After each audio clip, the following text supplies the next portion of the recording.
you need value to store. And most people don't have disposable income. So they cannot store value as a non-starter. And also, if you're living in that sort of state, you don't have the bandwidth and time to be able to be educated on Austrian economics and the theory of money and so on.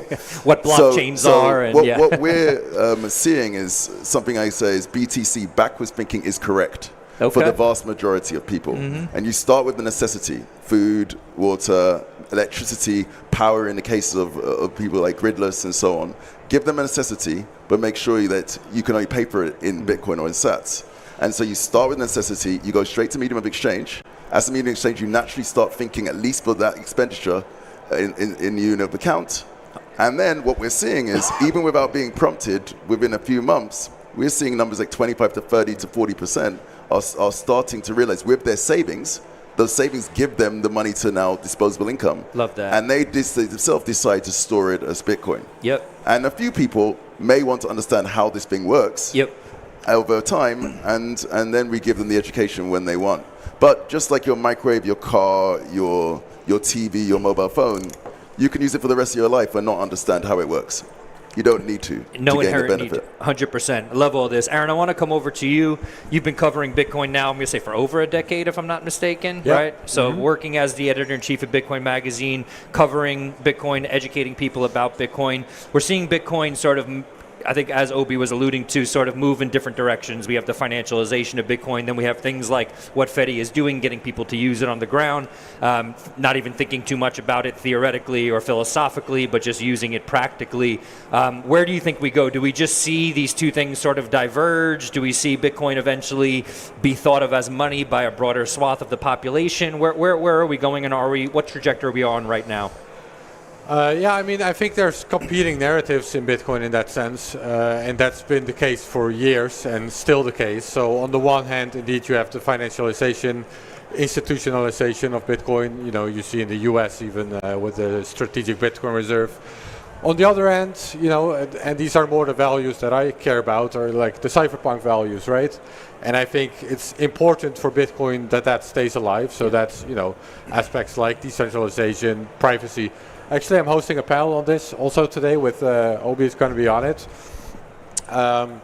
This country is also interesting, or I'm using the word interesting, but liberally. It's a good example of that. You know, on the one hand, they're adopting Bitcoin. I think recently there was even a law passed that you can pay taxes in crypto. I think I don't remember which ones exactly. But at the same time, you also see laws being rolled out. Like, I believe it's now illegal here to offer self-custody wallets. Is that right? I believe, there was a law passed fairly recently. So, you know, again, you see this very clear divide of, you know, sort of the two faces of Bitcoin. Yeah. But yeah, I mean, I believe it's actually important, not just on an ideological level, that Bitcoin retains these properties. I think it's also Bitcoin's actual value proposition. It is what differentiates Bitcoin from fiat or from PayPal or at least digital fiat, right? PayPal or Venmo or something like that. Yeah, so I think if Bitcoin would lose sort of these cypherpunk properties, then I think Bitcoin would lose. I think it's fundamental to keep that alive and keep that culture alive as well. Yeah, understood. Yeah. Nolan, I want to go to you. A lot of people think Bitcoin has won. I think this sort of in the wake of, let's say, the Trump presidency, people think, the United States got a pro-Bitcoin president, and that can be debated for sure whether or not that's he's fulfilled all the promises he said he was going to fulfill. Do you think are we in the then they fight you stage? Are we getting past the then they fight you stage? Has that stage not even started yet?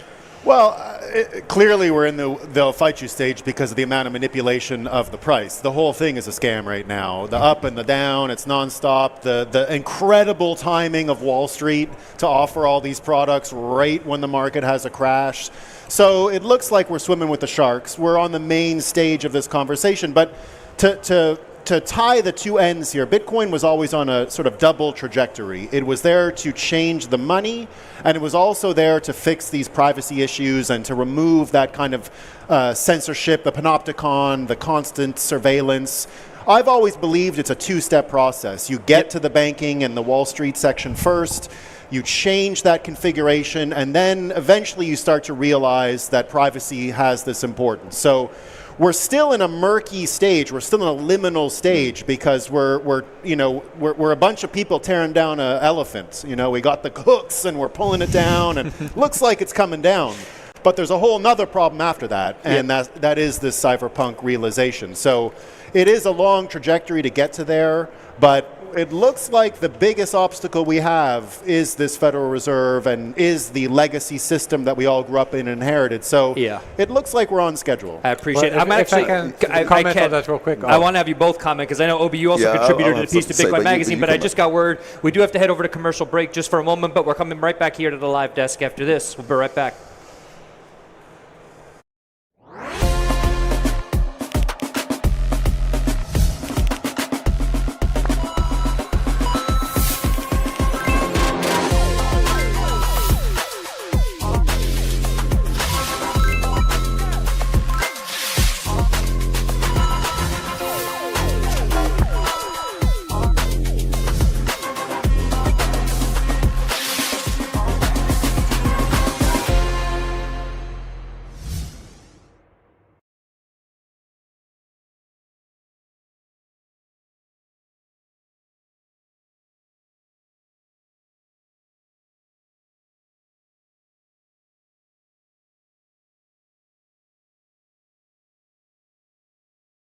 $2025. We are here getting the day started. We have a star-studded lineup over the next 2 days. We'll be hearing from the likes of Changpeng Zhao, founder of Binance, Saifedean Ammous, author of the Bitcoin Standard, and of course, Michael Saylor, chairman of Strategy. But first, we were talking a little bit about the Bitcoin ethos, the cypherpunk ethos, and why this is important and why it's important that it doesn't get overshadowed by the financialization of Bitcoin. Aaron, I think you wanted to jump in to piggyback on something that Nolan was saying before the break about why it is important that right now, in this moment especially where we're engaging with banks and this financial industry, why is it so important that we keep this ethos alive? Yeah. My comment was probably going to be shorter than your question. Right there we now. go. Let's go. I just want to, because I mentioned the UAE example, right? But you see something similar in the US with, on the one hand, the Trump administration, as the obvious example, is sort of embracing Bitcoin.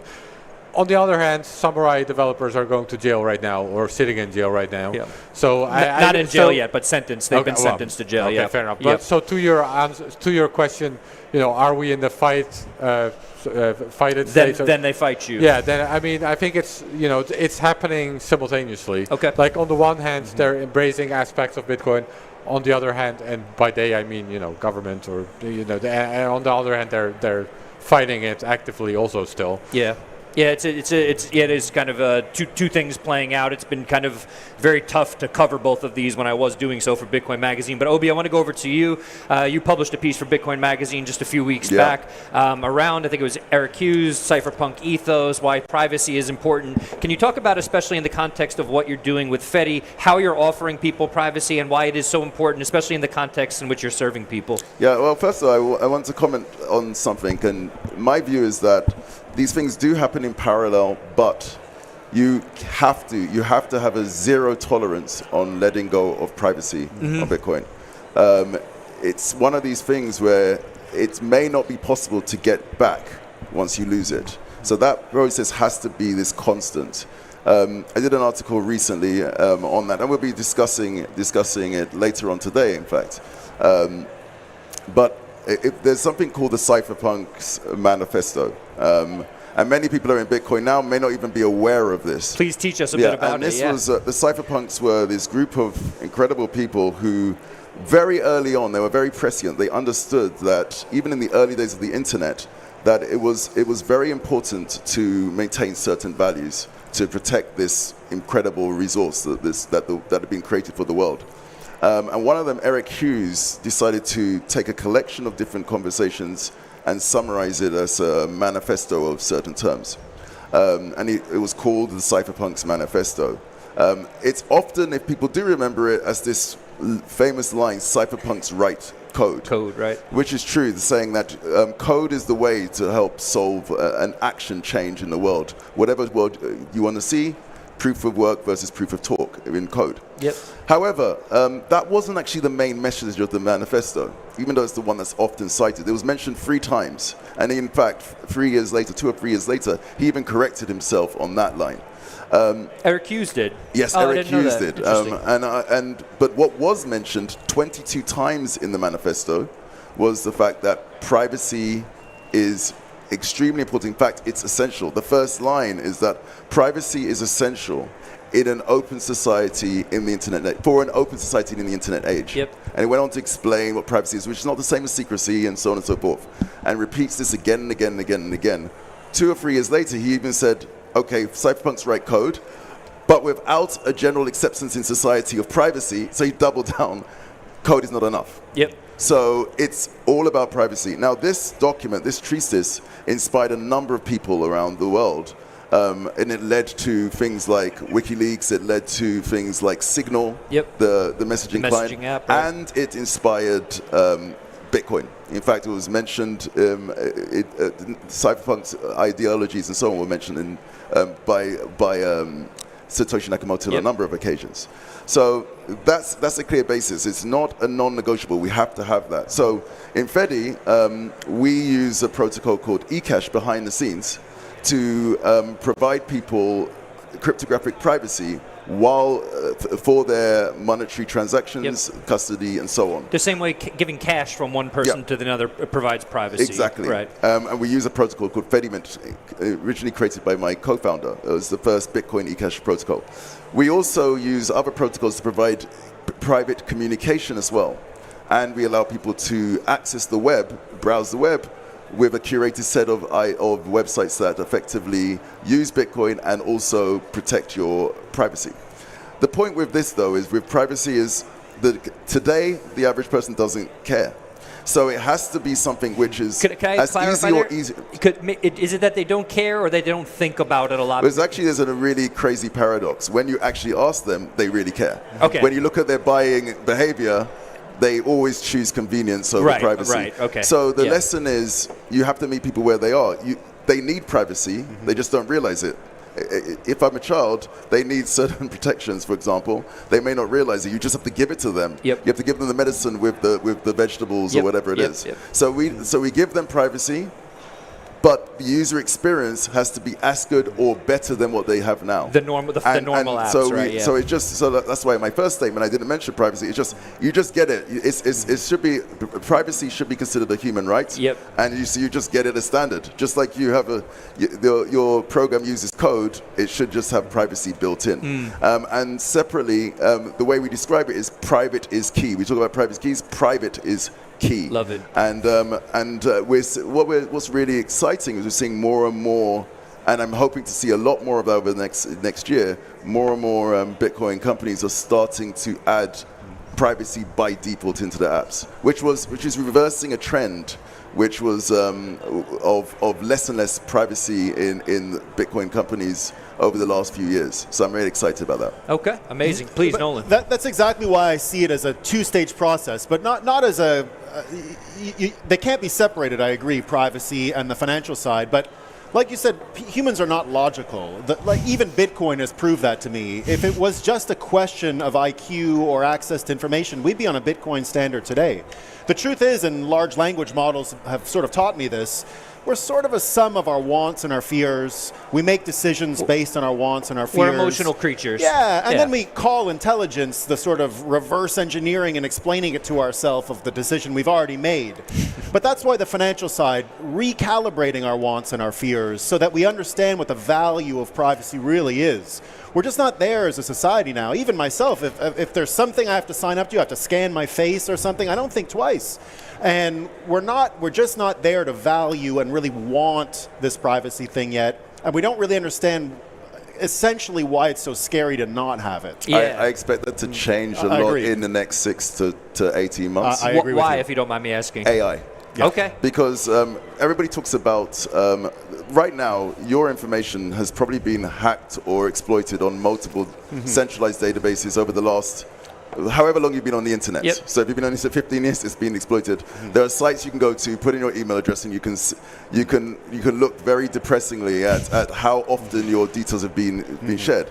The problem is, billions of people this has happened to. But you haven't been affected by it. You don't see yourself being hacked or exploited by this. Yep. And the reason why is it wasn't scalable to do this. So hacking units and so on and gangs will focus on a subset of people because of the effort they need to hack and a certain wealth level. So it wouldn't make sense below a certain amount. So most people think it's not going to affect me. But now you talk about vibe coding. We're seeing already, and Anthropic did an article recently about the first instance of vibe hacking, where someone just speaking to Anthropic, right now it's only the centralized AIs are good enough to do this.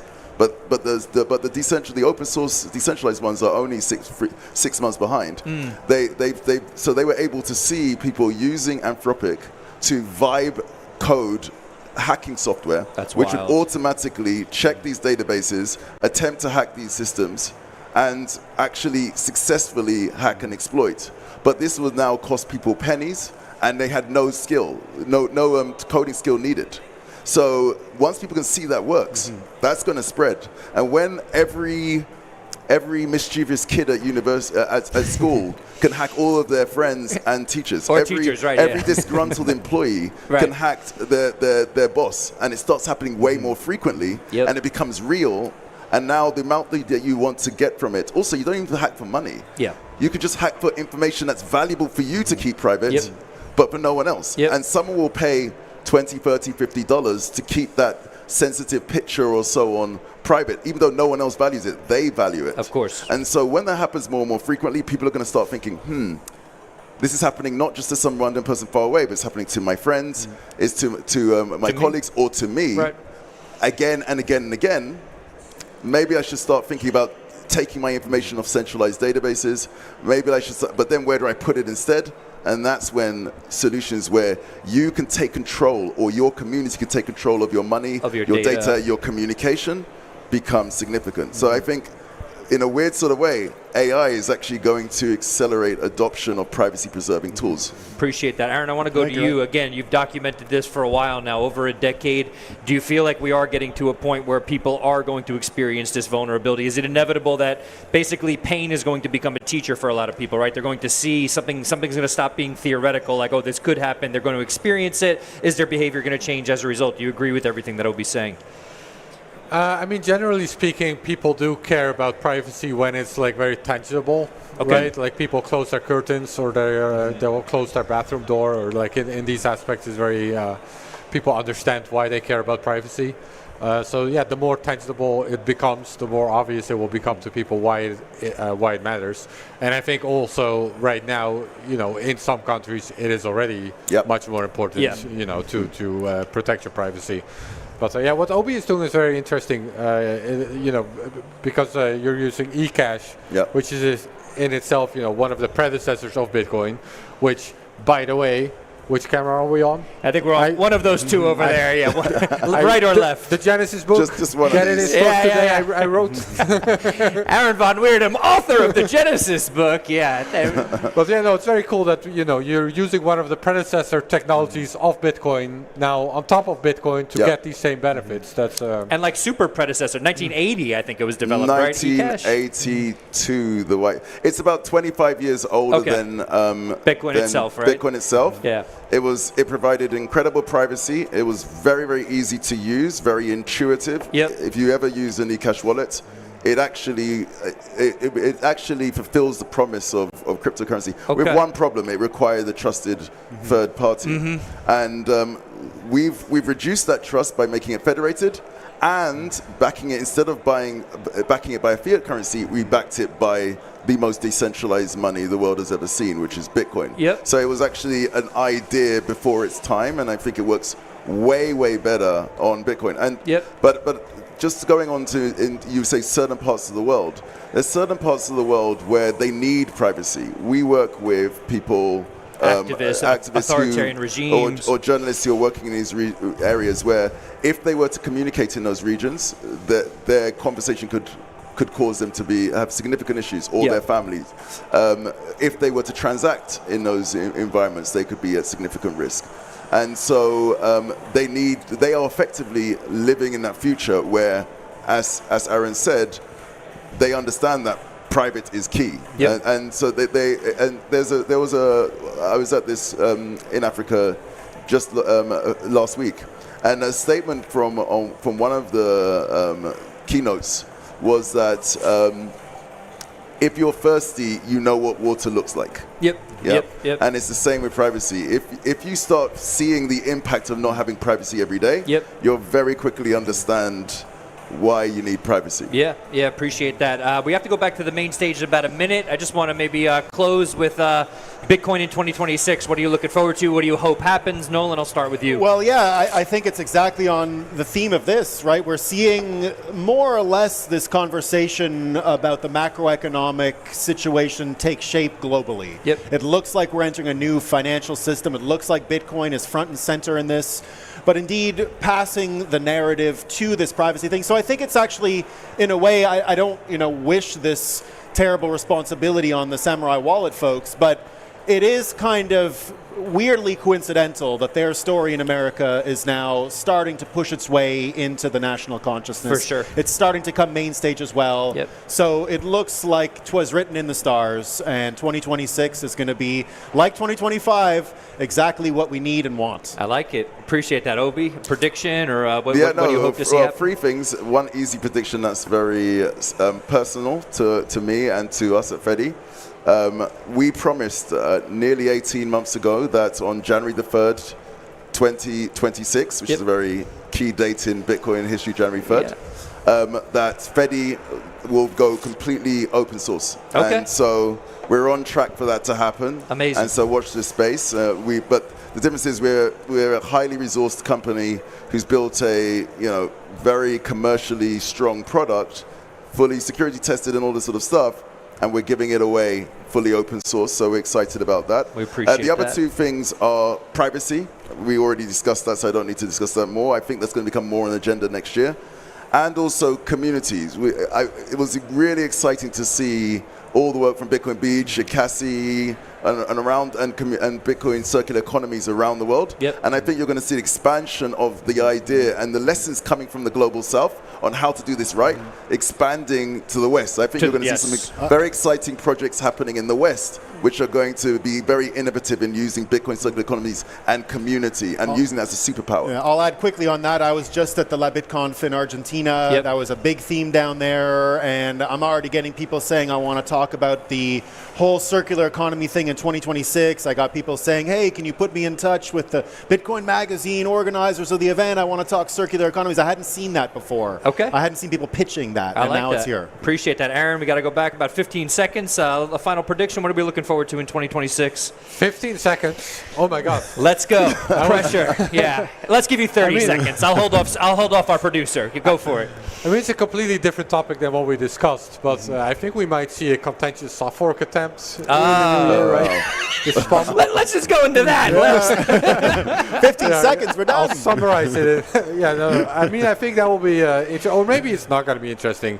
Maybe it's just going to go absolutely nowhere. But it is a story that I've been following that sparks my personal interest, at least. It's like protocol level development and how that will play out. It's at least something I'm going to be following and watching. Okay, yeah, so again, Bitcoin Core versus Knots, highly contentious. If you're on X, hopefully you've taken a little bit of a step back from it, got emotional this year. 2025, Bitcoin Core versus Knots. Hopefully we won't see too much more fighting there. We like to see unity within the Bitcoin space. I think we are headed back over to the main stage, the Falcon stage. The event is about to get underway. We're about to hear from His Excellency Dr. Mohammed Al-Kuwaiti. We're headed over to the Falcon stage. Stick with us. We'll be right here at the live desk all day from Bitcoin MENA 2025.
Yes, that's the spirit. I'm Maria Vovchok, and it's my pleasure and honor to be a host today here for the next 2 days on Falcon Stage. If you're still feeling the energy from yesterday's Formula One finale, you're in the right place. Because today, we're shifting from horsepower to hash power. And we gather here at the moment that truly matters. Across the world, people are rethinking money, value, and economic freedom. And Bitcoin sits at the center of that shift. Today, we are here in the region that truly understands better than anywhere else. We are in the capital of sound money. We are at the very beginning of a new era in which Bitcoin is reshaping how we perceive and exchange value. Bitcoin MENA brings together here for you the most influential voices in Web3 space, all of them here under one roof. We're joined by a remarkable lineup: Michael Saylor, Dr. Saifeddin Ammous, Dr. Marwan Al-Zaruni, CZ, Yatsu, Anthony Scaramucci, and many more. We also want to say thank you to all of our partners, and especially to our title sponsor and Alpha for making this event possible. Before we begin, just a few quick notes. Make sure that have you downloaded BTC MENA app? Have you done it? Who hasn't done it? Raise your hands. Definitely download it as soon as possible, because it will help you to navigate the space. Also, make sure that your wristbands are visible, because they give you the access to all of the sessions and all of our stages. And don't forget, as always, connect, collaborate, and share your experience on socials using the hashtag BitcoinMENA 2025. All right, are you ready to make history together? Are you ready?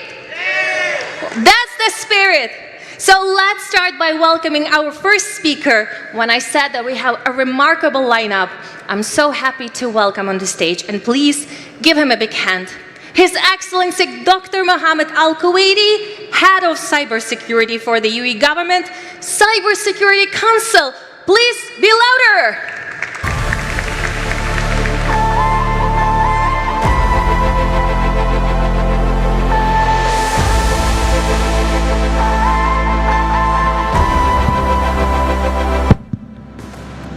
Bismillah ar-Rahman ar-Rahim. Assalamu alaikum wa rahmatullahi wa barakatuh. Good morning, everybody. Thank you for coming. Thank you for becoming part of this great journey. And welcome to UAE, welcome to Abu Dhabi. And I hope you're enjoying your time yesterday. Yes, Formula One. MashaAllah, great, successful stories there. And today, the Bitcoin MENA, I'm sure you will hear great things happening as well. It is our pleasure to welcome you all and to send the message of safety and security. We in the Cybersecurity Council under the government of UAE is focused on the UAE visions of moving towards an AI nation. With that, AI nations will definitely need every one of you to help and support in building that great nation.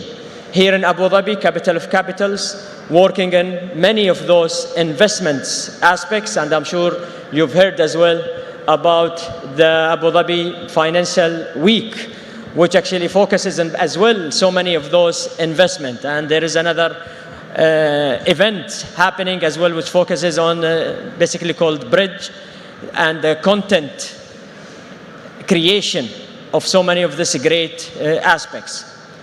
We have 5 main pillars in our national cybersecurity strategy. One of it is governance, and this where comes the Bitcoins.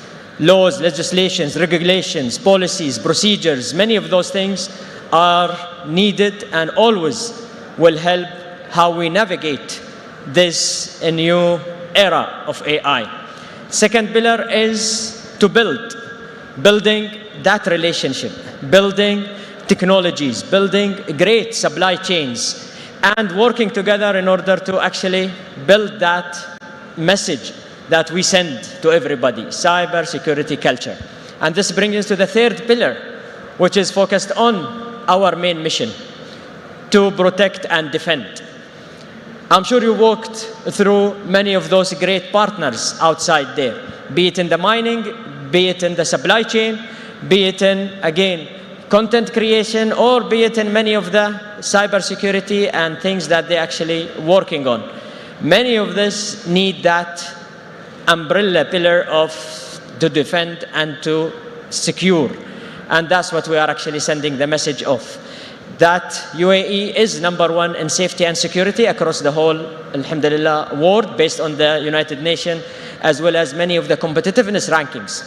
And we are #1 in cybersecurity as well, based on the Global Cyber Index, which actually, again, sending a great message to so many of our partners who want to invest, who wants to come and build their startups here in country, or who wants to actually bring their companies, again, and their great small or big startups here in country. The fourth pillar is what UAE is well known about because of this great 200 plus nationalities that we have. It's the innovation. We innovate in order to ensure that sustainability is actually across so many of our perspective. We innovate in order to continue that resiliency as well as creativity across many of the things that we have. And I'm sure you've seen so many innovative ideas in that perspective. And that brings us to the fifth and last and main pillar, partnership. We cannot do any of those things without that partnership. We need you all. We need to partner. We need to build up that engagement with everybody. And that's what we are doing here. Bitcoin, MENA is really sending that message across so many of, again, global platforms. Bitcoin MENA is helping us in many of this aspect to send those messages. Cybersecurity culture, safety and security, working together with you all is our goal, is our message, and that's what we are actually doing here together with you all. I hope you will enjoy your times here. I hope you will, inshallah, find a great momentum here in Abu Dhabi, especially going through so many great things and events, as well as national days celebrations. And I'm sure, inshallah, you will find great partners in this, again, venue. So again, thank you very much for coming. Thank you very much for being part of this. And let's engage. Thank you.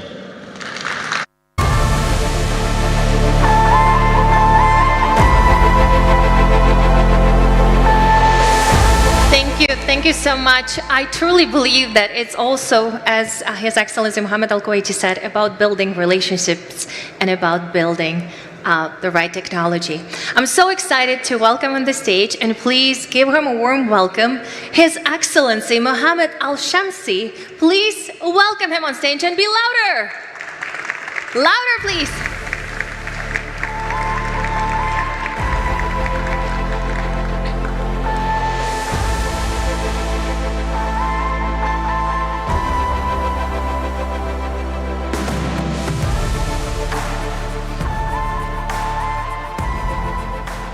Assalamu alaikum.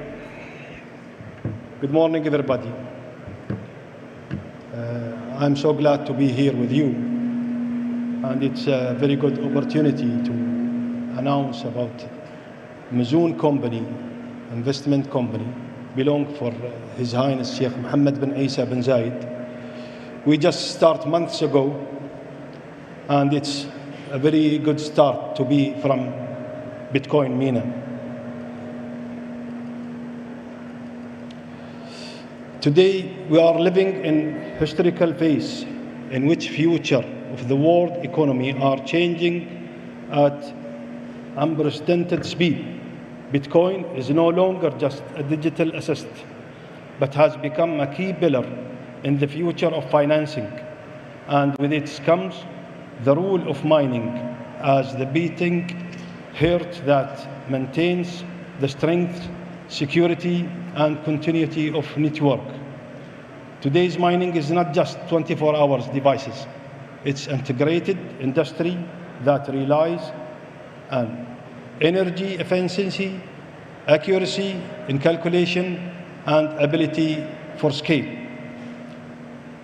Abu Dhabi, with its strategic vision and advanced infrastructure, has today become one of the best environments in the world for growth of this sector, whether through direct investment in mining farms or through cloud service that have allowed everyone the opportunity to participate without need to operate device.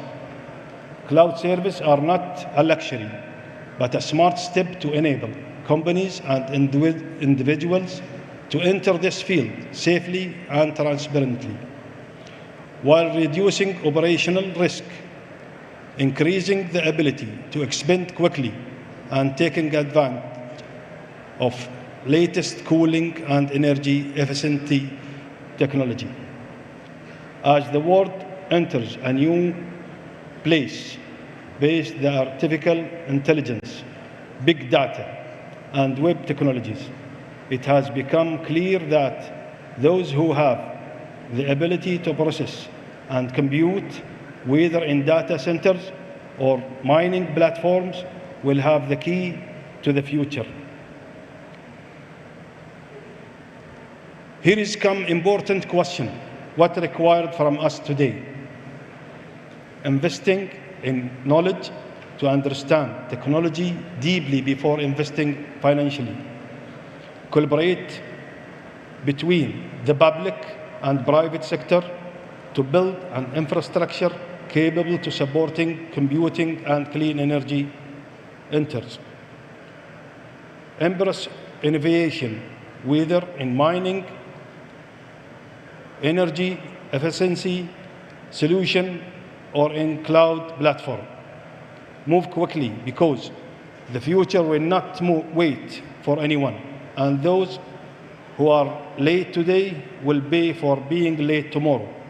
In conclusion, we have a golden opportunity to be a part of the next wave of transformation, an opportunity to establish a new economy based on transparency and innovation.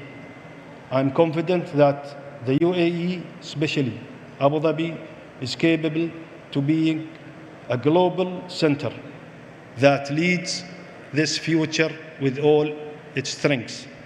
Thank you very much.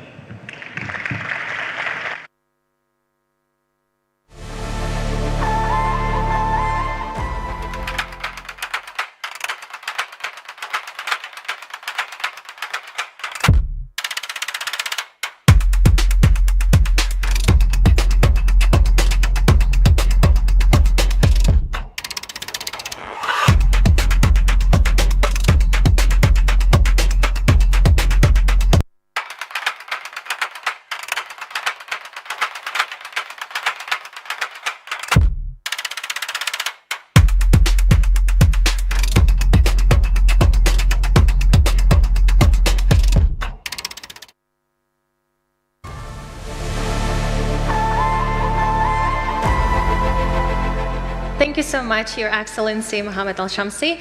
Up next, we have also another exciting keynote. So please welcome for the opening remarks, Dirar Islim, PhD, Chief Operating Officer and Alpha Platform Holding Company and CEO, Americas and EMEA, and Alpha, the title sponsor of Bitcoin MENA 2025. Please give him a warm welcome. Be louder.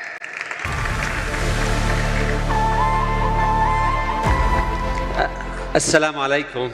Good morning, everyone. I'm Dirar Islam. I'm the CEO of Ant Alpha. I'm very excited to be here today for this amazing Bitcoin MENA 2025 conference. Thank you very much for being here. I would like first to thank the Bitcoin conference team and management for putting this amazing conference together, and for all our partners, clients, and miners, and all the individuals who are interested in the space. And most importantly, I would like to thank the UAE government for creating the vision, the environment, the strategy for innovation and for crypto and for Bitcoin to be here to scale and innovate and build together. Why are we here today? It's not a coincidence that we are in Abu Dhabi today. It's not a coincidence that we are in the UAE. This country and the capital has been the center of gravity for innovation, AI, and energy, and one of the most important hubs globally for innovators and Bitcoin creators to be here. This is a very unique also region for other reasons. It's a neutral area. It's a country where people have the resources, have the infrastructure, and have the solutions to be able to incorporate their companies, to get the licenses they need, and to be able to focus on innovation, while everything else is being taken care of. It's really a unique intersection between energy and Bitcoin and AI, and I'm very excited to be here today with all of you. Where do we stand today as a Bitcoin community? We have been advanced a very long way in the last few years. On the institutional side, we have more regulation, we have more institutions, we have more products, and we have more solutions to be able to execute. It's a very different landscape from before 2022. And that spans the globe. It's not just about one country or two. We have the United States, Hong Kong, Singapore, UAE are leading the efforts into that expansion. And on the infrastructure side, we have very amazing solutions around custody, liquidity, execution, and into a lot of services around that. It's, again, a very different landscape from a few years ago. Now we can focus on building the applications, focus on building the use cases. We are able more to focus on how do we create more utility for Bitcoin and for the ecosystem of Bitcoin. And on the market structure advancements, a year ago or 2 years ago, it will not be imaginable that we will have a Bitcoin ETF. It's not going to be possible to think about we can now do prime brokerage and margining, and we can actually be able to build structured products and convertible notes and do lending at this scale. Now we can. We can with the efforts of the governments, the regulators, having clearer laws and regulations, again, all the way from the US to Hong Kong, but also because of all your efforts. People in this room, and even the ones outside, have been working hard for the many, many years to advocate for this space. And that's why we are here today, because of your efforts. And it's very important also to talk about the Bitcoin and the AI. Bitcoin mining and Bitcoin ecosystem become actually a critical and strategic components of the AI infrastructure. A lot of Bitcoin companies are building hybrid models, utilizing their energy and infrastructure to build data centers, are actually working as stabilizers for the energy grid. More and more, that makes Bitcoin and Bitcoin mining more integrated part of the strategic mission of governments and companies and beyond that. So it's a very exciting time. Now, what about Ant Alpha? We are a fintech risk management system for Bitcoin mining and Bitcoin. And we offer financing solutions around that. We are probably one of the most established Bitcoin maximalist companies globally. Our mission is really focused on supporting the miners and the Bitcoin community to be able to secure the network and drive the space forward. In addition to that, in addition to the financing products and lending products around mining facilities, energy loans, Bitcoin-backed loans, and beyond, we also, I would say, start doing more and more macro products related to that. We are the first one, actually, who participated in building the first digital gold public company in the United States that we launched a few months ago. Early on. So we think about the world as how do we democratize finance?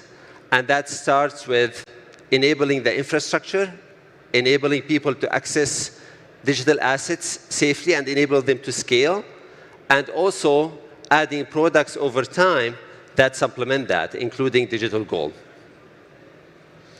How do we think about the future in the coming few years?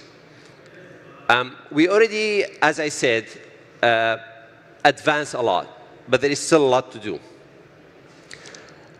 In our opinion, the main thing is to continue on enhancing and normalizing the global regulation systems.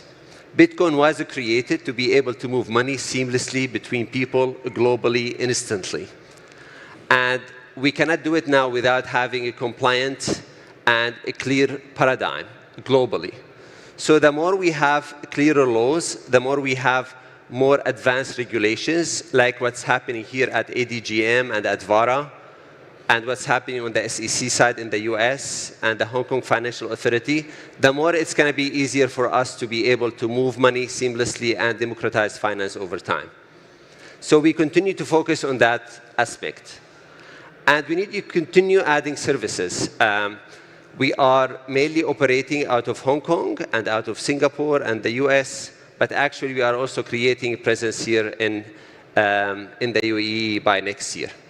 That not just because of the clarity of regulation and the savvy and friendly business environment, because a lot of our clients are here.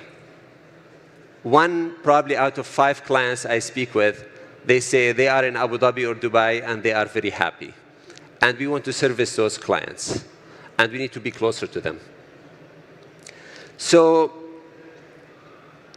one more thing, we cannot just service Bitcoin out of Hong Kong, Singapore, New York. We have to go everywhere. We have to see where clients are, where people are, where miners are. At Ant Alpha, we service clients everywhere, in Oman, UAE, Ethiopia, Uzbekistan, Texas. You need to be where people are. Bitcoin is for everyone. It's not just for the top tier 5 cities in the world. And this is what we want to focus on. A few market trends and observations, just from us working and being very close to the core ecosystem of Bitcoin, and especially for those companies who have been emerging recently and building new products. We really need to be mindful of strategy against agility. If you have been in this space for enough time, it's great to have a vision. It's important to have a mission, but implementing an agile strategy is critical for survival and for scalability. The asset class is, I would not call it volatile. It goes through cycles like any other industry. And to be able to be long-term builders, it's very important to manage risk and think about your products more long-term. Risk and compliance continue to be a core integrated part of what we offer and what we like our clients to do all the time. We are no different from traditional finance. We need to be integrated in the global ecosystem. We need to help increase the capital flow to the Bitcoin ecosystem. This is how we reduce volatility, and this is how we stabilize the Bitcoin ecosystem. And to do that, we need to keep working with our partners. We need to keep getting more systems and infrastructure regulated and licensed. And we need to keep that flow going and scale it. When it comes to liquidity and credit, one of the greatest things, of course, about Bitcoin is the decentralization part. And that has that decentralized ownership. However, we continue to be very centralized when it comes to custody, when it comes to ownership concentration, when it comes to the accumulation strategies. That is not very good long-term for Bitcoin. We need to see more competition, we need to see more providers, and we need to see more decentralization of Bitcoin allocation and accumulation globally. So it's a great thing when we see more and more Bitcoin treasuries. We need to see more Bitcoin treasuries with clearer mandates and better strategies around how they like to execute. But I think the space is moving in the right direction. And lastly, we have a lot of companies joining this ecosystem, the Bitcoin ecosystem, but a lot of them are focusing on creating new products we really need to focus more on what the demand is. We need to solve more problems. We already have big problems that we have been tackling for the last few years around liquidity, around access, around on-ramp, off-ramp. And all those problems are still not very well solved. So we are really encouraging our clients and even ourselves to be able to create more regional solutions so people who have access to Bitcoin or wants to trade Bitcoin or have access to Bitcoin products to be able to do it more in a local fashion. That is something very important to increase adoption. I cannot be more excited and honored to be here. I'm very thankful for you being here.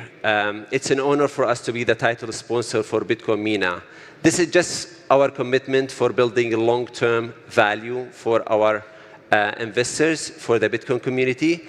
And I really appreciate you listening to me. And please enjoy the coming few days and all the Abu Dhabi Finance Week. And enjoy the rest of the day. Thank you so much.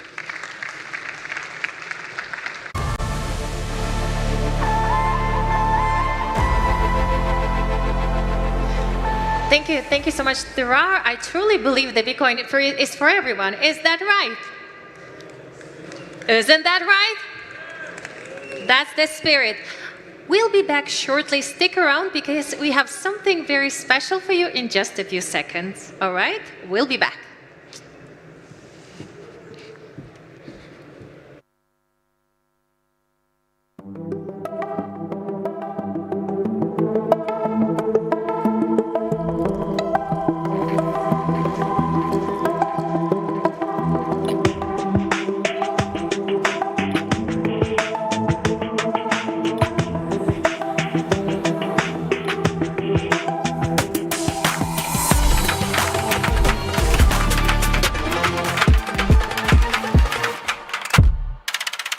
Bitcoin Magazine News Desk. We're here at Bitcoin MENA 2025, warming things up. I'm Frank Korva, Bitcoin journalist, joined by two legends, Linda Kariuki of BitSavers and Treasury Academy, and the one and only Luthando Nabambi of Bitcoin Akazi in South Africa. Linda, I want to go over to you first. You've been active in the Bitcoin scene for a few years now. You're a graduate of Bitcoin Dada. Shout out to Bitcoin Dada, African women learning about Bitcoin. We love it.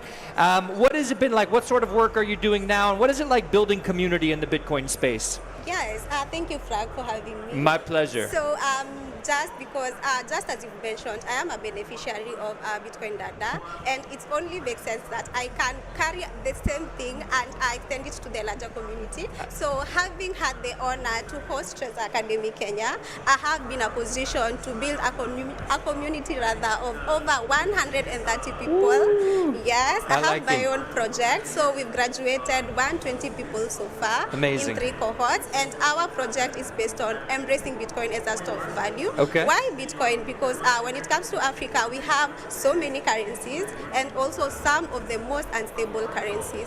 And also unemployment is on the rise. The youthful population is also having to work so much so that they can just stay afloat. So it is so unfair for them. After working so hard, then they can no longer enjoy the fruits of their labor and see their money or whatever they have put into savings slowly erode in value, and they can no longer have what you could call financial sovereignty. So why not embrace Bitcoin? That's why I do what I do. Why not embrace Bitcoin? Linda says we appreciate that. Luthando, you have helped many people, many shop owners embrace Bitcoin. You have built a tremendous community in Bitcoin Akazi. Tell us a little bit about what this has been like. Okay, like to onboard shops in our community is not easy. So at least now we have 63 shops on board. 63 shops? 63 shops. Amazing. So like I did see that I did do a lot of work in that township. And also like we are helping the kids to learn about Bitcoin as well. An education center that you've built as well, right? Yeah. And then next year we're going to build a Bitcoin community center. So where we're going to help the residents as well. They can hire our building, but they have to hire it with Bitcoin. Okay. Yeah, we don't accept fiat. You mean all the people that are going to build the physical community center, you're going to pay them in Bitcoin to do that? Yes. Like construction that is going to build our community center, we're going to pay them in Bitcoin. Okay. So they can spend their Bitcoin in those shops. Yeah. Okay. Are people open to this? When you talk to construction workers and you say, hey, we're an economy that runs on Bitcoin, do they like, hey, this Lutanda guy is a little bit crazy, like what's going on here? What do they usually say to you in response? Yeah, like our project special is going to talk with the construction. Yep. So I'm not going to do that work. Okay. So I'm busy with the township only. So the guy is going to organize and then he's going to tell them what we are doing in that township. Okay, so. Appreciate that. Linda, just a final thought. Maybe we have to actually jump back to the live stage, or I'm sorry, the main stage in about 30 seconds. Why is community so important when it comes to Bitcoin? Maybe just a few thoughts on that. Absolutely. So I have volunteered for AfriBit Kibera, and after volunteering there, what made sense the most was to start like a circular economy in my local area, whereby I've educated people through Treasury Academy. Yep. And with the community, you're able to carry forward what people learned in theory. So they are able to transact and accept Bitcoin as money. And I can tell you that I have very creative people. So we have Bitika, which is an on-ramp. Yep. So these guys have been using Bitika as a point of sale. How crazy is that? I like it. It is very crazy, ladies and gentlemen, but Linda Karaoke, not so crazy. Wonderful human beings that we have here, but we're headed back to the Falcon stage to hear from, we're going to hear from, I believe, a talk on the past and future Bitcoin adoption in the UAE. Stick with us. We'll be right back here at the live desk after this.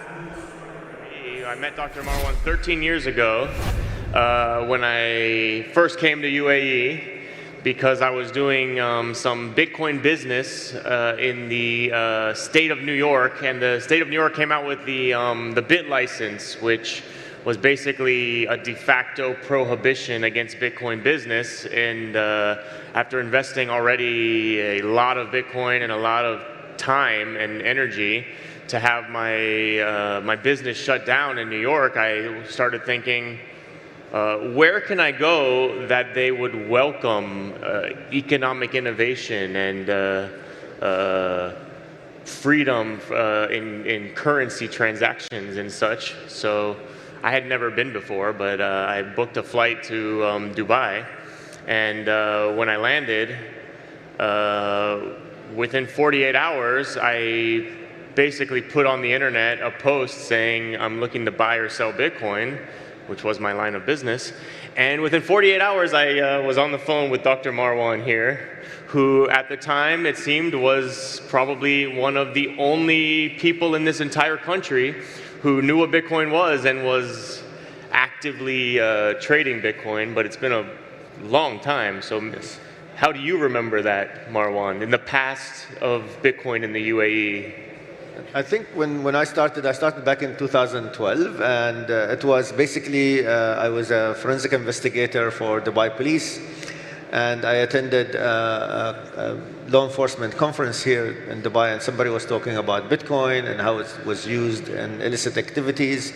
And from there, I literally jumped into the rabbit hole and learned mining straight away. And I was very fortunate that I discovered ASIC mining very quickly, and I jumped on that bandwagon very aggressively and literally stopped everything I was doing. I wasn't sleeping, I wasn't eating for 2 months or so, and literally just mined and started mining very aggressively, travel wherever I have to travel, buy whatever I can buy, go on forums, be very active in buying as much as I could, mining as much as I could, and then also reinvesting that again in Bitcoin and making sure that I advocate for it locally and internationally as well. And then we met, and then the rest is history. Yeah, well, you've been doing a very good job for a very long time of advocating for Bitcoin locally. And I remember a few weeks later, I kind of joined or started consulting with the first ever Bitcoin exchange in UAE, which will go unnamed because it had a disastrous failure. But then they hand me the list of the top clients, and right on top was Dr. Marwan, and then the next ones down the list were the same 4 people who were going to the meetups that Dr. Marwan and I were setting up. So it came to find that basically in the entire country, there was about 5 or 6 people who seemed to be doing anything with Bitcoin at all. And but Dr. Marwan's the real deal, the largest trader of the first exchange ever in UAE. And a lot has changed since then. Well, Paul, maybe you can say, how do you, just broadly speaking, how do you see the future of this industry from your perspective in UAE? I mean, let me destroy all my credibility first, because we've given Dr. Marwan all not even the fraction of the kudos he deserves. This man is the godfather of crypto in this region, and of gaming and of AI, all the things I'm passionate about. He's all right.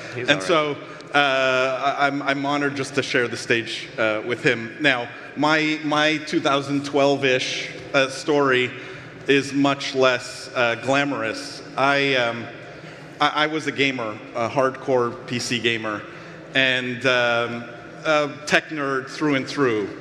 And when I heard about this Bitcoin thing, I realized I could mine it with the PCs I had laying around at home. And I ended up mining quite a bit, just with the equipment I had in my house. But this thing was sort of worthless. I was like, I'm creating fake money here. How do I do something with it that's actually useful to me? And I ended up buying a huge number of Counter-Strike skins. Oh, perfect. So invested basically every Bitcoin I mined in buying Counter-Strike skins, which maybe isn't the greatest investment story of all time.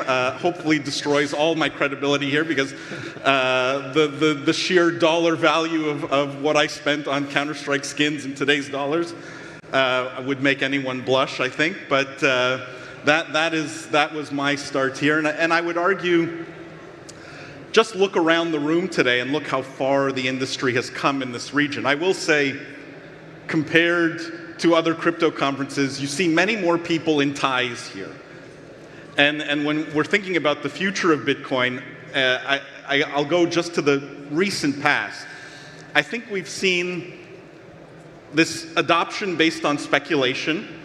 Now with Bitcoin, we've seen institutionalization. I think where the future is going is really all about utility. We heard it in the previous keynote, but utility has to be the future, I think, if we want to see this be successful in the way everyone thinks it should be. I disagree. But I love your origin story as well, and I have one of my own as well. So I bought a T-shirt actually for 1 Bitcoin, and with Bruce Fenton, who's one of the early visitors to Dubai as well with Bitcoin.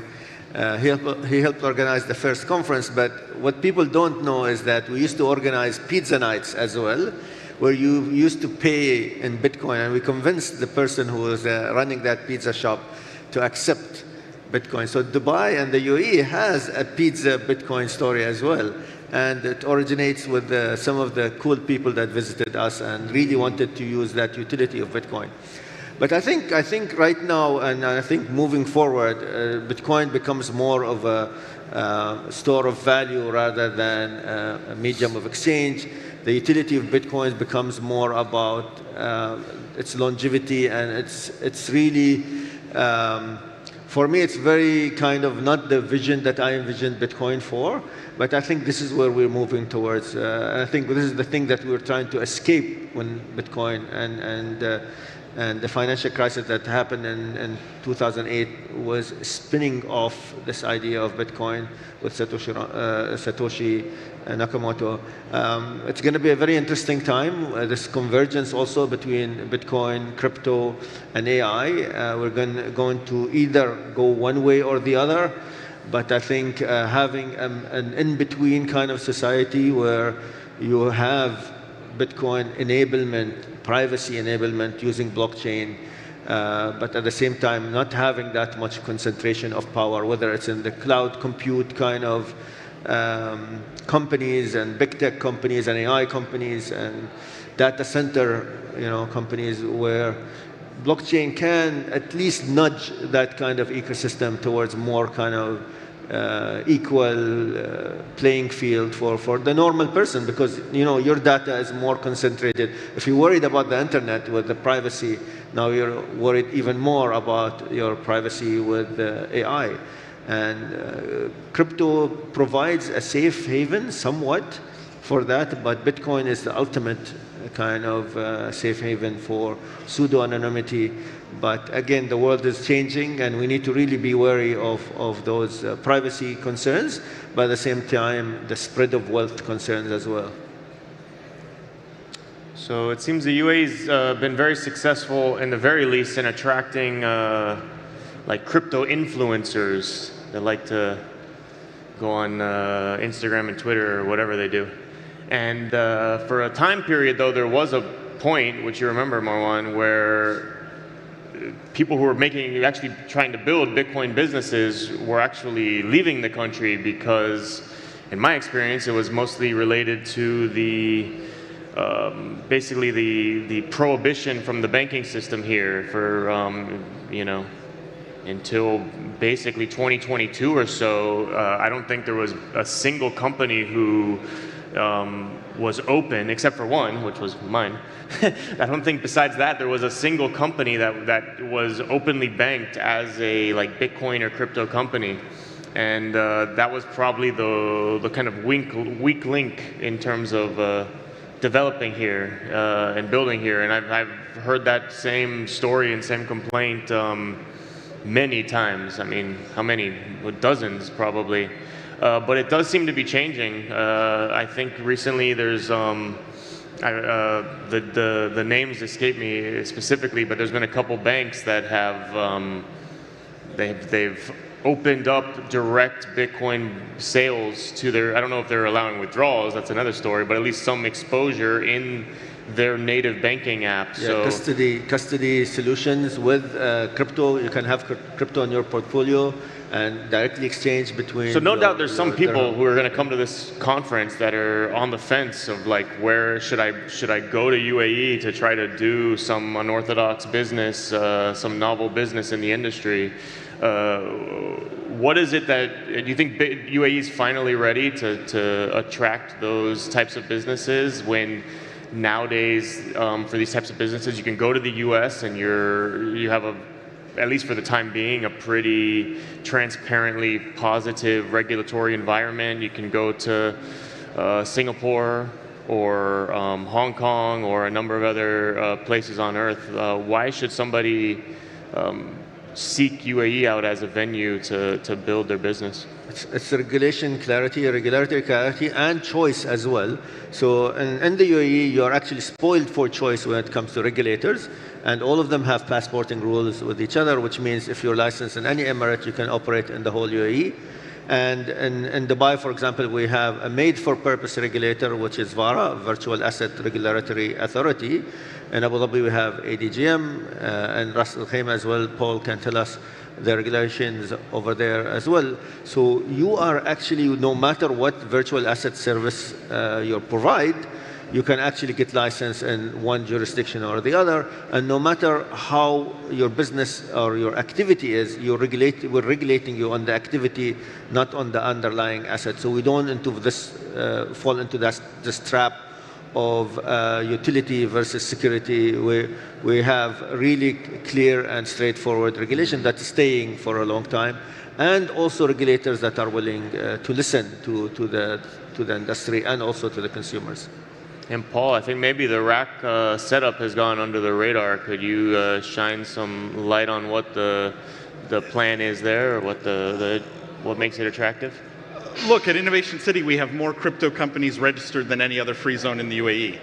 And so on the banking point, you're right, historically it was difficult. I think we've gotten exceedingly good at solving this problem, and now the landscape here has changed significantly. The banks are much more open to banking crypto clients. I don't think it's nearly as much of an issue anymore. I think if you're looking at the UAE as a whole, the argument is almost infallible, meaning that you can compare it to any other geography. There's no other geography that has this perfect mix of regulatory clarity, lifestyle, taxation, ability to hire people from anywhere, ability to do business anywhere. You go anywhere else in the world, there's always some issue. In the US, it's taxation. You also, if you have a great Russian developer, forget about trying to getting him a visa. So you have constraints just about anywhere in the world except here. Now in Ras Al Khaimah, we see our role at Innovation City more as a gateway than a gatekeeper. I think sometimes regulators can be gatekeepers because it's profitable to be gatekeepers.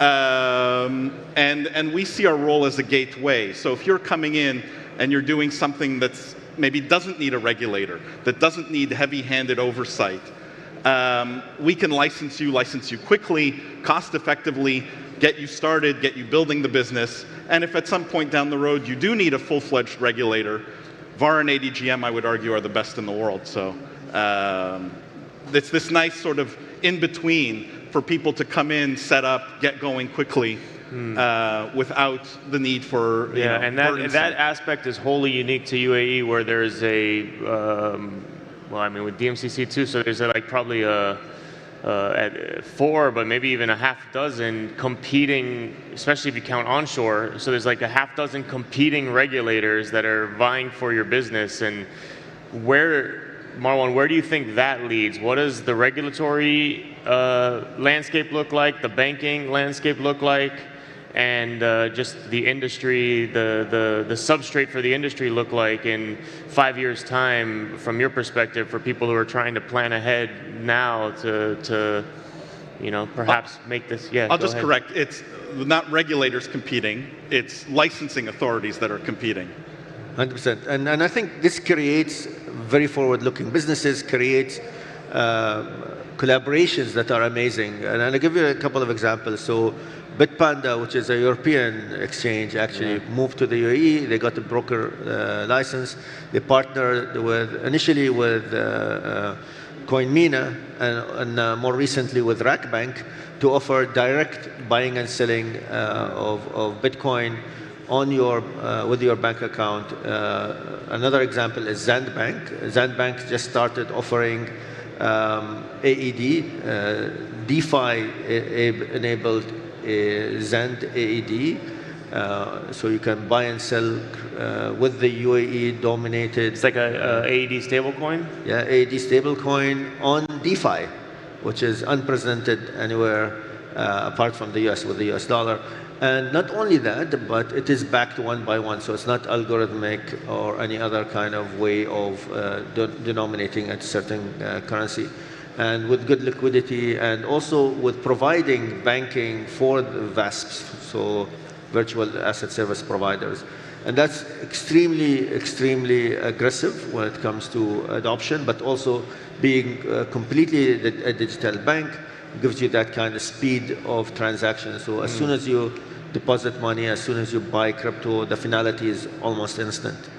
And now you've seen not just Bitpanda, but the number of businesses that have relocated here and put their global corporate headquarters here. It's hard to even remember them all, huh? Yeah, just today, Binance just got licensed by ADGM. Yeah, like an hour ago, Binance was just given full exchange, custody, and whatever else license from ADGM after 3.5 years of submitting their application, and so it does seem that, absent some sort of faceplant, it is quite possible that the UAE, from the domestic market here in the UAE, with all of these service providers and all of these exchanges, and we really could see this if the banking system, continues to move towards integration and servicing these companies. This really could become the most liquid market in the world, potentially, for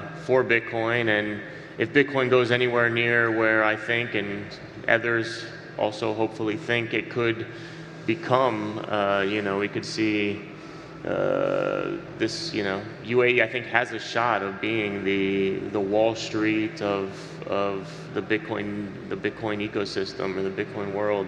This is the capital of capital, after all, and we have Abu Dhabi Finance Week, and we're smack down in the middle with Bitcoin MENA here. So I think it's only up to the people who want to come here. Well, and I hear itching to say something, but we have only 1 minute. I have one question that people might be interested in, and I don't know, what the politics are, what you can say, but what do you think is the biggest risk, or the most, what looks like maybe the the number one reason why it might not come to pass? What do you think the UAE needs to focus on from a risk perspective, and what the... I think the biggest risk is not taking a risk, and I think with cryptocurrency is very true in the UAE. Our approach in the UAE was a phased approach. We did not start in 2000. We started back in 2012 with the education, with really the regulators understanding the value take from the technology, with 2016. And I remember when Marwan and I were sitting on the Blockchain Council in 2013, and the blockchain, not Bitcoin people came out of the woodwork and really drowned out the signal. So you're, hopefully that era is over.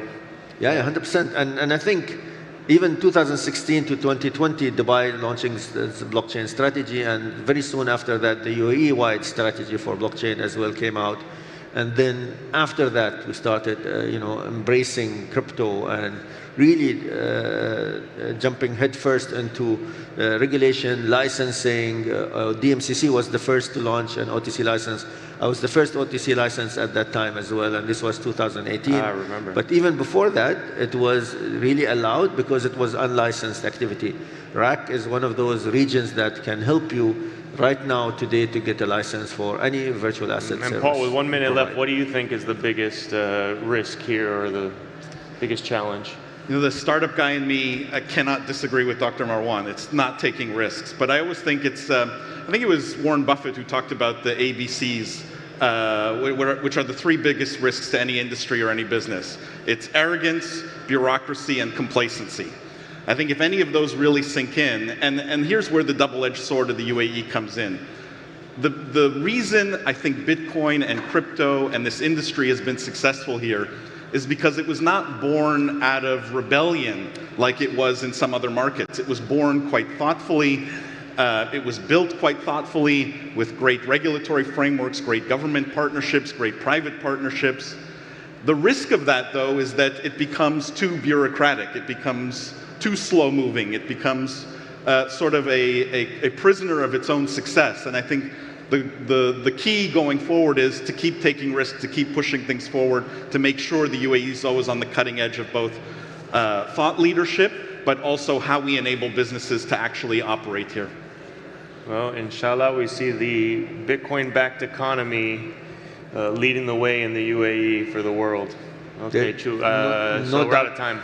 No doubt about that, and I think it's just how fast we're going to do it and what's going to be next technology-wise. I think Bitcoin will evolve as well to catch up with the times as well. I think the Bitcoin development has to speed up to catch up also with the UAE progression. Well, that's a whole other situation discussion here. Yeah. All right, that's cool. the next panel. These guys are great, right? Or no? What do you think? They're all right. Thank you. Cool. All right, Thank you. Yeah.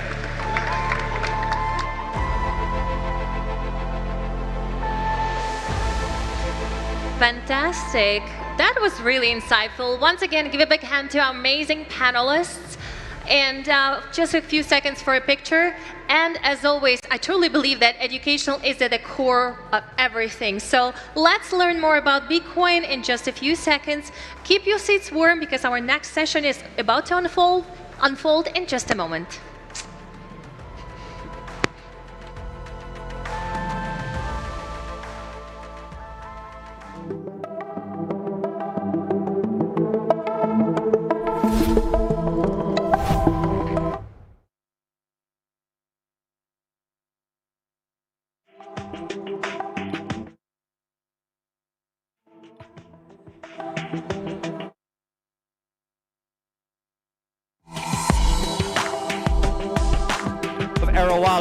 Gentlemen, I'm going to need you to tell me a little bit about what Arrow Wallet is. You can even show the camera if you don't mind. Please fill us in. What is Arrow Wallet? We are creating and build this device. This is called wallet, new approach for the self-custody, because we try decrease entrance to the self-custody, because it's make it easier for people. Of course. Just and our device provide good user experience and make it easier for anyone. For example, we changed approach for backing up your seed phrase. Just many people don't take care about seed phrase, just making screenshot and store this as phone gallery, and a lot of malware existing right now with which tries stole your seed phrase from your mobile phone. Yep. And we created special recovery card.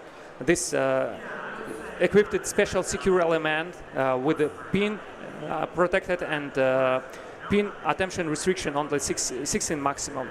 That means when someone stole your seed phrase from the recovery card, it's impossible because it's encrypted and this pin protected. Amazing. Yeah. And you're the CTO, so are you developing this technology? Yes, definitely. So we decided early on that we're not going to make any compromises, right, in terms of the sleek design of the device. So you can see this is a sleek form factor, fits into your wallet really comfortably, and stores up to 10 different separate wallets which are all pin protected. So no compromises in terms of security and elegance on one small compact device that you can take with you anywhere. I love that. Right. No compromises, sleek, secure, all that stuff. How long does it take to create something like this? Obviously, we all maybe have a vision at first for it, but to really bring it into reality and again to prioritize that safety, what you built with this recovery system, how long does something like this take to make? For us, this spent a little more than 3 years. Okay. Yeah. Interesting. So 3 years from original inception to this final design. And now where can people get something like this, Arrow Wallet? It's already on the sale, yeah. Just you can buy this on our website. Directly through the website? Yeah, it's available. Do you recommend that is it available through Amazon as well, or is this more just something where they should go to the website, order directly from there? Right now it's available on our website and our resellers. Maybe a little later we will put this to Amazon and other marketplaces around the globe. Understood. Dan, your background, so were you working in the Bitcoin/crypto space before developing this? Are you formally trained as a technician, as somebody who develops these sorts of products? By profession, I'm an embedded firmware developer. Okay. So I understand deeply embedded firmware security, embedded development. So we put a lot of optimizations in terms of power consumption, in terms of security, and we also had external security auditors audit this device. So Keylab's a known security auditor in the industry audited our device in terms of security, and we've got a big team, a very powerful team of embedded firmware developers that made sure that the device gives you exactly what you want when you want it, and yeah. Okay, maybe for a little bit for people back home, even a little bit for myself. So when you talk about embedded firmware, you're meaning the technological design of this, but also something that not only makes it safe but also usable. Is that what you're getting at when you talk about firmware? Exactly. Okay. So there are a couple of solutions on the market, and one of the problems that people face is with battery life. Yep. And sometimes the battery just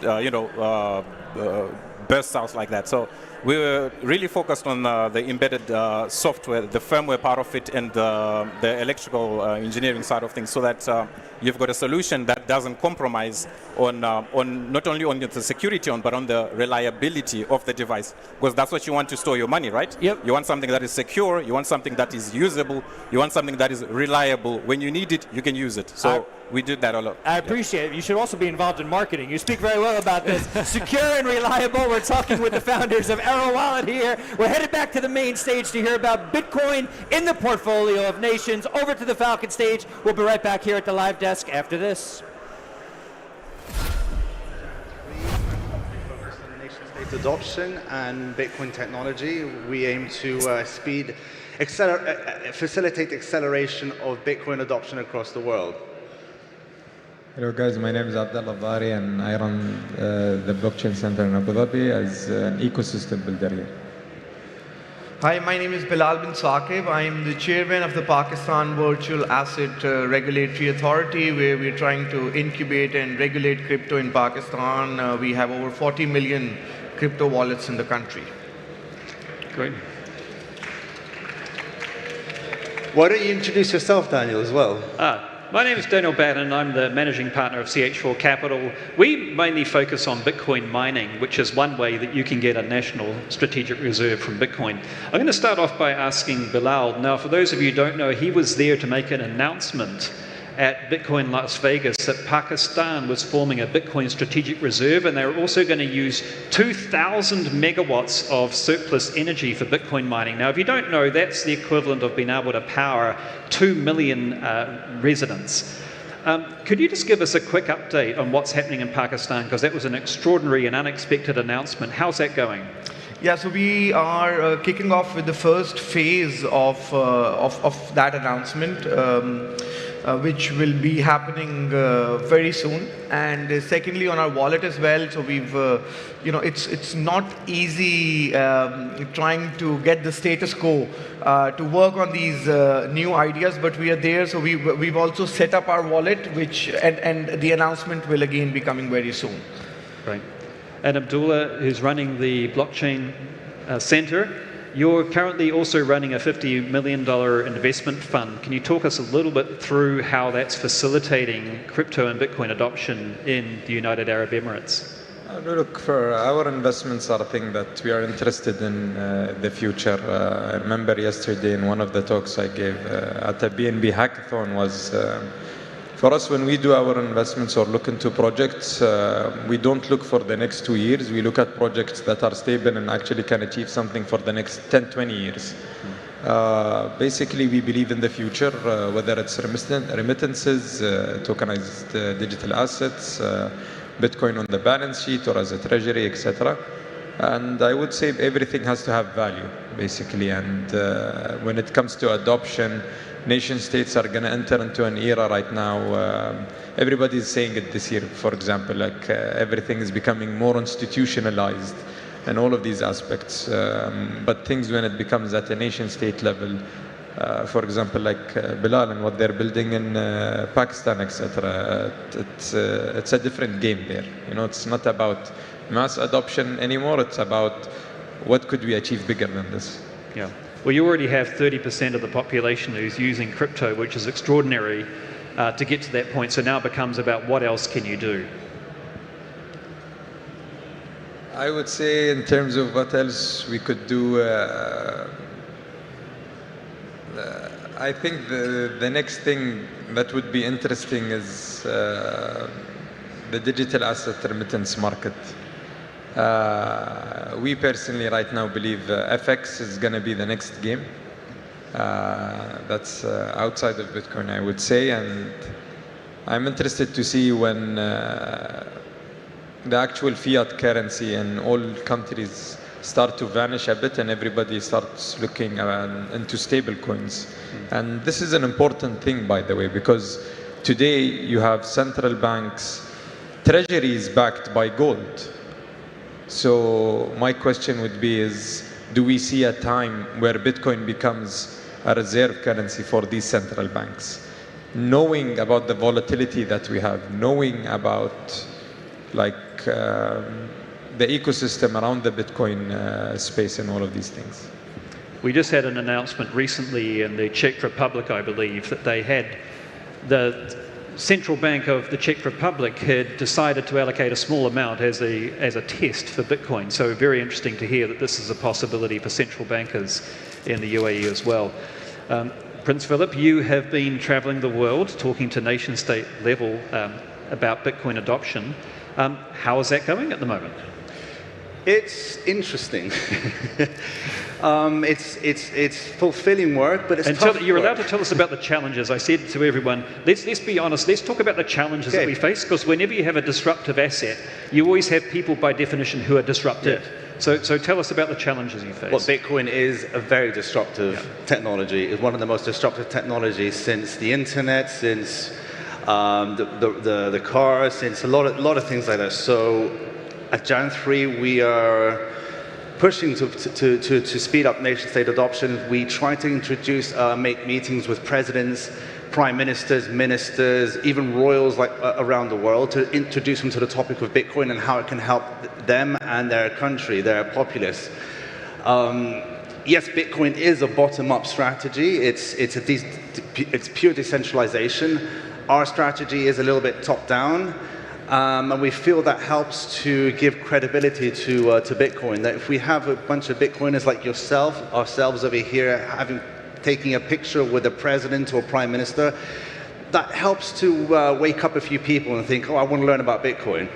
And challenges, we get a lot of challenges. Firstly, getting an introduction is not as easy as just making a phone call. You know, people are not going to just accept a phone call to talk about Bitcoin. You can't just say, hey, I'm the Prince of Serbia, come and meet with me. And yeah. I mean, that's why I'm there at Jan 3, I guess. It helps to open doors. It helps to open doors, yeah. But then you say you want to talk about Bitcoin and they say, I'm not available that evening, or what happens?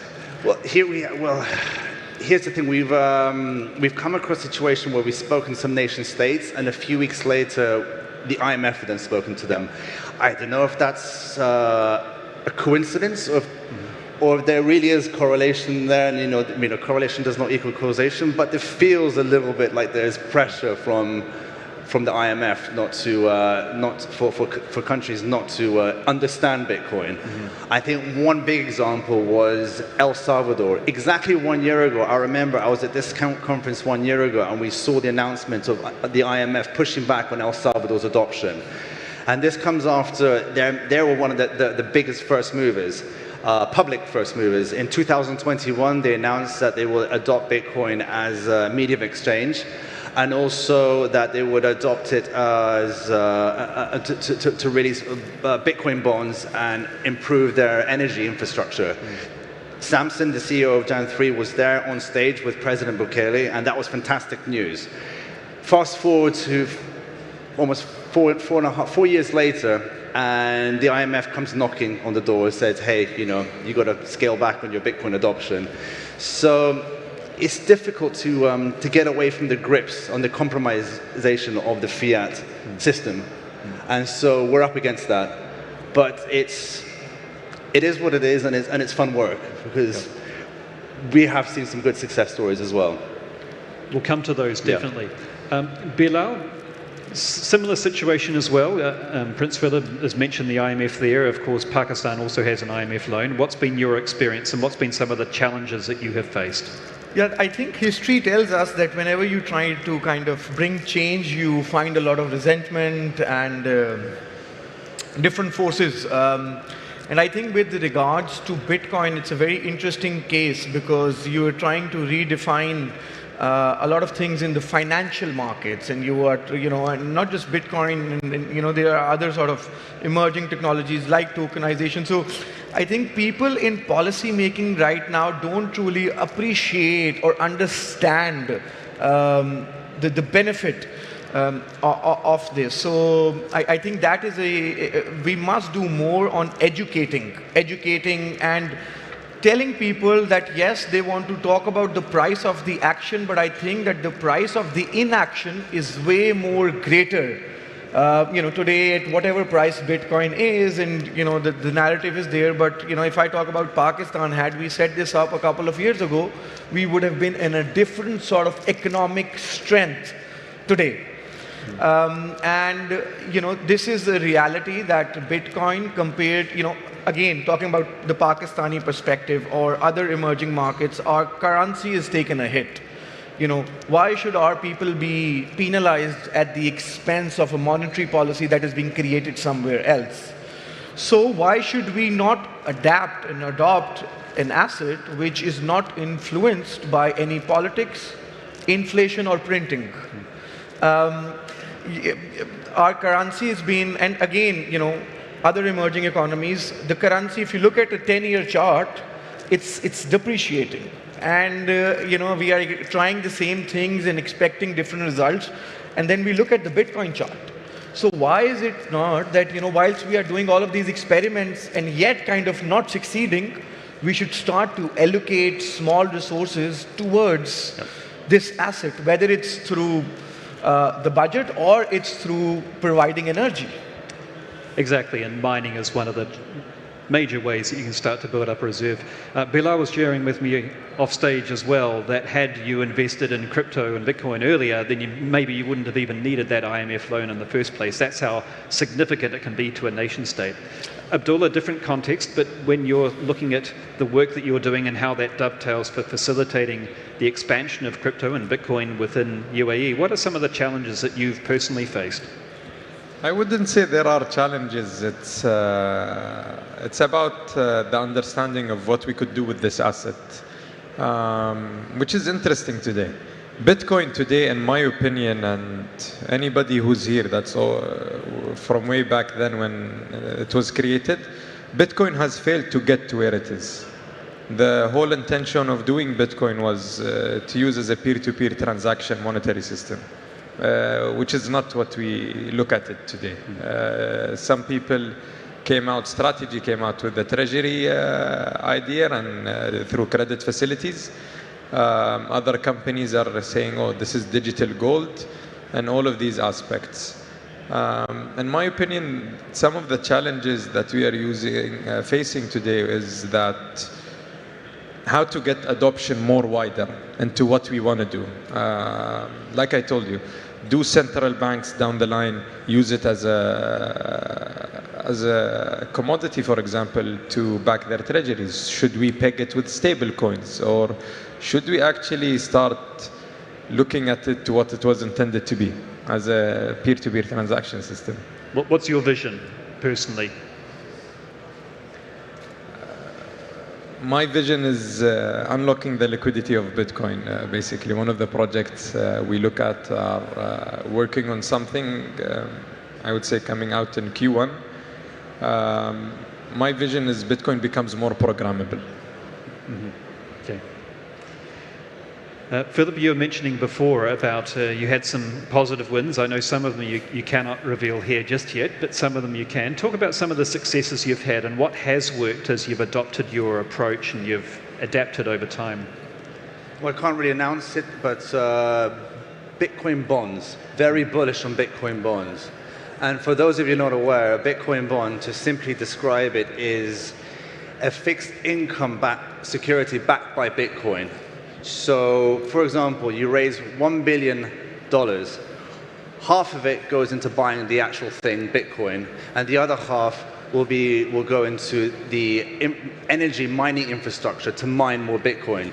You have a duration of, let's say, 10 years, because that will incorporate 2 Bitcoin cycles. And every year you'll have a coupon depending on the interest rate, let's say a few percent, 5-6%. And at the end of the 10 years, you are paid back the principal plus however much Bitcoin has increased over the course of 10 years. Also, if you want to be too Bitcoin heavy and you want to please your electorate or your overlords, you can then say, okay, well, maybe all of it, the 1 billion principal, goes into all of energy infrastructure to build up the energy infrastructure and to mine Bitcoin. And with 20% of what you mine you keep, and you add that to your national reserves.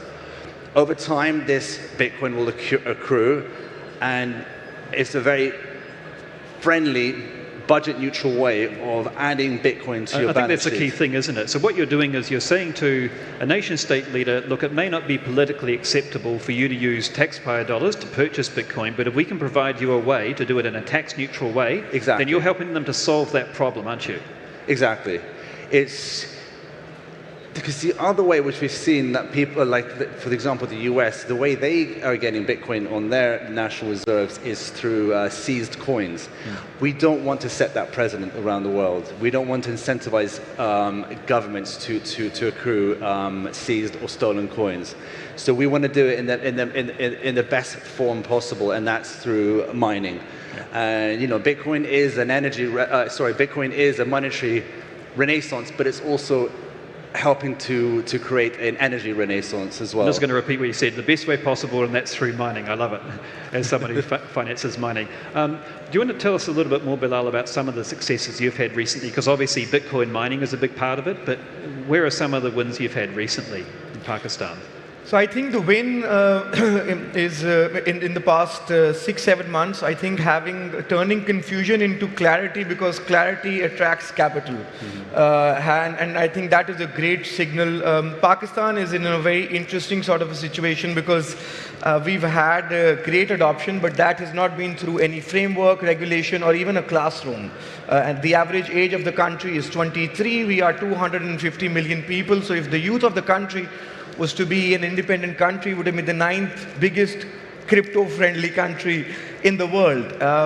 So this at least shows us that the youth of Pakistan is world-class. Now, a win for us is setting up this independent virtual assets regulatory authority, because we are not trying to promote crypto. We are just trying to regulate it.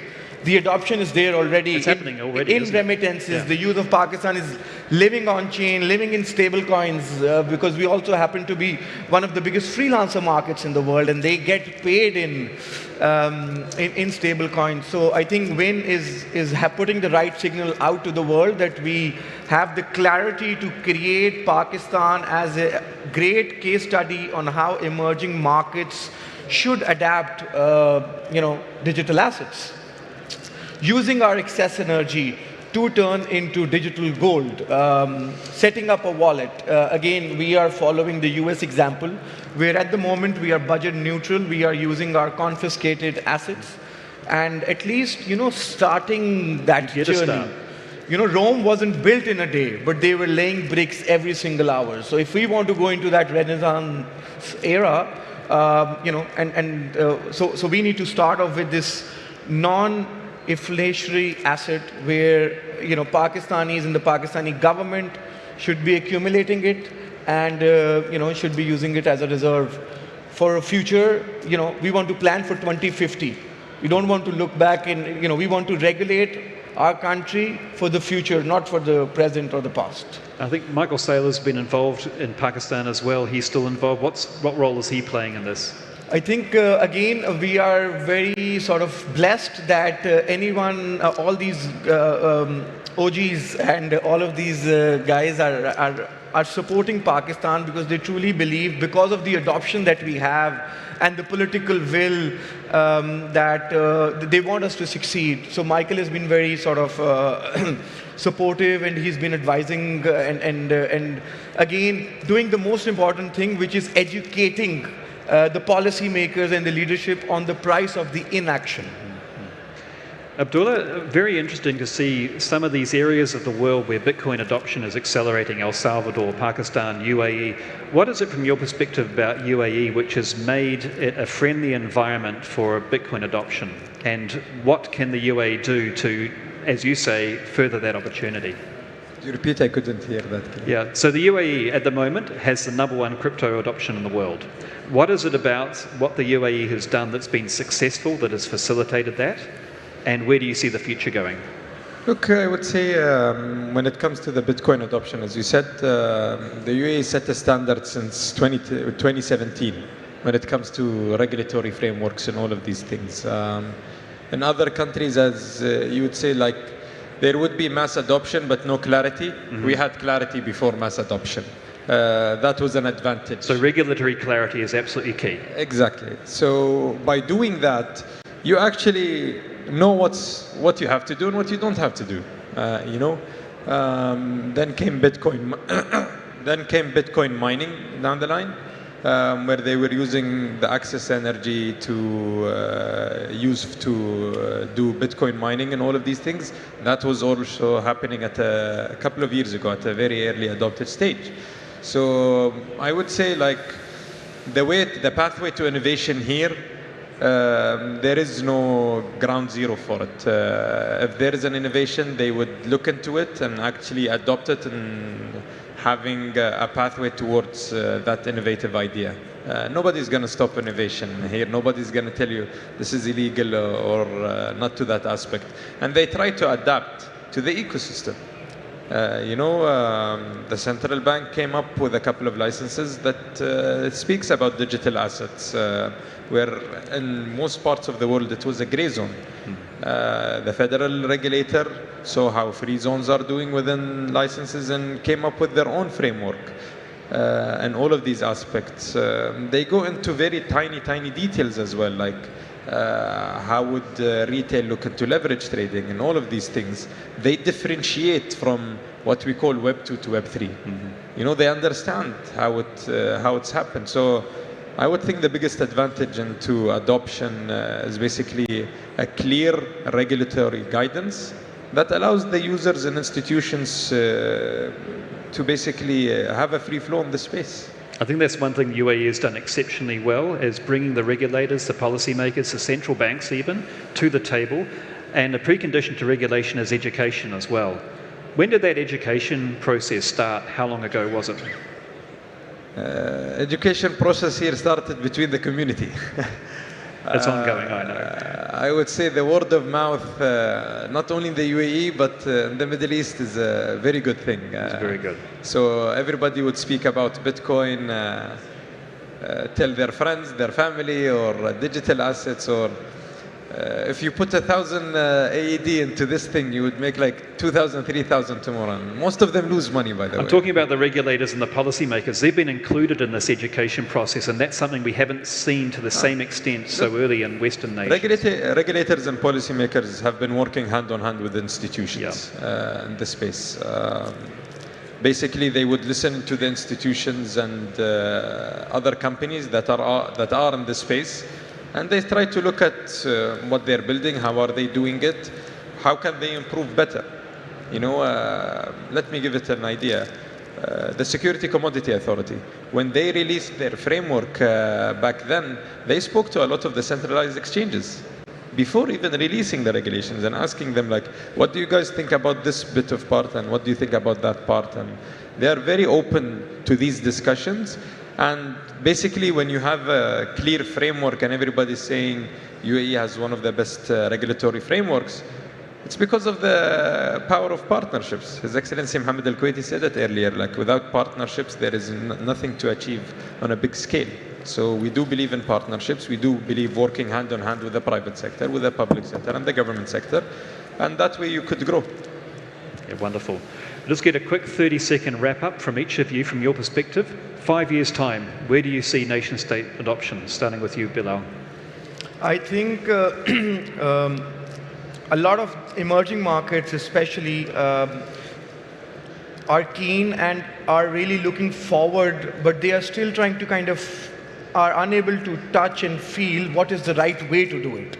And I think in 5 years' time, especially the IMFs and the World Banks of the world will, by that time, would have already adopted and came up with frameworks that enable other countries as well. You know, just like we have frameworks for the international banking industry, aviation industry, we should have it for the digital assets. So 5 years' time, I'm super bullish that there'll be a lot of Bitcoin adoption by nation states. I would say personally, again, in my opinion, in 5 years' time, Bitcoin is it's gonna be the same way back in the days how the US started acquiring gold in the market and building their treasury from that and their GDP. And I think each nation state is gonna start to do that.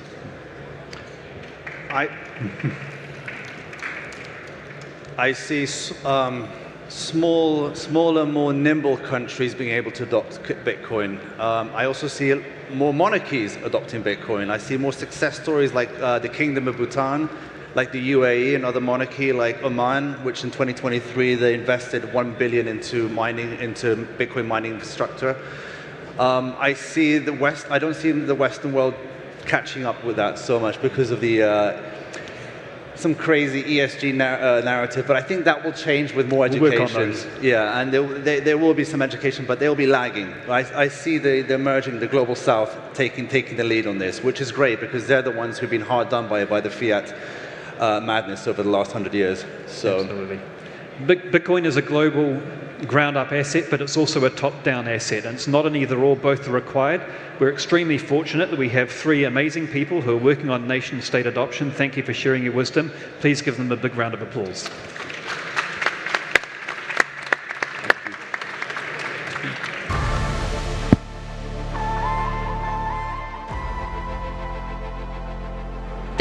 Thank you so much. That was a really insightful session. Yet I truly believe, by the way, when regulators are open to businesses, it also opens up a lot of opportunities. Thank you so much.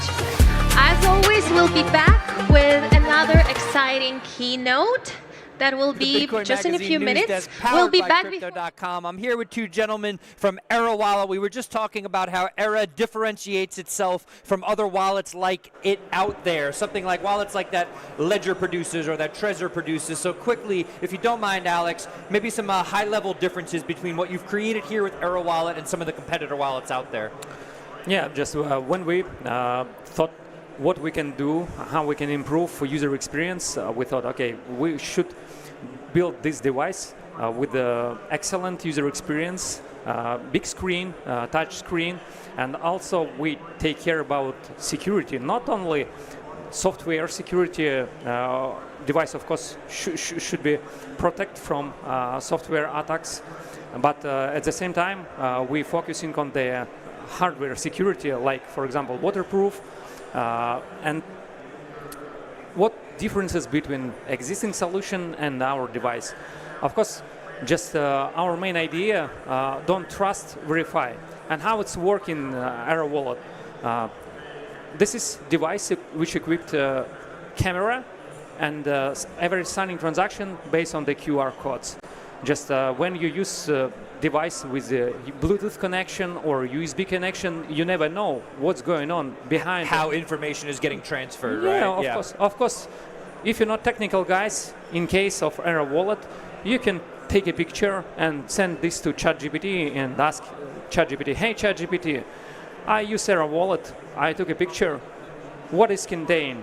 And ChatGPT describe you what is really contained. Yeah, you don't trust, you can personally verify everything. Okay. Yeah, just second, when you're getting your new device, first step, you will personally update your device, and then you should perform authenticity check. Yeah. Just who knows what's happened with your device on the journey from manufacturing to your hands.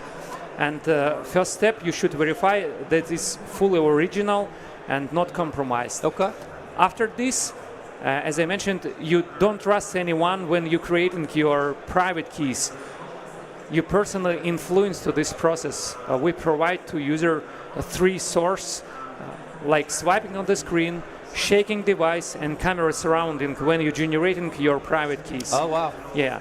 And moreover, just when you use hardware wallets, self-custody, you understand, just every day you use not only one wallet, you use few wallets, right? Maybe. Yeah, just you're a busy guy with transactions, I assume. Yeah, but yeah, for some people, I would assume that that's the case. Yes. Yeah, just and many users asked me personally when I start our project, hey guys, can you provide user experience when we can create more than one wallet in one device? And I said, yeah, of course, just why not? And we designed our device which allow you create up to 10 fully independent seed phrase different wallets. Different wallets. That's amazing. I appreciate it. I want to go over to Dan too, just to get your opinion on how, especially as someone who was working on this technically, how you differentiated. We only have about 30 seconds, so maybe just some high-level thoughts on that. So in essence, what we try to make sure to do here is that we don't outsource your security and again the reliability of your device to other external sources, but you have control over that, right? So how do we not outsource it? So as Alex said, when you are generating your entropy, we give the user full control for generating the entropy. How do we not outsource, for example, the protection of your device? The device by default is IP67 rated. You can immerse it in water and it will still work. This is the first hardware wallet that you can sign transactions with underwater. Underwater signing hardware transactions. You heard it here first from the live desk, ladies and gentlemen. We're headed back to the Falcon stage. Gentlemen, thank you so much for joining me. Over to the Falcon stage. We'll be back here at the live desk after this.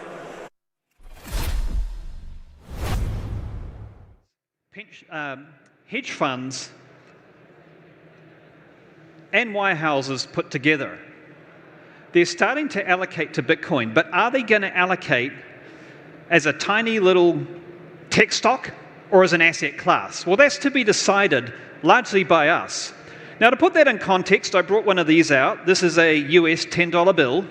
Now, if you were to denominate this money in $10 bills and you're going to stack them from the floor and you're going to build a stack, you'd have enough to go from the floor all the way up to the moon and back again. So it's fairly significant. And it turns out that if we are to see Bitcoin price appreciation at a fast rate rather than a comatose rate, we really need sovereign and pension fund adoption. But there is also a lot of freedom go-up projects that really could benefit from a sovereign adoption. Here's 3 of them. So this is Bipin. He has just been responsible for India's first Bitcoin-only fund being created. Now, thanks to him, the world's largest country has access to Bitcoin without paying capital gains tax. This is Ismail. He works in the charitable sector. He's just made it possible to give to charity in a Bitcoin-denominated way. Thanks to him, 50,000 people in the last few months who are new to Bitcoin have been able to give in Bitcoin as principal, a gift to charity that keeps on giving to your favorite charities such as Make-A-Wish, Amnesty International, and others. This is Harrison. Harrison funds Bitcoin mining projects using landfill gas. 35 projects like this, and Bitcoin becomes the world's first carbon-negative industry. He's just found 3 projects in the last 3 months. My connection to these people is personal. Harrison is my business partner. Bipin and Ismail, I coach on my Bitcoin mastermind. And in all 3 cases, for their Freedom Go Up project to scale, Number Go Up has to scale. So what makes Number Go Up? Well, capital flows do. This is Bitcoin's price chart over the last 4 years. As we can see, the major spikes in Bitcoin price were when we had the major spikes in capital flow. But let's go one step further. What causes capital to come into the Bitcoin network? Well, this does.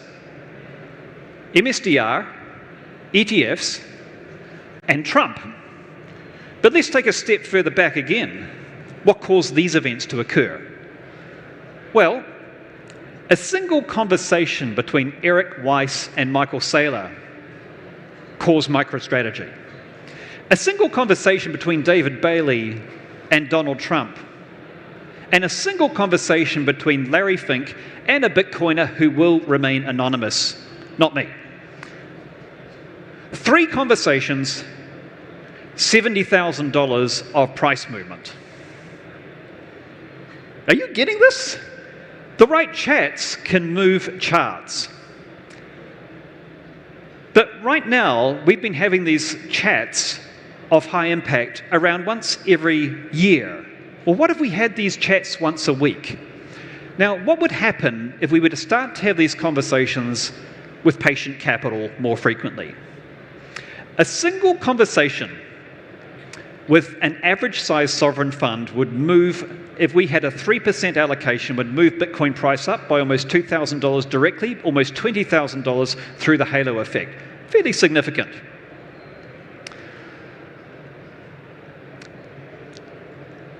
We have had some incredible conversations over the last few years, which have had a phenomenal impact on Bitcoin price. We're just not having them often enough. The person who orange-pilled Larry Fink is genius at orange-pilling institutional investors. The person who orange-pilled the Fidelity directors is a genius at orange-pilling institutional investors.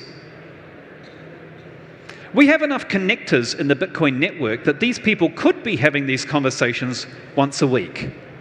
They're not. It's like having Leo Messi on your football team and asking him to play 1 game per year. We're doing okay, but we could be doing so much better. Now, the good news is that in the US alone, there are now 14 pension funds that have allocated to Bitcoin. That's cool. And the other good news is there is a clear path for an asset to gain widespread acceptance, and that's equities, which once upon a time was perceived as too risky to invest. Now it's perceived as too risky to ignore, with pension funds and sovereign funds investing half of their assets into equities. There's a clear trajectory that Bitcoin can follow. Now, Larry Fink has recommended just a 3% allocation. So of these 14 US pension funds, how much have they allocated so far? Is it 3%? 0.3%? 0.03%. Okay. But that's okay, right? They'll just be making a small allocation. They'll wait till that's successful. They'll do the pilot, then they'll allocate more, right? Wrong. That's what I assumed too until I looked at the data. That's not what's happening. We have a problem. The problem is that these pension funds today are conceiving of Bitcoin as a technology stock, not as an asset class worthy of a much larger allocation. Here's why we know this from the data. Of these 14 funds, how many of them have invested in ETFs or self-sovereignty as opposed to through MSDR shares? One of them. Okay? How many of them invested more than 0.15% of AUM? Not so many. Okay, well, how many of them have meaningfully increased their allocation to Bitcoin over the last year? One. No, -1. One has gone backwards from a large allocation where they now have 1/4 the amount. Okay, well, numbers aren't everything. Well, how many is following the journey from MSDR shares through to ETFs? Again, -1. One has gone backwards. Wisconsin used to have an ETF allocation. Now they've replaced it with a much smaller investment in MSDR shares. This is not what the early signs of mass patient capital adoption looks like. The issue is they're treating it like a tech stock, not as an asset class. And this is a problem because of a psychological term called cognitive entrenchment. Once you conceive of something as one thing, it's very hard to conceive of it as something else. For example, once you're conceived of as being just good friends, it's hard to be reimagined as a romantic interest, apparently, so people tell me. I guess what it comes down to is, as Bitcoiners, are we content with Bitcoin being just good friends, with patient capital, with the rather slow price appreciation that goes with that state of affairs? Now, the good news is, hope arrives in the most surprising of forms. These sovereign and pension funds, for the most part, will not have conversations with card-carrying evangelical Bitcoin maxis about Bitcoin adoption. They will, however, have conversations with third parties, and often with academic institutes. And in the world, the most reputable one to pension and sovereign funds is Cambridge. They have connections with over 30 sovereign funds at a governance level, actively talking about digital asset allocation. They also know what the 4 different blockers are that have stopped pension funds and sovereign funds investing more into Bitcoin. And here they are. And better than that, they also know how to overcome these 4 blockers.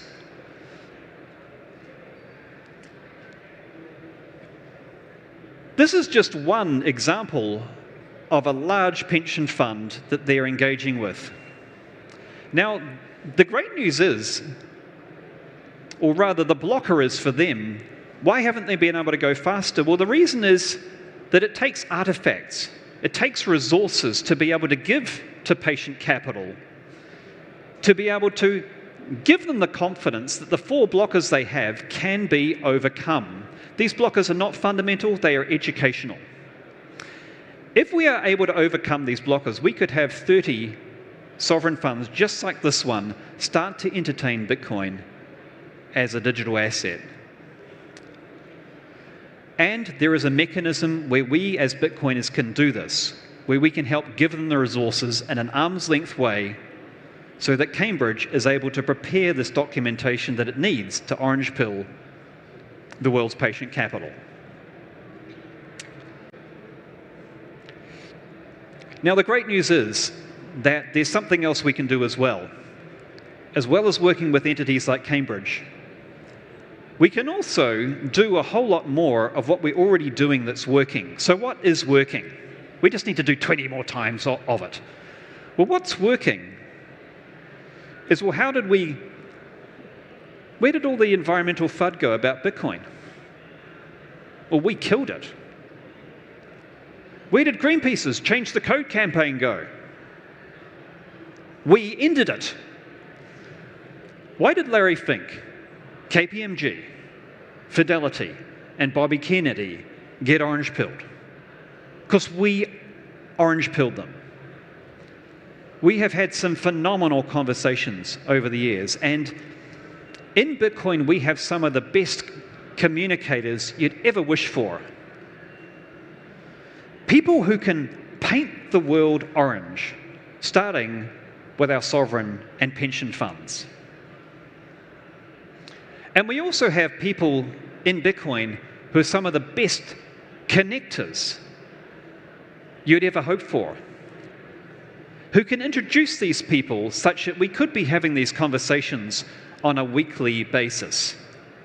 We just need to bring them together. And when we bring them together, truly amazing things can happen. All this happened not because it was inevitable, it wasn't. Not because it was written into Bitcoin's source code, it isn't. It happened because a small handful of honey badgers did the proof of work and had the conversations that changed history. Sovereign and pension capital adoption of Bitcoin, not as a tech stock but as an asset class, is not inevitable. It too will happen when we have the conversations with them that change history. We can achieve an average 3% AUM allocation to Bitcoin, 3% of $72 trillion, which is enough to see Bitcoin's market cap approach that of gold. Normally, we wait for history to happen. We have the chance to create it. We have all the ingredients we need to win. We simply need to bring them together. When everything clicks and these conversations occur, the most incredible things occur. Remember, chats move charts. We've done it before. We have changed the narrative on Bitcoin and energy. We have orange-pilled the skeptics. We have defeated better funded campaigns. Peter Drucker once said, the best way to predict the future is to create it. And we have the chance as Bitcoiners to come together and create this future where pension and sovereign funds allocate to Bitcoin as they should, as an asset class, with all the price appreciation and with all the ability to see Bitcoin succeed that goes with that.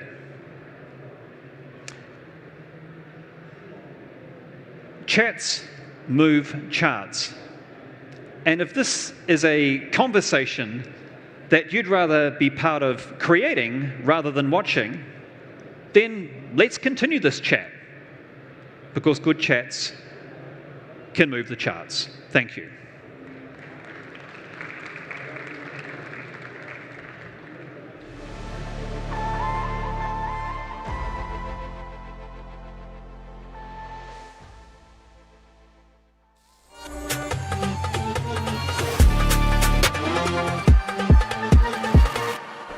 Welcome back to the Bitcoin Magazine news desk here, powered by Crypto.com. I'm Frank Corva, Bitcoin journalist, joined to my left by Susie Violet Ward, host of the Roxham TV My Two Sats show, as well as CEO of Bitcoin Policy UK. The woman does it all. And as well as catalyst for Machankura, KG Kokatatsu Nagako. I probably didn't pronounce that correctly, but I did my best. And I love this guy, so I'm happy to have him here on the desk. We are talking about Bitcoin as a medium of exchange here, ladies and gentlemen.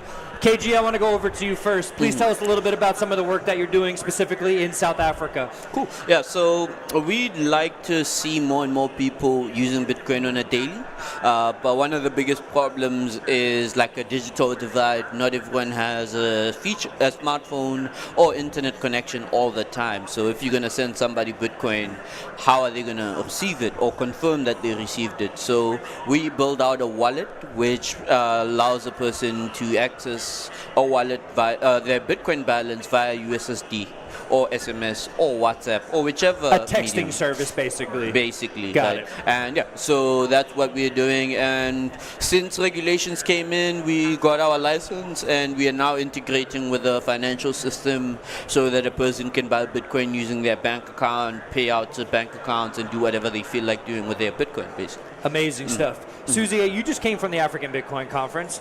The first thing you said to me is like, every other person I turn to is just building something incredible. Any big takeaways takeaways from the conference? What were you seeing in terms of people building especially tools to help facilitate Bitcoin as a medium of exchange? So a medium of exchange is the most important part of Bitcoin, and I think we often lose that. I think we're in between the store of value medium of exchange part now, and it was actually one of your talks, I think you were talking about how people build apps from a Western point of view and they don't look at the limitations that are actually there. For example, data storage, connectivity and things like that. And so it was really interesting to see the actual problems that people face across Africa and how they're solving them in a different way. Yep, yeah, absolutely.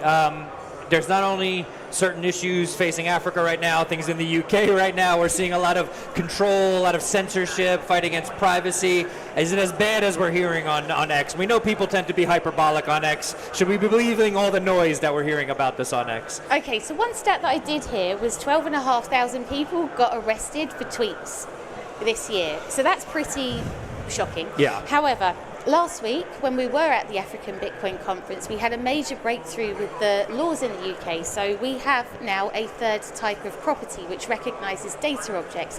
So currently in the UK, we have the first type of property, which is houses and things that you can own. The second type of more like stocks and debt.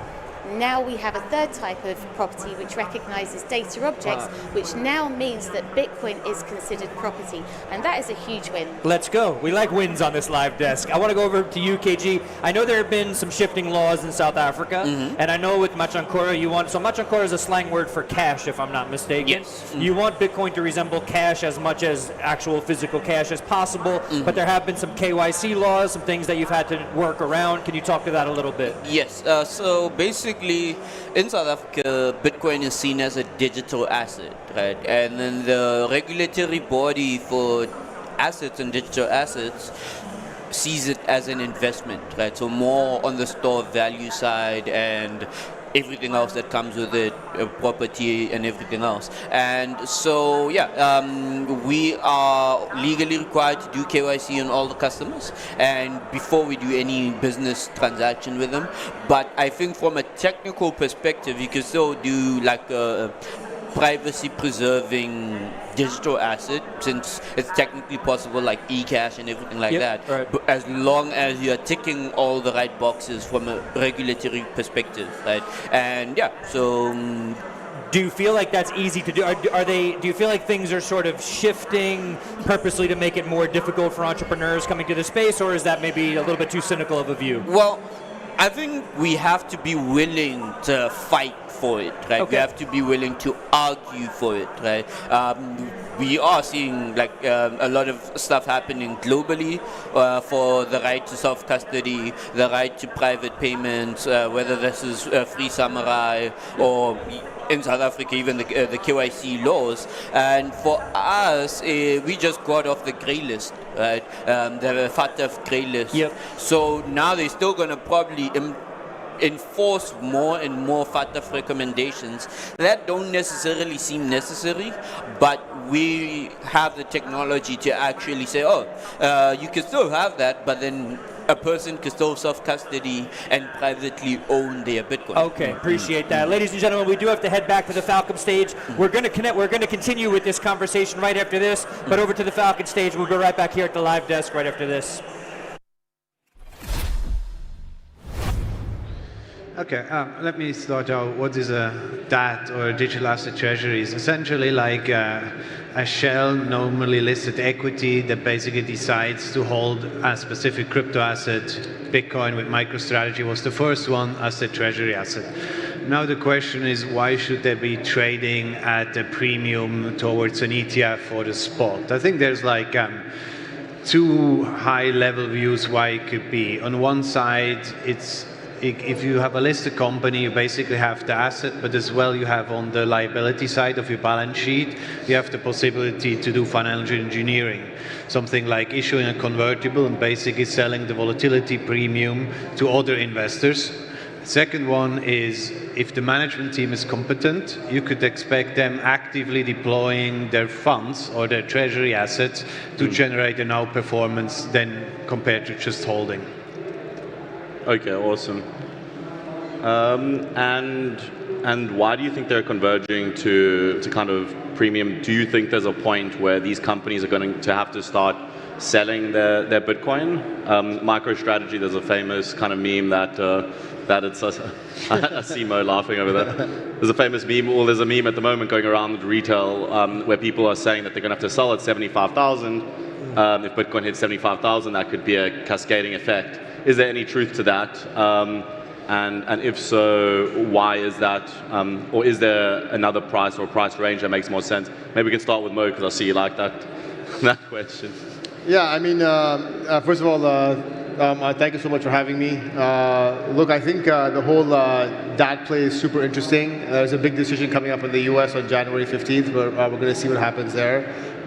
We as Fuse, we also have our own small treasury of BTC that we've been collecting for about 18 months now. We're long-term believers in the space, but I think there's a lot of question marks on what's going to happen. We think it makes sense, but we're going to see what happens in the States now. And it's going to have a huge impact on the whole sector on January 15th. Awesome. And Alan, your take? Any price range or some of the mechanics that lead to forced selling or could lead to forced selling by these DATs? I think like everything in crypto, if something is actually new and somehow works out, everybody jumps on the bandwagon and then it just goes crazy. And I think just the quality of that, if you look at the assets, you have on one side Bitcoin, on the other side you have a lot of altcoins or shitcoins putting into the place where you can ask, you really want to hold them for the next 5 or 10 years. The second part is like the quality of the management. And if you look at Saylor, and then who else can you name? It's probably Tom Lee, and that's it. So there's like a huge divergence. And then the other thing is also like, if you think the active management will lead to an outperformance, and you have seen MNAV, so that's essentially the multiple between the value of the assets and the share price, going up to 4, 5, 6. And then you look at just something simple like equity, holding passive index versus active management. The outperformance to active management is not going to be so high. So I think it's going to be a wake-up call, and then on the other time, there's less capital going into it. Yeah. So you think over time, less capital flowing into these types of assets or equities? Yeah, so I mean, you see the same thing with crypto equity, like exchanges that got listed, some other ones, like Circle is another one, was very high. Now I think everything is a bit like basically correcting on one point. Yeah. And I would see like most of the DATs going to trade below NAV. So you can see what's going to happen. One point is they're going to basically sell their underlying spot to buy back share. I think depending who you are and how much you hold, you're basically going to start a death cycle. If you do the magic MicroStrategy selling all their Bitcoin, it basically would force the market to front run, so leading to even more liquidation. Yeah. I think with MicroStrategy, there's like this, I don't know, it's 74 or 77, this weird number that's going around. And I think markets have like some tendency, if there's some meme out there, they're going to just chase it. But I'm not really that worried about that for MicroStrategy specifically. Got you. And is there any reason specifically? Do you think have they sold insurance or taken any kind of protection against that? I think they are so large that they basically will be able to raise capital, being equity or debt, like they did in the past. On the other side, they could look at a simple strategy like writing out of the money call option to generate a premium to basically serve the liabilities they have. Gotcha. And probably also if they would basically start to lend out their Bitcoin in some collateralized, sensible manner, I think they should be able to generate a return that's probably going to be higher than the current liability structure. Okay, awesome. Makes sense. Cool. Moving along to the topic of speculation versus real-world use case.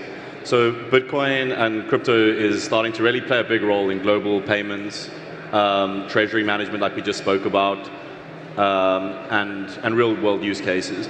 I'm wondering from both your guys' perspective, we'll start with you, Mo, at Fuse, how much of the flow and how much of your business is kind of real-world use cases? In the case of Fuse, how much of your business is powering B2B payments on the bank side, or rather powering access to crypto for retail or speculators? So what's the split now? How's that evolving?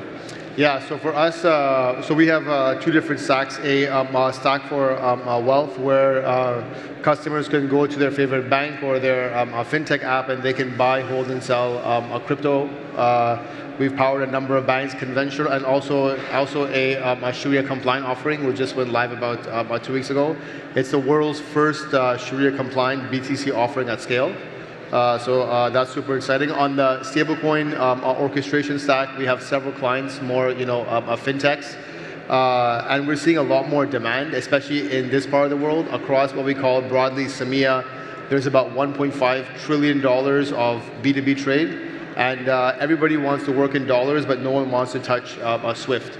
So we're getting a ton of demand from licensed B2B fintech companies, banks, exchange houses, and they were like, hey, we want more efficient treasury, we want faster settlement times, all those things. Stablecoin makes sense to us.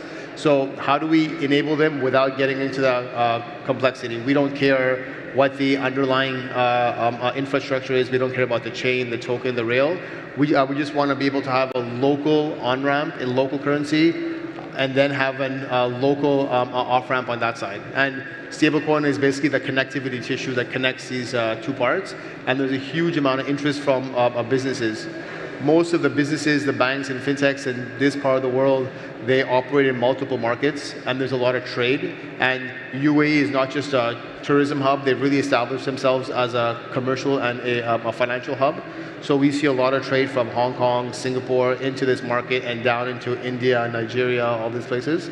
So they all want to use a stablecoin as sort of an effective treasury and transfer mechanism. And this is what we're seeing is a huge driver for us. So our business has grown almost 500% in 2025. Oh, wow. And a lot of that is just coming off of a stablecoin growth. Oh, incredible. What's the split roughly between stablecoin and, let's say, Bitcoin? Yeah, I mean, so Bitcoin is still the #1 traded asset across all of our banks who have implemented Fuse. And then, but from a stablecoin to a non-stable, it's probably about 65-35. Oh, wow. Awesome. And your side, Alan, at GSR, you guys are obviously the biggest, or one of the biggest crypto market makers. How are you seeing that move? I mean, we are like a market maker capital partner. I think I will break it down, as you mentioned. I would say like in emerging market, we see like payments provider, we see fintech, we see trade firm, which basically have a lot of markets, and they basically move around value, and they realize it's much easier to move the value around on a blockchain. So using stable coins, we see that. We see local LATAM. We see like different country having different treatment if you do a transaction in fiat or stable on the tax wise. Like Colombia is one thing where you get preferred treatment if you lose a stable coin. So we see much more for them as a like let's call them as business partner integrating that kind of infrastructure. You saw Klarna coming out of that, and then that's more the emerging market. They basically see it as a great way to move around value. The other side is like on the emerging or developed country, we see more and more different players opening up to provide some kind of solution to their client, being Bitcoin. We saw JP Morgan offering like a structured product on Bitcoin. So all the fancy wealth management products. Are you guys doing stuff with JP Morgan on that?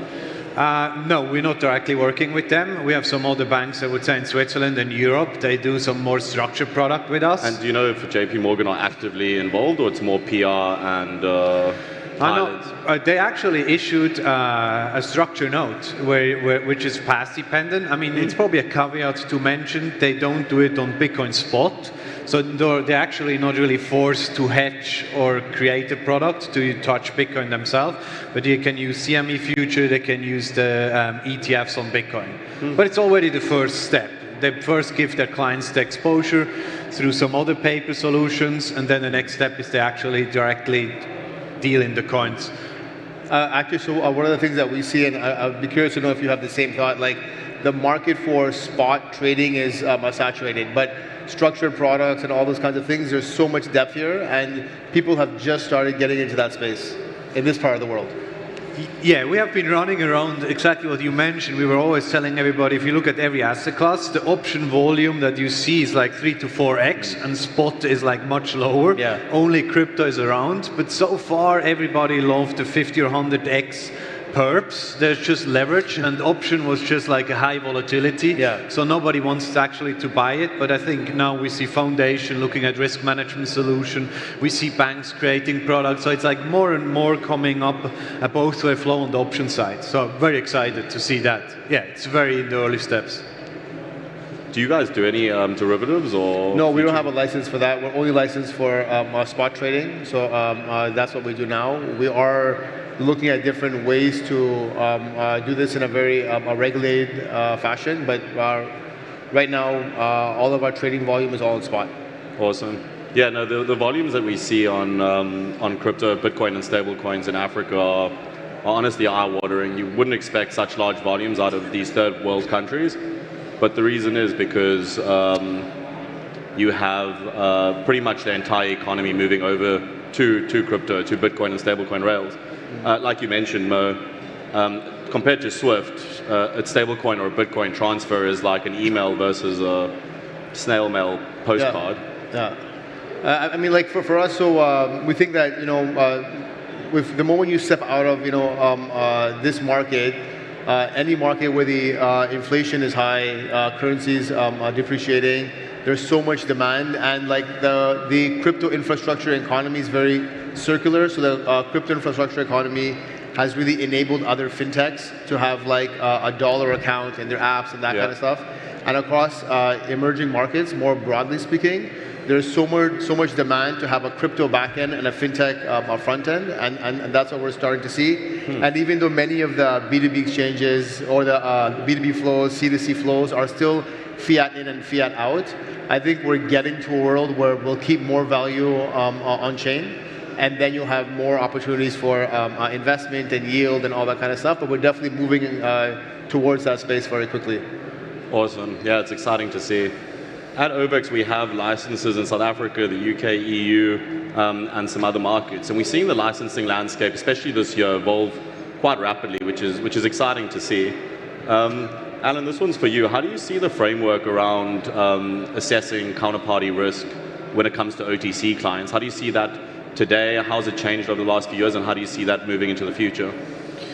I mean, the firm has historically been a bit absent from running too much counterparty risk or building up a credit portfolio, because if you have been looking back, it started with Mongkox, and then like probably every few years, last one was FTX. You have some kind of exchange or larger blow up, which basically puts the whole crypto market in a bear market, which is very annoying.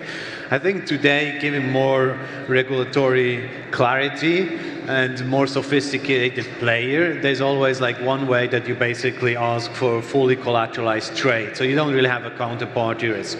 Second one is you move into margining. Another way that we see more and more popping up, I mean, on the exchange side, you have something like Copper Clear Loop. There are different technology solutions that basically migrates the counterparty risk to somewhere else. Got you. And when you're onboarding new institutions, which I'm sure there's a lot of kind of first-time crypto buyers, what are some of the mistakes you see them making as an institutional moving into the Bitcoin and crypto space? Some of the more common mistakes that people make when starting in Bitcoin and crypto? I mean, I don't know if it's a mistake, but I think there is an inherent distrust in crypto. So it takes a while to convince compliance and risk, hey, this is a $3 trillion asset class. It's not going anywhere. Well, the bigger tokens are not going anywhere. And this is like a proper financial instrument at this time. And so I think that's the biggest challenge that we face whenever we speak to our clients. And then I think also it is still difficult to get the supporting fiat rail.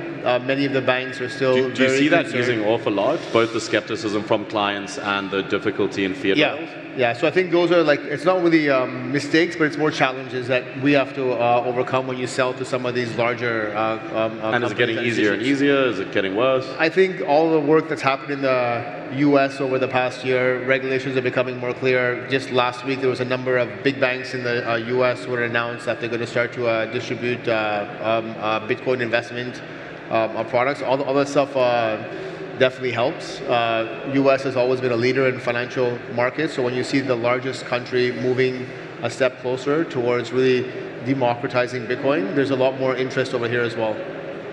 Awesome.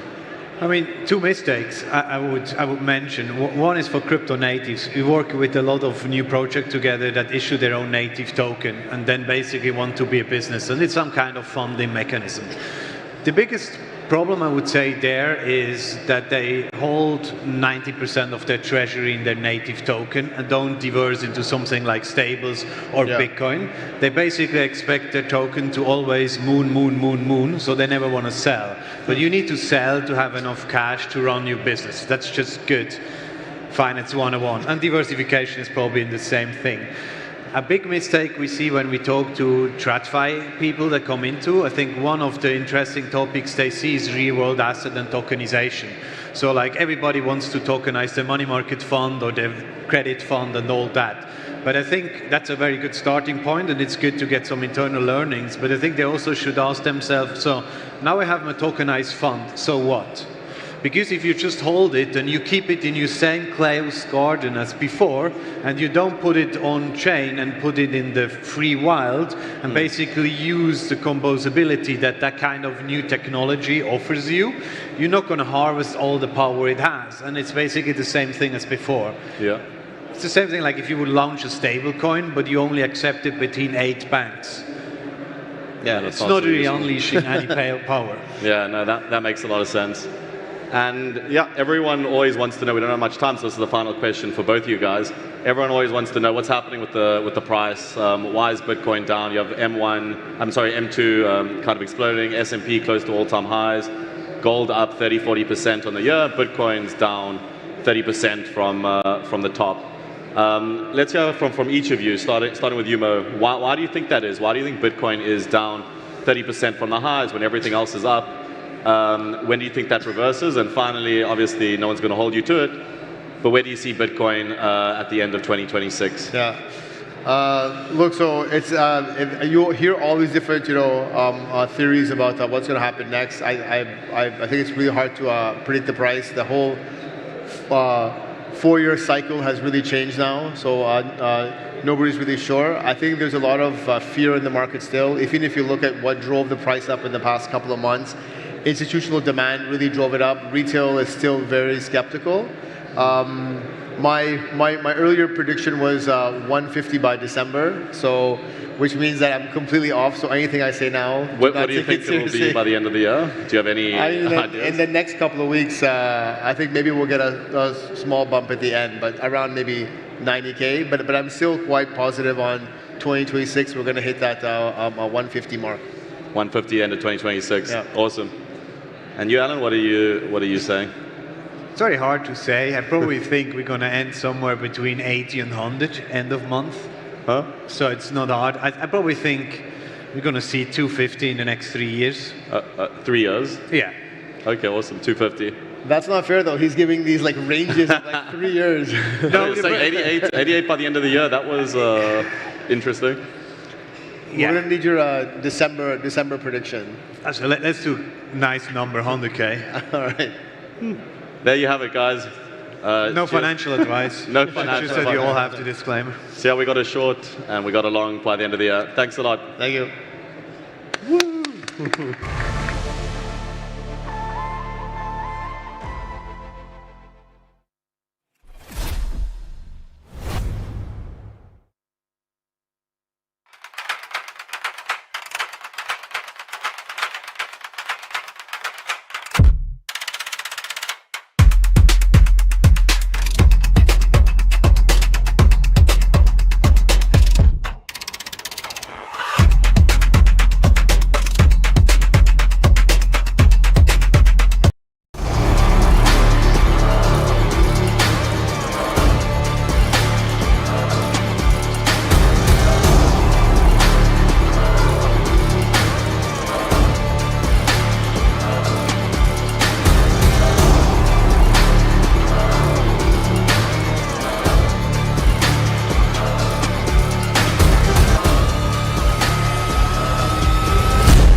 Bitcoin Magazine news desk powered by Crypto.com. I'm Frank Corbett, Bitcoin journalist, joined to my left by Susie Violet-Ward, CEO of Bitcoin Policy UK and host of the My Two Sats Roxham Show, as well as catalyst for Machankura, KG, Kokatatsu Nagako. And we want to give a shout out to Rob, Susie's husband, who I think is watching back home, and who also helped me with my back last time I was in London, so we salute you, Rob. Hello. I want to go back to a conversation we were having off camera here, talking about challenges associated with getting people into self-custody. KG, I'm going to go to you first. I think people generally feel a little bit nervous about it, right? We use all these digital apps, they hold our money for us. We use these apps that there's private keys, public keys involved with them, but we're not even aware of it, right? So this taking responsibility seems difficult for people. What's your experience with this? Yeah, so well, I think one of the biggest things is a person maybe is not ready for the permanence of it all, right? Like you self-custody from that point till infinity and beyond. So yeah, we have devices that help, like an open dime, which is just you gift it to a person, now they can self-custody. But I was telling you earlier that I think BitKey is like a reusable open dime. You gift it to a person, now they can self-custody without ever having to worry about seed phrases and whatever else. And maybe when they're ready, they could graduate like a much more advanced wallet. Yeah, right. Yeah, something like that. Okay, that's fair. Susie, your thoughts? Is it more of is it like a responsibility issue? Is it a personal responsibility issue at the end of the day? Yeah, that is a tricky thing for people, isn't it? Because we outsource so much of our thinking, and I think that it's completely different in Africa, because I think people have to take more personal responsibility, so it's much easier to get people on board. And I totally agree. BitKey is a bit of a game changer, and that's exactly what I was thinking when you said that it's hard, because it's multi-sig. You don't have to worry about a seed phrase, but that actually took some getting used to for me, because when I was setting it up, I thought, right, I'm going to set half a day aside. I'm going to really understand it, and then within 10 minutes, I was like, oh, I'm done. And where's the seed phrase? And then and it took me a while to actually feel comfortable with that, but actually, it's brilliant. Okay, love that. One last thing. We do have to head back to the main stage in 30 seconds. I just want to know, I'm watching what's happening with Money Badger. This is a little off the topic. So Money Badger is helping make Bitcoin a medium of exchange across South Africa. Is this real? Is the hype real around Money Badger? Well, it's underhyped. Underhyped. Yeah, so basically get to South Africa, whichever is your favorite Lightning wallet, load up Money Badger, scan a QR code, and it pays automatically. And it's settling in the South African rand? Yes. Wow, incredible. All right, well, ladies and gentlemen, when you're in South Africa, obviously check out Machankura, check out what's going on with Money Badger. We're headed back to the Falcon stage. We'll be right back here at the live desk after this.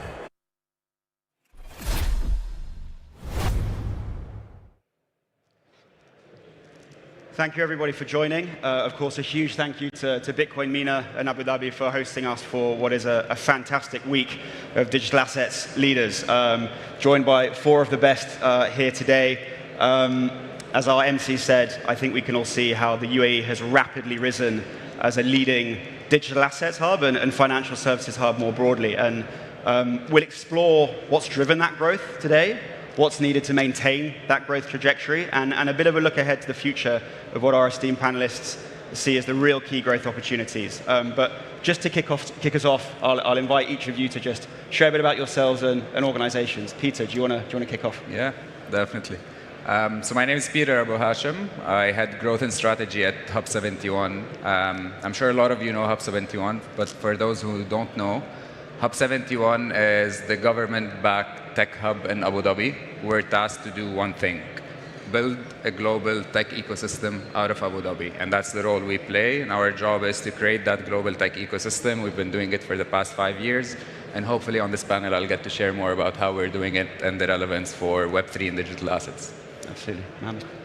I'm Mohammed Rasool. I'm the CEO of Amana. We're a neo-broker based in Dubai. We cover MENA. We're working hard to open up access throughout the region for people to both TradFi and DeFi assets in one combined ecosystem. Hi, Dishank Patel. I run digital assets at RagBank, so I guess I'm the banker on the panel. We've actually been quite maybe the pioneer when it comes to banking for the digital asset space. We recently, or earlier this year, launched a brokerage platform for our customers where they could trade crypto, for example. We're the first conventional bank in the UAE to do that. So yeah, we're very much doubling down on this space and seeing where that takes us.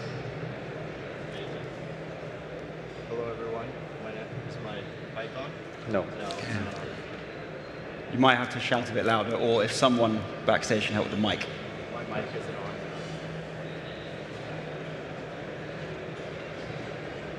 on. Can someone backstage help with the mic? Joseph's mic is not working.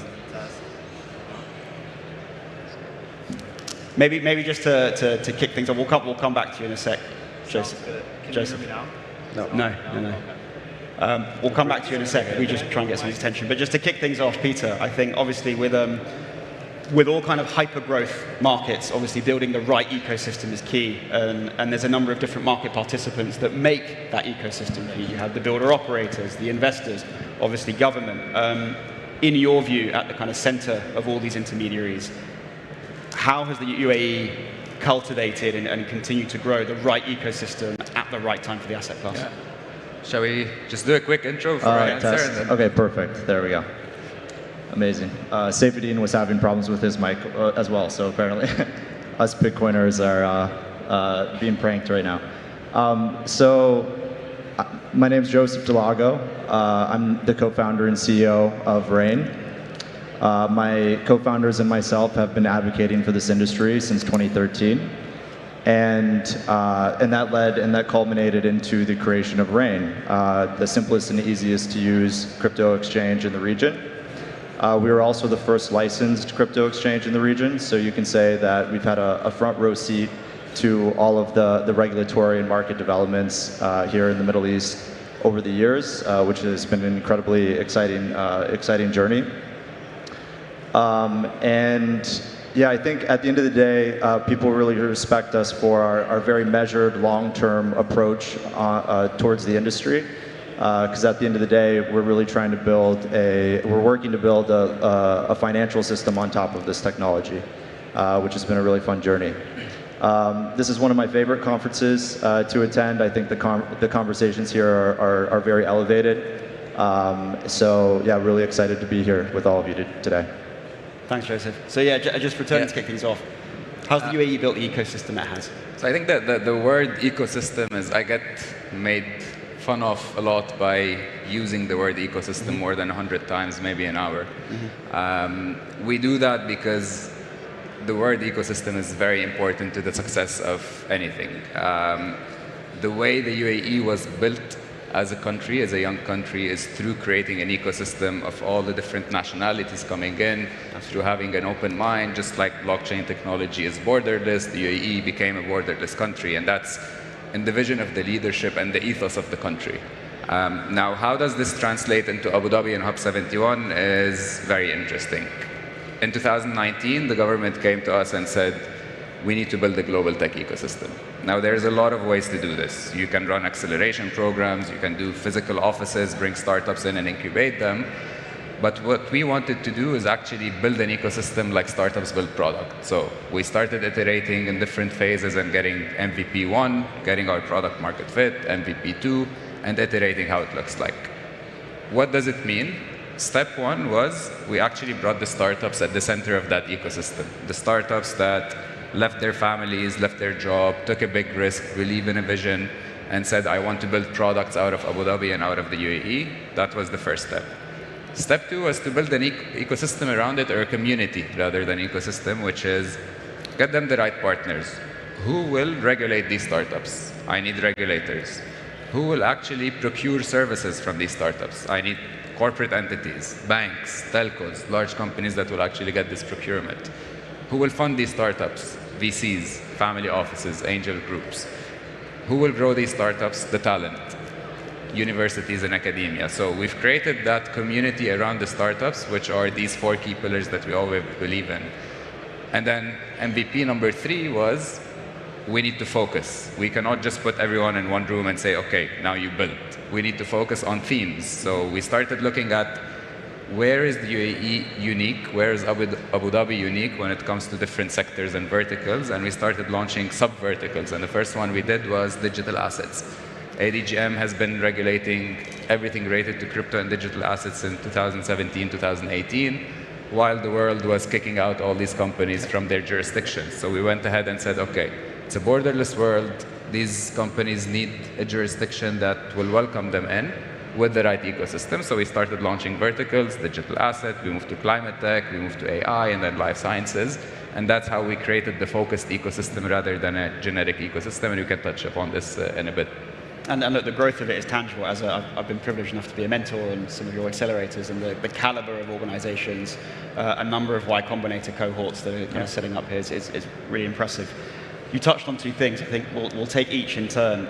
You mentioned building products and obviously regulation. So kind of taking those two.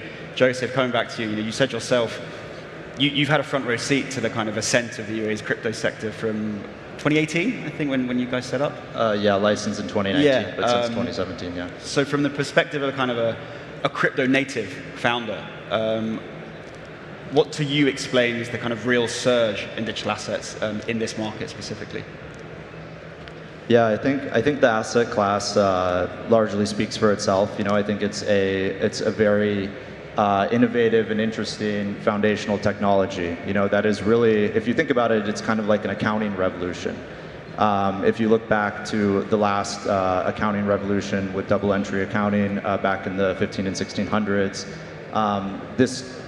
this wave of cryptocurrency is really about what we like to refer to as triple entry accounting, which is, there's a third shared entry around the world. So you can kind of think of it as a foundational accounting innovation that is taking the world by storm.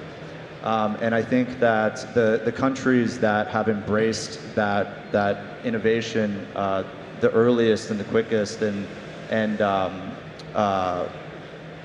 with the biggest sense of conviction are really seeing a huge benefit from that. I think UAE has really put itself on the map as a global hub for crypto. And as Peter was just sharing, there's just so much infrastructure here for anyone across the globe to come start a business. And whether you need a legal foundation or a technological foundation or office space or a skilled talent force, there really is all of the components of a business scaling a business globally can be found here. So. As you mentioned, I've certainly experienced that firsthand starting a business in the UAE, and that's really what I would say is that all of the base components for starting a global company are here. It's interesting when you talk about base components, and Peter, you mentioned it earlier, obviously regulation is critical. And so, I mean, just coming to you, Deshan, from the banking vantage point, I think the one thing that we can all agree on, it's not just that the UAE's regulatory frameworks are progressive, it's how they move with industry and remain so agile in real time, because this is an evolving asset class. Can you give us a bit of color on actually what's required to do that, and what are the kind of ingredients for success into having an agile regulator and implementing that regulation effectively? Yeah, the truth is that the regulators who regulate us are not the same regulators who regulate the reins of this world. So that marriage is very important, federal versus emirate level, for example. However, the progressive nature and the agility has meant that it's worked quite well, actually. And progression isn't just based on what already exists, it's also creating what doesn't exist. The payment token service regulation was launched a year and a half or so ago. And more recently, we've seen that happen via the Genius Act in the US and things like that. So, sometimes you have to take the lead. And what's happened is, certainly from a bank's perspective, it's given us more validity to be able to work with these entities and give us more comfort that the regulation is giving us the ability to validate these entities and the transactions and all the things that come with it, because ultimately we're a traditional organization, right? And being a traditional organization, we have certain rails and certain benchmarks that we have to manage, and we've got no choice but to manage those. But bringing sort of what I like to call DeFi and WebFi together, TradFi, excuse me, DeFi and TradFi together, it means that it actually allows us to talk a similar language, and that is helping. One thing which I always go on about a lot, and that's education, both internal to organizations like ours, as well as to VASPs as well, because without talking the same language, there's always going to be that chasm which needs to be bridged, and I feel like regulation is helping us do that. It's an interesting point. You preempted my next question. That coalescing of TradFi and DeFi has become mainstream. And I think, turning to yourself, Mohammed, I think you've worked all around the world, from Chicago to New York to London to the Gulf for many decades. And so I'd love to get a flavor from yourself as to what you've seen through your personal journey and how the UAE has kind of so seamlessly delivered that TradFi, DeFi, not to use ecosystem again, but yeah, that seamless kind of bridge. Yeah, I'll be honest, I've never seen anything like it.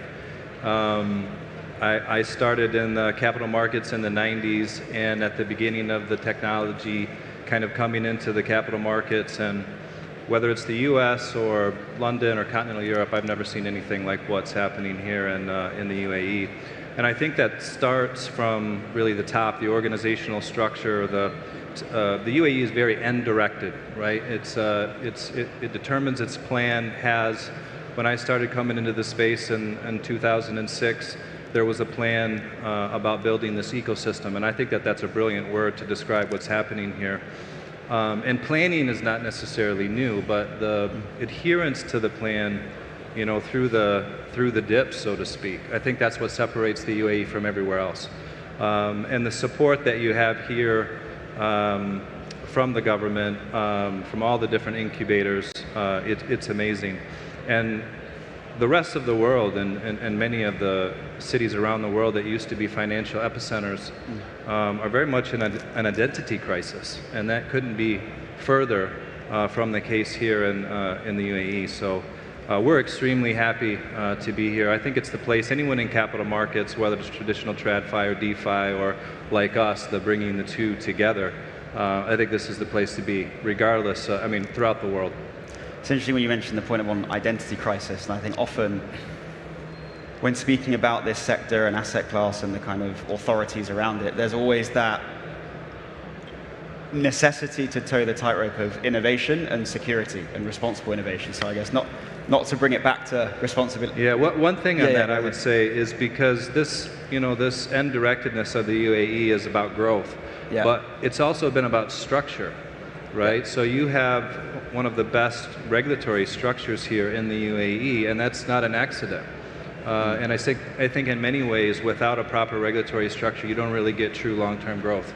And so the UAE has not sacrificed the immediate short-term growth without thinking about that.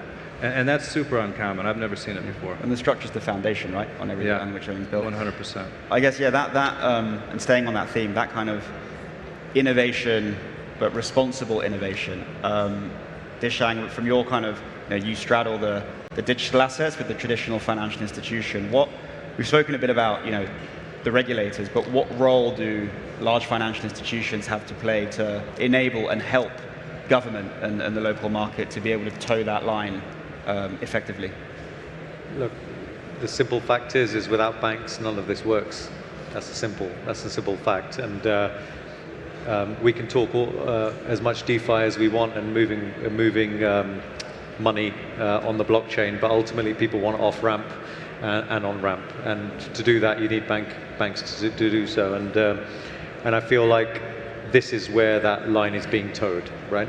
And this is why I made the point earlier about making sure that organizations, both on the TradFi side like us, as well as on the DeFi side like Rain and others, understand what that marriage looks like while still aligning to regulatory requirements. And what I think has to be done and what will be done for this to evolve further is for each side of that coin to understand each other's regulatory burdens and requirements. Because without knowing that, the journey becomes quite full of friction. If you want to create a frictionless environment, it's going to be more about ensuring that before we've had a conversation, before the sit down around the table has happened, it's an inherent understanding of what needs to be built. And I feel like that's where certainly the financial institutions, to answer your question, are moving towards.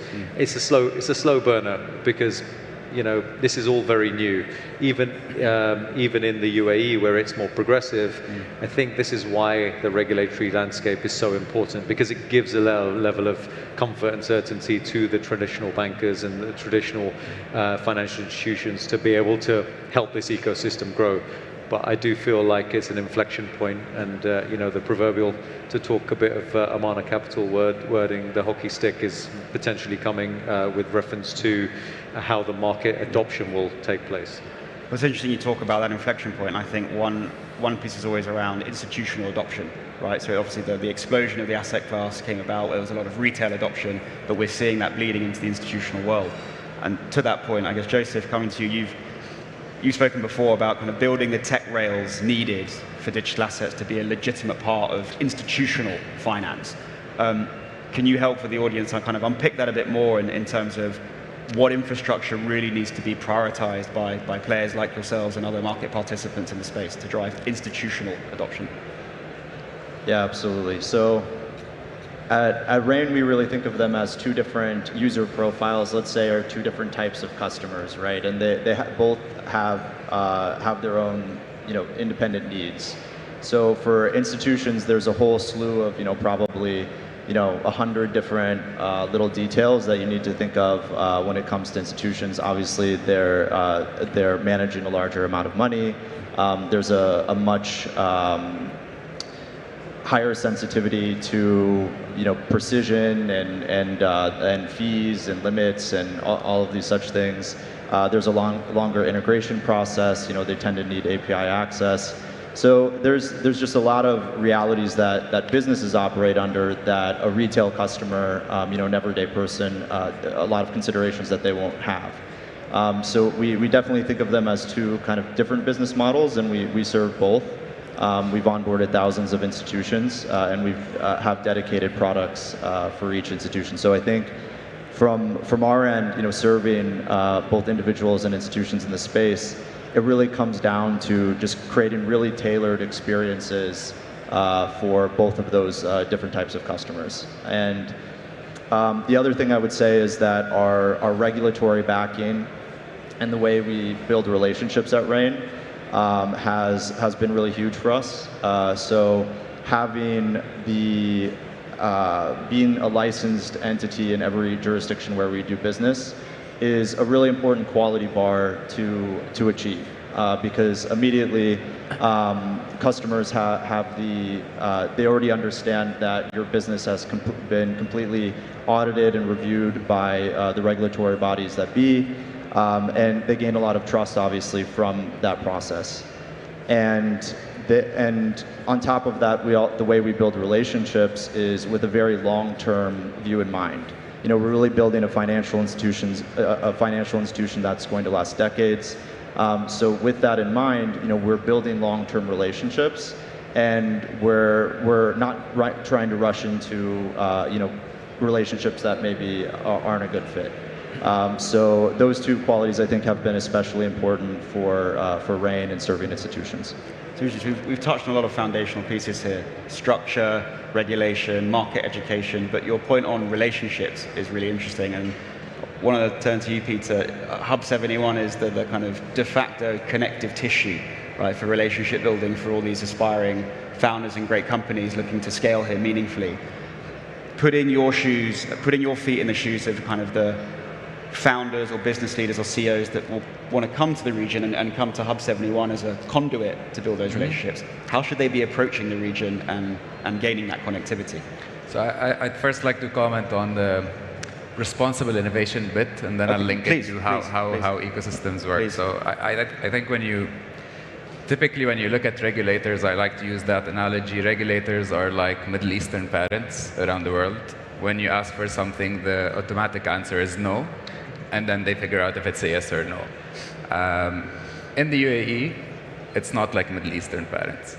The regulators have their doors open. The UAE has its door open. So even if you're doing something where regulations do not exist, and I'll link it back to how it operates in Hub 71, the regulator's door is always open to learn what does it take for the regulator to innovate to allow that innovation to come to life, rather than taking the Middle Eastern parent approach and saying, you cannot do this, stop what you're doing. And that's what created that strong ecosystem in Abu Dhabi. That's what created that strong ecosystem in Hub 71. How does that link back to the ecosystem we've built in Hub 71?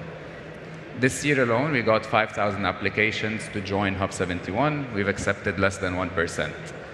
as these companies apply, depending on what sector you're in, you're going through multiple rounds of revision. And the final round of revision, you're actually talking to your regulator, your customer, your investors, and your peers. So before a company comes into the country, before a company even thinks about expanding and leaving their home base into Abu Dhabi, they've spoken to all their stakeholders. We've gotten the comfort as an ecosystem. We work in life sciences, we work in crypto, we work in fintech, we work in edtech.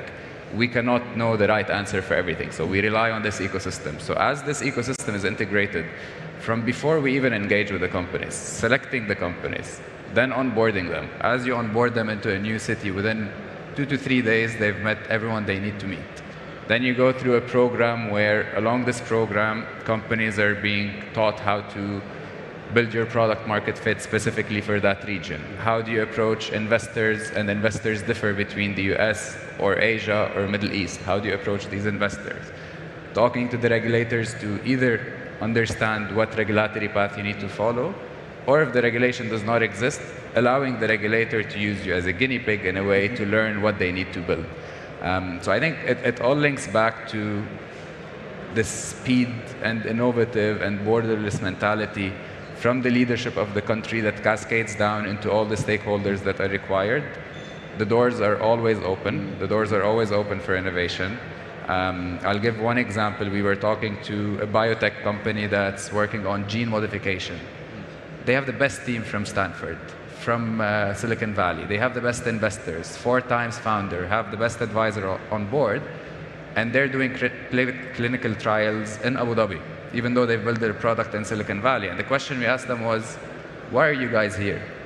They said it took us 11 months to get a response from the FDA to be able to get a meeting. We came to Abu Dhabi, and within 2 weeks, we were sitting with the regulator and building the regulation around biotech. So the openness is there. Whether you have the right answer or not, the summary is the door is always open. Hub 71 as an ecosystem is the first door you need to open, because that's where you enter the initial ecosystem and you go to the right stakeholders you need, and that's what we try to do.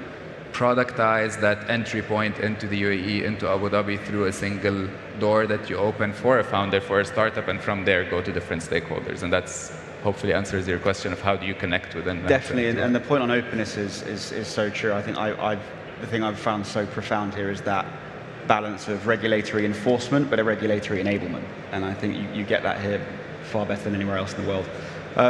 We've got about 5 minutes left, so just a couple more questions. First, question for each of you. You're all leaders in your fields, respectively, within the asset class, but looking ahead, what excites you most about the sector here, and what do you think, again, to use the word ecosystem, but what do you think the digital asset environment here and all market participants within it really need to focus on to maintain the trajectory we're on now? So starting with you, Peter, what excites you most about what's coming, and what's the focus to capitalize on it? So the most exciting bit for us is cross-sector collaboration. When you look at digital assets, it's all about borderless, owning your own money, not having a central entity allowing you to withdraw your money or transfer in layman terms. So the same applies for your health. Why does a central authority is required to approve what drug you take? How can this be borderless? How can you own what you need to do? The same applies for data and AI. Why is the data stored on a specific data center rather than it being owned on the blockchain? So for me, the most important bit is the cross-sector collaboration. What AI technologies will come out that are built on chain, what life sciences, biomed, edtech, whatever sector you see start living on chain. It's less about the crypto hype and trading hype. It's more about what actual problem are we solving with the technology that was developed around the digital asset, and how can we allow humans to have ultimate freedom of money, of health, of lifestyle, of everything, basically. That's the exciting bit for us. Interesting. Mohammed? Yeah, I guess on that tone of empowering people with ultimate freedom, for me it's really the merger of the TradFi and the DeFi ecosystems. It's just a matter of time, I think, before you see the tokenization of all real-world assets, whether that's stocks or bonds or real estate. So that's exciting to me. Because right now, and I hope it stays this way, it's coupled with the identity of providing better access for all people. In MENA, people have had a certain, section of people have had access to a variety of financial products for decades. But really, what's happening now is, this democratization, if you will. I know that word is used quite often, but this excites me throughout MENA, the continent of Africa. And I think the most important thing for the UAE to continue to do is to walk that line between growth and supervision, regulatory structures.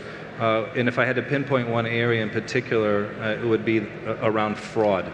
Fraud in capital markets, fraud in digital assets, fraud in TradFi assets, the regulatory oversight that limits that, reduces that. I think that's an area for the government to focus on, and I think with that being done, I think the growth will keep going, if not at a faster pace.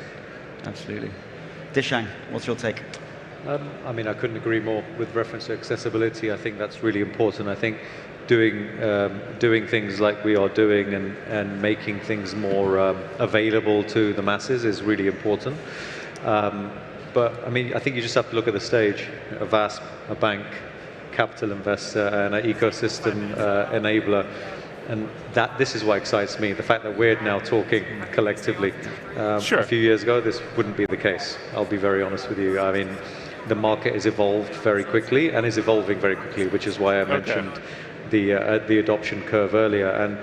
And I'm really looking forward to that happening, because the moment that happens, the whole world of interoperability opens up.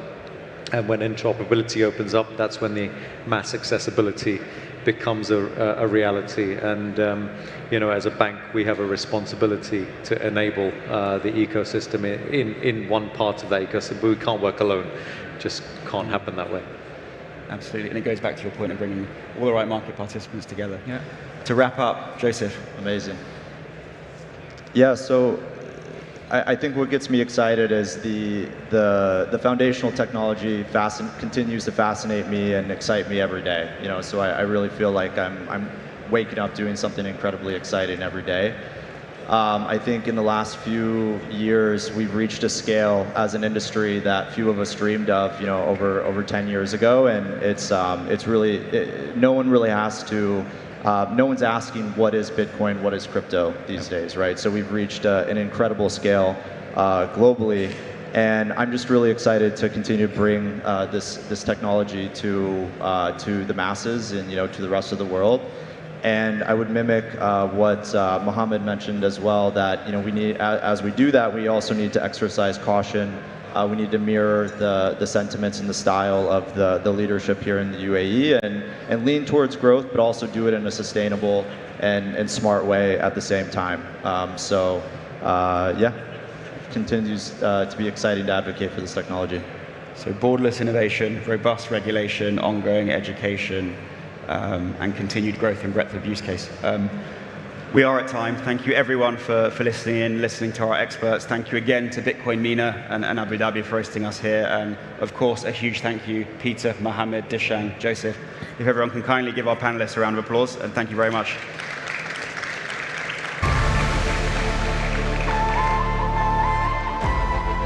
Fantastic. Thank you so much. Please give a big hand to our amazing panelists once more. And we can...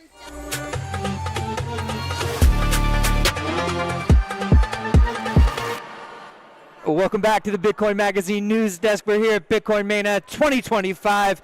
The day is underway. Vibes are high. Price of Bitcoin, I think it's high. I haven't checked, but who cares? Anyway, I'm Frank Corva, Bitcoin journalist, joined by none other than Andrew Hones. Pleasure to be with you, Andrew. Andrew is the CEO of Battery Finance and New Market Capital, doing wonderful things at the intersection of Bitcoin and traditional financial products. So, Andrew, please, a little introduction for yourself and what you're working on. Yeah, great to be here, Frank. It's always nice to be in Abu Dhabi. It's just amazingly electric today with all these people here at the conference.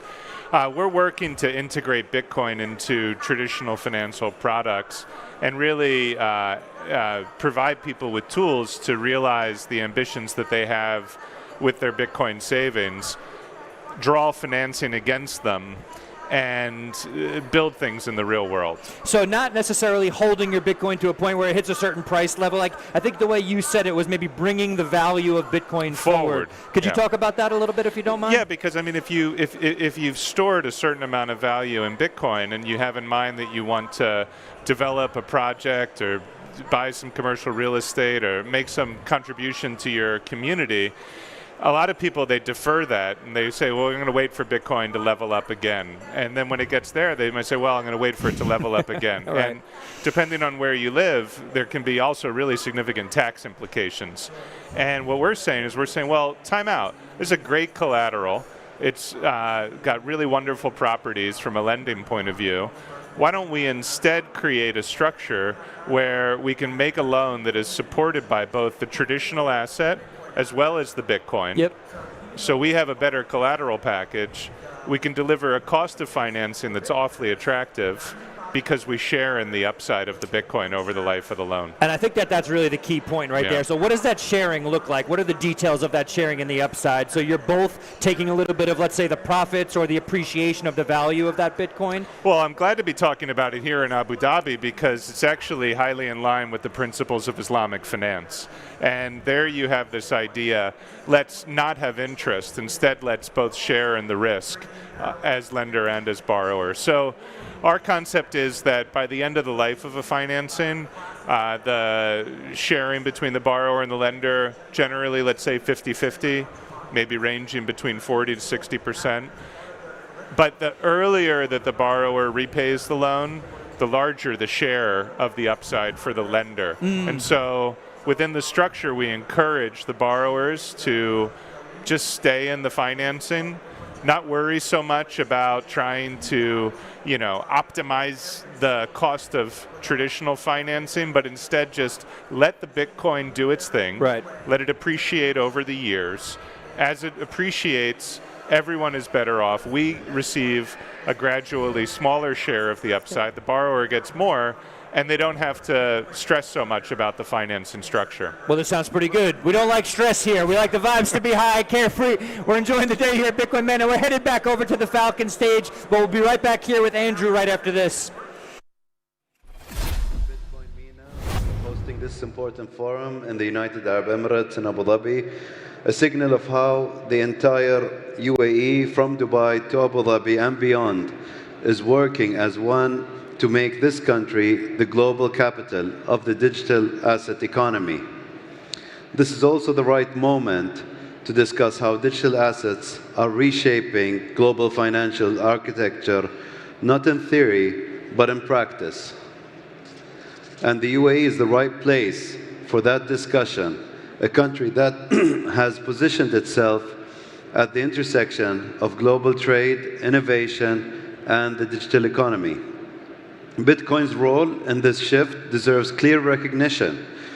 Whatever one's view of its long-term price, Bitcoin introduced something genuinely new, the first decentralized financial system.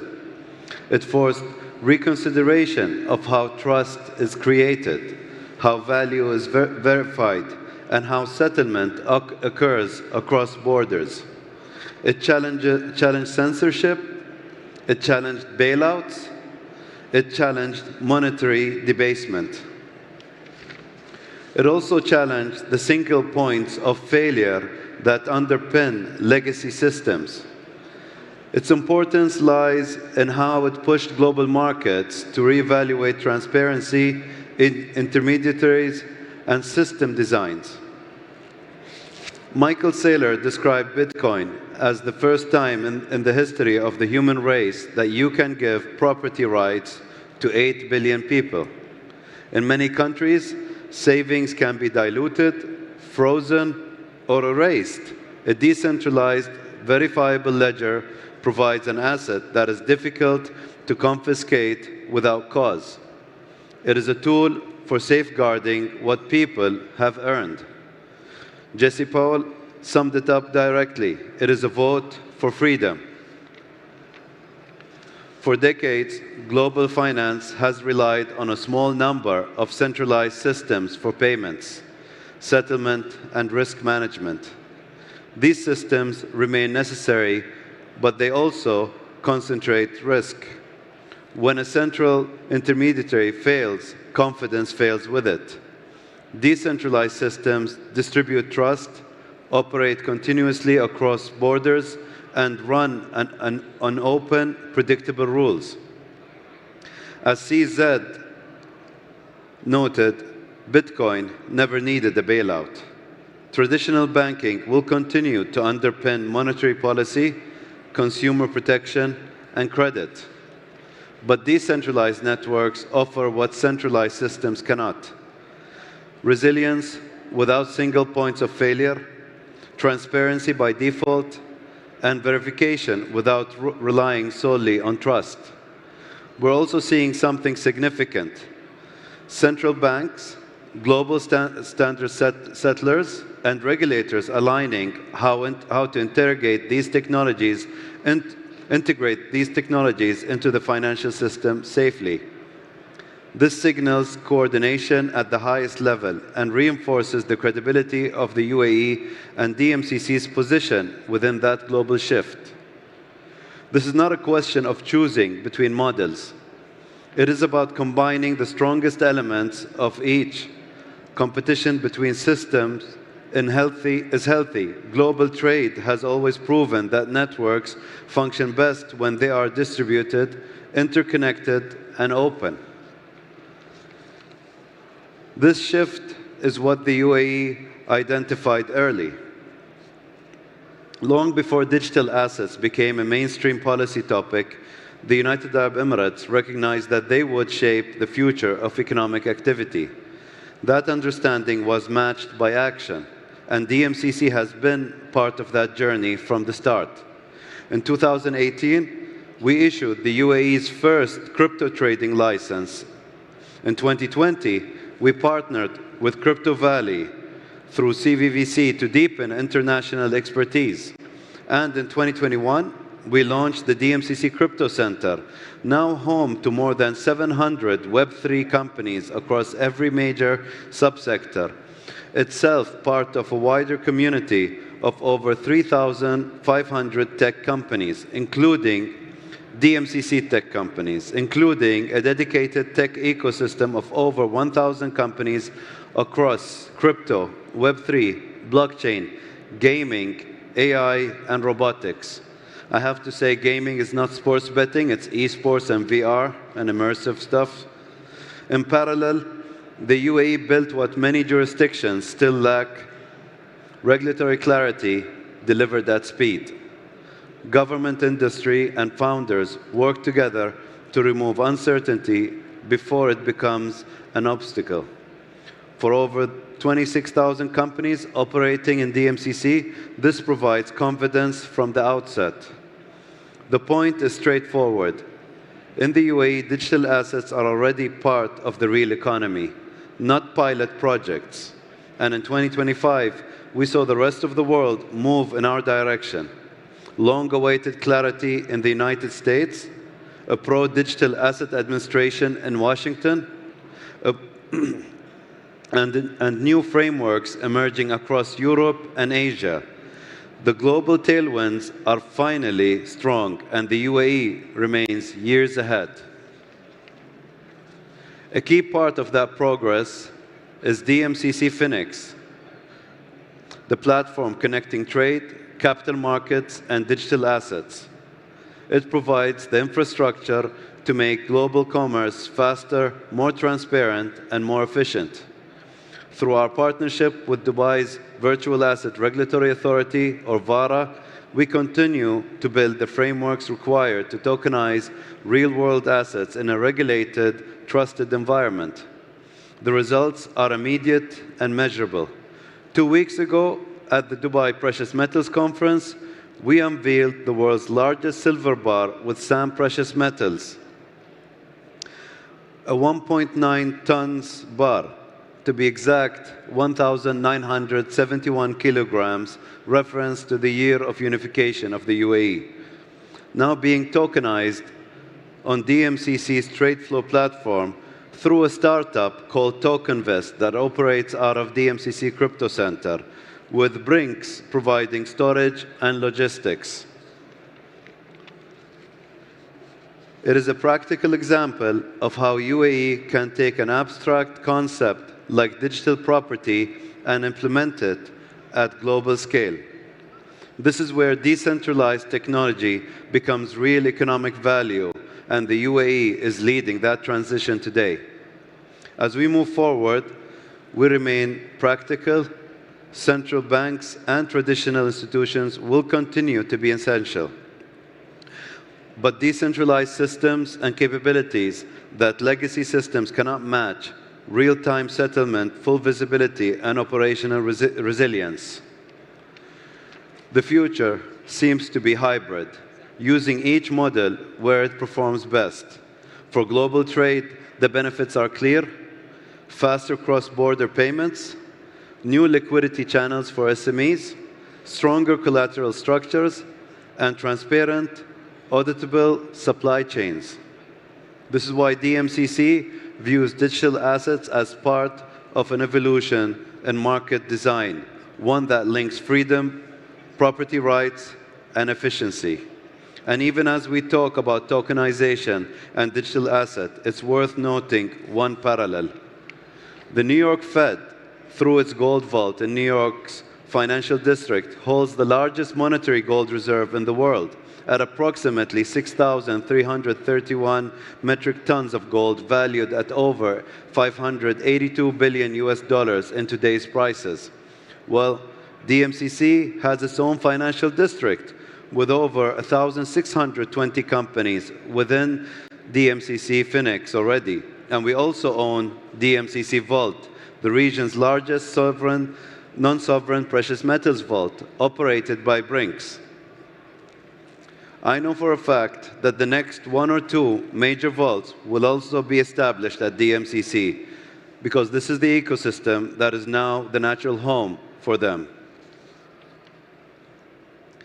Bitcoin sparked the global conversation about decentralized financial systems. The UAE is among the few countries turning that conversation into applied innovation, sound regulation, and real economic outcomes. DMCC's work, from our community of over 3,400 tech companies to the Dubai Gold and Commodities Exchange, the Dubai Commodities Clearing Corporation, our central counterparty, the DMCC Wealth Hub, and now DMCC Phoenix, reflects our commitment to building the foundation of the future digital economy. And we're proud to see that future taking shape here today. Thank you.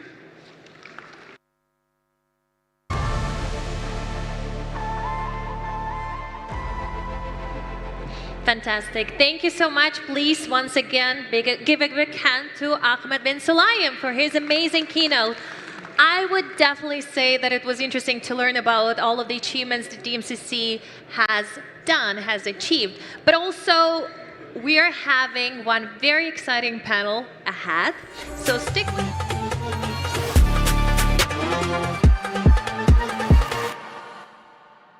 Welcome back to the Bitcoin Magazine News Desk, powered by Crypto.com. I'm Frank Corva, Bitcoin journalist, joined to my left by Andrew Hones, CEO of Battery Finance and New Market Capital. Andrew, we were just talking off camera a little bit about how sovereigns are now looking at some of these products you're talking about, especially sovereigns in this region of the world. Can you speak to a little bit of maybe your inside knowledge around some of the people you've spoken with, their interest in things like bit bonds and maybe other financial products that combine this idea of traditional financial structures with Bitcoin? I think large institutional investors are spending more and more time looking at Bitcoin as a theme. They're saying, how can we invest in the ecosystem? What are the companies that we can invest in? What are the securities that we can invest in? And how can we use Bitcoin for our portfolios? Here in the region, I would say it's one of the leading geographies in the world for that type of discussion. We saw the news just last week that the Abu Dhabi Investment Council, ADIC, has significantly increased their exposure to Bitcoin, having purchased at this point over $500 million of the IBIT ETF. Yep.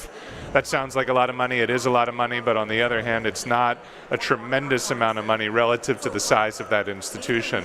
That's significantly less than a 1% allocation for the size of that institution. So when you start to go through, the 20 or 25 largest sovereign wealth fund investors here in the region, institutions like ADIA, ADIC, you know, the other countries, PIF, Sama, the Oman Investment Fund. I think that there's going to be a significant amount of momentum that develops over the coming years. Okay.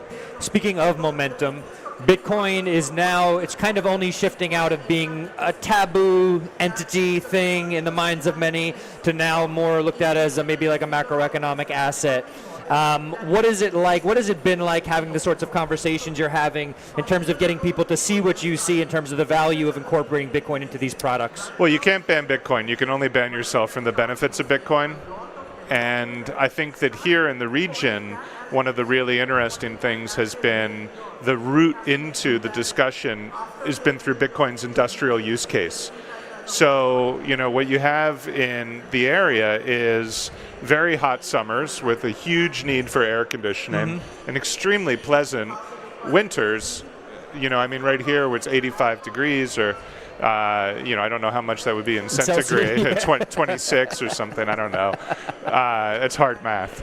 But we got some Americans on the desk here, ladies and gentlemen. Yeah. But what they've done in Abu Dhabi in particular is they said, okay, let's hook up Bitcoin miners, and in the winter when we don't need that electricity, we'll hash that extra energy into Bitcoin and use it to balance the grid, rather than having to shut down and, you know, mothball plants for several months, which of course is very expensive. And then in the summer when the energy is back in need, we'll throttle it down and bring that energy back to air conditioning. And when you start to see those real life adaptations, then it's a very short step to saying, okay, well, what is this as an asset that we could also invest in? And of course, within that context, you have all of the growing discussion around debasement, monetary debasement, people realizing that hard assets are very much in focus for the next 10 to 15 years. Okay, understandable. And I think also kind of meeting it from that process of a hands-on thing, operating Bitcoin miners, operating a Bitcoin mining facility, I think that does it add a level of tangibility to something that's otherwise a bit abstract to, I think, most people who are new to Bitcoin. Do you find that most people are like, okay, I technically now get how Bitcoin works as an operator of these machines? Does that help as part of the process? Definitely. It is. Okay, interesting. Yeah. So yeah, but when it comes to now incorporating this as an asset, obviously when it comes to major institutions, central banks, we're talking about Bitcoin now, potentially putting it on the balance sheet, but still gold seems to be the main go-to for people. How would you make the case to some of these larger entities to say Bitcoin is inherently different from gold? Obviously it shares certain characteristics, but in other ways it is quite different. So what sort of pitch would you give to an institution that was maybe looking to incorporate either of these hard assets, as you imagined, into a financial product that they're working on? Well, gold is good. I mean, it has a long track record, but it is not as useful as Bitcoin, and it's also not as adaptable. I mean, gold is not easily divisible. It's not fungible. It's very heavy. It's very conspicuous. It's expensive to transport. Bitcoin is none of those things, and it's actually finite, whereas gold is scarce but not finite. It's growing by about 1.5–2% per year, and with gold prices being what they are, people are just like really feverishly digging to try to get more gold out of the ground. With Bitcoin, you can try to dig as much as you want, but the way the difficulty adjustment works, you still have that set monetary schedule. So I think what people are realizing is that when they contemplate the themes of the future, and Abu Dhabi in particular is an investor in the future. You know, you look at the focus on space, you look at the focus on new methods of food production, you look at the focus on energy resiliency, telecommunications, robotics, but then again, Bitcoin, and you say to yourself, well, fast forward 10 or 15 years when AI agents are trading amongst themselves and robots are exchanging value for digital labor. What medium are they going to be using to exchange that value? Is the robot going to demand payment in physical gold? And what, like open up a little R2-D2 container and put it inside? Hold on to the gold? No, they're going to obviously be using machine-readable native digital currency. And in particular, they're not going to choose a currency that has all of the problems of human abuse with fiat, which is overprinting political objectives, they're going to use Bitcoin because it's finite, it's divisible, it's fungible. Yep. It's so useful. It's all this stuff, the way you phrase it sounds comforting, it sounds obvious, all these things, but I think for a lot of people, I think a lot of us believe we're in what's called a fourth turning, right? A lot of things in the world are about to change in ways that no generation living has ever seen before.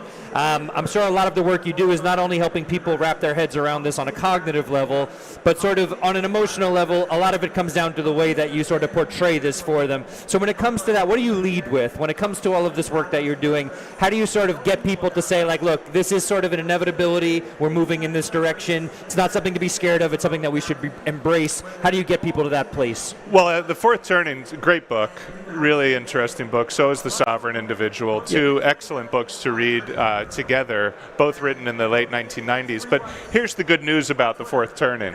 According to that theory, it's almost over. The turning itself? Yeah, the turning itself, right? It's not just starting. A turning is a 20 to 25 year period. And of course, it's not a perfect science, but a lot of people will say, okay, the global financial crisis kicked off the fourth turning, or somewhere in that neighborhood. Some people might say September 11th, other people say the GFC. But you add 20 to 25 years to those, we're now at the end of the fourth turning. So everything that's been happening for the last 15, 20 years, which feels so shifting, feels deeply inflationary, the rise of populism, all of these elements are they're coming together. Hallmarks of the fourth turning. Yep. And now we might be in the last 2, 3, 4 years. Yep. But what I would say, you said, what would I encourage? What I would encourage is that people should read the book, but read it again with a view toward reading about the first turning, because that's actually the name of the game. That's the next 20 to 25 years. And that's a period that has a lot less strife, a lot less division, and is focused on consolidating a lot of the bigger picture shifts and setting the stage for the next 80, 85 year period. And I think that's a period that's really technology focused, where Bitcoin's going to play a key role. And do you believe that we're sort of maybe moving into an age where between AI, robotics, Bitcoin, maybe we do see deflation, which does lead to maybe a form of human flourishing, or are you not looking at it that philosophically, let's say? Is that part of what basically increases some of what you're talking about, the peace, that the more peaceful era that we hopefully move into from here? I think that in every era, you're going to be able to see things that are really wonderful and encouraging, and in every era, you're going to see things that are troubling. And where you choose to focus your time is going to be a lot of your own personal happiness and personal satisfaction. Yep. So, the robotics, yes, they're going to reduce prices for some things, but they're also going to cause reduction in some employment that that humans are doing right now. So, Andrew, would you mind if just hold on to thought? I want to continue this. We're going to be back with Andrew right after this. We do have to head back to the Falcon stage right now, though. So stick with us, everybody. Over to the Falcon stage. We'll be right back here after this. Let's do it.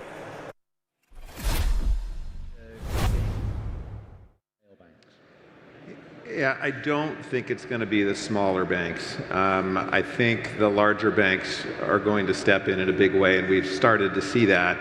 And I step back and I ask myself, well, what problem are they really solving? And notwithstanding what Eric and Chris were talking about in terms of like allowing banks to start to get comfortable with interacting with digital assets, the fact of the matter is, I think they're kind of building on the wrong platform or the wrong protocol. And I'm agnostic as to which one of the other blockchains you're talking about. I think everything ultimately should be built on top of Bitcoin, because it is the only decentralized protocol that has been operating uninterrupted since before Silvergate got into this space in 2013. So everything is going to ultimately be built on Bitcoin. A lot of folks try to be nice and say, oh, well, we can try it on this other protocol, and then whatever works we'll bring over to Bitcoin. Why not just start with Bitcoin? It is, again, the most decentralized, secure protocol, and I think everything else is a little bit of a distraction. Yeah, I totally agree with that. One of the things that came out of the Genius Act that I was a little bit surprised about was the fact that they wouldn't let Tether offer yield to US-based customers. And David Sachs came out and specifically said that was because of pressure from the smaller banks. And both stablecoins and Bitcoin offer a threat to the traditional banking system. And so I may be kind of naive here, but will the banks let this happen? Maybe Eric, you can start. Yeah, like, and for context, how I met Alan and Chris is, given their experience, our venture capital firm, Epoch, everybody was saying when SAB 121 was repealed at the beginning of this year that the banks are coming to Bitcoin, the banks are coming to Bitcoin. And we're like, well, what does that actually mean? So we wanted to talk with like experts in the industry and really like deep dive into what that question was. And then, when the Genius Act was passed back in the fall, like really the two primary things that did for stablecoins and how it impacted the market was it forced non-bank providers to own short duration government assets as reserves in these products, and it didn't allow them to pay interest. And that's really just a form of regulatory ring fencing so that banks can issue a similar product that is paying interest. And that's called a tokenized deposit, which Chris has written quite a bit about. And I'll pass it to you, Chris, to kind of talk a little bit about that distinction. Yeah, I think the interesting thing about a tokenized deposit versus a stablecoin is at a technical level, these things can not only be similar, they could literally be the exact same smart contract. So at a technical level, you can think of stablecoins and tokenized deposits as identical. So what is different about them? Ultimately, it's the asset that underlies, that actually, I guess the underlying asset. So in the case of a stable coin, you have high quality liquid assets, things like short duration treasuries. In the case of a tokenized deposit, you just have the bank's balance sheet. Yeah. But again, technically very similar. And the most interesting thing for me personally is in order for a bank to do either of those, they actually need to get into their technology stack, and they need to have the ability to either to custody digital assets and to link settlement between their legacy core banking system, their internal subledger, and this external network. So once they do that for either stablecoin or tokenized deposit, the plumbing is there and it's primed for Bitcoin. And that was like one of the really interesting things to us as a venture firm is we wanted to ask the question of what needs to be built for banks to be able to participate in this economy most effectively. And I think what a lot of founders, entrepreneurs, or executives in the industry are a bit misguided on is we're looking at technology that's been built in isolation for so long. It's been built on its own rails for its own purposes. And if you want to be integrating with the massive amount of capital that exists within the banking system, then you have to talk its language. You have to be able to speak to the systems, very old systems, like a payments hub, like a core ledger, and nobody wants to do an IT restructuring so that they can support Bitcoin. What they want is to use all the systems they're currently using and have those support Bitcoin. And that's one of the problems that we've focused in on, and we're like, we want founders to be building technologies that are supporting this type of adoption by integrating with the incumbent system. And not to monopolize this question, but I think one of the other really interesting things is when we were digging into this question, Chris had been working on actually a lot of research kind of as to how banks, how they're going to think about Bitcoin. And it's actually a really novel perspective that he brought up with us. You want me to launch into that now? Or? Yeah. So Eric mentioned a paper that he and I wrote together. I think fundamentally when people approach Bitcoin, especially in the financial services space, they think of it as something other. If you think of, we operate in a two-tier banking system. So you have central banks at the top, you have the commercial banking layer, which is tier 2, and then you break the rule because the third layer is the end user or the fintech. Most people, when they approach Bitcoin or think about Bitcoin, they think of it as like this other thing. It's this thing that like sits there at the fintech layer, that bottom layer, and that is not at all what Bitcoin is. Bitcoin is at the top layer. Bitcoin ultimately is a decentralized central bank. So what that means from a bank integration or a bank adoption perspective is the same way, as a US bank, we very likely, especially a smaller US bank, we don't actually go out and get a charter. A lot of banks don't go and open branches in foreign jurisdictions. They work with a foreign correspondent to get access to that rail. And that is ultimately the way I think Bitcoin is going to be spread throughout the financial system, is this correspondent banking model. And that was like the coolest thing to me about this was every other central bank that banks plug into that they ultimately are getting the reserves necessary to be issuing loans from, they have to get access to that. You have to get a master account at the Fed, you have to get another account at another central bank, and these are closed systems. So when banks think about, well, what's a good open system, Bitcoin is the only credibly neutral open system that they could be plugging into, and it has this fixed supply rate. So that's kind of like one of the primary theses we were talking about is it's going to be a natural convergence upon Bitcoin. When you're a bank and you have to say, well, I want to route, I want to wire funds from the US to China, then I have to hop through this correspondent banking model because my bank doesn't speak to every other central bank.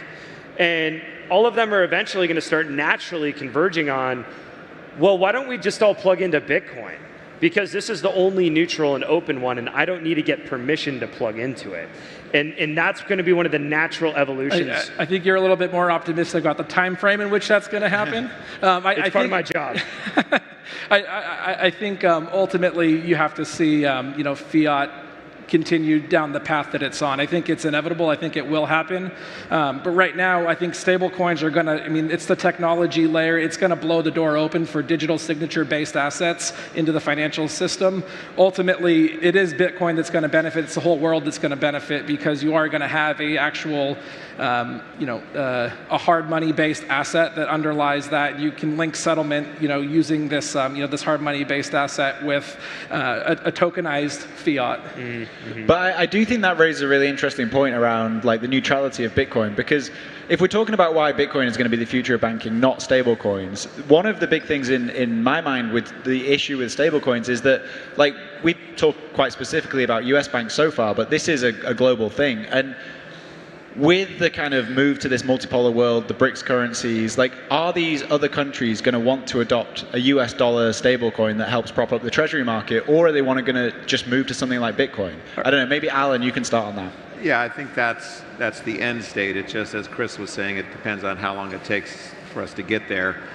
But I think you're exactly right with that question, Danny, because right now, there is this tension between, okay, are there going to be central bank digital currencies? Is the dollar going to, still be the reserve currency of the world? It looks like that's probably not. That's probably waning at this point. And Bitcoin is the only neutral currency and tying back to some of the things that Chris and Eric were talking about, when you think about these these systems that are built in layers, and you think about, okay, well, what problem are we really solving? You can literally go from your fiat currency directly to Bitcoin. You can transfer it anywhere in the world. And then what you have at the other end, it's what the correspondent banking system has done in the fiat world, is tried to put all of this together. But what you need to do is solve for that last mile problem, which is how do you get it back from Bitcoin into whatever currency is being used. And again, this is a temporary problem because eventually it will just be Bitcoin. But for the foreseeable future, we've got to help build these rails. Right. Like that's one of the key distinctions, I think, that today it doesn't matter as much, but over the long term, because it's a system based on a fiat currency, it's going to continuously matter more and more. Where a stable coin isn't final settlement of an asset. A stable coin is a claim on the liquidity of an institution that owns short duration government assets and other things today. And that distinction is going to become more and more important as it relates to regulatory sanctions as they emerge. When we think about the geopolitical environment and multipolarity of fracturing of the global environment today, that's going to start mattering more and more. How are countries going to respond to the US dollar increasing in its adoption and are expanding in its share over time when they would like their domestic currencies to actually be providing those functions. So it's at that point when it's not necessarily that people will want Bitcoin, it's that people will be forced to drop into Bitcoin because it's going to be the optimal choice in a prisoner's dilemma amongst institutions and countries that are all saying, well, I don't want to use this other country's currency, and ideally we want to use ours, but we would just simply prefer to opt into these more neutral systems. One of the interesting sort of dilemmas here is there'll be a portion of Bitcoiners being like, why do we care about the banks? Like, Bitcoin allows you to be your own bank. But does this put constraints on the banking system that aren't in place now? And does it actually create a healthier environment for banks? Long term, I think it does. But again, this is, and we touched on it a bit earlier in terms of, do the banks really want this? Okay. The answer is no. However, I do think that it is inevitable that eventually, money will converge to one. It's converged to one in our lifetimes to the dollar. As that goes away, we ask ourselves the question, well, what's going to replace that? Ultimately, I think it's Bitcoin. But then how do all these banks, these other financial institutions, whether they're in the US or other countries, how do they make that transition? How do they go from where they are now to a future state? And I'm just going to put a plug in here right now. One of the really kind of least risky ways to just jump in and get your feet wet, anybody that's a banker out there, start, and maybe there are none, start figuring out how to lend against Bitcoin, because Bitcoiners right now still live in the fiat world. They still need their fiat currency. And so one of the best ways to kind of dip your toe in the water is figure out a way to lend against Bitcoin.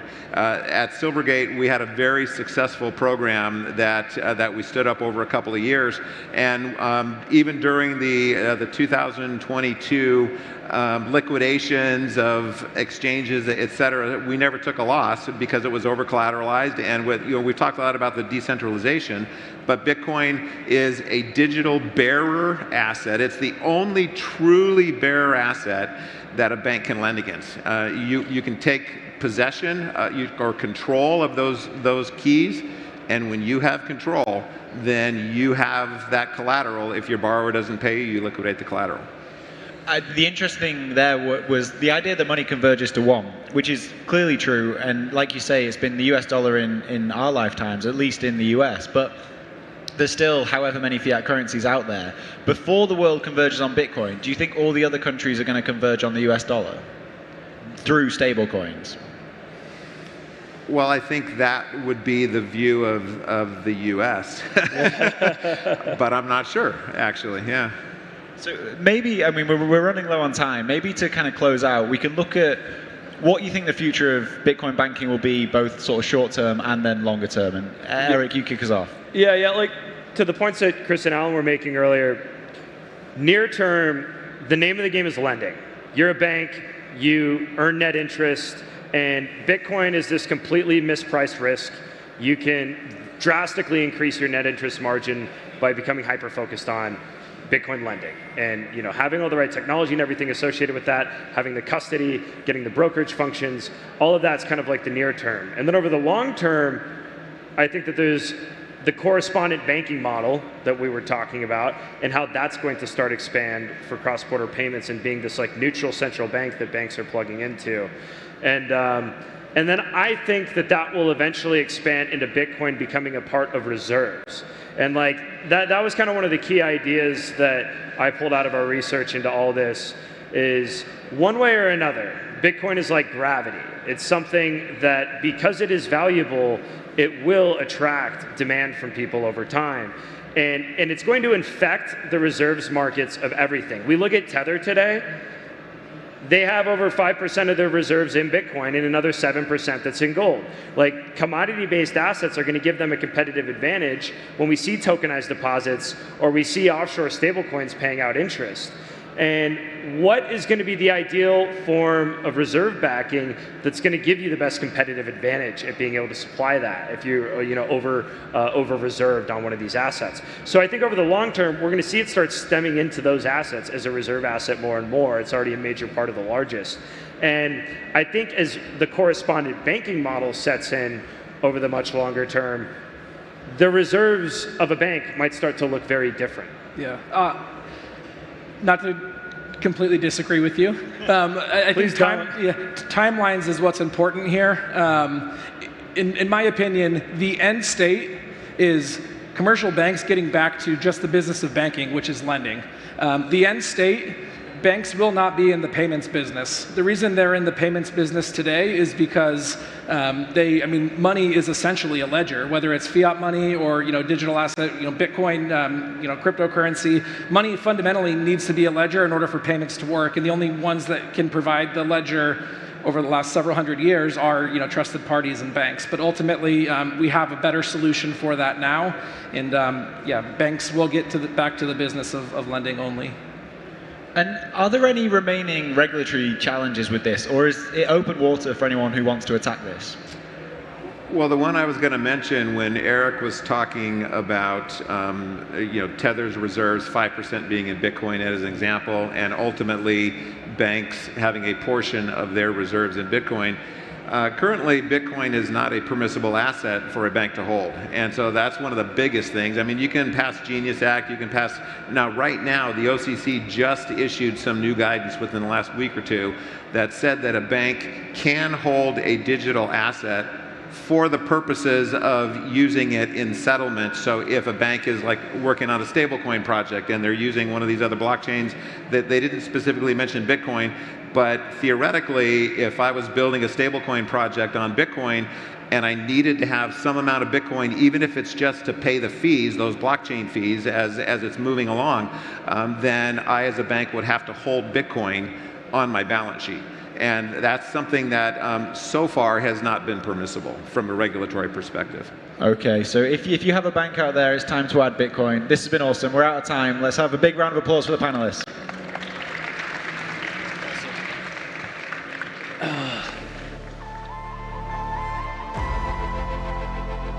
Fantastic.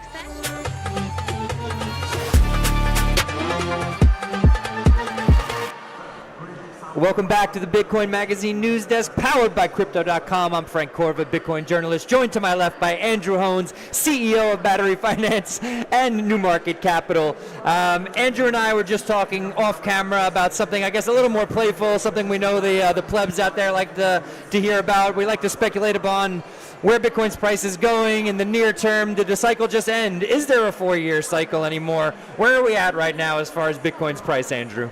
I mean, I think we're around 93,000, 92,000 right now. But I think it's definitely, we have not seen the cycle top, in my opinion. Since 2022, you had the Federal Reserve raise interest rates in a very sharp acceleration, all the way up to about 5.5%. And interest rates have been elevated since then. Now, not so high by longer historical standards, but standards of the last 15 years, awfully high. Yep.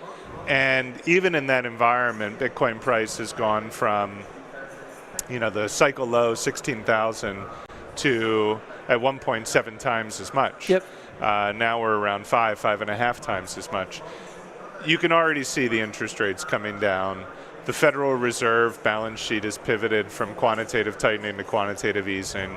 And I think that President Trump has made it clear that his choice for the leadership of the Federal Reserve is likely to continue to lower rates from here, probably significantly, another 100 or 200 basis points. And if you add in those expectations, I think you're going to see a lot of scarce assets rally. Yep. You're going to see a lot of people refinance real estate. That's going to free up purchasing power. That purchasing power will come into many things, including Bitcoin. And I think that what you will see, which we haven't seen yet this cycle, is retail awareness.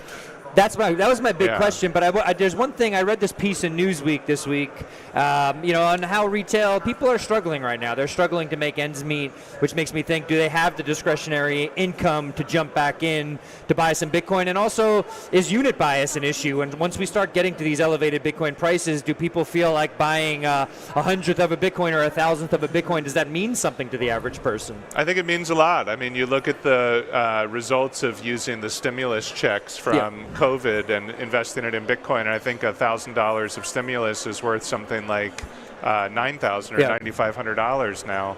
So I think it's meaningful. Definitely, there's not. There are limitations on discretionary income for a large portion of the population, but to the extent that you can create a refinancing cycle in real estate and help people lower their mortgage rates from what have been that sort of 6.5%, 5.5%, historically very high level, even down to 4.5% or 4%, let alone lower than that, that can produce some incremental cash flow that can be used for individuals to bolster their savings. And I think that as far as bolstering savings goes, Bitcoin is really a tool of choice. Yeah, absolutely. For a lot of folks. And there's also, I think we have about $8 trillion sitting in money market funds. So is some of that money waiting to come off the sidelines? And I just got word we do have to head back to the main stage in a second. But in your mind, is that money parked there because it's getting a decent return at 4%, or is that money waiting to come off the sidelines? I think that in part it's that decent return, but as the Fed rates come down, that's going to shift. They're going to need to move it elsewhere. Okay. Yeah. Well, ladies and gentlemen, you heard it here first. We haven't seen the top of the cycle. Don't hold them to that. We're just joking. Just speculating over here on where we're at. But anyway, we're headed back over to the Falcon stage. We'll be right back over here at the Bitcoin Magazine news desk after this. Thank you, Frank. My pleasure. Digital age, I'll be framing the convergence of Bitcoin and traditional finance, how we operate in this space, and how we see the industry moving forward. So first and foremost, the state of play. We are witnessing the Bitcoinization of finance. We're applying traditional financial tools, products, and strategies to Bitcoin. And this is very exciting. Now, this leads to a Bitcoinized financial system where the asset, Bitcoin, actually settles and trades in kind. Now, this is a far cry from our existing monetary system that is predominantly paper-based, that obfuscates real market signals. And this is only possible due to Bitcoin's unique digital native properties. Now, hyper-Bitcoinization is only possible if the largest pools of capital in the world have the appropriate financial instruments to get dollars into Bitcoin. This is beautifully, simply, and succinctly represented in Jesse Meyer's graph of total global store of value assets. As Jess Booth says, if the money's not scarce, it will flow into scarce assets. Now, if we believe there will be more dollars in circulation in the future, which I think most Bitcoiners do, and if they don't, I hear Abu Dhabi has fantastic brain trauma doctors, so you're in the right place. But this graph does the best job at elaborating or predicting Bitcoin's future value proposition and how we get dollars into Bitcoin. It is up to us as entrepreneurs in the space to do so. And I'm obviously biased, but I think Bitcoin financial services is the most exciting industry to be in right now because we have this existing traditional financial playbook that we simply need to apply to Bitcoin. Now, we're in a unique moment in time that exists in Bitcoin's currency maturation cycle. We are between a store of value and medium of exchange. And at PAX, we're dubbing this a new emerging market, the fiat return on Bitcoin exposure market. Now, this only exists while there is both demand for dollars and Bitcoin. And it won't last forever. There is higher or greater return possibilities earlier in the currency maturation cycle than there will be later when everything is priced and denominated in Bitcoin. The question in this market dynamic really becomes, how synthetic is your Bitcoin exposure? Investors want the highest fiat-denominated return with the most direct exposure to Bitcoin. Investment issuers need to find that balance. Now, at Pax Partners, we're launching the Bitcoin Secured Yield Fund 1. This is a private credit fund investing in short-duration Bitcoin collateralized loans. We are a dollar liquidity provider for Bitcoin-backed loan servicers and originators. We have a compelling risk profile of 50% LTV. We have attractive and stable yields ranging from 8 to 10%. Senior ownership of loan interest and collateral. And we believe the private credit fund model is the best balance between strong yield with minimal exposure to synthetic Bitcoin. This really parlays into what we believe the industry is moving to, which is digital credit. This is Bitcoin as productive capital. So digital credit is simply what happens when Bitcoin, the base asset, gets lent in a controlled, transparent, and enforceable way. Debt is core infrastructure. Debt markets are the financial system's plumbing. They move capital, they price risk, and they scale economic activity. Hard money, modern credit, digital credit replicates these same market roles powered by Bitcoin. So we're going to see a more market-driven risk assessment of Bitcoin as it continues to mature in the financial ecosystem. Now, at Pax, we believe everyone is responsible for building their respective industries within the principles, values, and ethos of Bitcoin. With Bitcoin Secured Yield Fund, we are applying traditional financial products to Bitcoin to support the build-out of the digital credit industry. It was a pleasure speaking with you today. My name is Wyatt O'Rourke. I'll be at the conference all week. We'll love to chat. Thank you very much.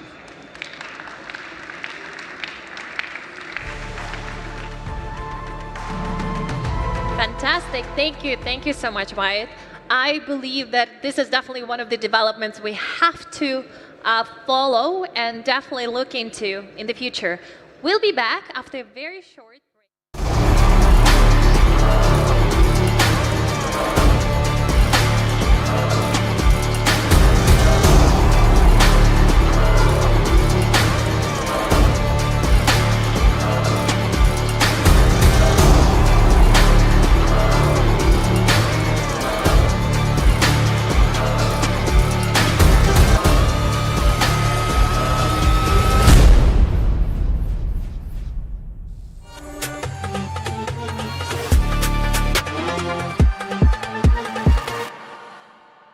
Welcome back to the Bitcoin Magazine News Desk, powered by Crypto.com. I'm Frank Korb, a Bitcoin journalist, joined to my left by none other than, all the way on my left, Mr. Dennis Cook, Art Gallery Director and Bitcoin Art Enjoy-or, as well as the one and only Mr. Michael Smash Toshi, creator, one of the people behind this extraordinary piece of art sitting in front of us. Could you show the camera, if you don't mind, Michael, what you have in front of you there? Absolutely. So this is a big coffee table book of the history of Bitcoin.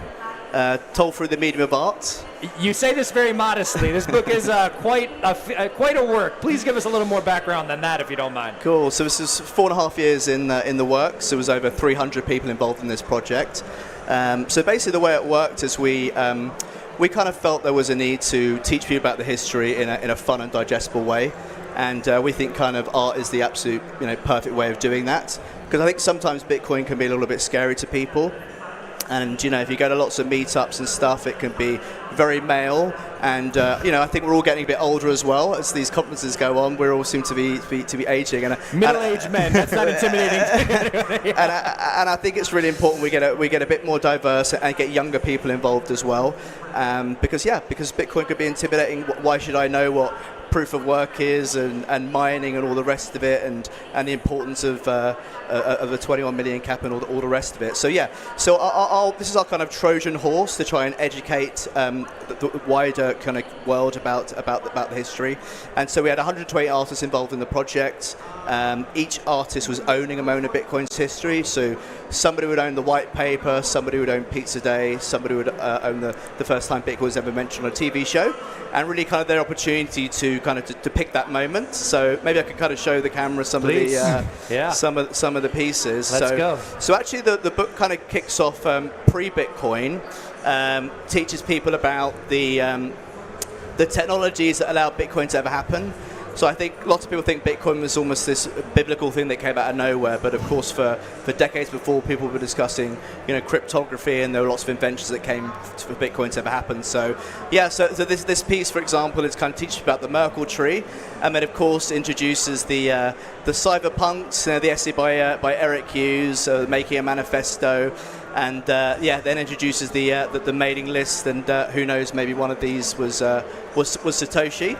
And so early history of the technologies, but then kind of gets into the economic crash, and then the launch of the most famous white paper of them all. So within the book itself, there's about 40 different print techniques and different papers. And really wanted to kind of play a homage to kind of the early adopters, the people that kind of helped out Satoshi, from people like Marty Malmi. Yeah. So we interviewed over 100 people for this project. We didn't think that one person should own the history of Bitcoin, so we wanted to make it a collective, hence the reason why so many people were involved in the project. Come to this little guy here, which is basically gives you the all the history, so you can kind of look at the artwork and then consume the. Appreciate it, Spencer. They did cut. It's a drift slowly towards dependency. When I speak dependency, so we see people start depending on third parties, depending on ETF, depending on exchanges, and in custodian platforms.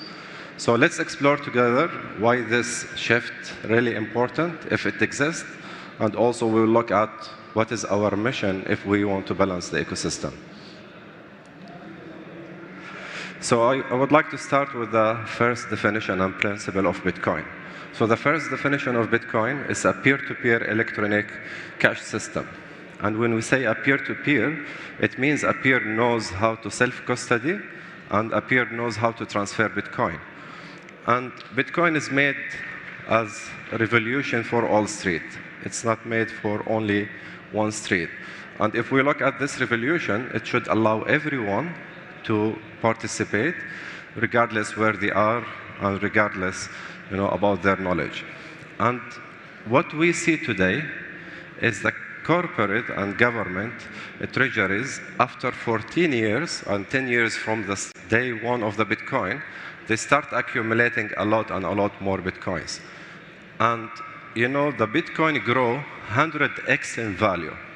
From 2008, 2006 till 4 or 5 years ago, where we didn't have a single Bitcoin sitting in any corporate treasury, Bitcoin already went 100x and 1000x. So the simple question, why you think that? Because people stood behind it, people they self-custody the Bitcoin, and people, they contribute to the network. And what we see today, that self-custody brings freedom. And we want the masses to stay ahead all the time. Because Bitcoin doesn't survive because of passive believers. If you are a passive believer and trader and you don't really contribute to the network, you are not supporting the ecosystem. If you self-custody and you embrace decentralization and you participate in mining layer, then you make Bitcoin survive because of active contribution. So here I will just show you, is this drifting real? And we use drifting because we are from mining race. So in 2025, since the beginning of the year, 5% of total Bitcoin holding moved from people's hand to corporate's hand. So we had people holding 71% of Bitcoin. When I say people, I say retail. And non-retail, at end of this year, we are ending at 66%. So why this shift is happening, the 5%? The truth is that corporates and treasuries, they bring strength to Bitcoin.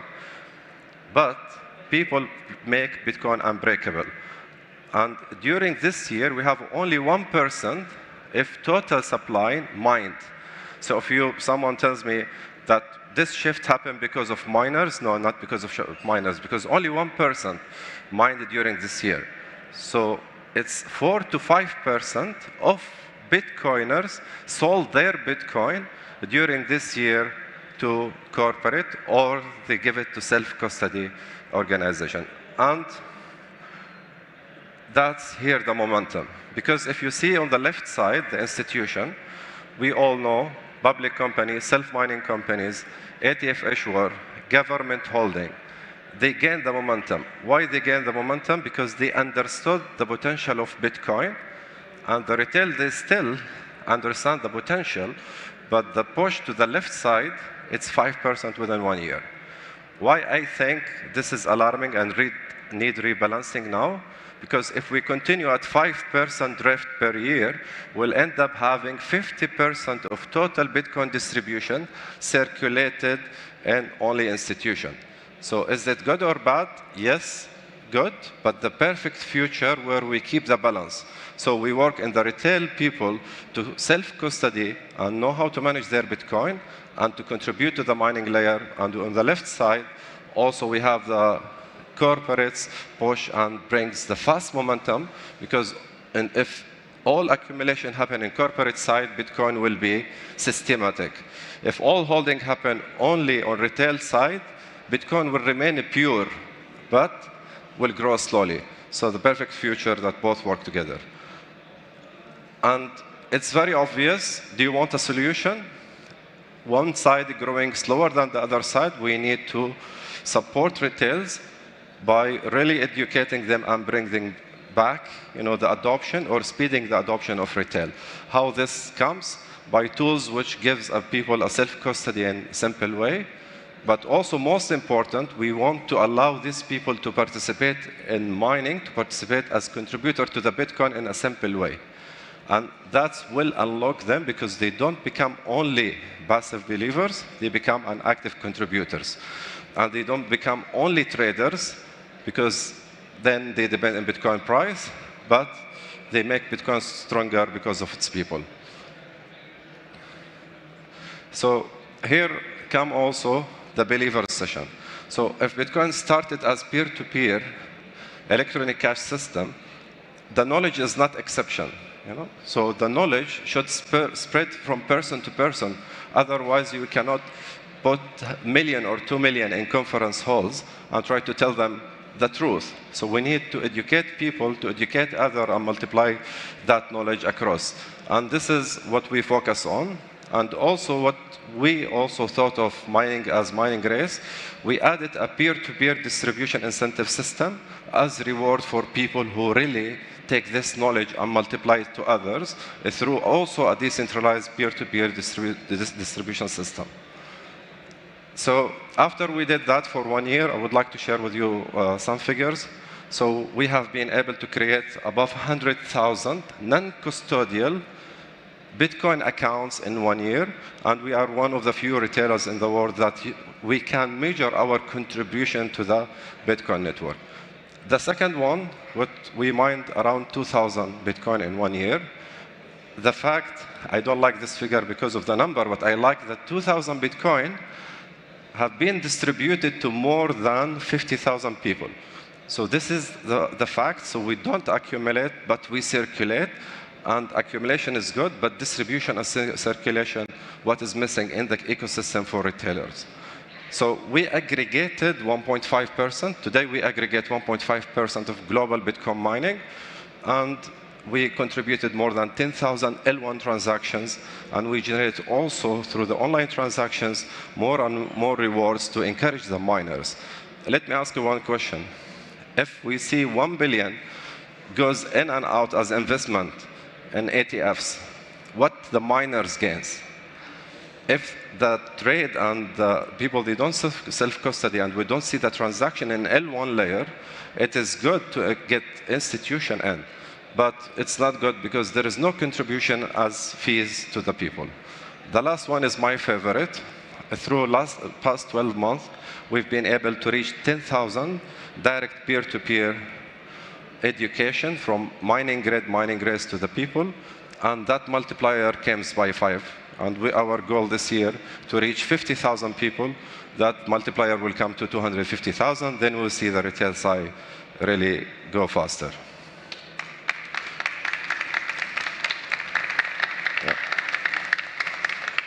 So what I see here, what we look ahead, I call this people mining era. Why we call this decade people mining era is for simple. Half of remaining Bitcoin issuance will be issued in the next 5 years. And what that means if someone participates after, and if we accumulate and concentrate the mining to huge self-mining companies only, we will end up another 3-4% of holding also goes to institution side. So our aim that we want to onboard millions of people, not as passive believer, because passive believer, they will never protect Bitcoin network. Active contributor, even with a small portion of mining power, they contribute to the network, then they can bring higher impact to the community. So the question is, the fact is that millions will be joining that during this era. The fact, will we get them as short-term traders, Bitcoin traders, or are we getting them as active contributor to the network? You know, the last message from my side, we have all together to build an ecosystem where institution provides strength. It is good, not bad. But people provide resilience. And people comes only with adoption from retail. And our mission to make mining accessible and participation in universal, I would like to say that this all born from UAE to the world. Thank you, everyone.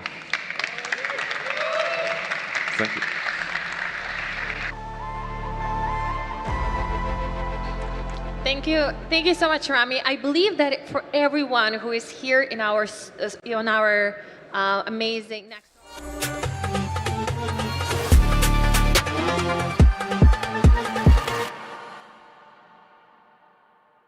Magazine News Desk, powered by Crypto.com. I'm Frank Corbett, Bitcoin journalist, joined by two Bitcoin art legends here. To my left, Mr. Smash Toshi and Mr. Dennis Cook. Dennis, I wanted to get over to you. We got cut off a little bit in that last segment, but as we had Mr. Michael Smash Toshi here showing us the book, I was wondering what kind of feelings you were having. Well, I mean, it's tremendously gratifying to see this project. It involves over 120 artists. 4 years of labor went into this. Big artists making artwork in the Bitcoin space don't really have the recognition from like larger traditional art world. So this is like a prize piece that will be memorialized for a lot of these artists. So very exciting. Yeah, definitely very exciting stuff. Speaking of piece, I know there are pieces. This is not the only book, but there is one particular edition that's up for auction. Did you want to share a little bit about that? Yes, that's right. So the first edition is in this 5,000-old fossilized oak case.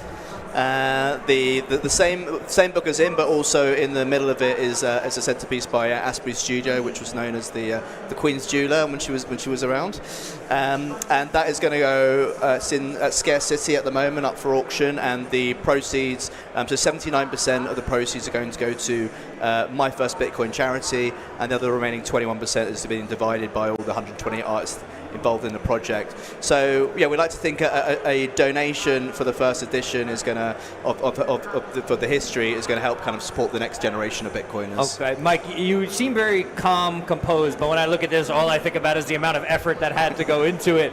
Where did you find the time is my question. And also another quick thing, you talked about the fossilized oak. This right here, this leather that I'm feeling is actually bull leather. I was just made aware of this. Is that real? Is that right? That's right, yeah. And bull leather is a hard one because bulls like to fight each other. And they like to rub up against barbed wire a lot as well. So it's very hard to find ones that don't have any damage to them. Wow! So it's a very rare way of encasing a book. But we just couldn't resist. If you're going to have to choose your animal of leather, it has to be bull for Bitcoin. We appreciate that. And as a final thing, we are about to head back to the main stage. But as I was saying, what was it like? I mean, this is obviously a labor of love, right? Yeah. I mean, what was the impetus? A little bit of the process. A quick overview, if you don't mind. Yeah. So idea started during lockdown over a couple of tequilas. Started off as a small idea, and then kind of evolved. It was kind of four of us started it. And luckily we didn't have time as a constraint. We wanted it to be ready when it's ready, and we had 120 artists involved in this project as well. So hence the reason it took so long. All these artworks have completely been done for the project, never seen before. And it was really great just bringing so many different artists together, and I think that's what the artists enjoyed. Being an artist is quite a lonely experience sometimes. Good so to be collaborate. able to collaborate, and also doing a project that's going to stand the test of time. Sometimes you do a project. I appreciate it. Could you hold that thought if you don't mind? We are going to come back to talk more about this book, but we do have to head back to the main stage. So we're headed over to the Falcon stage. We'll be right back here to talk more about the history of Bitcoin book after this. Piece for Bitcoin magazine called The Three Generations Theory. And in there I made the case that Bitcoin is not just like some blockchain technology, and projecting technological adoption curves into Bitcoin just misses the entire point altogether. Bitcoin is something so much bigger, something more fundamental, and the concept of hyper-Bitcoinization, the idea that Bitcoin is going to take over the world, is going to take a lot longer than what most people imagine in their minds today, which is both good and bad, and we'll talk a little bit about that today. So the reason that Bitcoin is going to take, or hyper-Bitcoinization going to take a long time, is that Bitcoin is not just a technology, it is a techno-socioeconomic phenomenon. And what that means is, that's a fancy way of saying, it's not a product, it's not a social network, it's not a stock, it's not a security, it's not an iPhone. Bitcoin is a paradigm shift of the most fundamental building block in human civilization, and that is money. Money underlies everything. It underlies the very fabric of human society. And in fact, there can be no civilization without a means of storing, measuring, and exchanging some form of value through some form of objective medium, right? And that is what Bitcoin represents. So therefore, by reinventing money, which is effectively what Bitcoin is, it impacts every level of society. And that's a big deal. And it's a process that's not going to happen in years. It's a process that is going to take decades and even generations to occur, which is why the theory is the three generations theory. So some of you have probably seen this chart. It's by a friend of mine called Murad Mahmudov, and he put it together after he and I were working on some essays a number of years ago, and I drew this thing called the Bitcoin evolutionary pyramid. And he then produced this chart, which is fantastic, and in my opinion still today represents one of the best evolutionary charts of Bitcoin's progression. And you'll notice that he didn't put a time on the x-axis, which was very smart, because there's a classic saying, you can predict what but not when, or when but not what, but you can never do both. And I'm actually going to try and do both in this talk. I'm going to try and lay out exactly how long this process of hyper-Bitcoinization is going to take, and what will happen along the way in terms of businesses, industries, and opportunities. So according to this theory, this magical theory, we will reach mass adoption sometime in 2070, so about 60 years after Bitcoin's inception. That means today we're only 16 years in, which, believe it or not, means that we're at the very bottom of the S-curve. Things haven't even begun to get crazy yet. The three generations theory is, of course, about these three phases of evolution. And I'm going to go through them in detail in this talk, but just as a quick overview. Generation 1 is the speculative era, or what I like to call the infection stage. In this era, Bitcoin slowly infects key mines, key infrastructure, and it acts a bit like a virus, because it's something that is foreign and something that is minor, right? It is different to what exists today. As it comes into contact with other hosts, like all good ideas, it begins to spread. And we've seen that with Bitcoin from its modest beginnings. We've seen it grow exponentially. 15 years ago, 10,000 Bitcoin bought you a pizza. Today, you've got countries, BlackRock, you've got these conferences going on. It's changed. Generation 2, infrastructure stage, or what I call the symbiosis, if we're using the viral analogy. Kids who were born in 2009 and who have never known a world without Bitcoin, they're going to come of age by 2030. They will be taking their first steps into entrepreneurship, and in the same way as kids today, they use the tools around them to build stuff, they're going to do the same thing. They're going to embed global, instant, secure financial capabilities into every sort of product and service they build, in the same way as we do with the internet today. Then generation 3 is the inversion stage. So by 2050, the children of our children will have come of age. And they'll be so far removed from the first generation of the speculative era. And so much of the infrastructure will have occurred by then that they're just going to do entirely new things with it. They're the ones who would take Bitcoin the last mile to quote-unquote mass adoption. And they will transform it into the global monetary standard and embed it into everything beyond just money, into energy, into transportation, into governance, into all of it. And by this stage, society will have fundamentally transformed. Now, unfortunately, most of us here are probably going to be dead by then. We likely will not see it. There's this great saying, which is, our generation has bestowed upon us both the gift of being the founding fathers of a new world and the curse of enduring the collapse for this privilege. I always try to explain to people that Bitcoin is not really for us.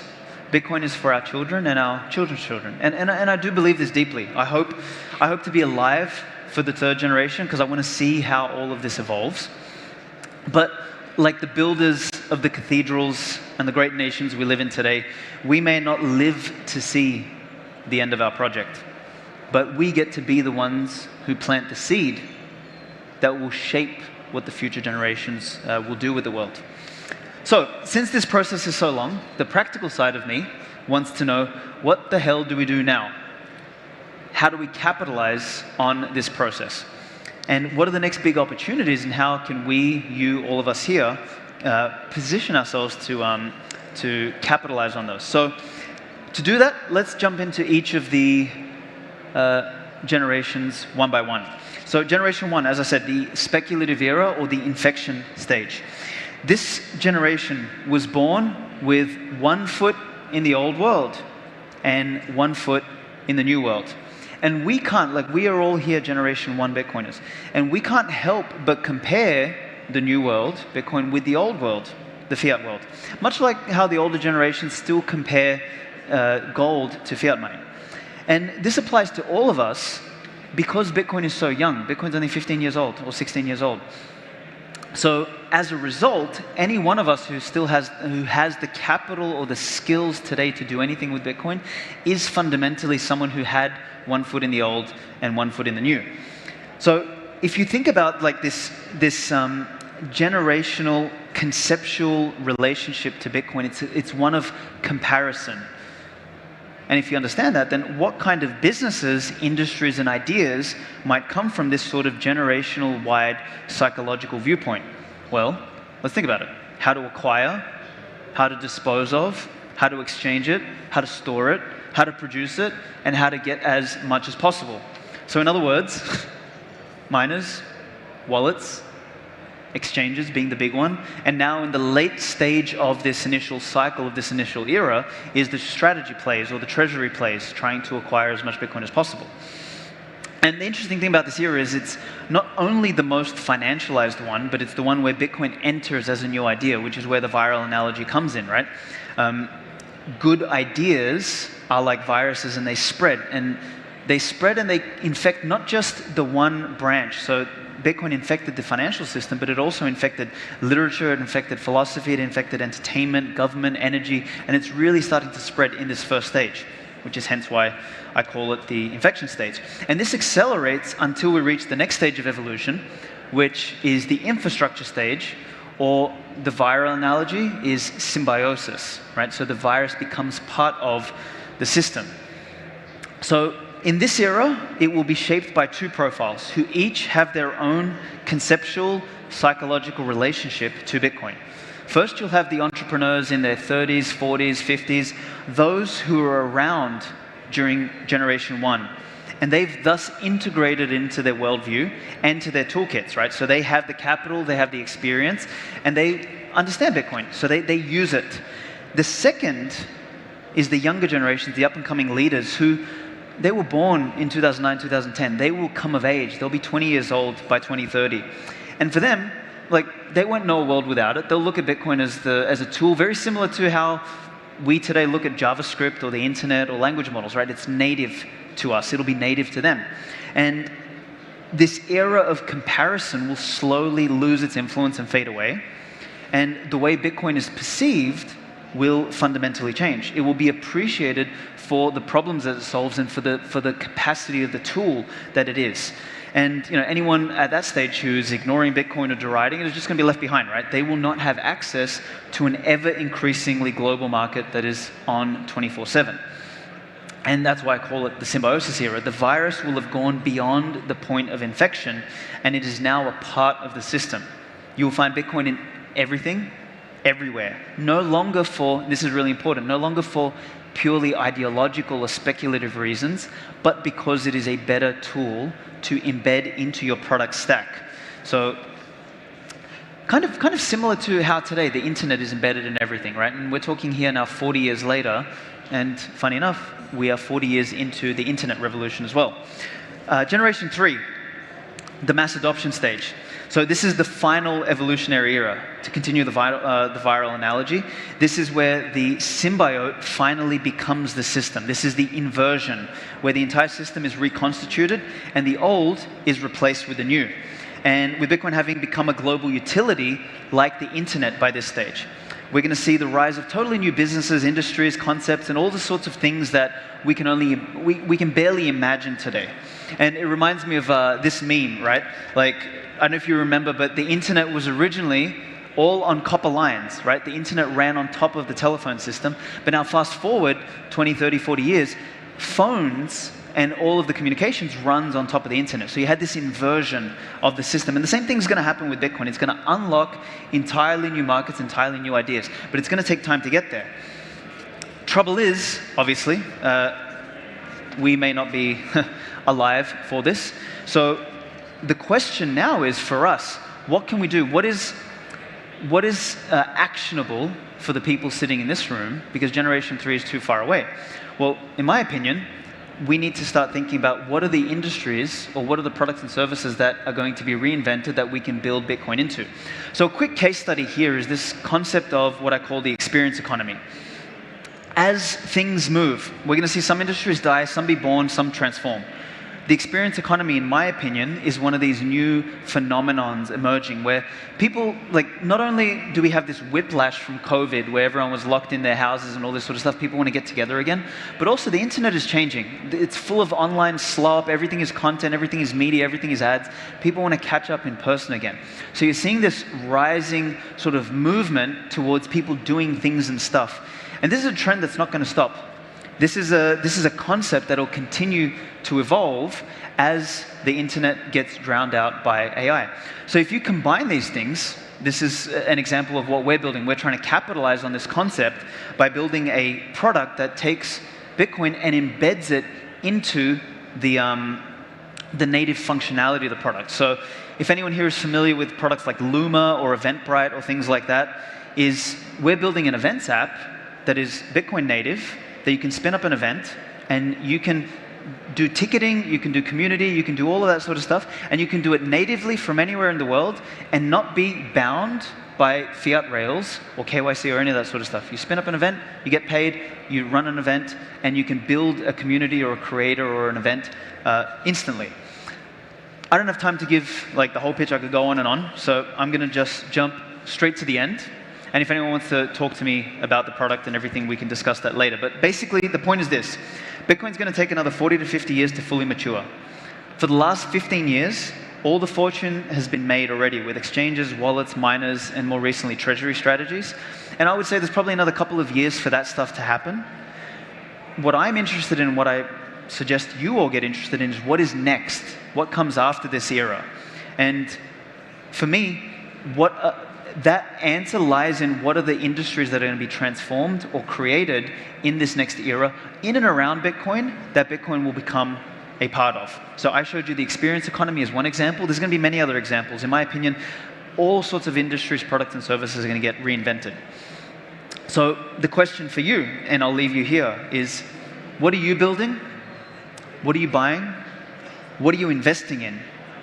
Where will you find the next Coinbase, the next Binance, the next Ledger, the next Bitmain, or the next MicroStrategy? Thank you for your time.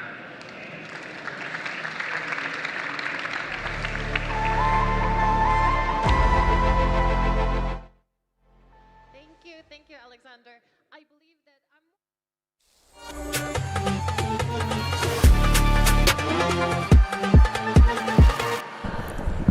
Welcome back to the Bitcoin Magazine News Desk, powered by Crypto.com. We're here midday at Bitcoin MENA 2025. I'm joined to my left by Serge of the Bitcoin Art Society, as well as the two gentlemen I've had on with me, Mr. Michael Smastoshi and Dennis. But I want to focus on you for this segment, Serge. What are you doing with the Bitcoin Art Society? And also, you've been doing a lot of traveling to promote some of the work you're doing. So if you could get into that a little bit, we would greatly appreciate it. Correct. Thank you so much for having me. My pleasure. First of all, Dennis, thanks. Michael, the energy is ecstatic here, guys. Yeah, I love it. I'm loving the vibes. What are we doing with the Bitcoin Art Society? What we're doing is we're bringing digital provenance to Bitcoin. For the longest time, we've adopted Bitcoin as a financial standard. We've adopted Bitcoin as a technical standard. And for the first time, we're bringing the cultural standard of Bitcoin out, and we're adding a financial layer to it. And we've built the first institutional-grade foundation for fine art Bitcoin, for fine art assets on Bitcoin. And with that, so are you doing, and these travels that you're doing, Dennis was telling me a little bit off camera, are you recruiting artists? Are you spreading the good word? What does that look like? Because I know you've been quite active. You've been moving around quite a bit. We're definitely Bible thumping the good word, that's for sure. Are the Bibles that big? Or are you carrying? Yeah. The Bible is that big, yes. It's gonna get even bigger. Okay. For sure. All right. And that's what we're trying to do. We're trying to bring full attention to art on Bitcoin. Okay. And this is the kind of art that can only be done on Bitcoin. Okay. Why, if you don't mind? Well, Yeah. The main ethos of Bitcoin Art Society is to really bring Bitcoin adoption at the end of the day, right? Okay. So there's a lot of people that, like I said, they adopted it as a financial standard, as a tech standard. But a lot of people don't understand hash time, hash rates, and block times. But they do understand culture. They do understand art. Art has been the longest living form of human expression. So what we're trying to do with Bitcoin Art Society is we're trying to preserve and continue the human story on Bitcoin. Love that. And why Bitcoin? Why is it so important to have this on Bitcoin and not any other chain? Because A, it's the fastest growing asset class in human history, and B, it's the most secure peer-to-peer blockchain in the world. So it only makes sense to have fine art inscribed or engraved on Bitcoin. Yeah, so in an immutable ledger, right? So correct. Nobody can change it. So I think that art and history are sort of inextricably linked, right? Absolutely. So we have this first time in history now where we have this mechanism where we can preserve it, where history can't be rewritten by the victor, right? So is this like, are you thinking this philosophically about it? Or does it just seem like this incredible moment to say like, please, a little bit of the thought process. It's an emotional question, and I'll tell you why. Because the raison d'être the reason of being in French, of Bitcoin Art Society was I grew up. I was born and raised in Beirut, Lebanon. Millions of people lost their wealth overnight with the hyperinflation, and Lebanon is but a microcosm of what's happening on a macro level. Yes, at varying rates, right across the world. The political elite conspired with the banking elite, and they rug pulled. Literally, like you rug pulled, like the tokens are rug pulled. They rug pulled the entire economy, and people lost. Depositors lost $300 billion of their money. Poof, gone into thin air. Yeah. Now that's A. That's why I got into Bitcoin to start with, and then B. My co-founder had a beautiful art gallery, and my CMO also had art in LA. Her art gallery was obliterated alongside significant value of art in the Beirut explosion, if you guys remember the port explosion. For sure. Yeah. So that was gone. I had friends in LA whose art was lost in the LA fires. So we brought that and we brought this, and we thought, look, this only makes sense. Perfect, right. And the only thing that's missing is the attention to it, and people literally don't know about this yet. Is it that they don't know? Is there a reluctance? Well, you know, there's obviously the monetary maximalists who don't want to see any of this on Bitcoin. Is that part of it, or is it just a lack of awareness? Look, Bitcoin, I get the maxis, I get everybody's stance, I respect everybody, but you cannot stop the evolution of Bitcoin. Eventually, Bitcoin is going to be so big, just like gold. You can buy $1 billion of gold from the central bank, keep it in the house. You can buy jewelry. You can do so much with gold, right? So that's what Bitcoin is transforming into. It's becoming an asset class similar to gold. We appreciate that. Serge, I did just get word that we do need to cut back to the main stage, but I wanted to say it was a pleasure having you Likewise. on, sir. Please keep up the good work. We're headed back over to the Falcon stage, ladies and gentlemen. Stick with us. We have a special guest host coming up. Danny Knowles of What Bitcoin Did will be filling in for me for a little bit right after this. We'll be right back after this. Started off as a life sciences diagnostics testing company, and now we are the world's fastest growing supplement brand that's powering our Bitcoin Treasury strategy. Yeah? Just a quick overview in terms of where we're at, in terms of company-wise. So you guys probably know my very famous co-founder, David Beckham. He's the co-founder of IM8. So what we do is we actually have a supplement brand listed on the NASDAQ.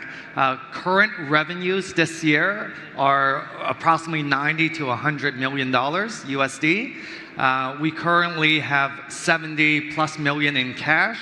We have approximately 500 Bitcoin. We have zero debt. Yeah? We've also projected next year we'll do roughly about $180 to $200 million in revenue. We have a significant asset in terms of the company-wise with about $120 million in cash and Bitcoin. Our value of IM8, we approximately about $300 to $400 million. So if we look at our total asset value, is roughly about $500 million, right? And again, why am I here today? Because we're a consumer supplements company, yeah? But so we started a Bitcoin Treasury in June of this year, right? Did we have to do this? Not by any means, yeah? Because again, we actually have a very strong operating business that's generating cash flows.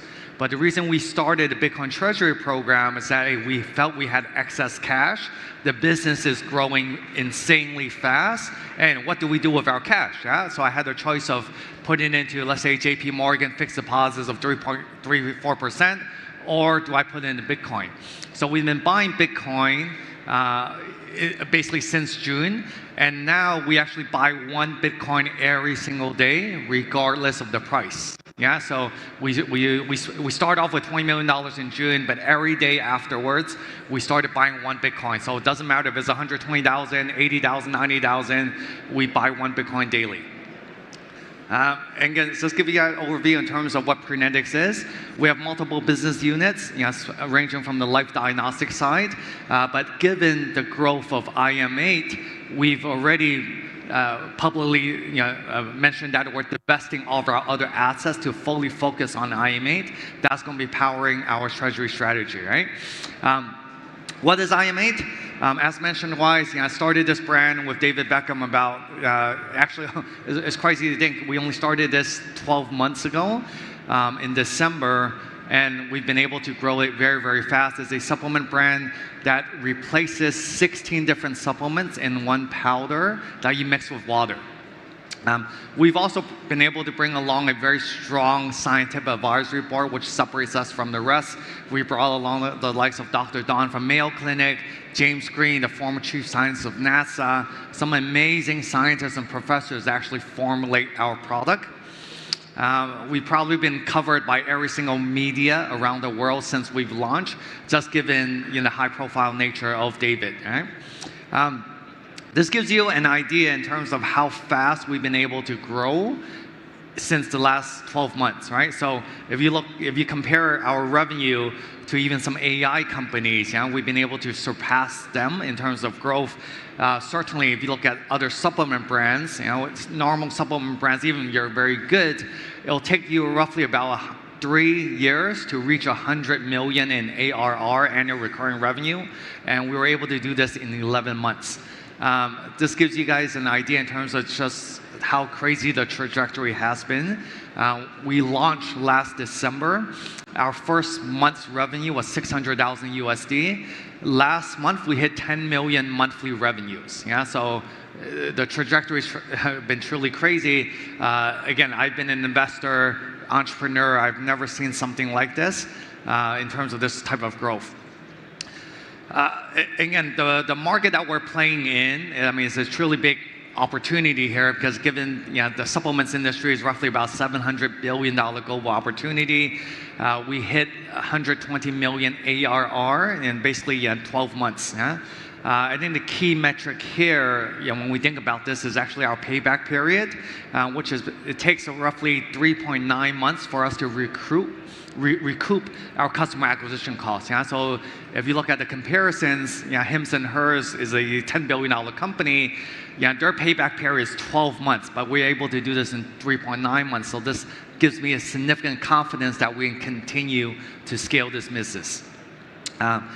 Again, what is this product? It's 16 different supplements that you take basically in one drink. When me and David came up with this idea, even David and Victoria, they wanted a new solution because they were tired of taking 12, 13 supplements on a daily basis, which is quite annoying, especially if you're having to travel. Yeah, so we created something we truly believe is the best in the market today. We ship to 31 different countries, so our business is truly global as well, and that's why we've also been able to grow so fast. Right? So you can see how we've been able to create community events around the world. You see, we've also recently added Aryna Sabalenka, the world #1 tennis player, as our global ambassador. And she also, interestingly, participated in our recent fundraising, which we did a private round for. Right? We've also been, if you guys are on Instagram or Google or Facebook-wise, we've pretty much been all over the internet. We have one video that we created with AI. We just launched right before the US Open. I shared that at the end, which we generated 233 million views in basically 6 weeks' time. So absolutely took over the internet with that video. We put it on Times Square as well. In terms of the product, we've kept it very, very simple. In fact, we've only had the product on the left side basically since launch of last December, right? So it's a Daily Ultimate Essentials product. It tastes amazing. Again, the idea here is that you get all of your multivitamins, your CoQ10, heart health, MSM, probiotics in one powder solution that's easy and tasting great. We launched a longevity product in October, basically, which is actually a key compounds to slow down the aging process. Yeah, so we kept it very simple, 2 SKUs. We're not going to be one of those brands that basically have 15, 20 SKUs. I think this is interesting in terms of, why am I here? Again, because we actually have incorporated a Bitcoin Treasury strategy. We're not going to be buying any other coins except for Bitcoin. So again, we mentioned that we've started buying 1 BTC every single day, and we're going to continue to do that. This gives you an idea in terms of our current Bitcoin holdings. This is up on our website. We have right now about 505 Bitcoin. We're trading on the NASDAQ. Where, share price is about $14. Our market cap is roughly about $250 million. Yeah, but again, we're stacking 1 BTC, and we believe this is the best way for us to hedge against inflation, as well as provide significant shareholder value. This gives you an idea in terms of our current net asset value. I think, again, there's a lot of talk about digital asset treasury companies, of course, in the last few months. I think we're one of the very few companies that actually have a strong, true asset, because given our customers, given our operating business is generating $100 million in revenue this year. Next year, again, we're looking to generate roughly about 180 to 200 million in revenue. This gives you a comparison how we compare against other companies in this space. Of course, Hims and Hers is a market leader, Oddity, Niagen, AG1, Athletic Greens, but none of these companies have been able to deliver the growth that we've been able to do, which again is 100 million in less than 12 months, what we've been able to generate since we launched. Right? This gives you an idea how we're thinking about the future growth of IMA, given our trajectories next year as well as into 2027. Given how global our business is today, we believe that there's significant upside. this gives you an idea in terms of our strategic advantages, and of course we have a very famous co-founder. We have a great product, great science, great brand. Again, we will continue to accumulate Bitcoin with our excess cash. Again, this is my team here. We also been able to bring along very strategic advisors, which are in the crypto and Bitcoin space. Andy Cheung, he was a former COO of OKX. Tracy, she's here. She was a lady that famously, orange-pilled Donald Trump. Raphael is the founder of Token 2049. So I think together with this group of advisors, we've been really able to create a very strong Bitcoin treasury strategy. I'll end it with our video that this is a video that we played right before the US Open for Arena Sabalenka earlier this year. And then so this video generated 233 million views on Instagram. And as if you guys know Instagram, you can't fake the numbers, right? So this one really took over on Instagram. This video was completely done with AI. Took us 3 weeks, 25 grand, but just to help you guys understand how we're utilizing AI, we're pushing out 1,000 new ads every single week on Instagram. And then every single week, only 10% work, but we multiply that by a factor of 10. What are you willing to do to be the best?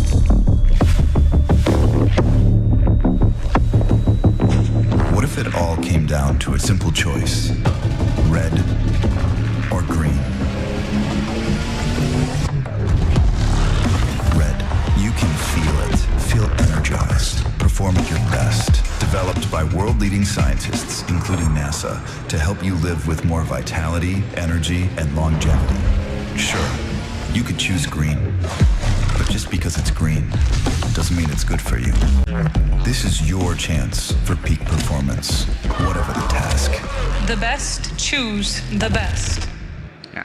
So that was completely created with AI. It took us 3 weeks, so it was quite amazing. And then, the algorithms just picked up on it. Yeah, so for everyone, follow along our journey. We're listed on the NASDAQ under PRE and IMA. Thank you so much.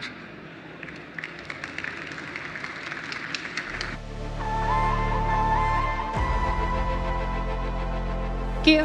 Thank you.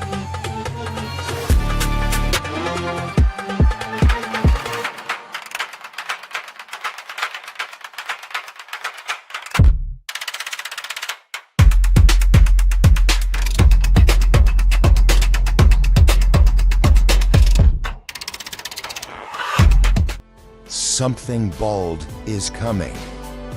Introducing the Bitcoin Whiskey Collection, made in collaboration with Bitcoin Magazine. A collection of 2 premium whiskeys made for those who never sell short. The luxurious Bitcoin Reserve with a custom minted Bitcoin coin. And the ultra-rare Satoshi Reserve with only 999 ever being produced. Get yours before they're gone. Now accepting Bitcoin payments at goldbarwhiskey.com.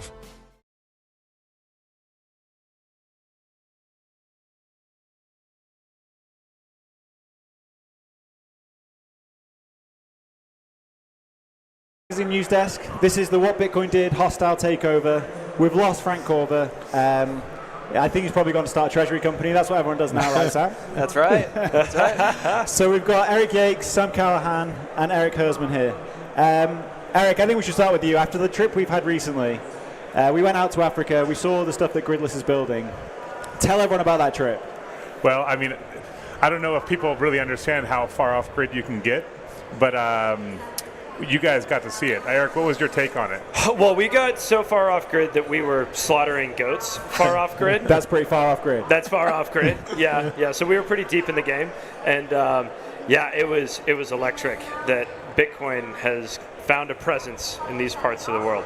Yeah, it's different where we are, right? Like the Bitcoin mining, where we see it everywhere else, is about like how do you make more money. Where we're doing, it's like, yeah, let's make money, but how do we bring energy infrastructure to places that don't have it? Yeah. So maybe you should explain how that works, because you're bringing energy infrastructure to the most rural parts of Africa. Yeah, I mean, so we show up in these communities that have no electricity. We bring in either run-of-river hydro, solar, geothermal, whatever it is. And when you have a new community like that, they don't use all the power. They might use 10, 20 kilowatts at first with 5,000 people. but over time they'll use more energy. So we come in and we just create this like economic shock absorber, which is Bitcoin mining, to take up the rest of that stranded power, and it works like magic. So, wait, so these are rural, remote areas. Does the community get to share in the revenues of the Bitcoin that's mined? Not in our world. What they do is they get cheapest energy they can in the country. So they get the energy. Yeah, basically, like if Bitcoin earns about 8 to 10 cents per kilowatt hour, and I can charge 1 more cent to them at 11 cents, they can take it all day long. That's half the price of the normal cost of energy in the country. And Sam, this is the crazy thing. So where we were in a place called Saru, there's a town close to there called Jacana, and they're paying 75 cents a kilowatt hour for energy in this town, and they have nothing. Like, it's in the middle of nowhere in Kenya. And so, like, if they can get access to power at 12 cents, it's like an absolute game changer. Yeah, because like normally if you're consuming energy on grid, then you can always sell energy you're not using back to the grid. And Bitcoin mining in these parts of the world is just energy that you could, sell into Bitcoin effectively by mining it. And so how do you find like where to do this? There's 600 million Africans who don't have any power. That's half the population of the continent. There's just so many thousands of communities that need this. Wow. So we drive out, we find them, and we talk to the elders and say, hey, do you guys want power or not? And the answer is always yes. Nobody says no to power when they don't have it. People love the power, but the real question is how do we turn this into a treasury company? The Saru Treasury Company. I don't think there's one in Africa. This is true. It's jurisdictional. There you go. There you go. Go on, Sam. Give us your treasury company shill. Yeah. I mean, I think it's already been said before. I think Bitcoin treasury companies just improve access to Bitcoin. You get these large pools of capital that currently can't buy spot Bitcoin. They're really big. It's just the way the capital markets develop. They're all siloed. We're talking trillions and trillions of dollars that can't buy spot Bitcoin, but they can buy Bitcoin-backed securities. So, in my opinion, what's better, like a pension fund or an insurance company that can't buy spot Bitcoin? What's better? No Bitcoin exposure or Bitcoin exposure. It's as simple as that.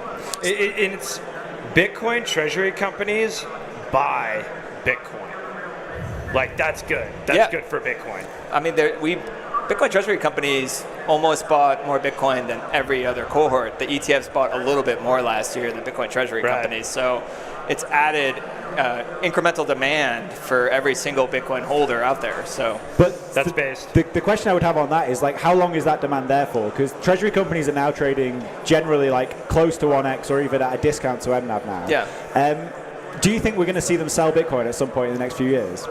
I think it depends on market conditions. They certainly can. I mean, when you have a Bitcoin treasury, you have a large, resilient balance sheet. I mean, if you come under stress, I mean, what's the point of having a resilient balance sheet if you don't liquidate it to continue your operations? Now, I think that's like a last resort nuclear option. I think any Bitcoiner feels sick to their stomach if they have to sell Bitcoin. It's not a good feeling. And there's a ton of different options and alternatives we can take before we do anything like that. And so it's an option, just like Michael Saylor recently said. I mean, he has a USD cash reserves. He can sell Bitcoin derivatives. Nuclear option, he could sell the Bitcoin. It's just the nature of being a Bitcoin treasury company. Is there a Bitcoin treasury company that would rather go insolvent than sell Bitcoin? I mean, donate the Bitcoin back to the community. Well, you don't even have to donate. I mean, there's certain jurisdictions where, like, maybe if you don't want to sell the Bitcoin, you can maybe dissolve the company and give back the Bitcoin to the shareholders in kind. It would be an operational nightmare, but you would see the MNAV go straight back up to 1 if you call the shareholder vote, and that was the option. The business didn't work out. You ran into some headwinds, and you basically give the Bitcoin back in kind to shareholders, and that's an option. Is there a world where the treasury companies start acquiring companies that earn in Bitcoin? Yeah. I mean, to get like Sats flow, basically. I'm going to have to cut you off there. We can come back to that question. We're going back to the main programming. Narrative has already laid the groundwork, and it allows you to really make these connections. Yeah, well, definitely. I think if we see U.S. is a sort of a center of global crypto, UAE is definitely one of the most important crypto corridor in a sense, especially at the international center outside of U.S. And when I moved here along with my ex-boss, CZ, 4 years ago, by then I was a global head of M&A for Binance. And we want to find a place, where it's very friendly to crypto community, but also, with a sophisticated regulation. So that's, part of the reason 4 years ago, I moved here along with CZ. And, I think today we saw Binance has a great news that, they're going to be licensed in Abu Dhabi, especially, for the global Bitcoin, Binance.com. This is, very epic because it's not Binance regional, but it's a Binance.com. And the second story I want to share is, by 2022, when I left Binance and want to, join my own venture initiative, me and along with two of my partners, we set up the first ever UAE sovereign Bitcoin miner in Abu Dhabi, in the downtown on the opposite of the Rosewood Hotel. And if you check, UAE globally, how many Bitcoin UAE sovereign own today is around, 7,000, and that is, under our group's custody with honor. So I want to say, basically 2021, the UAE government accept the Binance team, and also help Binance to be regulated. And by 2022, they set up the first sovereign Bitcoin miner. And today, they began to regulate the Binance globally here.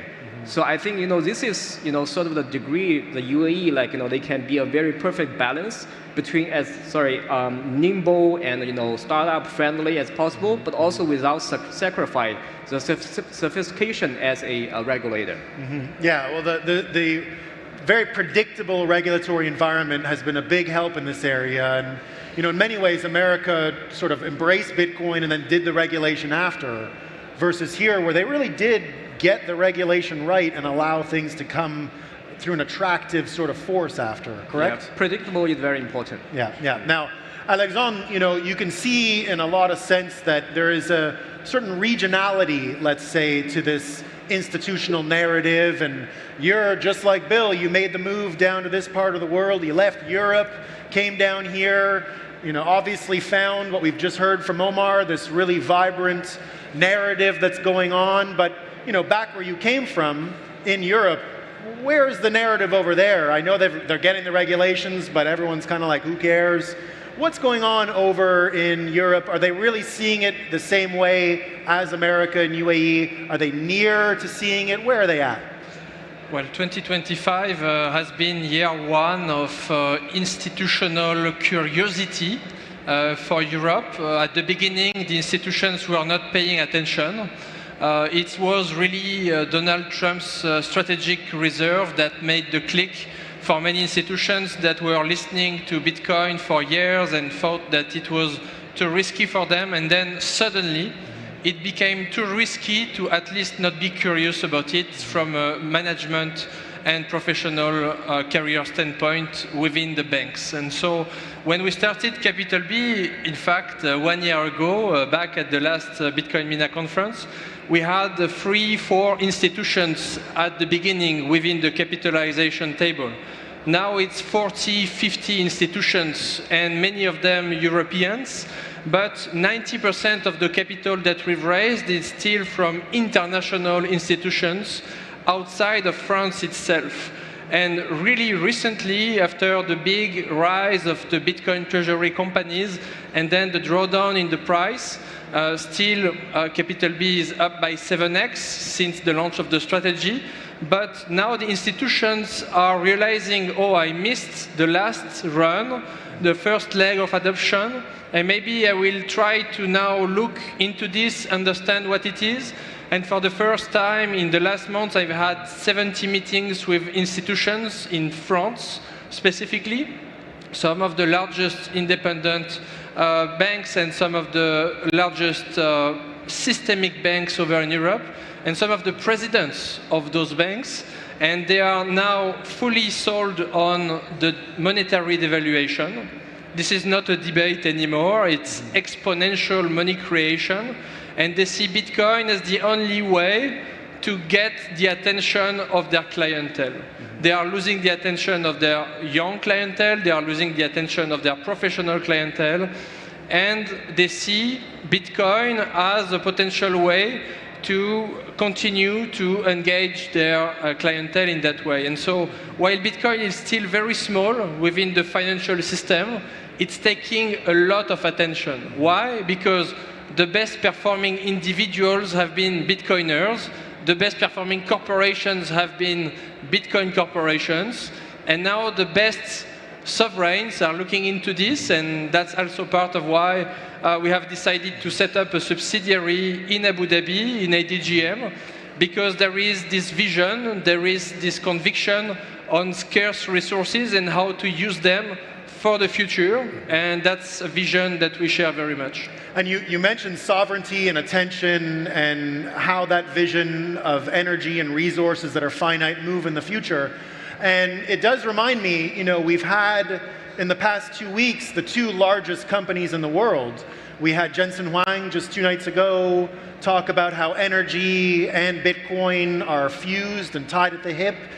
Just 1 week before that, we had Elon Musk say it. So that's two of the largest corporations on earth, the most interesting, main player character energy again, main stage type of folks and companies. And you see, like you said, Omar, about the sovereignty and energy being a big component of this, the finite resources and sovereignty being fused at the hip. So when you see this argument from Jensen Huang about energy and Bitcoin and Elon Musk, how much easier, again, does that make your job here in this area, that everyone is now understanding the sovereignty question, the strategic reserve question, with not just the President of the United States, not just the leaders of UAE, but also the two largest companies in the world coming around and all sort of rhyming with each other. So how much easier does that make your job? Honestly, Nolan, I'm glad that they started listening.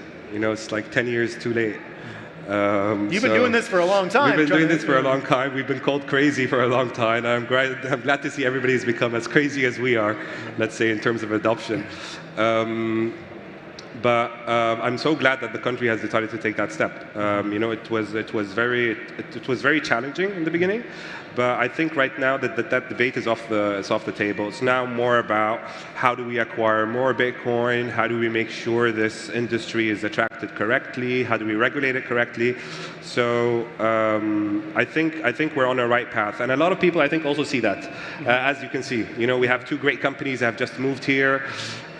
We have hundreds of them that are moving every year. I think the vision that Abu Dhabi has, and the UAE specifically, of how to adopt this whole crypto industry, Bitcoin being the forefront of that, I think we're on the forefront of all that, and a lot of business leaders also agree with that, and that's why we have them here.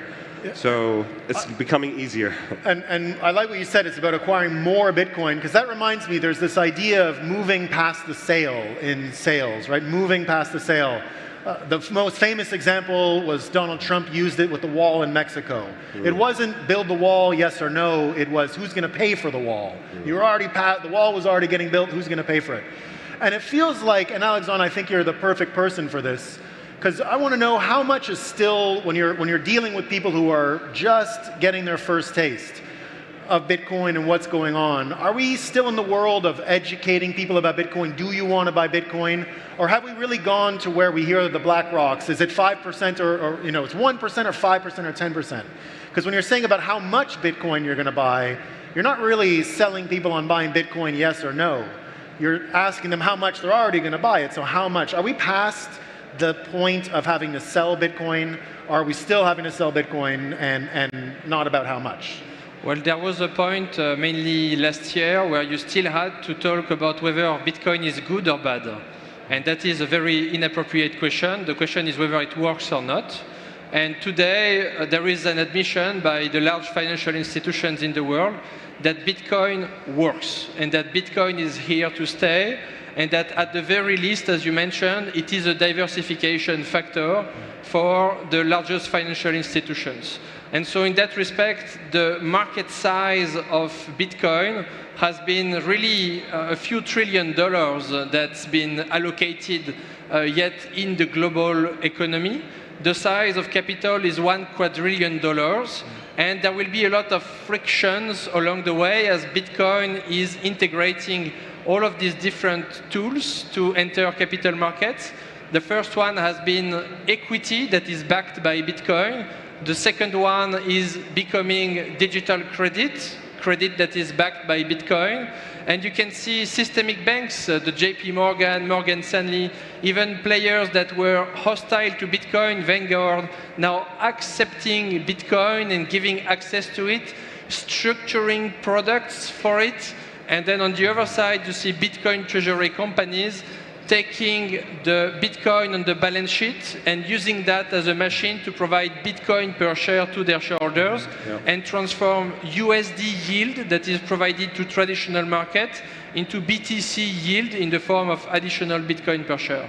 And for the president of the largest systemic bank in France, for example, it came down to two questions that made him realize that Bitcoin was going to be a priority for him over the next year. It was whether Bitcoin is secure and decentralized. All of the questions around Bitcoin can go towards whether Bitcoin is secure and decentralized. And if you realize that it is the case, and you can monitor that aspect over time, then you realize that you need to build and to work for Bitcoin, because that will reward you over time. And so, for example, Capital B is still a small company in the grand scheme of things in France. It's 200 million euros of capitalization, yet it is in the top 5 daily of the stocks that are the most discussed in France. It is the #1 volumes in the Euronext Growth Paris stock exchange. And so you see, when I meet with the bankers and they tell me what about Bitcoin, I tell them, look, this is the most liquid stock that you have with your retail clientele. It represents already 1 billion of volumes. And this is more important to them than the theoretical aspect. And so then the question remains how to gain access to Bitcoin and how to provide more options for my clientele. And so that is really changing, and you can see that in France more recently. There's been a systemic bank now offering retail access to Bitcoin. That was not happening last year. And so already you have 450 Bitcoin mined every day. That's the offer in the market. And then you have 1,300 buying pressure every day in the market from Bitcoin treasury companies. And then 1,300 again from funds, ETFs, and now the sovereign wealth funds. So this is accelerating. And while the market is moving hands, changing hands in terms of Bitcoin ownership, you can see that the trend is really accelerating.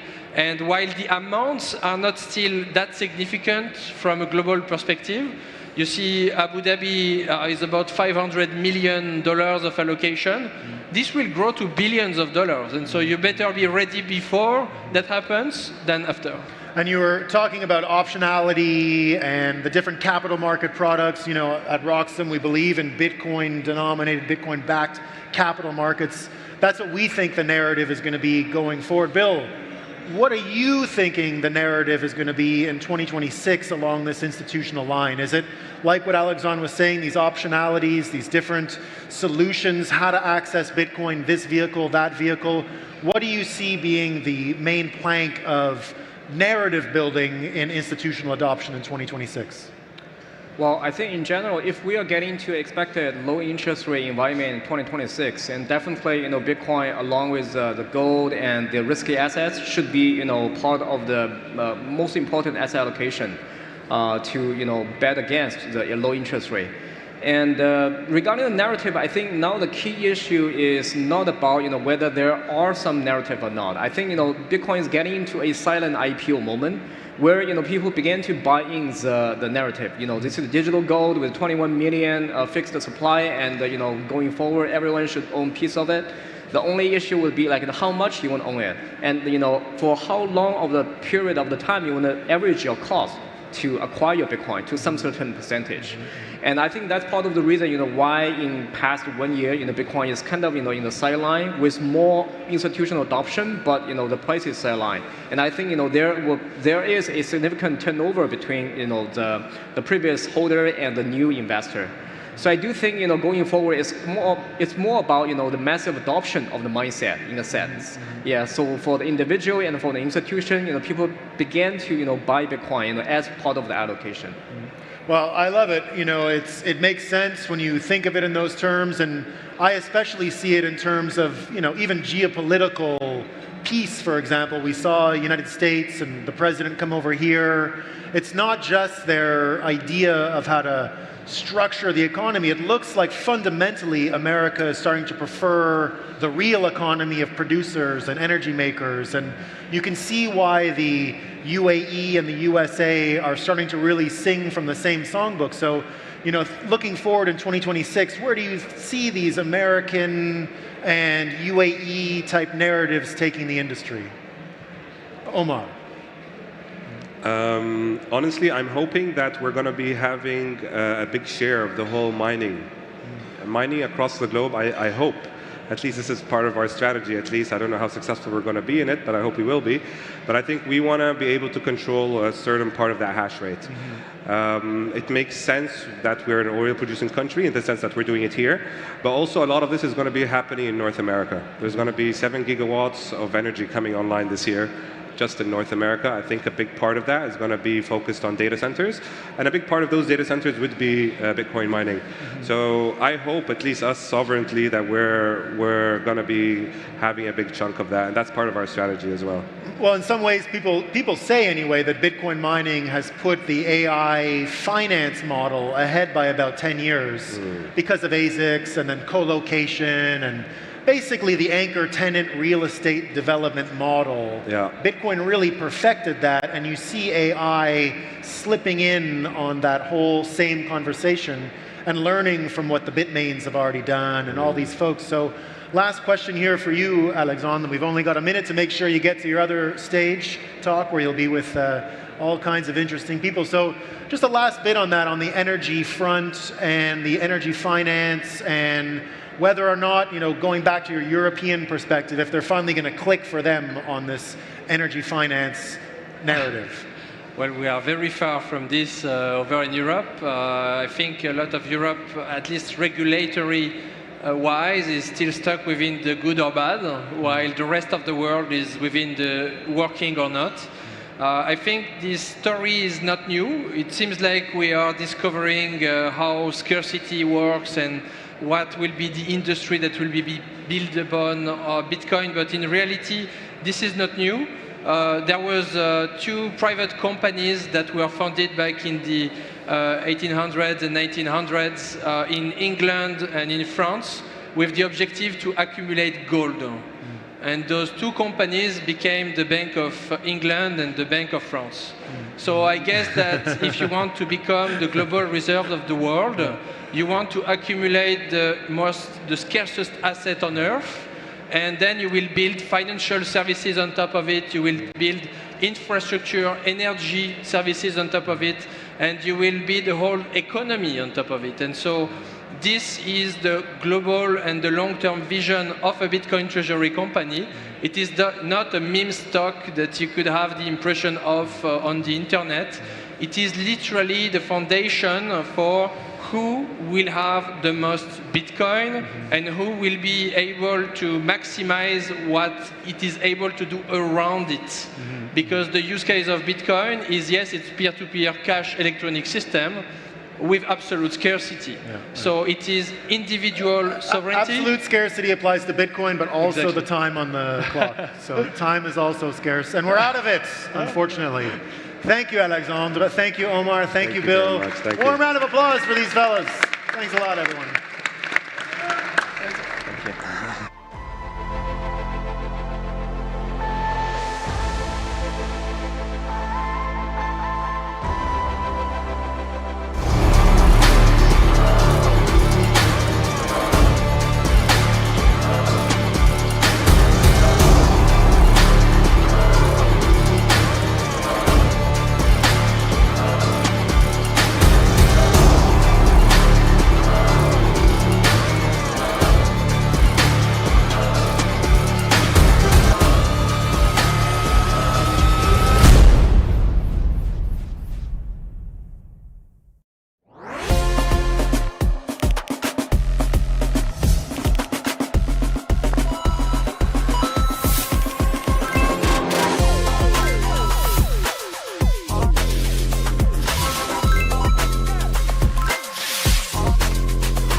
Welcome back to the Bitcoin Magazine live desk. We've lost Sam Callahan. This is the What Bitcoin Did takeover, and we've lost Sam Callahan. Apparently he had to go and dilute shareholders. But we've been joined by KG, who's actually building stuff on Bitcoin. KG, welcome, man. Thank you for having me. So I want to talk a little bit about Bitcoin circular economies. Because we were just in Africa with Eric, and we went to Kibera in Kenya. We saw the Afrobit guys, and there's a real movement happening there. I think one thing is the Bitcoin payments, which is very cool, but Tando on top of that is incredible. Yeah. Tell me a bit about what you're doing with the circular economies. Yeah, so, well, ultimately I'm just the facilitator as a wallet. So I would like to enable anyone who's in that economy to be able to send and receive Bitcoin. Fun fact, I bought this in Kibera as well. This is a bag they were selling, so if you'd like to get one, make a trip down to Nairobi, and yeah, you'll see a few bags. Pick whichever one works for you. And yeah, all I do is facilitate from anyone can send and receive Bitcoin perspective. Yeah. But what's so cool about what he does, right, is that it's Machinkura, the wallet, can be used on USSD. So you don't need an internet connection, you don't need a smartphone. You can just do star number hash and start sending Bitcoin. What is USSD? So it's maybe you can think about it like a text-based website, right? And the USSD code is like the domain, but instead of it being like alphanumeric, it's just a number. And then the telecom keeps a directory of which text-based websites are there, and then it forwards requests from the users to the service, from the service back to the users. And as long as it's within 160 characters and 20 seconds, then the session continues and the user can send and receive information. And this is because all the telecommunications companies that are in Africa all got together. They're like, let's create this M-Pesa network where people can send like payments over. Is that what incepted this, or no? It's in the specification for GSM. Okay. So, before websites became a thing, there was WAP, WAP. So it was a part of that, and then the whole idea was, how do you do that without a browser? So then this came out. This was just one of those protocols that was a part of the early phone towers that was going out there. And nobody was using it for anything. And so Safaricom came along later with M-Pesa in 2005 and started using it, but it had been there since the mid-90s. So one thing that I thought when we were in Kenya is it might be the best place in the world to be a Bitcoiner. Like, you can live your entire life, pay any bill, pay any shop. Like, do you think that it is the best place to be a Bitcoiner? I haven't been like everywhere like you, but for us it's really easy. Yeah, I mean, listen, Bitcoin is really easy to use in Kenya because we have different developers there building things like Tando or Bitsako or Minmo. There's a bunch of Bitcoin devs in Kenya. There's some in South Africa. There's some in Nigeria. But Kenya is wait. Let me name drop the South African ones too. We have Money Badger, we have Bitcoin Egasi, we have Machangura, and but I think Africa is in a great place, regardless of the country you're in. You're just going to see a lot of interest. The cool thing for me though is, like, I spend so much time in the US doing the podcast, and like there's the things like the space popping up, there's Bitcoin Park, and they're really cool like areas where Bitcoiners can get together. But in terms of actually using Bitcoin on the ground, it's one of the most impressive things. I've not been to El Salvador. You have, Eric. What's the experience like there? El Salvador is great, but what I thought was like interesting, like you know, when I was in Bitcoin Beach and everything, you can pay for Bitcoin in different areas. I think like when I talk to people in San Salvador, in the capital city, who are kind of like very removed from the Bitcoin community, like most people were generally not as familiar with it. But what I thought was really interesting was when, you know, Danny got into Nairobi a day before I did, and he got to go see a community out there. And you were making the point to me that, like, a lot of people are actually using a savings use case around some of it. They really were doing payments of it in a more organic way. Yeah, I think that's totally growing. We are out of time. We're going back to the main stage. The Falcon stage is coming up.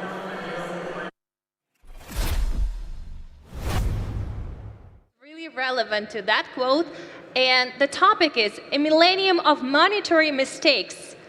How Bitcoin fixes what gold couldn't. Our next session will be moderated today by Stefan Livera, podcaster. Stefan Livera Podcast, give him a big hand.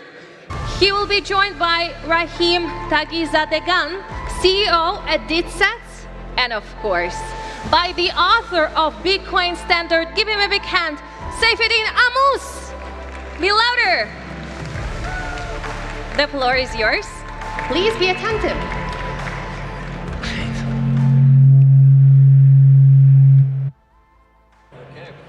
All right, we're on now. All right, well, first of all, thank you for joining me, and thanks for having us. We're going to be talking about a millennium of mistakes and whether Bitcoin fixes this. So, is it a straw man to say gold failed? How would you guys explain this? You should do first. All right. Well, I think on some level, before I was a Bitcoiner, I was a gold bug. I was crazy about, before I was an annoying Bitcoiner before I was a Bitcoiner, but my Bitcoin before Bitcoin was gold. So I used to always talk to people about gold, why gold is the future, why gold is hard money, sound money. All of the things that I say about Bitcoin, I used to say about gold. So back then, it would have been sacrilegious for me to say that gold has failed as money. Gold didn't fail as money, we failed it as money. However, after discovering Bitcoin, after becoming a Bitcoiner and figuring out why Bitcoin is better than gold, I think it becomes more, you can become more objective about it, and you look at gold and you can say, well, the fact that we failed in our ability to use gold, if you want to frame it that way, ultimately has to be a function of the failure of gold's property, of the inherent properties of gold that make it essentially unworkable as a form of money in the 20th century, because it failed to resist government control and manipulation. And that's ultimately what it comes down to. So I like the fact that gold supply increases at a low rate. I think gold is better money than pretty much everything that has ever existed except for Bitcoin. However, it does have this fatal flaw, which is that it's very difficult and expensive to move it around in a modern digital economy, which means that you have to resort to centralized services for moving it around, which means it becomes relatively easy for governments to confiscate it and to neuter its monetary role, issuing paper and credit that is supposedly backed by the Bitcoin, but then ends up not being backed by the Bitcoin and then eventually becomes inflationary fiat money. So by turning into fiat money, effectively, we could say that gold failed. And I think you become a Bitcoiner when you realize it's a lot easier to just build something that actually works out of the box than to try and convince the entire planet that we need to have the political and economic institutions that are geared toward a form of money that is no longer functional. It's very difficult to explain that to people. If you've tried to try and convince people to vote in order to bring back the gold standard, you'll realize, yep, this thing doesn't work anymore, because if it needs to rely on people voting, it's doomed. Raheem, where are you at? I'd say gold worked surprisingly well, but was made to fail. I'm not sure it's entirely. I agree that Bitcoin has the superior technical properties for monetary usage, but I don't think that's the reason the gold standard failed. And I think there's only one gold standard that really worked well, and that was the original one. And it is usually not the one we talk about and discuss. There were 5 gold standards, actually. The original one I consider the one used by merchants, and in a bottom-up discovery process discovered by merchants.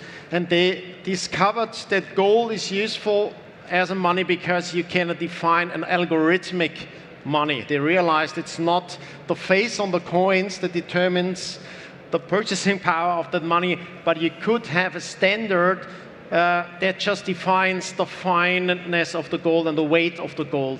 And that's a great way to go about a standard. And it's a similar standard that Bitcoin introduces. It's an algorithmic standard. It's not a top-down set standard by an authority, by an agreement, by a commission. It's not an organized standard. It's something you can discover and you can verify. And I think it was algorithmic in that sense. Now, that's not what we usually talk about when we see gold standard. We usually think about the classical gold standard that worked relatively well still, but of course had the issue of being a set standard. In the best case, it's an agreement, again, but that of course led to failure, because gold was never the only money and the only good with monetary use. Silver was of course a contender. Most day-to-day transactions were either paid in silver. And when you want to set that as a standard to define away volatility, that's exactly what broke the back of classical gold standards or monetary unions like the Latin Monetary Union where they set a bimetallic ratio between gold and silver. And of course, we know as Austrian economists, prices are never fixed. There's always like volatility. In the case is vitality, as Saylor says. So if you fix it top down, then of course you have it break somewhere and you set the wrong incentives. And that's exactly what happened with the classical gold standards. But it got much worse. And it was not through the failure of gold that it got much worse, I think. It's the gradual political process of centralization, trying to abuse everything and plunder anything. The next standard was actually the gold bullion standard, where you say for ease of using that standard, you can only get redemption in bullion, which of course is a lot of gold, and that of course takes it out of the hands of normal people.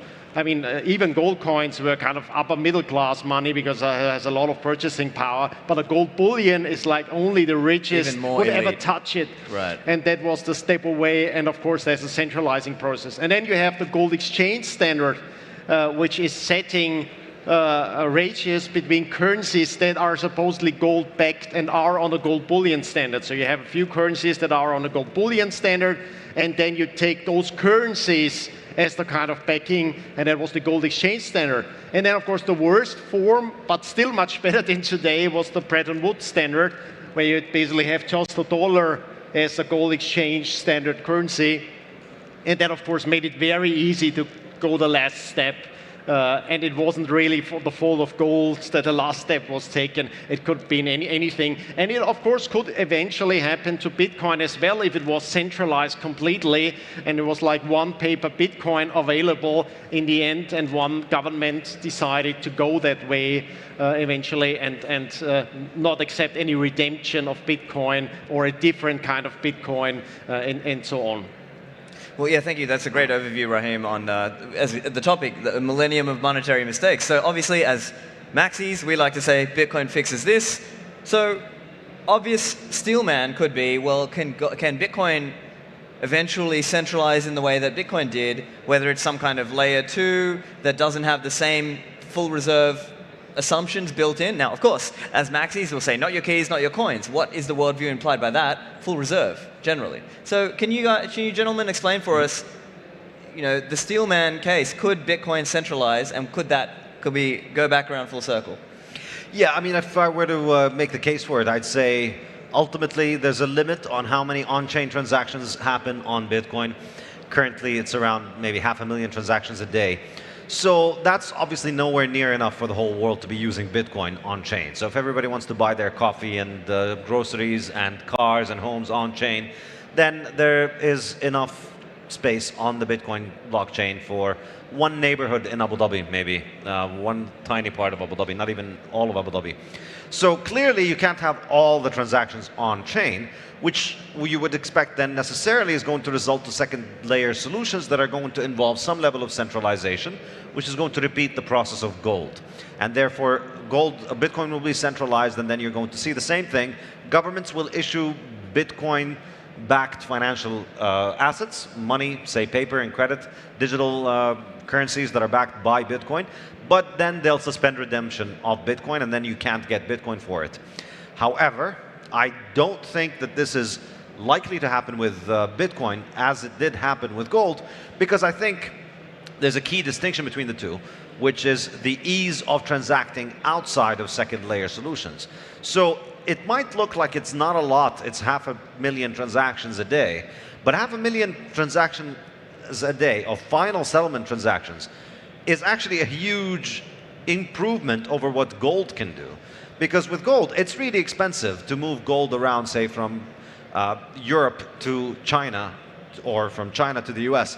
It's extremely expensive. 1 bar of gold, which is, say, the 400 ounce of gold, it'll cost about 1% of the cost of that bar, maybe, to move it around, somewhere in the 1%. So you move the bar around 100 times around the world, and you've eaten the cost of the whole bar.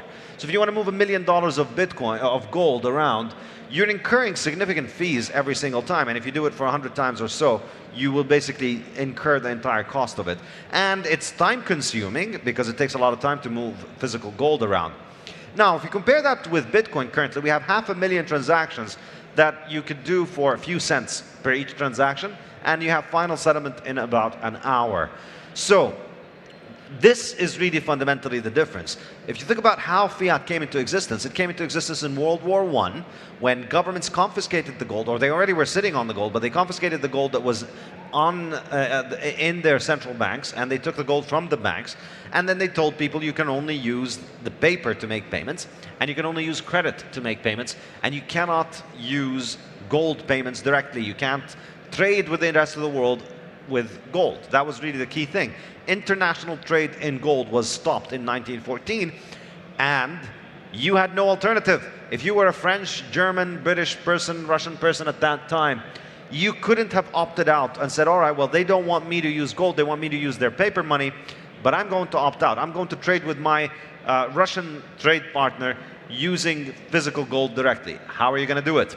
Well, one way to do it, small little advertisement, in my book, my new book, my latest book, The Gold Standard, I imagine what would have happened if that was possible. If you did have a possibility for people to trade outside of central banks using airplanes, and so I develop an elaborate story that you can check out and you can get the book.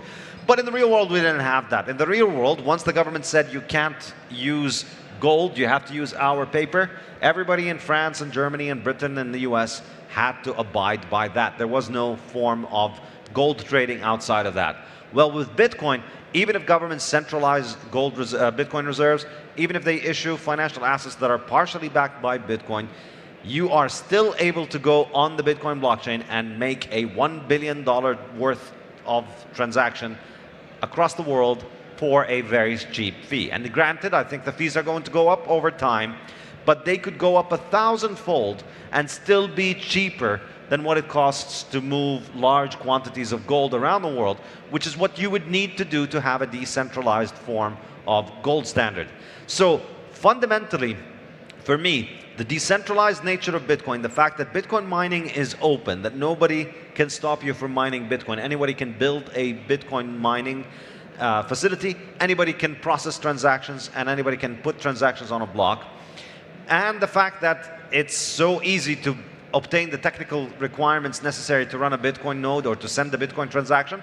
There are billions of devices around the world that are able to do this. All you need is just one of them and an internet connection, and then you're able to buy and sell Bitcoin. The cost of getting into Bitcoin, if you're banned by the government or if you're stopped by the government, is incomparably lower to the cost in the case of gold, which in my mind means that it is practically impossible is a big word, but it's very difficult for governments to be able to stop you from using Bitcoin if they don't want you to. Which means that if they do introduce any kind of inflation or any kind of solution that compromises the properties of Bitcoin, they are powerless to stop people from leaving their platform. So therefore, with gold, they can tell you, you have to use our paper, it's no longer backed by gold, and that's it. And if you don't like it, cry about it. But at the end of the day, if you want to trade with somebody in any place other than our country, you need to use our central bank. With Bitcoin, they cannot do that. And the fact that they cannot do that means that people have a fallback option. And that means that we don't need to have every single person do every single transaction on chain. What matters is that we can fall back on chain if we suspect something not good happening in any of our second layer solutions. And the fact that we have the threat of exit is what keeps, in my mind, is what keeps business service providers, Bitcoin service providers in business, is what keeps them honest, what keeps them afraid of essentially messing with your Bitcoin. Because if you suspect that they're messing with your Bitcoin, that they're not backing their financial assets with Bitcoin, you will leave. And in a Bitcoin world, I would imagine you would see bank runs happen very quickly because people can detect on-chain the movements of money in and out, and they'll be able to establish if a company is insolvent a lot faster than you can with the fiat monetary system, which is very corrupt and very liable to manipulation. Yeah, so go on. Yeah, let me just where I potentially disagree, because there's a lot of agreement. Now, the bit steelman gold again, historically, the solution the merchants found for the big transportation cost was to just settle in the fair towns. So that's a kind of layer 2 solution, and it wasn't exactly that layer 2 solution that centralized.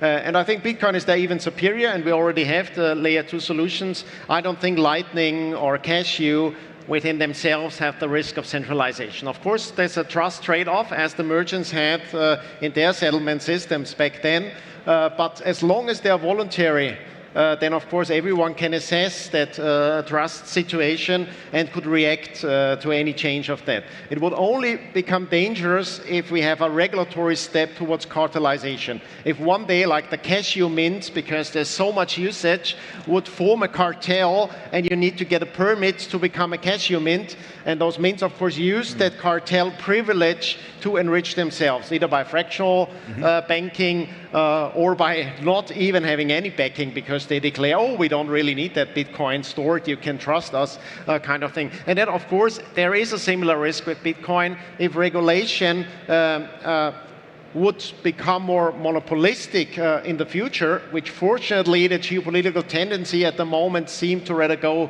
towards a multipolar order.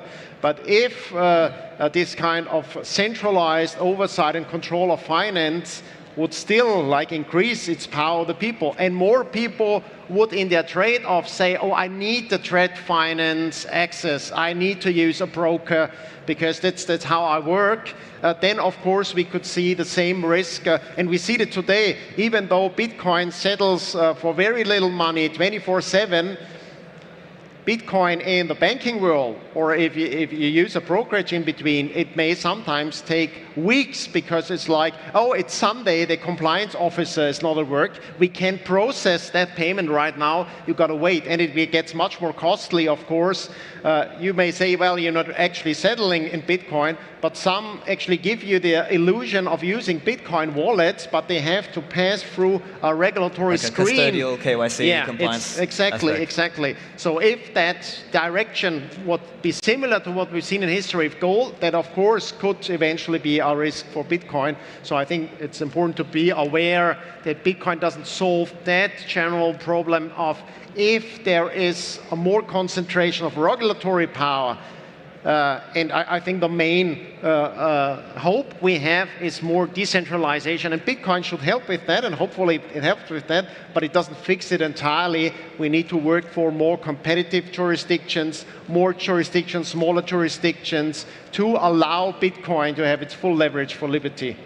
I see, yeah.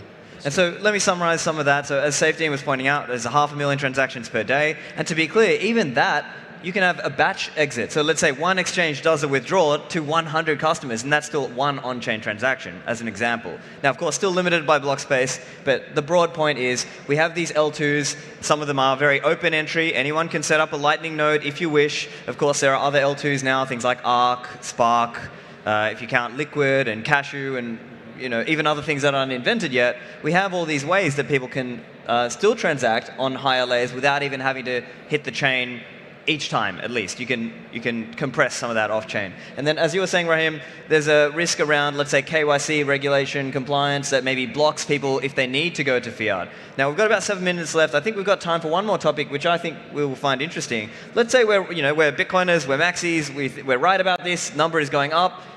In 20 years' time, it's going to be like $10 million per coin.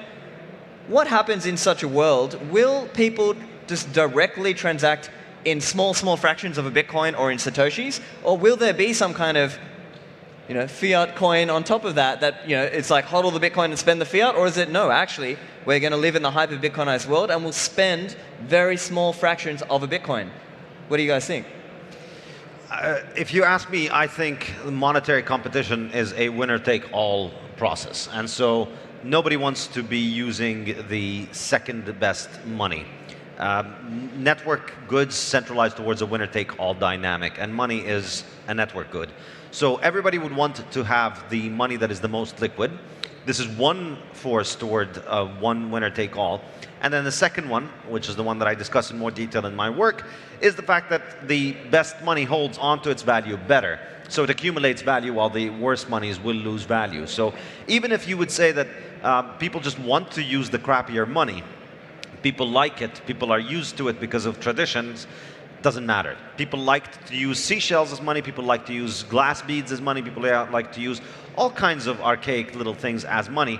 And it wasn't because somebody organized a campaign to market gold to them that they eventually dumped all of these shitcoins for gold. It wasn't because somebody forced them. It was because of economic incentive. It was the force of economic incentive that compels people to behave in that way. And it compels them simply by making it so that if you don't behave in that way, you don't have any more money. If you put your money in seashells, you don't have money. All the money will end up in gold, whether people like gold or not, whether they like their seashells or not. Your options are get into gold and keep your money, stay in seashells and lose all of your money. So I think this dynamic is likely to continue. And I don't see it stopping because I see Bitcoin's scarcity continuing to be better than everything else. It continues to increase at a lower supply growth rate. So everything else becomes more abundant. Everything else becomes less and less valuable in Bitcoin terms. And people who use other forms of money end up losing more and more of their wealth. So naturally, wealth will concentrate in the hardest money. And naturally, people will want to get paid in the hardest money. So in my mind, I think, it may take a while. People's government indoctrination may keep them tethered to their government coins for a while, but ultimately there's no defeating the force of economic incentive. Government money is going to continue to lose value, Bitcoin is going to appreciate in value. And so at a certain point, I believe governments are going to have a choice to make. Would you want to witness your currency continue to die and fade into irrelevance? Or would you prefer to peg your currency to Bitcoin? So we may continue to be using things like the dollars and the dirhams and the euros and the yens and the yuans, but these things will have to be denominated in Bitcoin because otherwise they will continue to lose value against Bitcoin and nobody will want to use them or accept them. And so in this situation, I would imagine we'd have them backed by Bitcoin, which means they would be redeemable in Bitcoin. And I believe with Bitcoin, as I was saying earlier, there's a lot less room for error. So there's a lot less room for governments to be engaging in inflation when they're using Bitcoin because people don't need to use them. They can use all kinds of other solutions. So ultimately, I think Lightning has enormous potential. And I still think Lightning is still the most exciting thing happening in Bitcoin. I think you can scale Lightning enormously because you can have small little nodes that only serve a few hundred people. And you can have millions of these that grow over the next few years. And that would produce a very decentralized ecosystem of tens of thousands or millions of Bitcoin nodes, none of whom can control the monetary policy, and none of whom can fake transactions on the Bitcoin blockchain. So none of them can really manipulate the chain. All they can do is just serve customers and get a return for it. And I think that's going to be a very healthy ecosystem that's going to lead to a competitive equilibrium where people are constantly providing the service of payment clearance in a centralized way, but a much more decentralized way than Bitcoin, than gold or fiat. Agreed, very strong network effects for a settlement layer. I disagree. I think it will never be the case that Bitcoin will be 100% of the money supply. Even in today's measures, which I think should have been expanded to look at wealth in general, we see there are very different preferences concerning volatility and risk. And of course, we'll have other wealth asset shares represent assets. We'll have claims representing assets with different maturities. We'll have trade finance. So I think this layered structure overall holds, and for different preferences of people and different contexts, it may all be hopefully Bitcoin layered things, but I think, of course, a Bitcoin world will not be a utopian perfect world where everyone has like the lowest possible time preference and everyone can be trusted 100%. There'll still be tricksters and fraudsters. There'll be business models that afterwards look like scams, but beforehand you couldn't say it, like it could have worked out as a kind of premise thing. And I think market economy is always a discovery process and buyer beware.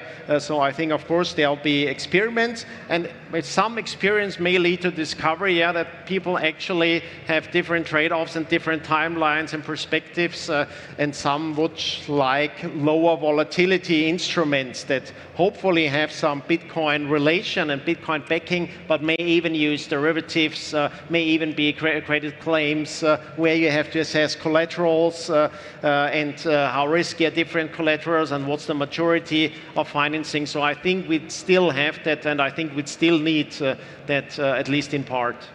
Interesting. So I get we don't have a lot of time for discussion, but I guess I'm summarizing then. Safe's view is more like it's going to be either just Bitcoin, Bitcoin denominated, and Bitcoin denominated financial instruments. Yeah, pegged. You know, that governments will just peg to Bitcoin because they'll just sort of throw in the towel. And I guess Rahim, your view is maybe a little more like there may be a role for other kinds of denominated assets because of things like trade demands. Yeah, but I guess we'll have to, but I think we all agree that number is going up and Bitcoin is going to fix this. So I think that's all we have time for. So everybody, please put your hands together for Safe and Thank Rahim. you. Thank you, everyone. Number go up, Bitcoin fixes this. That's always. right.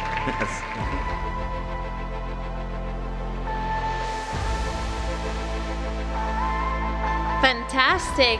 Another member.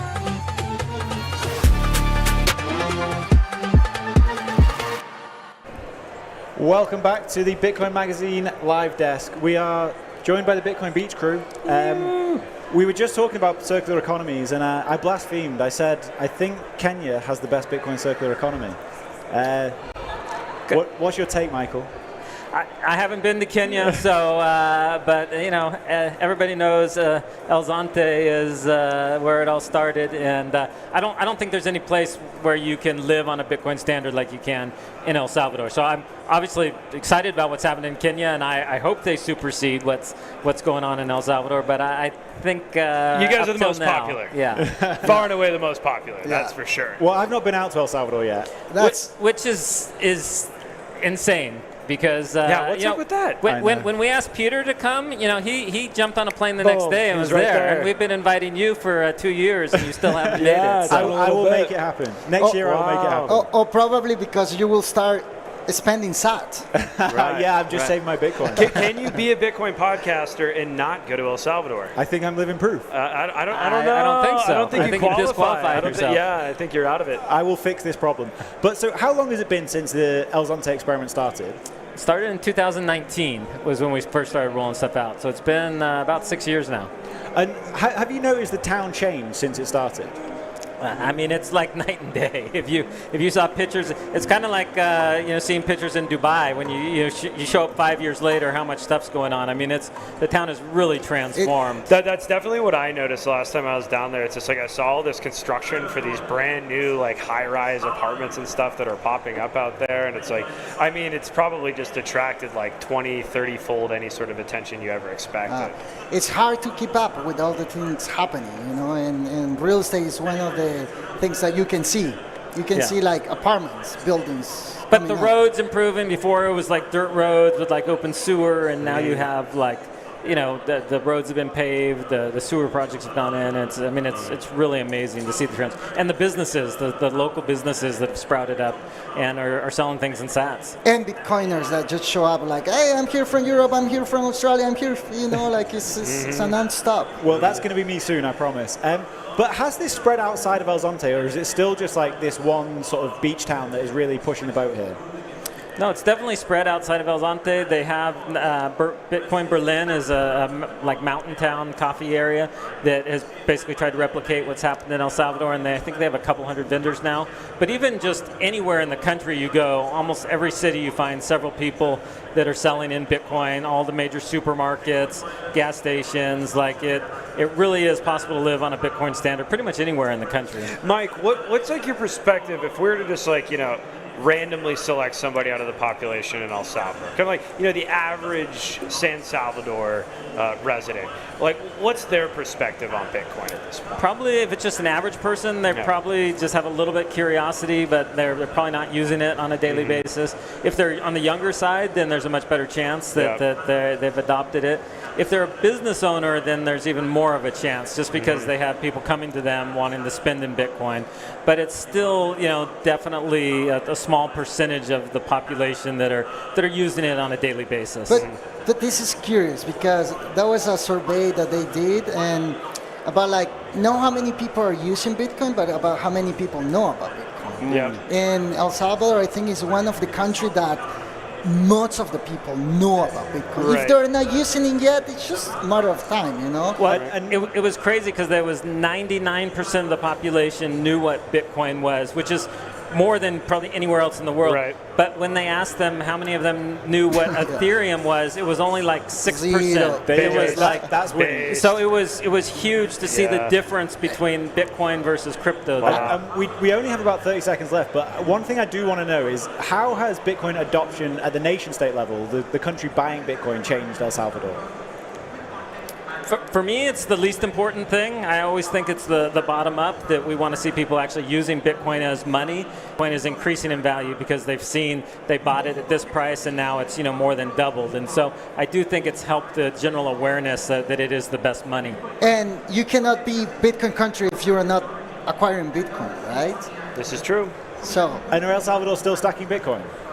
President Bukele just bought like 1,000 Bitcoin like a couple of weeks ago. Tons of Bitcoin. Damn, let's go. So do you think the smaller nation states around El Salvador, Central and South America, need to be following this model? I think as far as encouraging the use of Bitcoin, for sure, whether or not they have a Bitcoin treasury or they're stacking Bitcoin, I have mixed feelings about that. But actually empowering their people to use the Bitcoin network and use Bitcoin as money, 100%. The number one thing is taxes. Take away taxable events from it, and a lot of good things can happen from there. Tell me why you're skeptical of the nation states buying Bitcoin. I think that when nation states are buying Bitcoin, they're taking money from their own people or borrowing money, and I think that that's not necessarily, I don't want my government investing for me. I think that should be something that people choose on an individual level. Yeah, I agree with that. Well, thank you guys. We're going to go back to the Falcon stage now.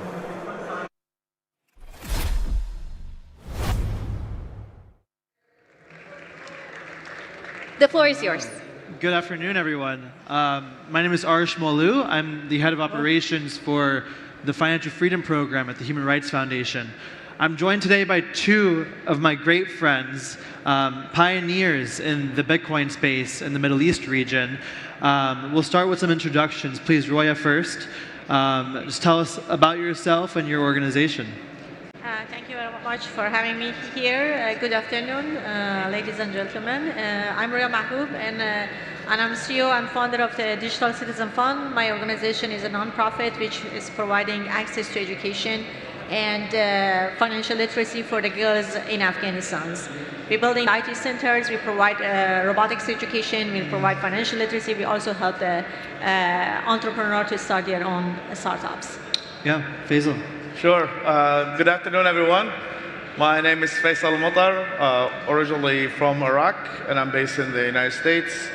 I'm the founder and president of Ideas Beyond Borders, which is an organization that really the ultimate goal is to provide the region with the ideas and the capital to be prosperous. So I consider myself a kind of an accidental Bitcoin user as an organization, because how it really started with us is that our first project was about building Wikipedia in Arabic. I'm sure many of you have heard of Wikipedia.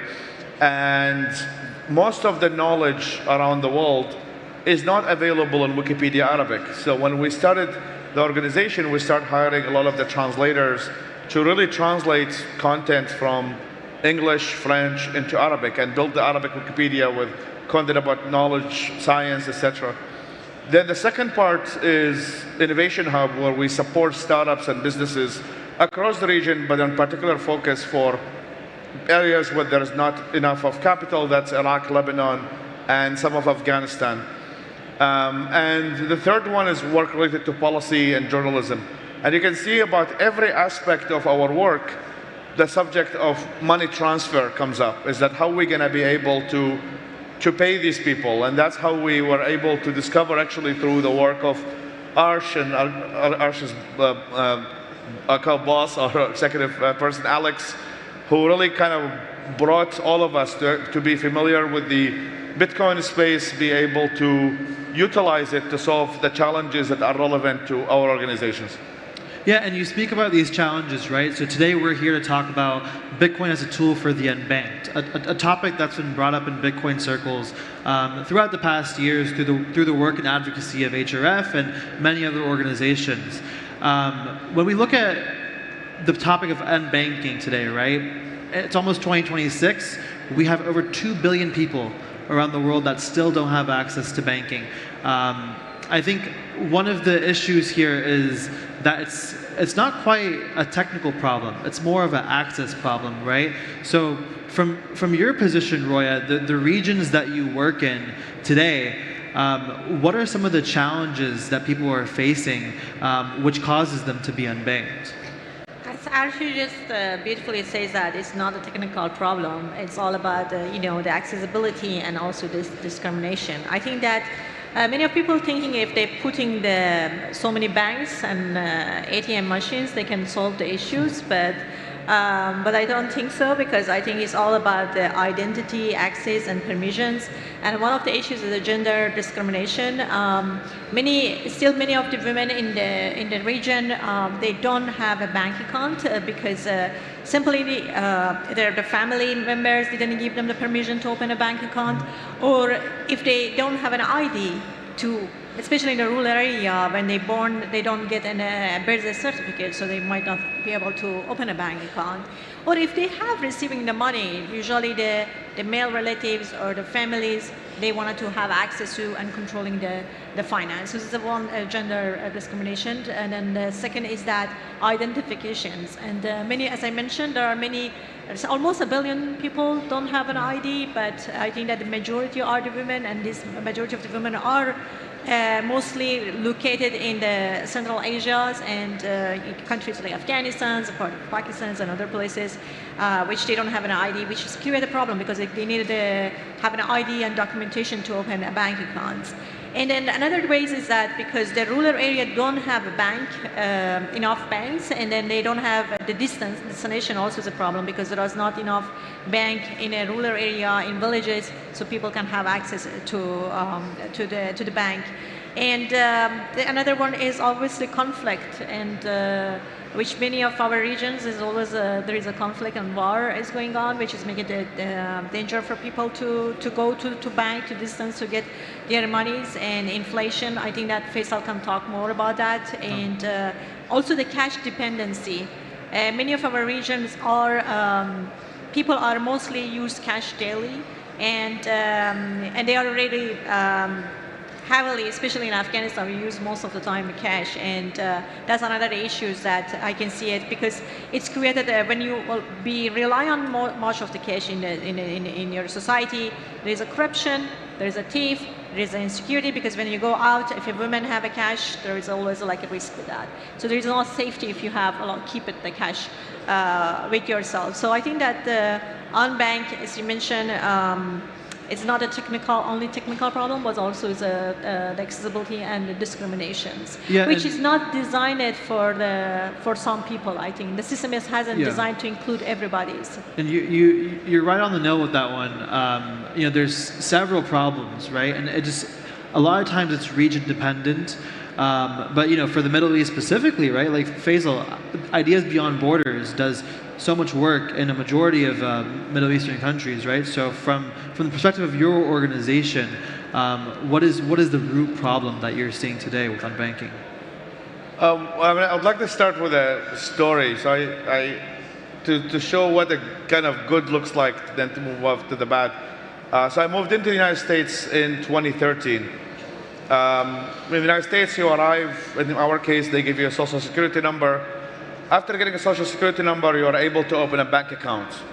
You go to Bank of America or sometimes even the small credit union, and then you get a bank account. And that bank account can connect you to the entire world because the United States is on the SWIFT program. After you get the social security number, after you get a bank account, you're able to start a business. Whether in my case, I was living in Texas, it's so much easier to go to open an LLC in the state of Texas. We'll take that to the Middle East. Well, thank goodness in the United Arab Emirates, we actually have one of the best business formation places in the entire world. So the United Arab Emirates is in a way extremely advanced when it comes to business formation. But that is in a way a bubble. This is not the case for most of the region. If you fly 2 hours north to where I come from in Baghdad, it might take you 3 to 6 months to be able to register a business. That's why most of the businesses are not registered. Most of the economy, as Roya was saying, is cash-based. And the reason most of it is cash-based is because it's based on the informal economy. There is not basic tax collection, and there's a lot of fraud and corruption and all of that. So I think the main challenge, I mean, there's a lot of challenges and obviously differ from a country to a country, but I mean, the region is obviously, I would say, can be put in 3 categories. You have kind of the Gulf monarchies, they tend to be the most prosperous, or the most kind of successful in terms of the economics. And then you have kind of the places where there is a lot of conflict in Iraq and Syria and Yemen and others. And then you have the kind of the North Africa context, which is kind of very heavy in population. Egypt is now close to 110 million people. So it's the most populated kind of nation in what's sometimes called the Middle East and North Africa. So all of these kind of countries have their own different dynamics, but what's really has been beneficial for the region is that we have places like the United Arab Emirates, and we have places like in which many people can actually register businesses here. So that allowed a lot of kind of ability. So if I am to say starting a digital business in Iraq or Lebanon, I will register my company in either the ADGM or the IFC in Dubai, and then be able to be connected to the entire world. That was not the case 15 or 20 years ago. With that being said, most businesses in Iraq are not financial technology or something that can be utilized kind of where that can be easily transaction. Most of the businesses are restaurants, hospitals, so they're struggling. And that's what I think, I mean, we're in the Bitcoin conference. That's what I think technologies like Bitcoin can really solve a lot of these structural challenges that cannot be solved easily by a strike of a pen. So let's dive deeper into that, right? So from the perspective of the Human Rights Foundation, right? We've been around for 20 years, since before Bitcoin existed. One of the challenges that we've seen throughout the years was the constant censorship for NGOs, non-governmental organizations, activists, journalists, dissidents from all over the world, right? It was kind of this common theme of, well, we can't even open bank accounts in our home countries. How do we power our movements? And this has naturally led us to start talking about Bitcoin for the better half of a decade. And you two, as I mentioned earlier, are trailblazers in the sort of non-profit Bitcoin world, right? So I want to talk about, Roya, you mentioned all these points, right, on how hard it is for women and girls in Afghanistan to have access to banking. What was your solution to that? Walk us through that. Our story is with using the Bitcoin back in 2013. We had a platform that allowed hundreds of women across Afghanistan to use writing the blogs and working for us as engineers or coders. But the issue that we had with these women, many of them, they didn't have a bank account. And if once they open a bank account, as I mentioned, they needed the family permissions and they needed the documentation. And we figured out that to send the money deposited in the mail, relatives, which usually they take the money and the whole point was to empower the women. It couldn't help. And then we looking at Hawala, which is 85% of the Afghan at the time, even at the time that Afghanistan was collapsed, was a trusted Hawala system more than the banking system. It was totally male-dominated, and M-Pesa was very successful projects in Kenya, but in Afghanistan wasn't. So then we heard about Bitcoin, and we decided to use Bitcoin and develop it and building our own wallet system at the time. And with the push of a button, we could send the money directly to the bank account of the women. So I remember the time when you send an international payment, it costs money. And it's also is not only delays. It's not like in an instant you can receive your money. It's 3 days and sometimes weeks you have to wait to receive your money. But now with the push of a button, the Bitcoins appear in the wallet of the women, and we could, bypass the physical and social barriers. And it was fast, it was a low cost, and it was an instant, and it was more secure because the women didn't need to go to stay in the line in the bank, and everybody knows that they have a cash with themselves they carry, especially when you are living in a conflict zone, in a war, and a poverty. Having cash, it sometimes makes more danger for you. So that's how we started to using Bitcoin back in 2013. It wasn't because we wanted to do investment or like, many of the other people use it like there for trading or anything else. For us, was as a necessity. It was it's a survival tools. That's why we use it. So you use out of necessity, right? Not because you exactly wanted to, right? And I think what's so special about this is you mentioned 2013, right? What was the price of Bitcoin when you started paying hundreds of women and girls in Afghanistan? At the beginning, when we started, it was $100, but obviously the price goes up to $800, and we changed the whole our business system on that. And then my sister also helped the girls. So when you receive a Bitcoin, obviously the girls wants to know how to make it cash. So she bought from them the cash and teaching them how they traded the Bitcoins with the cash, and then they make a little bit money out of that as well. And then we also talk with some of the shops, local shops, if they receive Bitcoin, we can give them the cash and then some percentage. But that whole system we created it at the time. Yeah, and so your sister became like the de facto peer-to-peer buyer of this Bitcoin, and then she ended up using the Bitcoin to finance her education at Cornell, right? So yes. This is just a woman from Afghanistan doing that, right? So no other system can do that besides Bitcoin, right? And that's the perfect segue for Faisal, right? Like, how has Bitcoin empowered IBB and all of the research and initiatives that you all do? So, looking at all of our programs, whether it's the education part of empowering many translators and people who can make knowledge accessible around the Arab region. Now we started with 0 subscribers when we started 2017. Now we have about 8.5 million subscribers across the region, with many people, especially concentrated in Iraq and other places. So I hope one day we can make the Bitcoin conference in Iraq, hopefully the next couple of years. And then the second one is funding the businesses. So really, the way that our organization was structured, and then when we get to know about Bitcoin, is that we give people the choice. It's like, what type of how do you want to receive your payment? Do you want to receive it through Hawala, which we used to do at the time? In few occasions, if they are based in places like Jordan, they could use the SWIFT account or their banking system. If they're based in the UAE, then it's obviously very easy. And then the third option was Bitcoin. And then when we actually start paying people, we start doing surveys to understand why people make these choices. Some of it is structural because, if they are based in the Arab Emirates, then of course you're going to get paid by wire transfer or same with Jordan. But some of it is also socioeconomic. So as Roya were mentioning, of how the price of Bitcoin increased over time, and that really helped a lot of people who are not necessarily Bitcoin traders on a day-to-day basis, but they were a beneficiary of the rise of Bitcoin. And what we found is that people who are in the socioeconomic ladder within our team, who already had, in Iraq or Lebanon and other places, there's no advanced retirement system. You cannot invest in the stock markets, in the US stock market or S&P 500 and NASDAQ and all these places, through many of these countries with no SWIFT banking systems.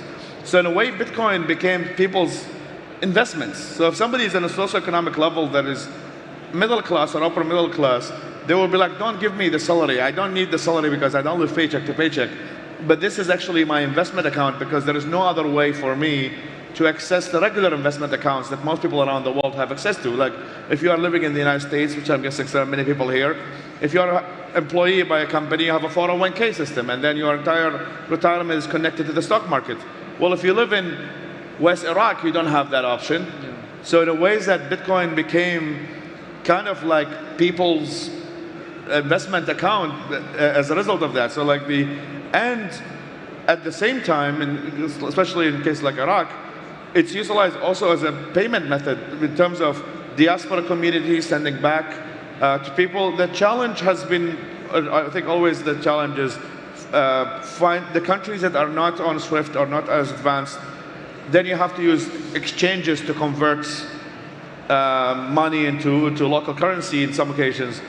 Well, many people also don't have biometric IDs and things like that, so they cannot get verified. So there is the need for what some ways we call the human ATMs. Are these people like your sister to some extent, are people who would accept Bitcoin and then convert it to cash? And I think more of these trusted networks needs to exist in many of the region for it to be able to for Bitcoin to take foothold in most of the region. Yeah, and it's especially exciting in this region, right? In the Middle East and even in Africa. So, this conference has highlighted several African builders who are on the speaker list here, and I think it's worth pointing out that hey, there's more mobile phones in the world than there are bank accounts, right? So the opportunity is especially ripe right now. Even in the Africa region where the unique part is they're building tools.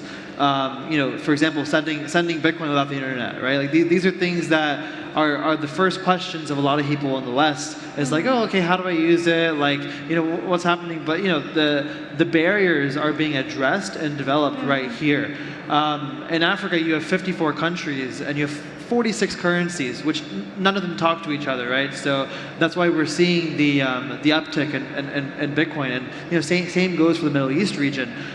So it's clear that people in these regions need the tools, and I know all of our organizations are working on really moving this forward. But just closing thoughts, right? We have about a minute left. What are some of the barriers when you go and talk to people about Bitcoin, right, in the region, and go advocate for it, right? What are some of the barriers that you've seen, and how can people get involved in the work that you do? Starting with Roya. I think that one of them is the misinformation and fear. Many of people are hearing the news about Bitcoin and trading and a scam that exists, so that makes most people to have a fear about to using the Bitcoin. I think that we needed to fight with the misinformation and giving the right information, created a community within each society that they can rely on the right information. And then obviously media is playing an important role on that. And then the second is that I think that the third is the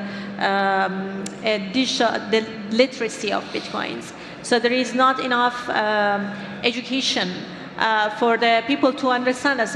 It's not only from young generation who tech savvy to knows about Bitcoin, but if you want women get involved, if you want to get your mother involved, you want to get your father involved, you want to get your kids involved, they needed to have a simple education in their own local language to know simply how they have to save 12, like for example, their secret words, how they're making sure about the password, and how they can using the wallet. So all this information are important that we can be available and teaching and touting the every category of the generation that they can be easy. And then the third is that many of the devices and the application that is created is mostly it's not in the localized and not simple as easy. So if I have an uncle in Afghanistan, he can't speak English, so he doesn't know. So he needed to have a simple, easy way to know how to education is key. To do that. Faisal, closing thoughts. We're out of time, but I know the significance of this is just very, very important.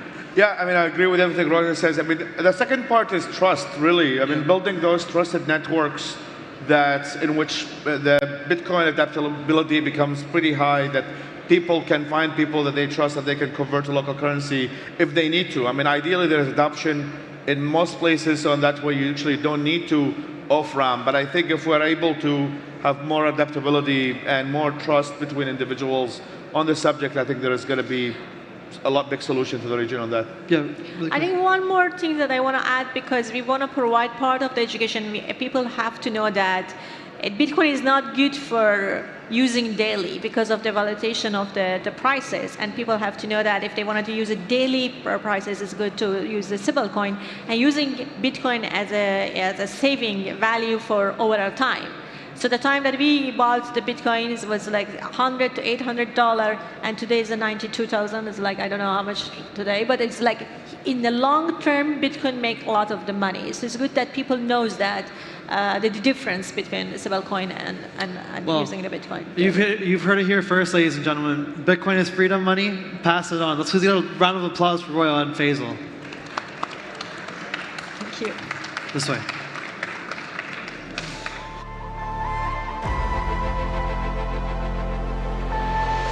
Fantastic. Thank you so much.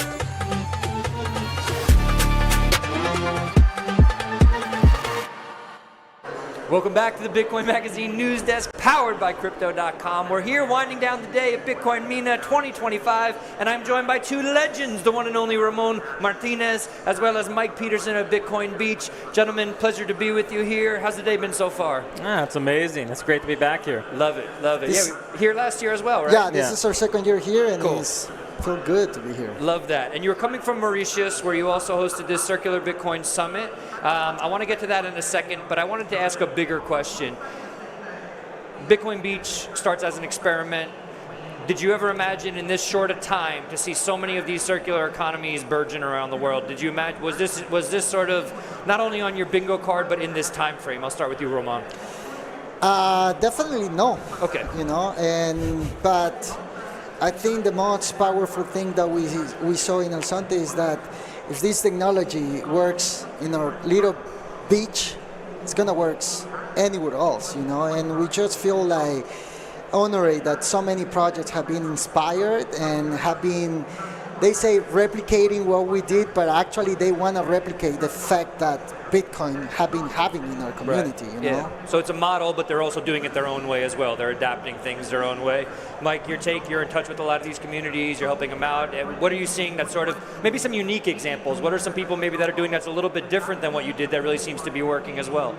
I love the fact that everybody has made it their own. And so we've seen some that have really gone after, like, hey, we want to onboard a bunch of merchants and have that drive. But we've seen others that really want to, like, drill down small. Hey, we're going to focus on, 40 kids in this community, like Bitcoin Akasi in South Africa. It's probably one of the smaller projects as far as the number of people involved, but one of the most impactful, and seeing these lives of these people change, like, so dramatically. Now we've been able to have several of the people that have come out of the project travel to these other conferences. Some of them were there in Mauritius. We've had them in El Salvador. And so for me, it's like seeing that impact. Because for us, like, the end goal isn't Bitcoin adoption. The end goal is for people's lives to be transformed.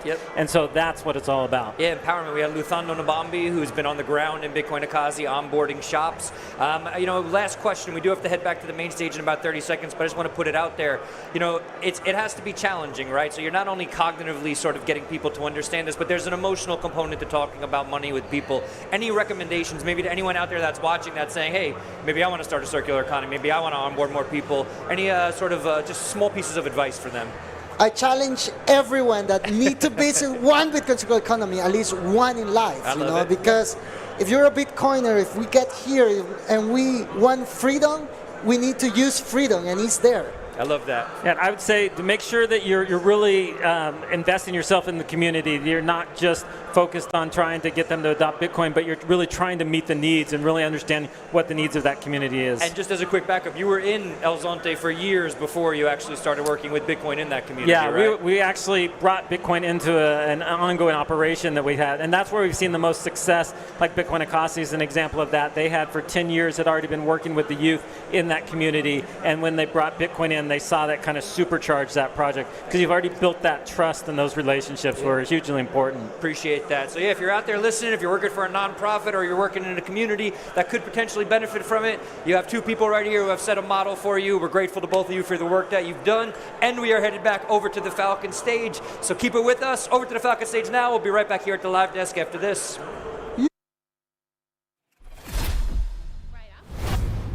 The Trump administration's Bitcoin year in review. This fireside will be moderated by Tracy Hoyos Lopez, Chief of Staff Strategic Initiatives at Kraken. Give her a big hand. Be louder. And she will be joined by Paul Manafort, former campaign manager, Trump for President 2016. Give him a big hand as well. And be louder. The floor is yours. Hello, everybody, and welcome. My name is Tracy Hoyos-Lopez. I am the Chief of Staff of Strategic Initiatives at Kraken.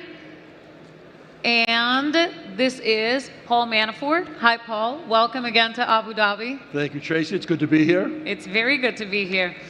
So we're going to talk about the Trump administration's year in review, but I do want to emphasize this. It hasn't been a year yet since Trump took office, and I want to emphasize that because everyone always gets a little crazy on, well, this hasn't been done or that has to be done, and the truth is, we're not even a year in. So let's start with this.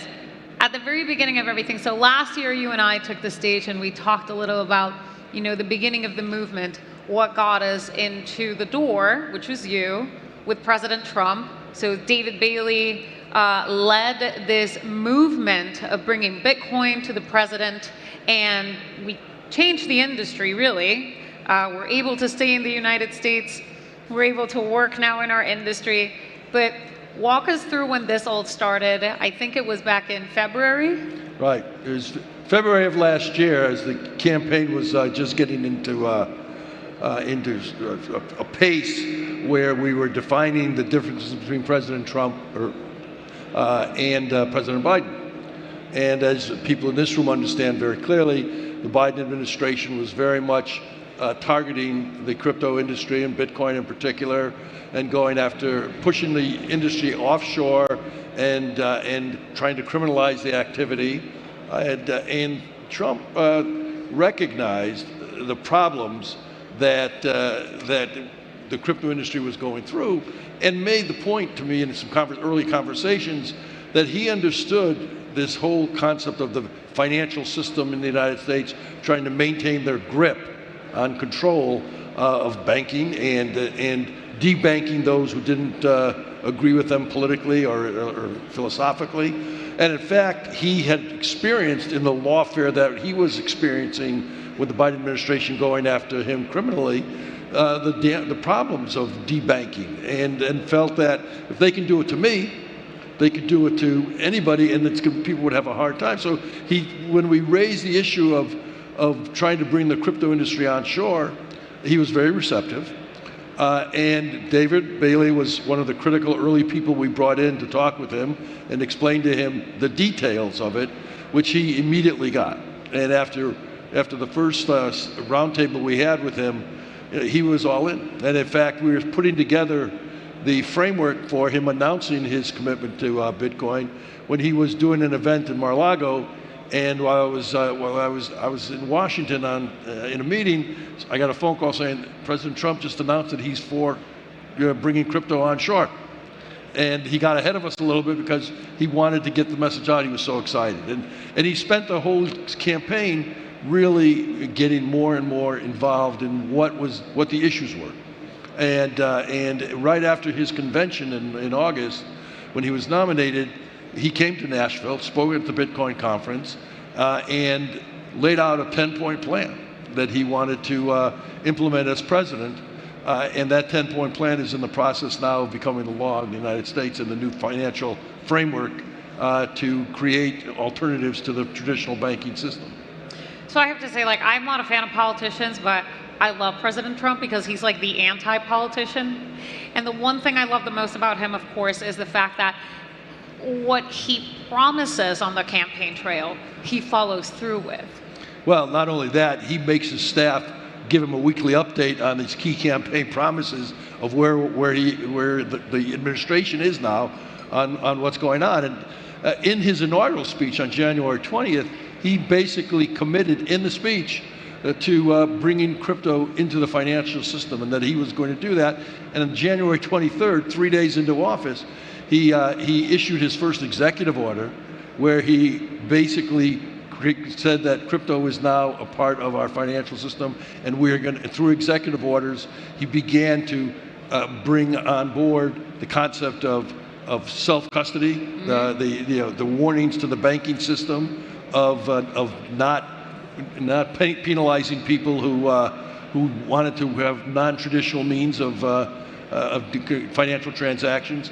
That was 2-3 days into office, and then it's been a steady stream ever since then of executive orders that basically in July culminated with the Genius Act and some other pieces of financial legislation, where the Congress, under the direction of President Trump, adopted a lot of his executive order fiats on how crypto was now going to be viewed as as an alternative, but still be part of our economic system. He created a digital Fort Knox, as he called it. Yeah, let's go through Trump's promises. Let's see. So we've got, so it was the end of Biden's war on crypto. That was around January 23rd. That was the executive order that he signed. Right. And they declared it. The war on crypto is over. In fact, Caroline Levitt consistently repeats and reminds us that the war on crypto is over. Then we've got the support for self-custody and rejecting Elizabeth Warren, and that was also on the January 23rd executive order, and which is, it backs private wallets, and there's no statute yet, but that's in progress. Now, fire Gary Gensler, that was, I mean, that got the biggest cheer at the Bitcoin conference. I think he said it twice because he got such a cheer that he wanted to hear the cheer again. One of the most important things he wanted to do when he took office was to get rid of Gensler and to bring somebody in who understood the dictate of the new administration, which was going to be to accommodate the creation of a digital currency framework, which is what we're in the process of doing right now. But he makes us go through his campaign list of promises, which I think you have up a number of them on the board, almost every week. Almost every week. So then we got Paul Akins in Gensler's position, right, as SEC chair. And so the crypto crusade has ended, and now we're moving to a regulatory place in which it's much more amicable, and we're figuring things out together, right? The industry and the regulators are working together to build basically the financial infrastructure of the future. Thanks to the president, of course. Then, of course, that's an important point to understand. He is building a new framework.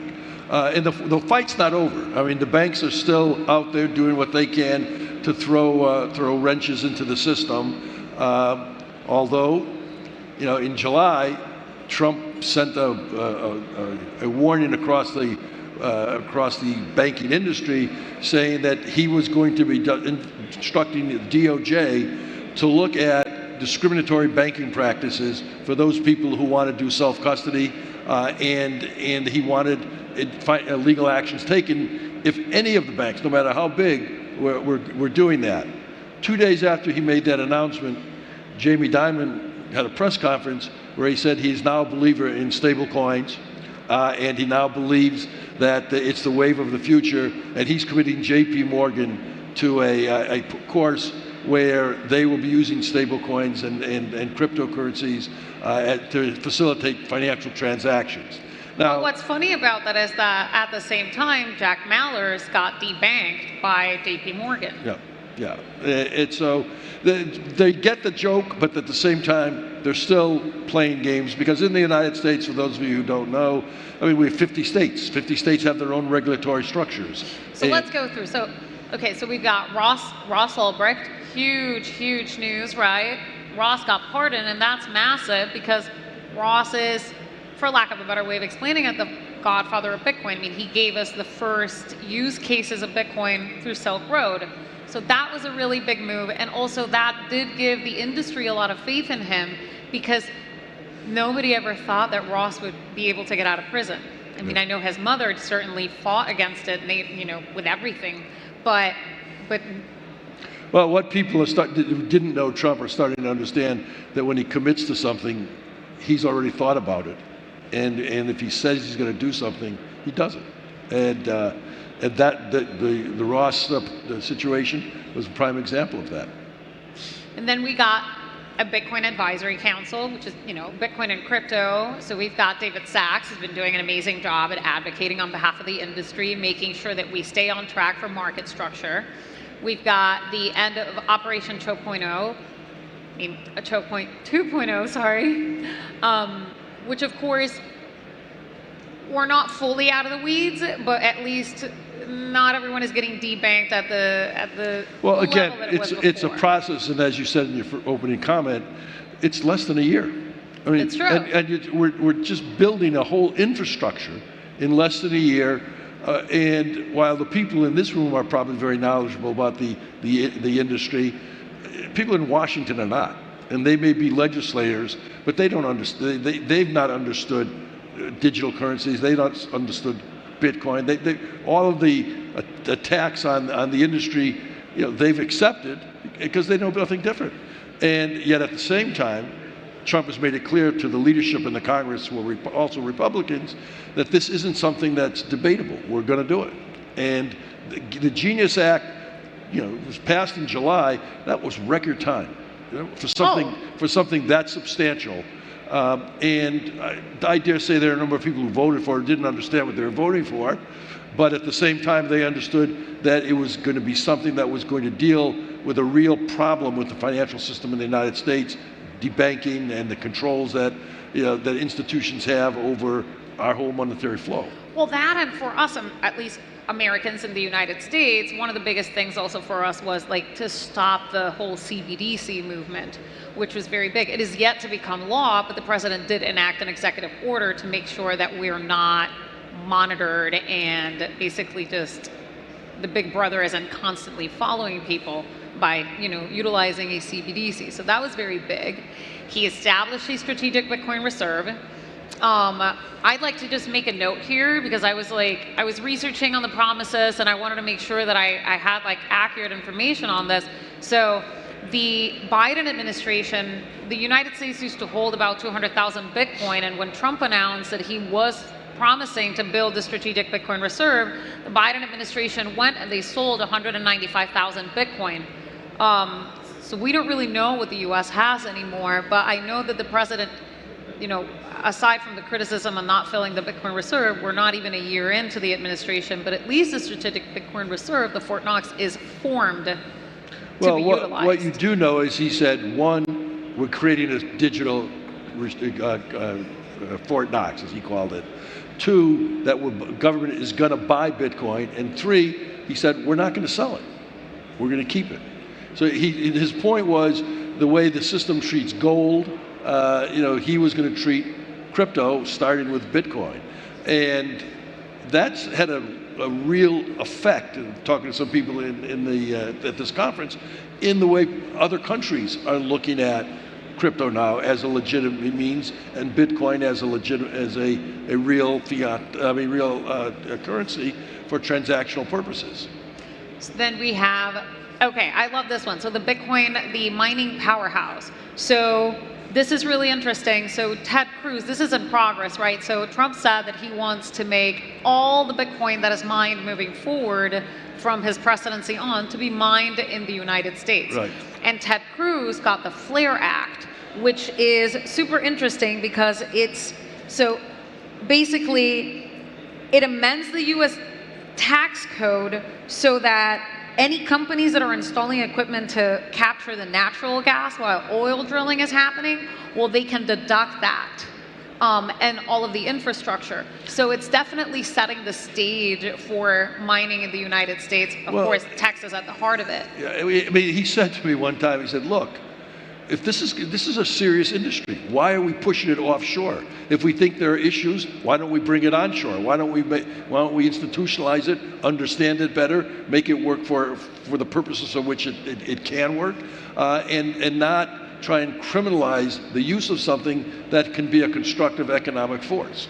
And as a businessman, he understood that. I mean, having worked with a number of presidents in my lifetime, there was an understanding of economic policy, but it was more of a political understanding of economic policy. Trump has a businessman's understanding of economic policy. He understands how businesses are affected by, the strong arm of the banking system if you're not part of the inside club, and felt the trauma of it when they were debanking him during his criminal cases. So to him, it made sense to bring the industry onshore, not just accept it, but to bring it onshore, institutionalize it, have all the pieces become part of our economic fabric. And 11 months into it now, it's already has roots in the system and is starting to blossom.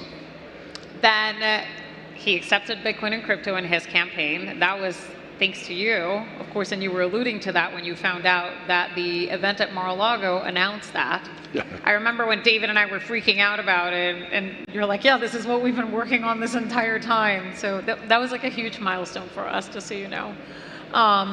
then the clear rules for digital assets and stablecoins, as you mentioned, Genius Act passed. We're now working on market structure. Market structure is very important because it will give us a lay of the land in one framework. What the Genius Act and the legislation that passed did is it codified into law the executive orders, and it set up the framework that now has to be filled in of the administrative process, which are the rules of the game. And as I was saying a few minutes ago, because the United States has 50 states that have their own economic systems and their own economic laws, what it's allowed the banks to do, the banking industry to do, is if they can't win in Washington, you go to the state capitals, you go to New York, you go to California, and you make it complicated for the crypto and digital industries to survive in the local. And we're seeing it. We're seeing that in the blue states, right, the predominantly democratic states, are again trying to wage this war because they can't do it any longer at the federal level, so they're taking it at the state level. So is this, let me ask you, is this more political or is this more on the banking side of things? Well, it's both.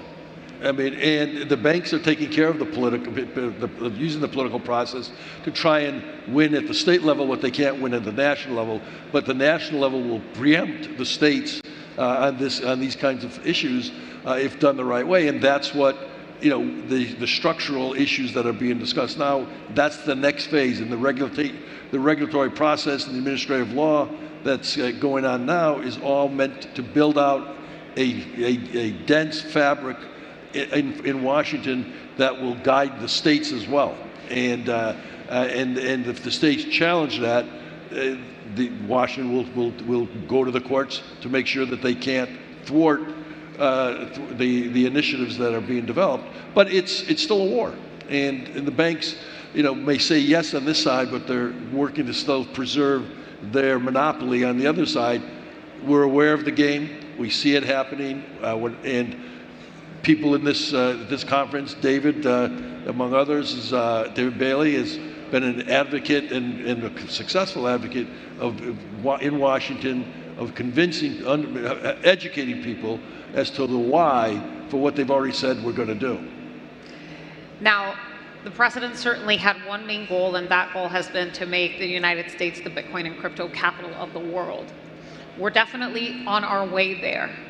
What do you think we have to look forward to in this next year? Well, I think you're going to see what we've been putting together start to blossom. It's going to get easier. You're going to see the world responding now, seeing that this is not just a fad in the United States, but it's something that's taking root, and it's going to open up, and I've talked to a number of countries on this, it's going to open up their eyes to the values of using digital currencies and the value of using Bitcoin for transactions. So I think, you know, everything's going to be out in the open now, and it's going to make things a lot more manageable for people like you and people like what you're trying to do with the Bitcoin in conferences, because it's no longer just a group of people that are not part of the system. It's now the system. It's part of the system, and I think in 2026 you're going to see that framework get deepened and broadened and more understood, and you'll see the banks fighting back as well. But that's nothing that we're worried about. We think we can deal with that. As Trump has already said, as I referenced a minute ago, if necessary, he will use the power of the Department of Justice against the banks if they try and discriminate against private custody or wallets that are part of the cryptocurrency environment. So. Well, one thing is for sure, Donald Trump is our Bitcoin and crypto president, and he has unlocked a framework that has absolutely not only changed the industry, but it has changed the world. Thank you so much, ladies and gentlemen. Have an amazing day. Thank you.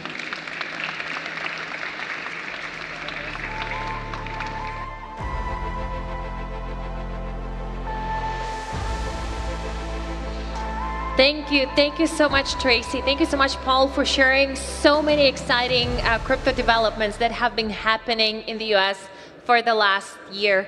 Thank you so much, and As always, by the way, if you have time, I believe the audience will have questions for you behind the scenes. So thank you once again. Once again, give them a big hand. And our next speaker, unfortunately, who's Simon Dixon, CEO and co-founder at banktothefuture.com. Unfortunately, he couldn't be present here, but he has recorded for us a special message, so please enjoy. Assalamu alaikum, Bitcoin MENA. Today, I'm going to be sharing a topic that is near and dear to my heart on achieving peace in the Middle East, from proof of weapons to proof of work. If we haven't met already, my name is Simon Dixon. I wrote the first published book in the world to include Bitcoin in 2011, spoke at the first Bitcoin conference in Europe when the price of Bitcoin crashed from $30 to $3. I founded a company called Bank to the Future, and we essentially funded many of the largest companies in Bitcoin, from Coinbase, from Kraken, Bitfinex, Circle, Robinhood, Blockchain.com, and many others, Exodus as well. And I've been a part of the anti-war movement. The first podcast I gave was called On the Bitcoin Not Bombs podcast, and also part of the monetary reform movement. And I've been sharing this concept of proof of weapons. It is really obviously came from the concept of proof of work. And I'd like to share it with you briefly. And then I'm going to go through how this relates to achieving peace in the Middle East, and a very important message around crypto versus Bitcoin and the radically different direction that this could go based upon current research and the current geopolitical environment. So let's dive right in. So what is the proof of weapons network? So it was a term that I coined in order to help people understand how fiat currency works. It's backed by weaponizing various factions of power. You have the financial industrial complex, whether that be the large asset managers, the investment bank, the retail banks that create fiat currency every time they issue a loan, the private equity industry, the venture capital industry. It creates a complex which is able to weaponize finance in order to subordinate countries through organizations like the IMF, corporations through public companies, through the equity capital markets and the debt capital markets, and also individuals through bank loans, whether that be student loans, auto loans, or mortgages are the most common. That's the financial industrial complex. We also have a technical industrial complex. These are essentially the algorithms, the artificial intelligence, the surveillance, the digital IDs, everything that is being built within these large monopolies that are building vast data centers and different types of technologies, you know, whether that be the Googles, the Amazons, the Baidus, and everything else. You also have the military industrial complex. You know, this is the Lockheed Martins, the General Dynamics, the Raytheons, which, you know, are originally, you know, manufacturing weaponry, but also more recently, cybersecurity and artificial intelligence. And many of these factions of power have crossed over. Now, we are in a radically changing time, and the Middle East is really in the center of that, because we've been in this post-World War II Bretton Woods world order, which set the monetary policy and the fiat currency model that came from the British Empire and was handed over to the American Empire, from the Bank of England over to the Federal Reserve. But recently, things have changed. Trump administration 1.0 made America energy independent. That now means that rather than needing energy, oil, and liquefied natural gas, LNG, from the Middle East, America is now a competitor to the Gulf countries. And the Gulf countries have unified around the Gulf Cooperation Council, the GCC. And the biggest customer of the GCC now is not selling oil and energy to America. It is selling energy and oil to China. And so we have had a radically, you know, changing time based upon these energy dynamics. And in the proof of weapons network, where energy flows, change comes. And I'm not sure whether most people have thought about this.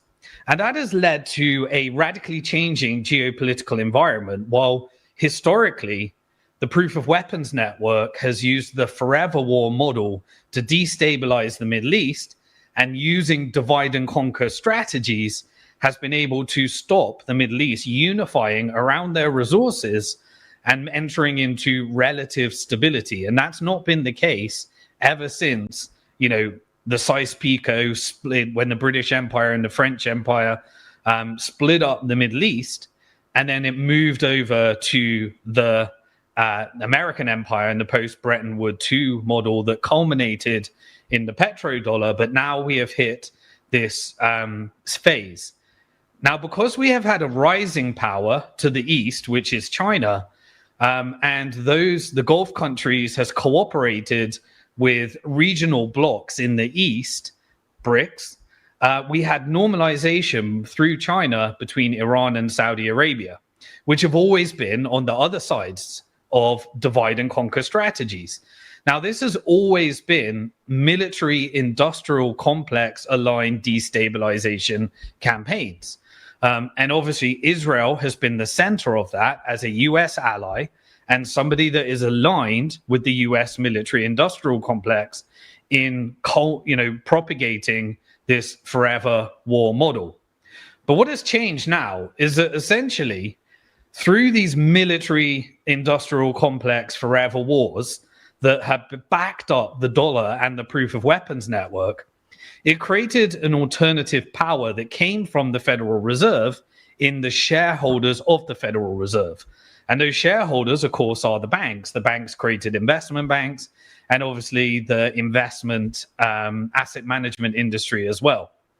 But in this change, the financial industrial complex has aligned with the Gulf Cooperation Council countries, the GCC. Why has that happened? Well, because if you look at every co-investment deal that's happening right now, it is essentially the financial industrial complex, let's call them the FIC, and the GCC, because the GCC, using their energy, build up vast sovereign wealth. And that has changed the order, and we are going through this radical change as we speak, which brings a very interesting partnership that emerged that I'd like to understand in determining how to achieve peace in the Middle East when we transition from proof of weapons to proof of work. Well, the financial industrial complex and the technical industrial complex has emerged into integrating into a multipolar world order. You'll notice that global finance is strategically weakening the dollar when you look at all the different trends right now, because the biggest push towards multipolarity is not just China and BRICS, it's actually the Western FIC, the financial industrial complex. And you can see that in breaking the petrodollar, breaking the euro dollar, and breaking the Japan carry trade. These are all major campaigns to strategically weaken the dollar, change capital outflows. And I believe that this is because America is now subordinate to the FIC, and the FIC has partnered with the GCC in negotiating regional stability. And so this is really the one piece of research that came out just this week that I'd like to share that kind of goes along with my theory is that media is also weaponized by this proof of weapons network. And there was a media piece that recently came out, and it was by the Carnegie Endowment for International Peace. Now, the Carnegie Endowment for International Peace is historically funded by Rockefeller's financial industrial complex key nodes. But what was the advice and guidance? Now, this is US financial industrial complex funded think tanks, which set policy through their publications. It was recommending that the GCC should build digital asset rails that are compatible with BRICS. So it's asking the GCC to focus on its technical integration into BRICS. Now, as I said, the Carnegie, any of these think tanks, they're deeply integrated into the FIC. This is the banks, this is funds. This is kind of technical led as well. So into the ticks, whether it be AI, digital ID, data centers, surveillance, all the different things that are part of the tick agendas right now. And so when a US bank tells the GCC to build into multipolar systems and to align their economies with China, Russia, and BRICS in a multipolar world, and they suggest that the tool for doing that is non-dollar denominated stablecoins, this is an indication that the FIC is actually actively pushing the world towards this multipolarity and changing the capital flows. And this is a real change in the monetary order that we are witnessing right now. So what happens with the financial industrial complex? So historically, the FIC profits from both sides of a war, whether it's regional stability or whether it is the forever war model. And so in both sides, they can profit because you have the forever war, which requires financing, and the rebuild, which requires financing, and an integration with the technical industrial complex.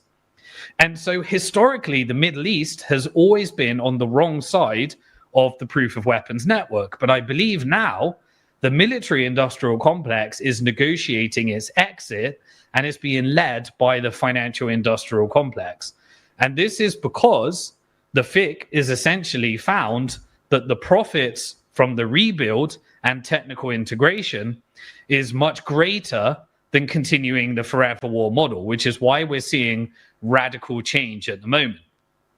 That's happening because Gulf sovereign wealth have essentially been negotiating these deals. There's been, negotiations of energy routes, and this is all because there was normalization between Iran and Saudi Arabia, and all of these different trade corridors as a result of BRICS are being unlocked and moving the world to regional stability. So, historically, the model has been that the technical industrial complex in these negotiations can embed themselves through what we're seeing now, which is artificial intelligence governance, digital IDs, central bank digital currencies, programmable finance, and really data-driven infrastructure as a result of this crypto trends that are emerging. Now, the GCC must essentially own their own data centers. And we're seeing that because when the Gulf countries have been investing in the West and purchasing assets within America, it has been doing foreign direct investment. So when the Gulf countries are investing in America, when, recently Saudi came to the White House and said, we'll invest $1 trillion, it was followed up by NVIDIA agreeing to build data centers across the Middle East and give access to chips. And this is what foreign direct investment is. It's like a reversal of the IMF model. The IMF has been subordinating the Middle East historically. China's Belt and Road Initiative has been rebuilding, and the Gulf countries are using their sovereign wealth funds. And so you've got the purchasing of assets in America at the same time as the GCC and America both being energy and gas exporters. And so really, this is the leverage that I believe the FIC has been pushing, and why we're getting this, MIC proxy Israel and the instability campaigns coming towards an end. What I think we're seeing from here is that proof of weapons network, if they could get their way, they'd go through 3 cycles, which is the military, the MIC basically manufactures instability, but now the FIC and the TIC profit from the rebuild, and they're pushing through this Carnegie type of consultation and think tanks that the Gulf countries should be focused on tokenization, artificial intelligence, identity system, digital rails, stable coins, and central bank digital currency. Because in the third phase, nations either become dependent or independent unless they do it with their own data centers and their own infrastructure. And this is what I believe that we're witnessing right now.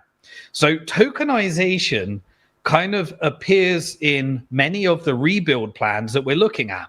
I studied the Gaza rebuild plan. Now, on the financial industrial complex side, it was talking about deep integration and tokenization as the proposal.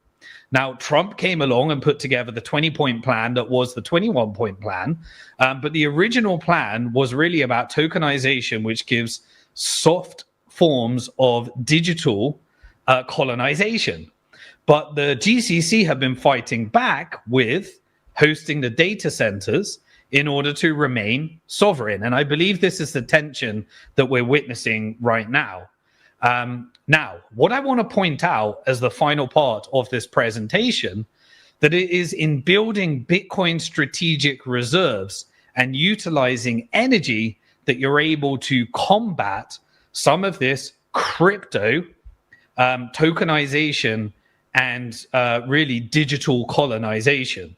And this is where I think people should really be focused in terms of countries, because if you are a country that is recovering from a war zone, which I believe we will be seeing in Gaza, because Saudi said that there is going to be no Abraham Accords or normalization with Israel unless there is a Palestinian state, then I believe many of those rails are being built right now. And as long as they remain on their own data centers, as well as understanding some of this crypto infrastructure, then countries are able to take some of these negotiated cash flows in the rebuild and make sure that they are tied to Bitcoin sovereign wealth funds for each of the countries.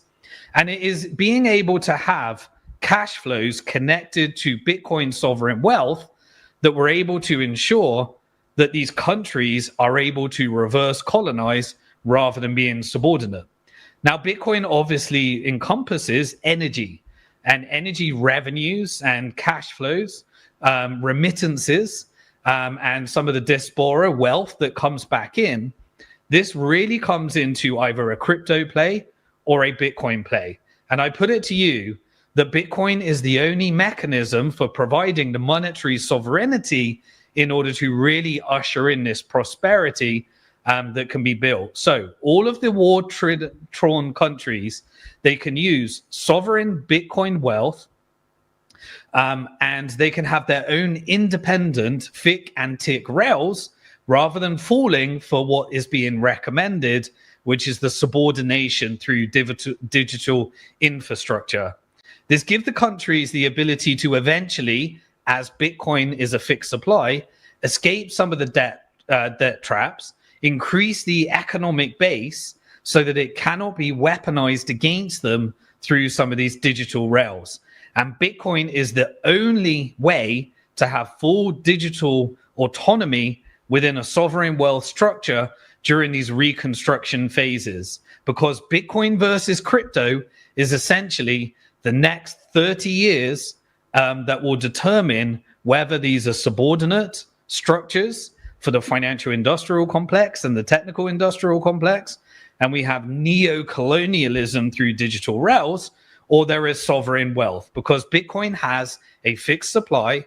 They can own it in self-custody, and as long as they own it in self-custody, it allows them to build that sovereign wealth and use it as a national resistance in negotiating away from, these colonization military industrial complex, and free themselves from the proof of weapons network in these post reconstructing rebuilding. Crypto, central bank digital currencies, tokenized assets, if they are not set up correctly, they could be a tool for subordination. They're programmable. They can be, shaped based upon foreign interference, and it can be built for surveillance and compliance based upon foreign data centers.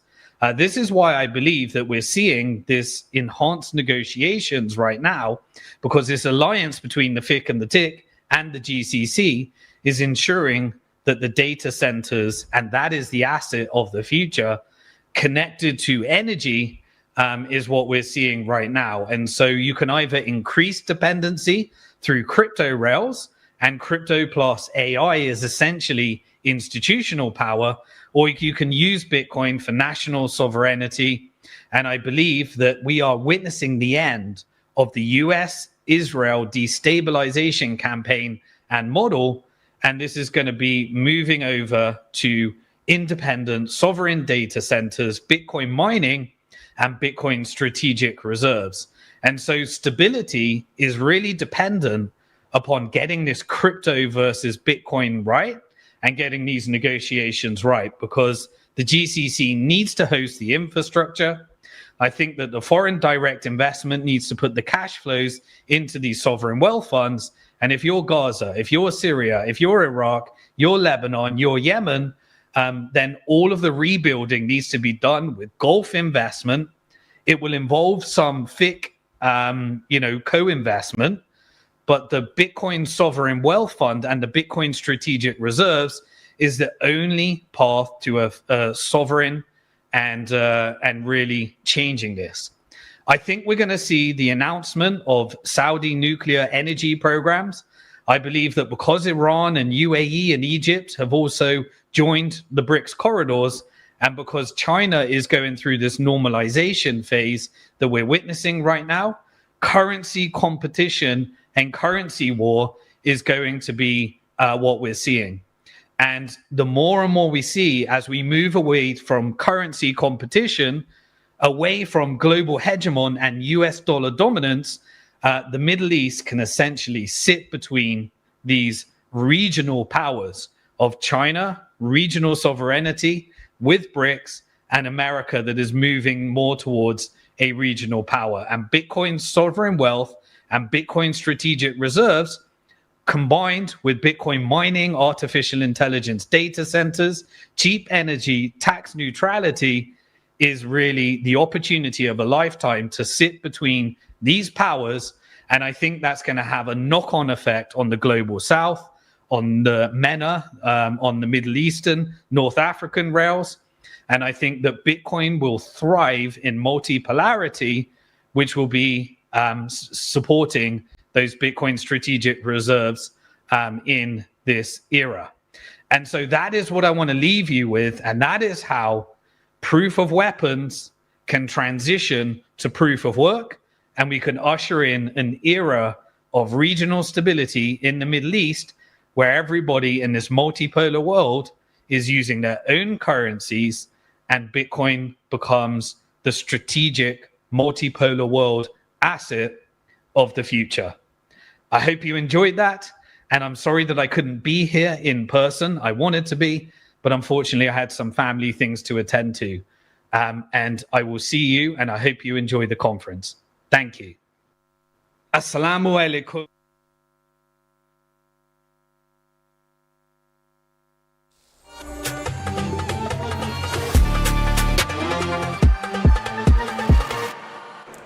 Welcome back to the Bitcoin Magazine News Desk, presented by Crypto.com. I'm Frank Corva, Bitcoin journalist, joined to my left here by Chris, the head of PR at BTC Inc., the one and only Maurizio Grazioli. How you doing, everybody over here? And then F.A., the Crypto Kid. We are winding down the day here at the first day of Bitcoin MENA 2025. It's been a fantastic day thus far. We were just talking off camera a little bit about some of the great talks here, but also about the changing landscape of media, especially Bitcoin media, right? We're seeing people like Natalie Brunell now have podcasts that are as popular as some of the Wall Street Journal podcasts. And at the same time, we're seeing people like Dylan LeClaire of Metaplanet pop up in mainstream media doing interviews with people. Things are sort of changing. What does this landscape look like? Where does Bitcoin media go? And do Bitcoin people, should we be talking about broader topics? Should we be getting off just Bitcoin stories and just Bitcoin focused things? Do Bitcoiners want to hear about other topics from Bitcoiners? I'm going to start with you down there, Mr. F.A. Your thoughts? Well, I think there was a pivotal moment in the 2024 elections. All of a sudden, politics became a major topic because we had a lot of funding from crypto companies and crypto people lobbying the government for pro-legislation, and it was time we entered the political scene. And honestly, I mean, I've studied politics at school, but from an industry perspective, I was never highlighting politics one bit in my sort of videos, because I do videos for a living. We do breaking news, technical analysis, and until about 2024, there was no discussion of political involvement in crypto. So I think as the industry sort of expands and gets bigger and reaches a much bigger audience, then there are broader topics to include. To include into the analysis. I don't mean to cut you off. Please. I did hear we do have to cut back in about 2 minutes. I want to give everybody a minute there, but I appreciate. I think, yeah, some of these things are naturally becoming a part of the conversation. Maurizio, over to you. I agree. I think there's a crossover between between decentralization and money, but everything else in between, right? I think we've seen decentralized medicine, decentralized information, decentralized everything. It's like a sticker you put on things. Let's go. And they're going to meet somewhere in between. So exciting times. The decentralization of everything. Chris, over to you. Yeah, I think who else is better positioned than Bitcoiner to speak about Bitcoin and politics and all the regulation. Bitcoiners have different point of view and different point of view on everything. So I'm really interested in seeing more Bitcoiners speaking to everything else. Yeah, I want to stop on that point for a second, though, and everyone can feel free to comment on this. But so yeah, Bitcoiners, this is an apolitical money. It's an apolitical movement in a way, and I think a lot of people, they might be excited to see Trump in the White House, but not necessarily consider themselves to be a Republican. I noticed a lot of this when I was out on the campaign trail. Are people hungry for that? Are there more independents out there than we realize?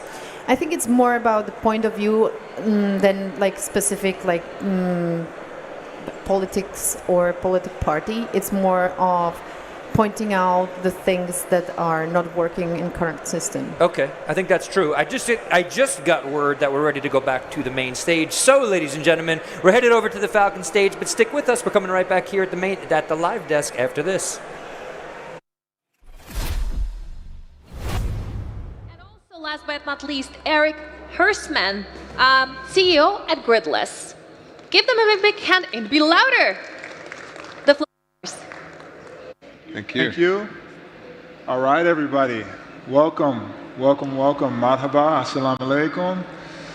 All right, today I have a very important panel. We are going to discuss one of the most important pieces to me of the Bitcoin future. And here I have two esteemed individuals. I'll allow Eric here to share a little bit about himself, and then Stafford. Yeah, my name is Eric Hirschman. I'm the CEO of Gridless.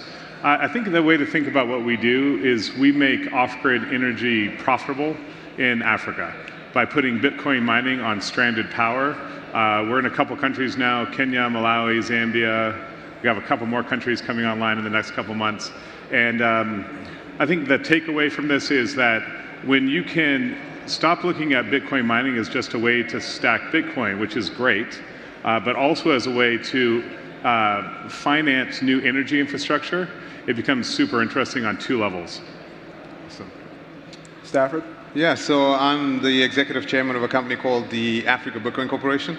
We are a publicly traded company on the Johannesburg Stock Exchange, and what makes us very different from the traditional treasury companies is that we're not just focused on Bitcoin yield, we focused on human yield. So we've taken a private capital engine and we've galvanized it with Bitcoin that allows us to lend fiat money at low interest rates and then deploy that into Africa to black female SMMEs that establishes jobs. So as much as we measure BTC yield, we love to say that we measure human yield. And for us, one Bitcoin at the moment represents 5 African jobs in Africa. So the more and more Bitcoin we can raise, the deeper impact we can have on a human level on our continent. So we're very driven by that. Beautifully said, beautifully said. So, Africa is often mentioned from behind. We need to get adoption into Bitcoin, into Africa through Bitcoin. I'm curious to know what your take is on that. Stafford, we'll start with you first, but just to elaborate, what makes Africa uniquely aligned for Bitcoin? Because on my end, I would argue that the use cases for Bitcoin already exist and are much more apparent. Please. Yeah, the reason Bitcoin was built are the challenges that we face on a day-to-day basis accentuated in Africa. When I come to Bitcoin conferences, I always hear keynotes and I hear about debasement of 2 to 3% over 5 years, over 8 years. Where we come from, debasement of 2 to 3% happens in an afternoon. Right? So when you live in a world where the money debases at that rate of change, number one. Number two is you live in a world where the general can take away your title deed, where the relationship of your president to the American president could impact your economic situation. When something comes along that represents sovereignty, immutability, frictionless, those core attributes, the basic attributes of Bitcoin for an African is understood within 2 to 3 minutes. I find that my American friends, my European friends that I try to orange pill, it takes them a year or two. When we walk around in South Africa, in the townships where I grew up, I talk to someone about Bitcoin, they get it in 2 to 3 minutes. They get it. So we always say this, Bitcoin was made for us, right? It wasn't really made for the number go up, number go down, folks. It was made for us, from its economic monetary value and its attributes there all the way through the proof of work protocol. In terms of stabilization of our grids, unlocking renewable energy, representing new forms of opportunities for us. So, if you take a look at AI, and you take a look at pristine capital, and you combine that with the intellectual capital that we have latent on our continent, I mean, we got 1.4 billion people. The average age is 19 and a half. More than 60% of them are below the age of 25. You combine that latent human potential with artificial cognition and proof of work and pristine capital, this is finally where Africa rises. We've always said Africa was coming, it's rising. Well, it's happening. It's happening on the African continent. And people are utilizing Bitcoin as a medium of exchange already. We've got circular economies where people treat it as a unit of account already. So you folks talk about this happening, come to Africa, it's personified already on our streets. Amazing. Shout out Bitcoin Akasi as well. Yeah. Eric, same question.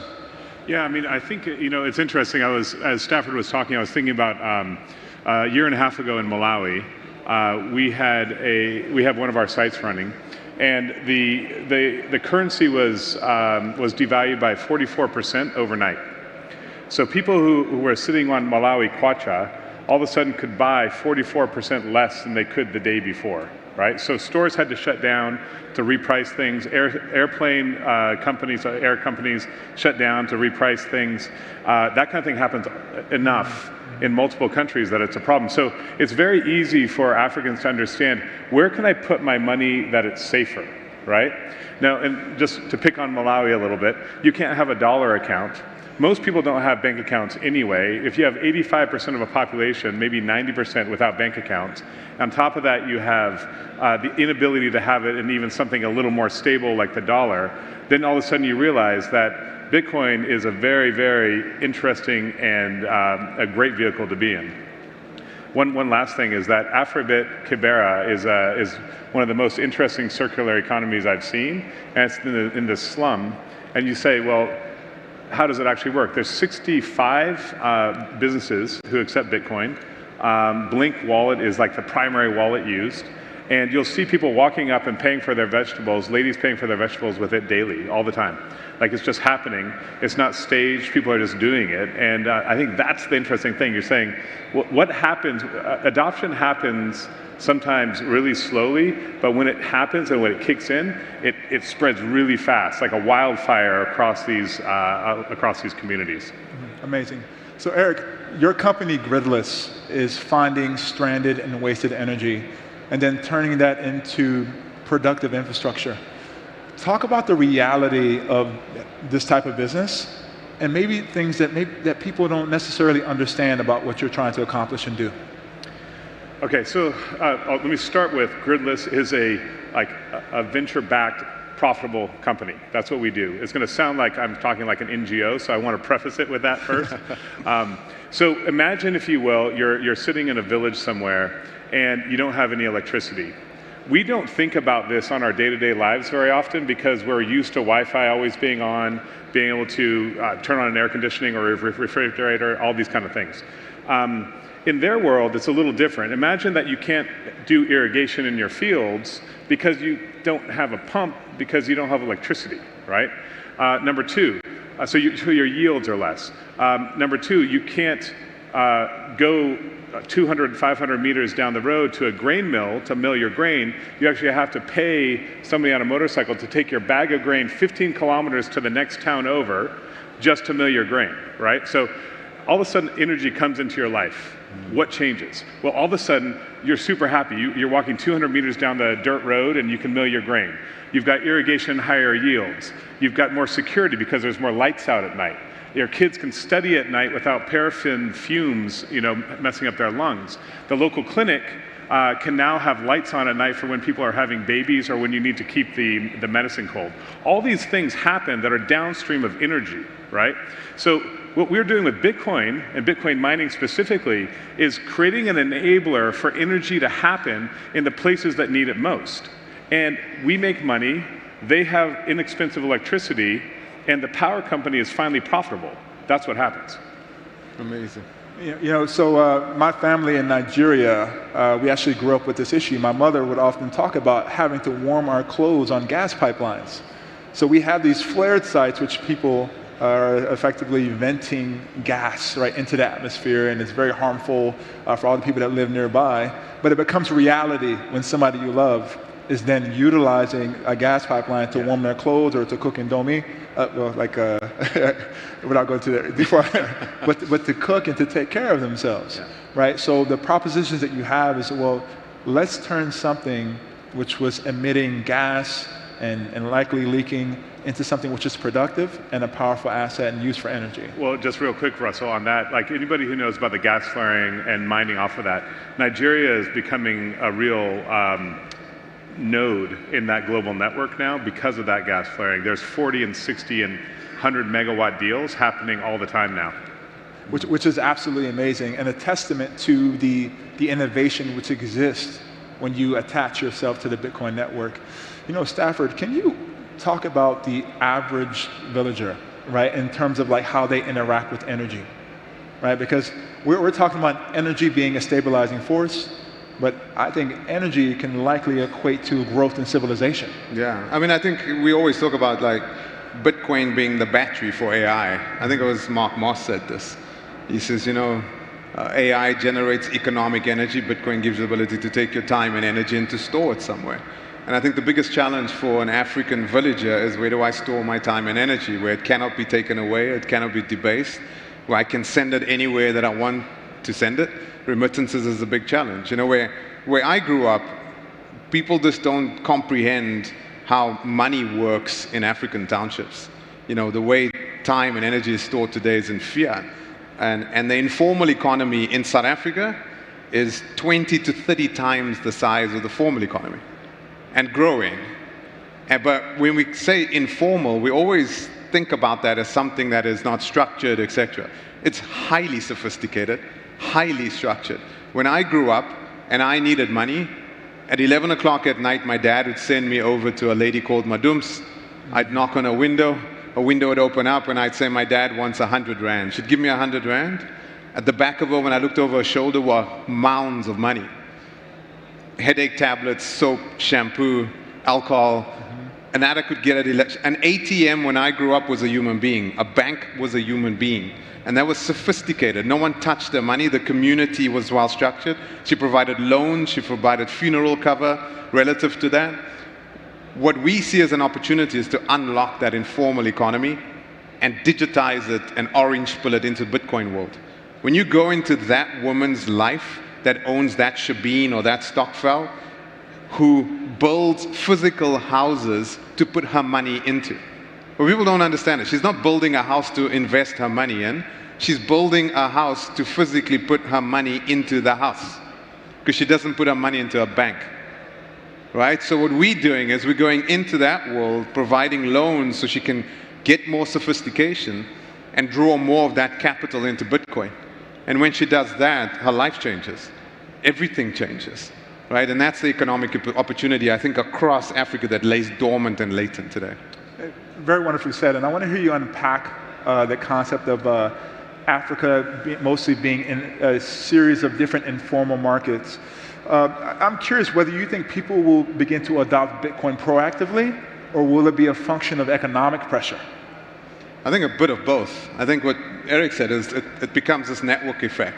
It just suddenly happens when it just happens. And what we're seeing in South Africa today, I think before Square made its announcement, I believe South Africa was the place that had more merchants accepting Bitcoin than anywhere else in the world. I think we hit 750,000 merchants.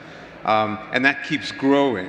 So, when you've got a population that's so young, average age 19, they don't care about shiny yellow metal, right? They've seen the 2008 financial crisis. They've experienced money debasement on a day-to-day basis. You know, Bitcoin to them is an absolute no-brainer. They're going to adopt it. There's no friction. There's no skeuomorphic thinking about this asset class. And they're using it. They're using it as money. And when you use it as money, everything changes. In Bitcoin Ikasi, I was talking to Herma, and I spoke to the founder of Machankura. And I asked them, what's the thing that you see in the community when people adopt Bitcoin? How do behaviors change? You know, one of the things in Bitcoin Ikasi that I don't know if Herman said it in Mauritius, but the amount of waste starts going down from that township. You know why? Because people don't spend their pristine capital on Temu and Shein.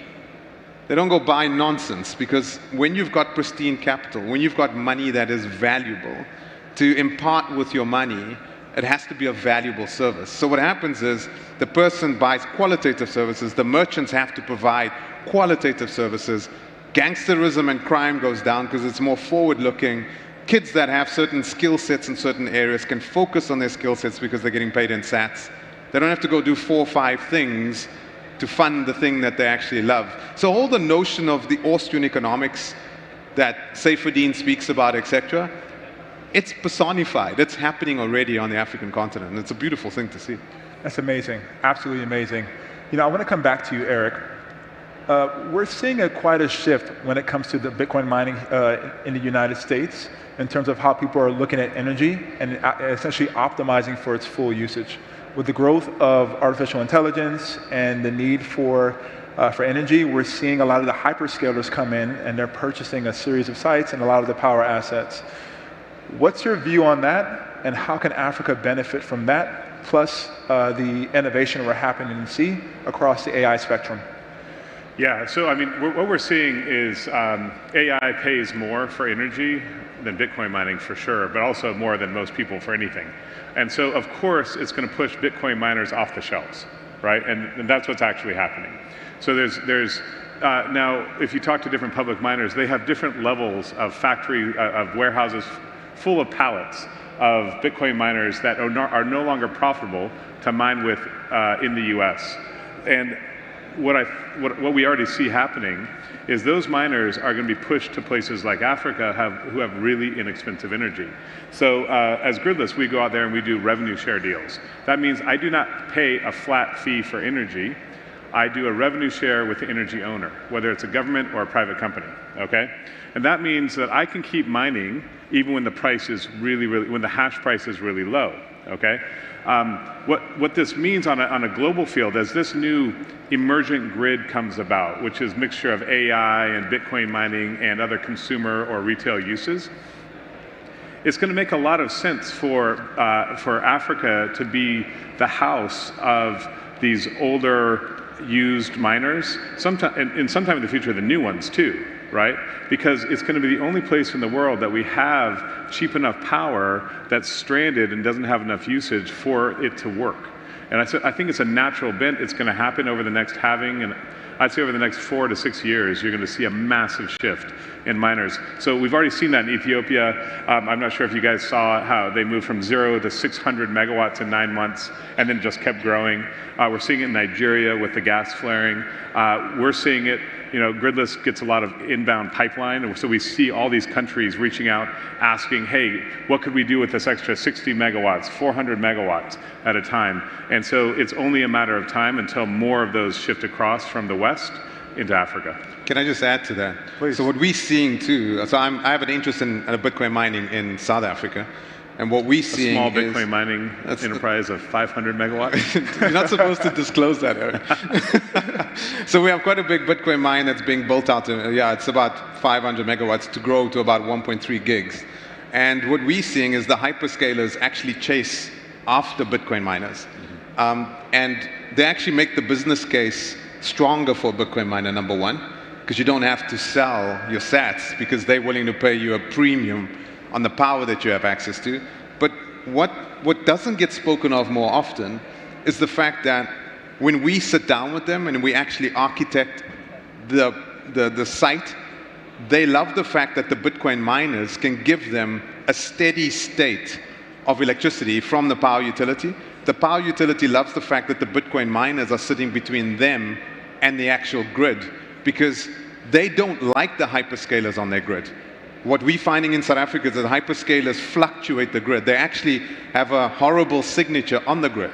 So the grid supplier in South Africa, the utility, don't like hyperscalers because the power consumption ebbs and flows, it trombones the entire time. So if you put Bitcoin miners between them and the grid, suddenly the miners have the ability to instantaneously, when they're dropping down, grab the power, and when they need the power back up, release it back again. Yeah. And that's so symbiotic. And I think we don't speak about that enough, where you actually have Bitcoin miners allowing these hyperscalers to have a beautiful energy signature on the grid, and then it allows the Bitcoin miner not to sell their Bitcoin, which furthers their business case, which is extraordinary. And overall, we don't want them to sell their Bitcoin because that drives the scarcity. So there's this symbiosis happening, and what Eric's saying is we've got lots of and what resources. You're saying, Stafford, is what we call Bitcoin mining as the economic shock absorber, right? Yeah. And so it can allow for that fluctuation that stabilizes the grid and deals with both intermittent supply of energy, if you're using renewables, and intermittent demand or spiky demand, which is used by AI. And the problem that we have in Africa, we're jumping all over you. That's all right. It's okay. That's all right. And we can talk all day about it. And the problem that we have is, like, if you take a look at energy in Africa, we've got generation, we've got transmission, we've got distribution. Big challenge in Africa is transmission.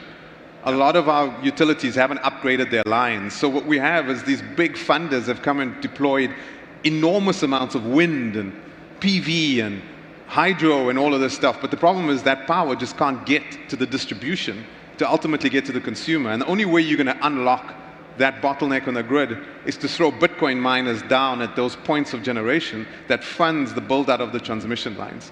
So unpack that some more, because there is a narrative which suggests that Bitcoin mining is more extractive than transformative, right? So can you unpack a little bit more, Eric, in terms of what he's alluding to in regards to transmission and places, countries, if not businesses in Africa, being able to fund themselves as opposed to going out and looking for external sources? Yeah, I think it's interesting, right? Like what we deal with in a small rural village is a microcosm of what actually happens at the state level. The state also has a problem with distribution of that energy. Costs them a lot of money to invest in those power lines, have to go long distances. And they often don't get a good return on that investment right away. And so in a village, it takes them a long time before they move from an LED light bulb and a mobile phone to plugging in a refrigerator or a hot pot. The same thing happens at a country level, where it takes a while to come into to ramp into that full usage of the energy that's there. So what Bitcoin mining allows you to do is soak up that excess energy and make additional capital so that it's not a bad investment to build large energy, which we definitely and desperately need on the continent. 100%. One more question as we're closing up, guys. One concrete action that can be taken in Africa over the next 12 months. One concrete action that can lead to higher transformation, which can also support Africa rising. One concrete action. Stafford, please. From an Africa Bitcoin Corporation perspective, it's constant education. Our governments across Africa are skeptical about Bitcoin, have ignored Bitcoin. Example in Namibia, where we just dual listed, Bitcoin doesn't have any legislative framework. It's not legal, it's not illegal. There's just a void. If you go through Africa, you get accentuations of this, where it's either like I just described, or it's all the way, if you have it, we'll kill you.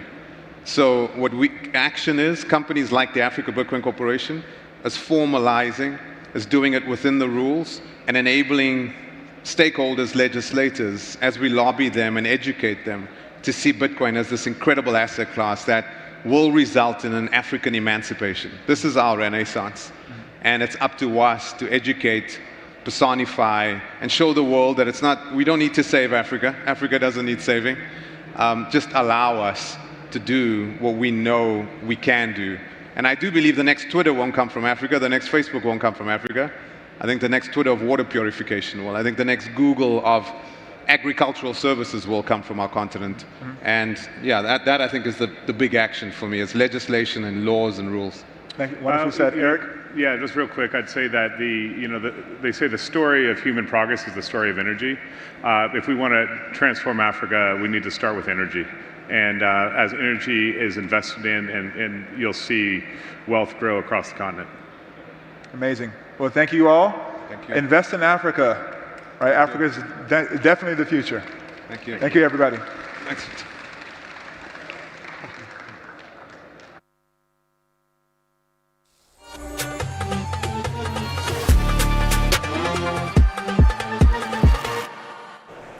Welcome back to the Bitcoin Magazine News Desk. We're here closing out the day at Bitcoin MENA 2025, and my seat is going down without me even knowing it, and now it's back up.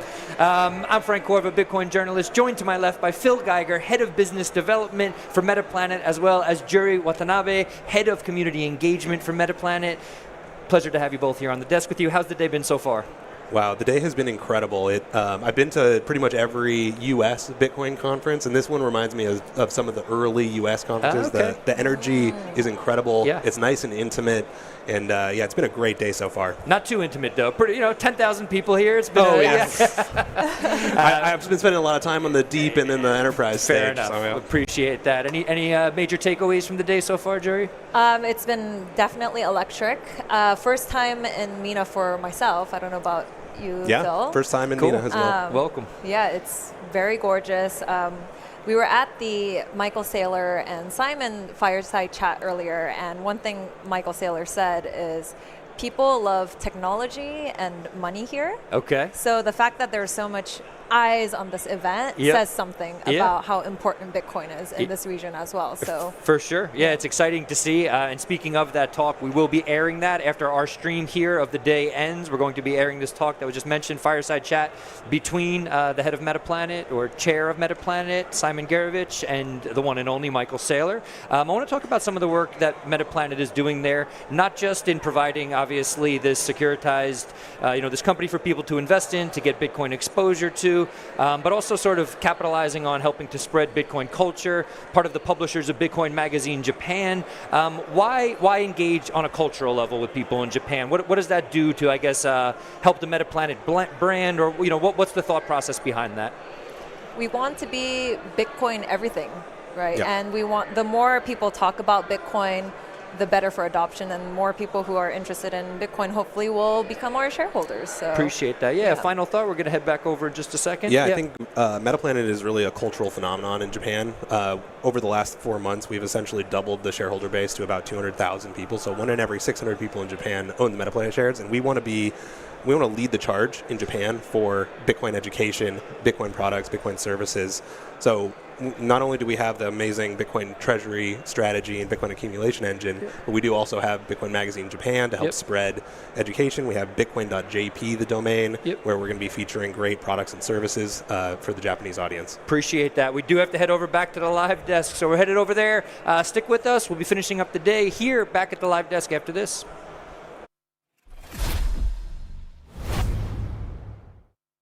Is an extremely natural next step. We'll unpack that. We were having a great conversation backstage, and I really love the distinction that you're making.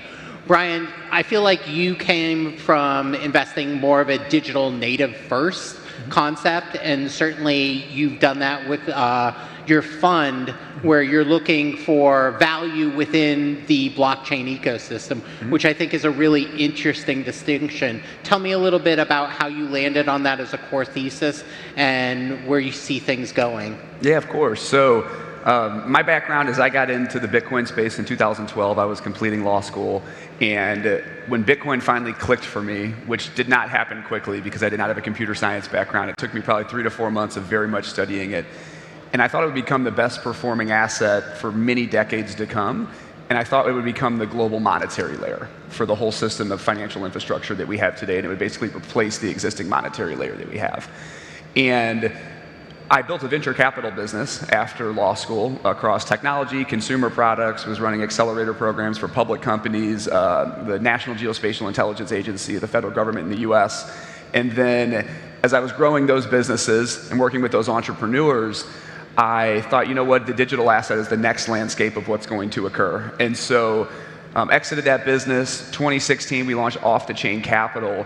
And what our core thesis is we felt if Bitcoin was going to be the best performing asset for many, many decades to come, which is a core part of our thesis, we wanted to try to have a goal to outperform Bitcoin. which in the early days was very, very hard because there were not many instruments or types of products that you could invest in to try to get exposure to outperform Bitcoin. And then the Mt. Gox bankruptcy happened many years ago. And so our team developed a relationship with the Japanese trustee managing that bankruptcy process and created the way to buy those bankruptcy claims. And that was a huge light bulb moment for us because in the early days, that actually allowed us to get Bitcoin at a significant discount. And if we can get Bitcoin at a significant discount, that helps you outperform Bitcoin, right? So then we started taking that same strategy and applying it across a variety of different things, such as private equity, liquid strategies, where we're looking for forced or motivated sellers to acquire their blockchain assets at a discount, and put that in conjunction with a portfolio that we hope over time will allow us to outperform Bitcoin. And in that part of our thesis, we've been able to accomplish that 6 of the last 8 calendar years out after fees. And so we think that if you can find very mature growth assets, but take a distressed approach to acquiring them. So we don't look for distressed assets, we look for distressed sellers of growth assets, which is a very important distinction. And that's what we think there's a huge market opportunity for that by merging that traditional asset management. We're very much of like a Warren Buffett, Benjamin Graham style investor, and then integrating into the traditional financial ecosystem. Interesting. And Andrew, for you, again, coming from the institutional side, when did Bitcoin specifically, but crypto at large, start to really factor into your institutional thinking, and where you were, maybe you had that aha moment where you said to yourself, there really is a home here, and there really is a blind spot that's currently being missed in the market? It was early 2020. I had been working at Mariner Investment Group for almost a decade, where I was responsible for a synthetic securitization fund. And we spun out from Mariner and formed New Market and bought out the GPs. And when we did that, I had the freedom to start to think about new strategies. And also at that exact time was the COVID liquidity supernova that burst over the world. And I just became really focused on inflation and looked at a lot of different ways that you sometimes hear, oh, you can beat inflation. We looked at timber, we looked at gold, but also Bitcoin. And the more that I got involved in Bitcoin, the more, I mean, I'm sure like many people that were here and who are listening, the more conviction I developed. And not just conviction, but to your point, the light bulb moment where I said, well, we can build with this as an element of credit. And that was when it became very interesting. So walk me through that, because you were explaining to me where you're actually basically tethering the Bitcoin performance to the credit risk profile, which I think is just such a novel approach, and I could imagine the appetite's probably unlimited. The appetite for borrowers is off the charts. I mean, it's incredible. But, you know, a lot of investors, you go into a meeting and they'll say, Bitcoin presents the risk. You know, what if Bitcoin goes to zero? But I think that that's not really a rational question, because we have 16 years of history, and the number of times that Bitcoin has gone to zero over that period of time is actually none. In fact, over any 4-year period, the worst performing compound annual growth rate is around 7%. And by the time you get to the 10th percentile, you're over 30%. So this is a very, very well-performing asset for understandable reasons. To me, the biggest risk by far is what if inflation persists? And there, if you look over the course of the last 15 years, every single year that's gone by, what has happened? Asset prices have gone up due to inflation. The cost of living has gone up due to inflation. Financial conditions have become more challenging. And so for credit investors, like large pensions, sovereign wealth funds, insurance companies, where they maybe have 25, 30, 35% of their portfolios in credit, to me, that's actually the biggest risk in those portfolios, is the possibility that they only get repaid, and that the value of getting repaid is much lower in real terms. And so the insight that we began to work with was, if we add Bitcoin to the structures and then share in the upside of the Bitcoin with our borrowers over the life of the loans, that we can significantly outperform inflation-adjusted returns while still delivering income for credit investors. So that's really the mission that we're on. It's a laudable mission. I mean, unfortunately, I think some of that cohort group would have what I'd call contempt prior to investigation. But if they're willing to do the due diligence, I think the opportunities are absolutely profound. Now, Brian, obviously you come with a different lens. And so for me, I couldn't imagine that you're probably up against, investors who sometimes say Bitcoin has lack of fundamentals or crypto has lack of fundamentals, but you're not necessarily concerned with the tokens per se. You're looking at more the infrastructure side and the assets that support the crypto ecosystem. How are you valuing those?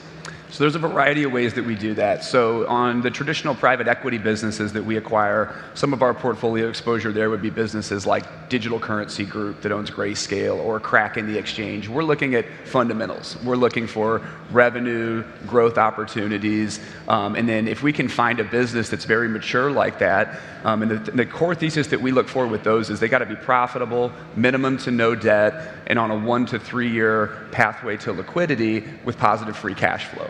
Because that allows us to filter out the failure risk in those situations. And if we can buy a very mature business, but we can acquire it from a motivated seller at seed round prices, we just bought ourselves 5 to 7 years of time, basically, because we de-risked that from a venture stage investment to something that's much more mature. So that's how we would look at valuing fundamentally for some of the businesses on the discount side with private equity. And when it comes to the liquid type opportunities that we look at, we have a series of models that we use. Like, let's use Bitcoin as an example. A lot of times people will say, why does Bitcoin have value? Bitcoin has value because it's the most advanced monetary system I think that's ever been created. It's the ability to be able to take an asset off the internet and move it freely around the globe at your own choosing. It's the ability to be able to move money through time and space instantly at the speed of light. And most people, it's such a huge paradigm shift, especially for large traditional asset managers, to really get their head wrapped around it because it's so fundamentally different than what they're used to investing in and how they expose capital. But if you look at it from something that aligns with them, like models, that helps them get up the learning curve. So one of the things that we do every month on our website is we publish these models updated for free that we use to help us value Bitcoin. So for example, basic trend line analysis using algorithmic curves based on the historical price of Bitcoin, mapping that out linearly into the future. That today shows Bitcoin should be worth around $220,000, and we know where it's trading. It's significantly undervalued. We use things like stock to flow that takes the existing stock. This is often used for gold or precious metals, and that takes the existing stock of an asset, and it takes the issuing circulation of that asset coming in to the market, and that allows us to map out as well what an asset could be worth. So we have models for that both in dollars and using gold as the monetary unit. And another one that's really important to remember when it comes to valuing these token assets is how do you value a network? How do you take a business like Netflix and has the network effects of this, the more that it gets, the bigger it becomes, the more valuable it becomes. You use Metcalfe's law is the name of how you value that network. And what you do is you take the number of users in the network and you square it, and then you multiply that by the transactional value that flows through that network. And that helps you get an estimated fair market price of what that network should be valued at. And that even today shows Bitcoin is also very, very undervalued. So these are some of the things that we would walk through to learn about to see from a liquid asset perspective if we think it's under fairly valued or overvalued, and then the same concepts that we do with the private companies that I noted. Interesting. Now you brought up near instantaneous settlement, cross-border settlement. That leads me to talk about regulatory framework. Obviously, the US has started to work its way through putting more regulatory clarity in place, although we've stalled out a bit in that regard. The EU to a great degree as well, but we still see other jurisdictions that are not as receptive. We were talking about Saudi as an example, where it still can be challenging for especially institutional level players to get involved. What signals are you looking for? What changes are you closely watching that you think could accelerate or potentially derail institutional adoption? Yeah, so the regulatory framework is incredibly important because if an institution doesn't know the regulatory sandbox they're playing in, they won't play in the sandbox at all. And that's what we've seen take so long, like using the United States as an example. We still don't have the clear regulatory framework in place. We're getting there. We had stablecoin legislation was passed. The next is going to be hopefully market structure legislation. But places like the UAE were very, very advanced. You know, they put regulations dating back, I think, to around 2018 timeframe where everything's a digital commodity. And that's huge because look at the talent and the entrepreneurs and the insight and the brilliance that's been brought to this region by putting clear regulations in space, having the entrepreneurs understand where they're building, having the institutions understand what they're allocating to and where it's governed. And so that's the biggest hurdle for big institutions, in my opinion, is if the regulations aren't in place, they look at it as way too much as a reputational risk for us to come into early something like this until those are in place and the infrastructure is there. And once that infrastructure is clear and they understand what they're getting into, then the capital flows. Now, Andrew, you're having a lot of those institutional conversations.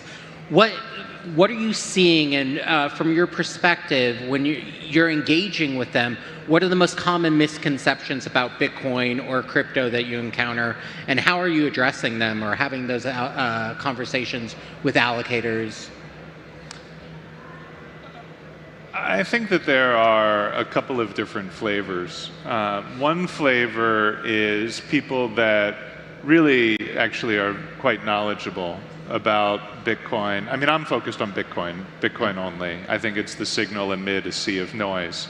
And so one key message that I try to bring to an institutional conversation is let's talk about Bitcoin, especially if you're looking to allocate a large sum or if you're looking to take a multi-year view on the asset. I mean, the world is becoming much more digital. Surely other digital assets will succeed over the course of the next 5, 10, 15, 20 years apart from Bitcoin.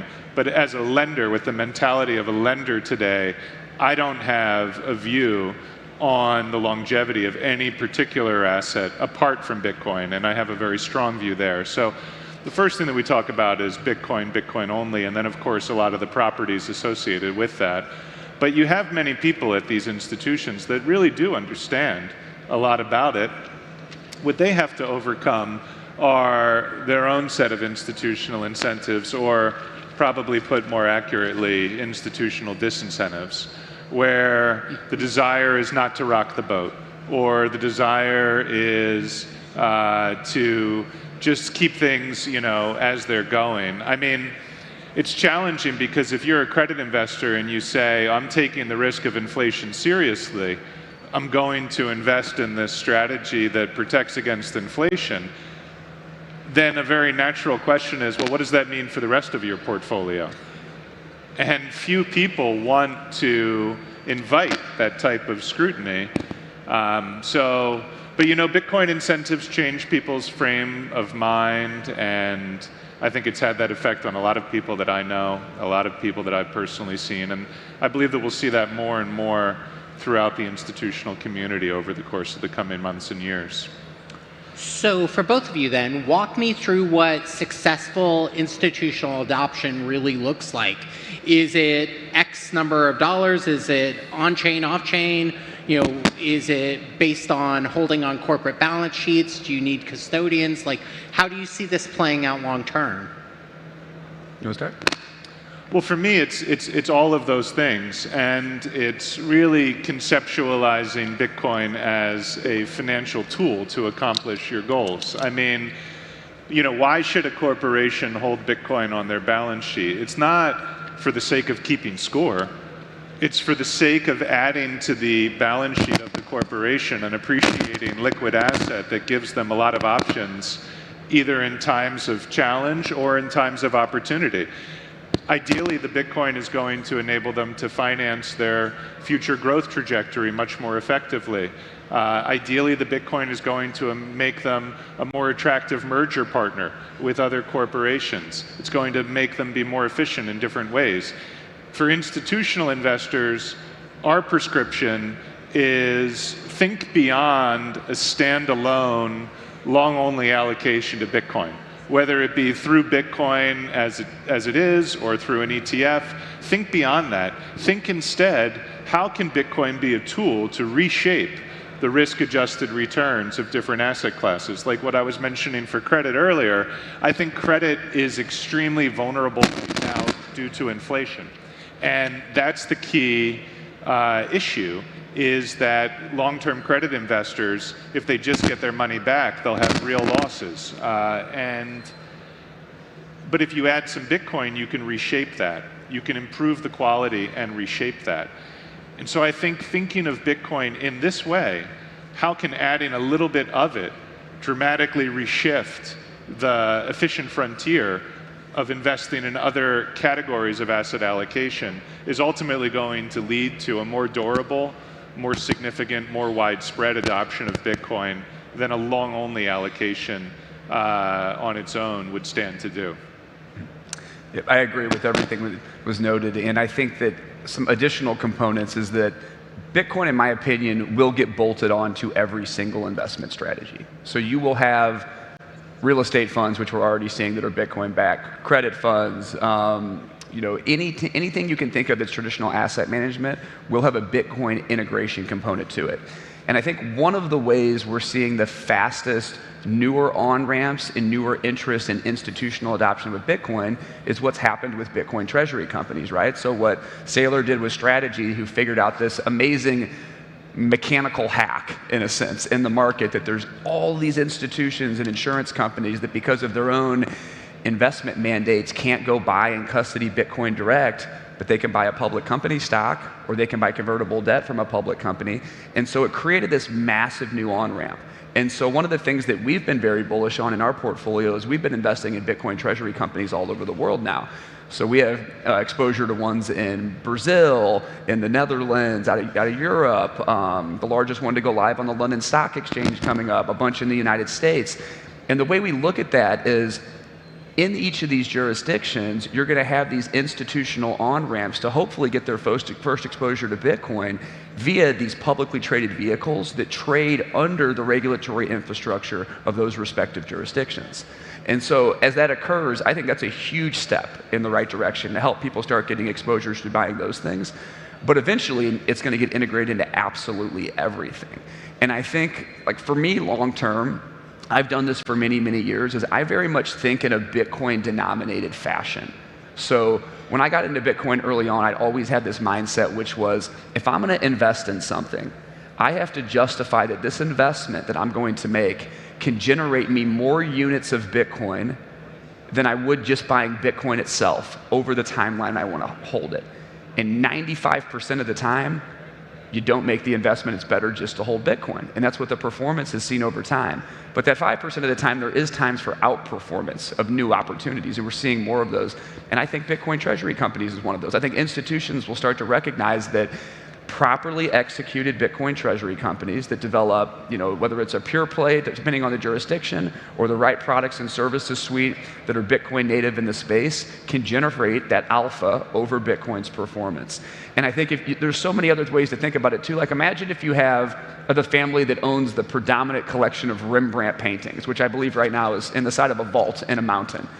Imagine if you could take those Rembrandt paintings public, bolt a Bitcoin strategy on top of it, and then all the markets could get exposure to owning some of those valuable Rembrandt paintings with Bitcoin bolted on. I think we're going to start to see really novel, unique applications. Imagine a music label that has some of the most popular artists in the world, and you take that artist's collection of intellectual property, and you take that public and you bolt Bitcoin on top of it.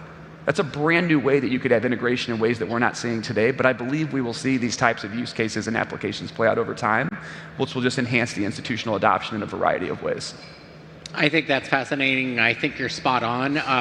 The caveat being properly executed, 100%. So in our closing moments, I'd love to hear from both of you. What gives you conviction about Bitcoin today? Not just price action, but something that will look out the next decade, 3-4 decades, not just the next cycle. You want to start here? Yeah. I think that the biggest source of conviction that I have is everyone who's here in the audience today. And every time that I come to a Bitcoin conference, or I listen to a Bitcoin podcast, or I really engage with the community. I find it incredibly inspiring. I mean, the builders that are at work here are ambitious, they're focused, they are have significant integrity, intellectually honest. I think that there's a lot to look forward to based on the things that folks here in this room and in our broader global community are building today. Yeah. I agree. In my opinion, I think that seeing the growth of this space over the last 14 plus years that I've been involved, going from very small Bitcoin meetup groups where there was 5 people in the room to now seeing conferences like this where there's people, and now all around the world. And I think last year at the Bitcoin conference that we had in the United States in Las Vegas, there was 30,000 plus people. I think there's going to be close to 50,000 this year, and then we have them in all these new jurisdictions popping up. Yeah. It just goes to show people are starting to get it. People are starting to understand that we need an escape hatch. We need something that we can store our value in over years into the future to not only hold value for ourselves, but for the generations to come and the people that we want to pass it down in our lives that are important to. And institutions need this as well. They need new ways to accrete value to outpace the rate of inflation and all the other crazy things that happen around the world. And so it makes me excited to see just the massive expansion of understanding. Like each year, more and more people get it. More and more people are starting to wake up to what the opportunity is. And not only the opportunity, but the need. It's incredibly, incredibly needed. And one thing that I'll end on is, our team put out a movie last year, our CIO at Off the Chain, called God Bless Bitcoin. I actually spoke about this at Bitcoin MENA last year. And if you haven't had a chance to watch it, please go check out that film. You can watch it for free at godblessbitcoin.com. We had it translated into Arabic as well. And it just teaches people, like, what is the importance of Bitcoin? Why is it so important as a technology, as an asset? And then it brings it back to ancient scriptures and how monetary systems are defined in ancient scriptures. And it's actually very similar to what Bitcoin's become today. So it gets me excited that we have foundational principles from the world's major religions all around the world in ancient scriptures on how a money system should work. And it's really, really close to what Bitcoin's become today. So it gets me very excited about now. It gets me excited about what's to come in the future, both on the retail side and the institutional adoption. If I could just, Brian, I found your comments today to be actually really interesting. I want to talk to you about the music and the art, and the way that you brought in ancient religious philosophy is very inspiring. Because here in Abu Dhabi, I think that we're all seeking for a more virtuous structure of monetary systems. And with Islamic finance, there's a lot that we can point to there, which also has a strong tradition in Judaism and in Christianity, lending at interest, sharing in the risk. It's a very interesting model. But I was inspired to re-enter the conversation because you made a little shameless plug, and you were saying, what gives you the most to look forward to in Bitcoin today? And I would say, if you haven't had a chance to take a look at the 1031 team, it's really worth taking a look at 1031.vc. They've built, full disclosure, Battery is one of the portfolio companies, but they've built a tremendous portfolio of builders in the space. And they're really thinking about it from a point of view of first principles and philosophy. So I'd highly encourage anybody who wants to be inspired to take a look at some of the portfolio companies that 1031 has built over time and really begin to think about how to broaden the aperture of what it means to build in Bitcoin. I love that. That's a great closing in just note. 16 years. Okay. Let's thank these gentlemen for their time and their knowledge and for what they're doing in this space. Thank you, everybody.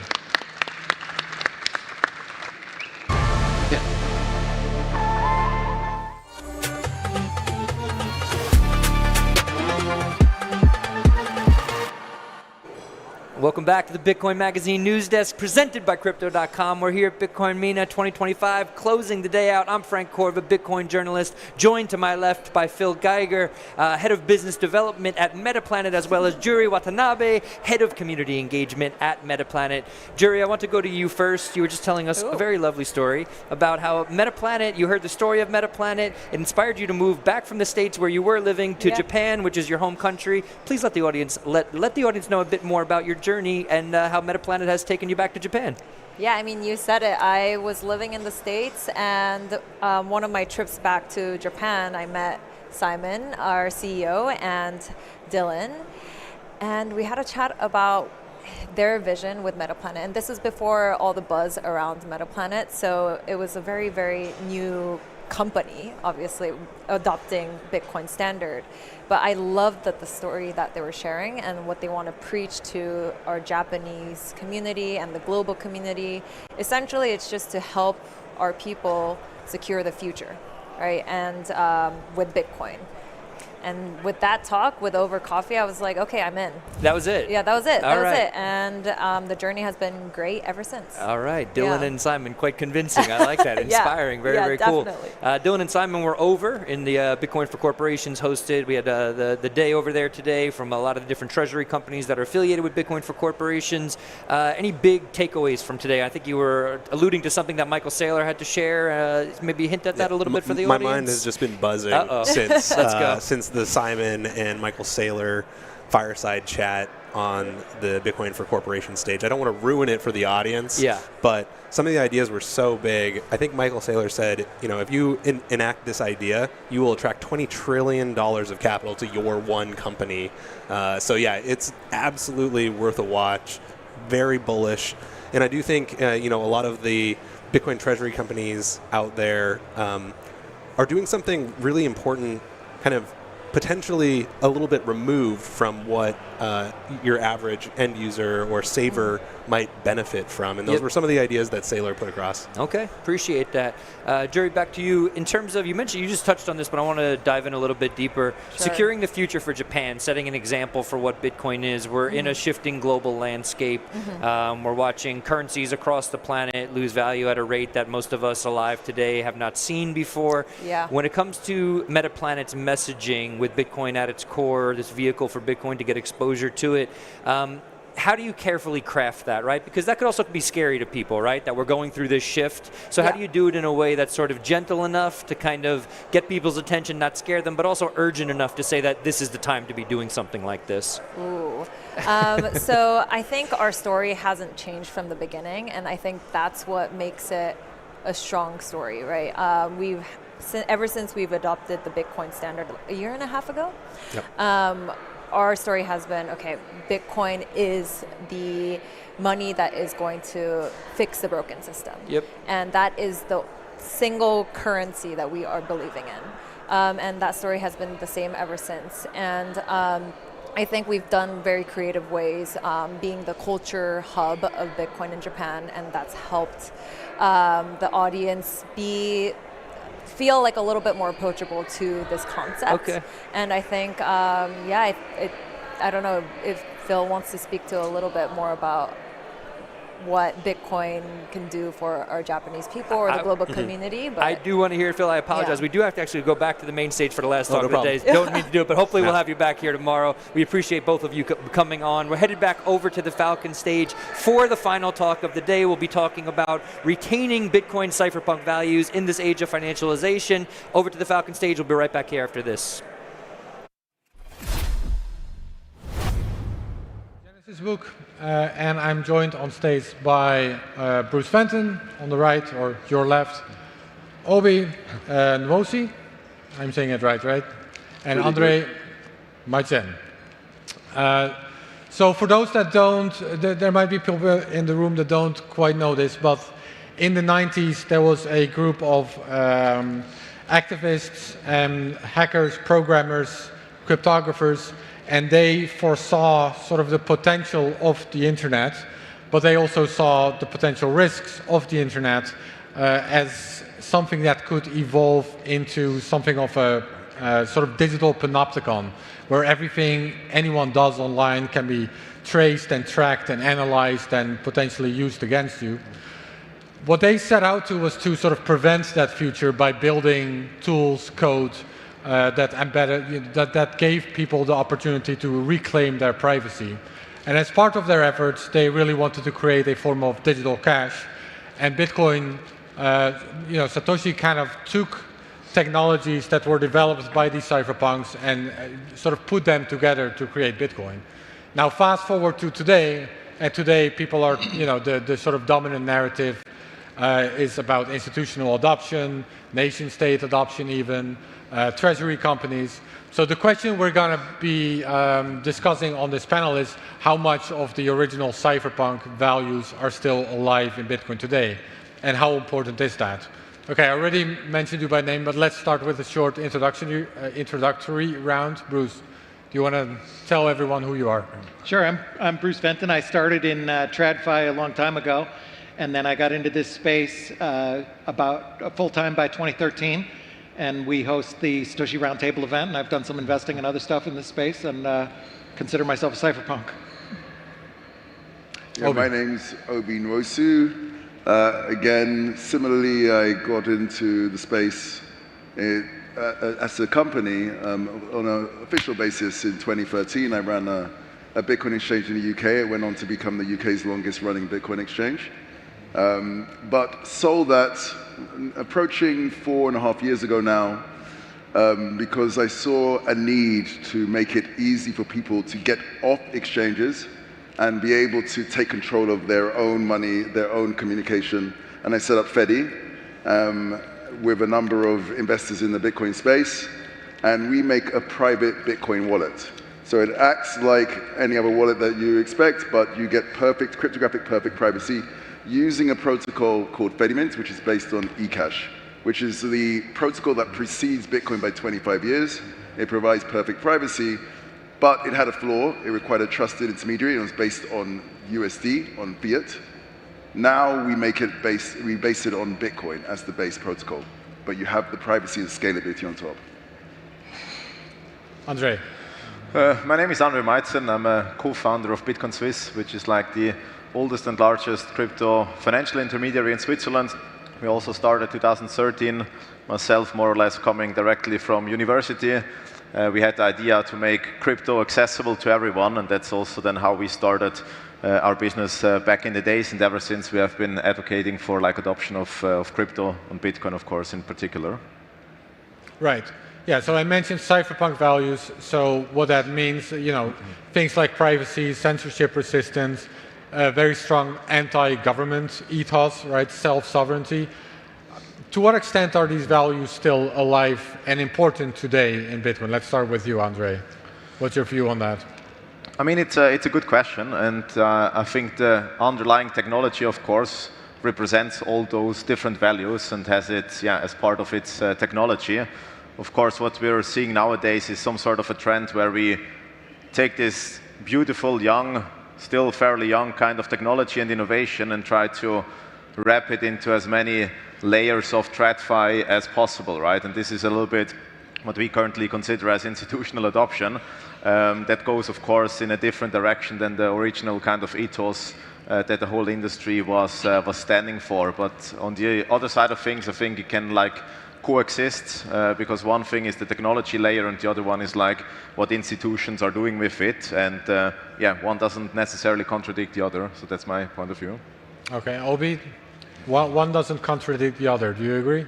No, I agree that they don't contradict each other, but I think we need to work out on levels here. Bitcoin only exists because of the cypherpunks.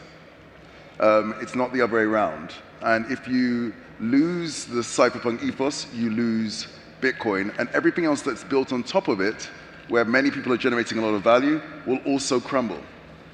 So if we look at the cypherpunks manifesto, it's very interesting. Most people take away this statement, cypherpunks write code. And a lot of people think that cypherpunks are just coders and so on as a result. In fact, if you actually analyze the manifesto, the word code and writing code was only mentioned 3 times in this manifesto. Privacy was mentioned 22 times. And it was never mentioned self-custody. And it didn't mention self-sovereignty and censorship resistance. These are implicit requirements, but the key thing was private is key. And even the first line is that privacy is necessary for an open society in the digital age. They had incredible foresight. They understood that this is absolutely essential. If you lose that with Bitcoin, then it's actually worse than the existing system. It goes from being this incredible freedom technology to being panopticoin, 1984 coin. I would prefer the existing system over that. So you must make sure that whatever happens, we maintain these ideals. Even Eric Hughes, the writer of the manifesto, 3 years later, when asked about the writing code part, clarified that actually I want to clarify that. Unless you have privacy and it's accepted in society, writing code isn't enough. So yes, it's essential, and everything on top is great, it adds value, but they're a multiplier, while privacy is an additive. Zero multiplied by infinity from treasuries and so on is still zero. You need something there already, and that's a privacy-preserving token. Bruce, how do you see the tension between institutional adoption and the original cypherpunk values? Are they in conflict? Yeah, they are in some ways. I'm not a huge hater of the institutions. I wasn't a huge hater of altcoins. These are just kind of altcoins. You know, people go make their money, go do your thing, but it's not Bitcoin. You know, an ETF is not Bitcoin. And these centralized projects, you're not getting the core values of Bitcoin, the control, the censorship resistance, in some cases privacy. You're putting it in a centralized wrapper, and if you put it in a centralized wrapper, you lose everything that's good about it. And it's not Bitcoin. It's just it's an affinity marketing thing. It's hey, you like Bitcoin, go buy my other project. You know, just like hey, you like Bitcoin, go buy my altcoin. It's not the same thing, and I think in many ways it's a step backwards. Like I say, I don't hate these people, but they certainly shouldn't be celebrated. It's not forwarding our industry. If we do treasury strategies, we do ETFs, we cheer for BlackRock and Cantor. That's a step backwards. It's not something to be cheerful for. It's not a victory, in my opinion. A victory is having more people have direct ownership of real Bitcoin. We now have millions of people who've been onboarded into this fake paper thing that's a claim on a claim on a claim of something that has Bitcoin in the words, but it's not actually Bitcoin. And they're never actually holding a wallet like many of us did back in 2012, where somebody sent us that first $1 and you say, wow, this is cool. I didn't need to give my ID, and I'm able to control and hold this money for the first time. You now have a whole generation of millions of people that they don't have that. They have some junk fiat products sitting like sludge on their centralized brokerage account at the centralized clearing firm, traded on a centralized exchange with a centralized transfer agent and a centralized custodian, and they have to trust 6 levels of people on a claim for something that has Bitcoin in the word. It's not a victory. It's not a step forward. I don't think it's something that should be celebrated at all.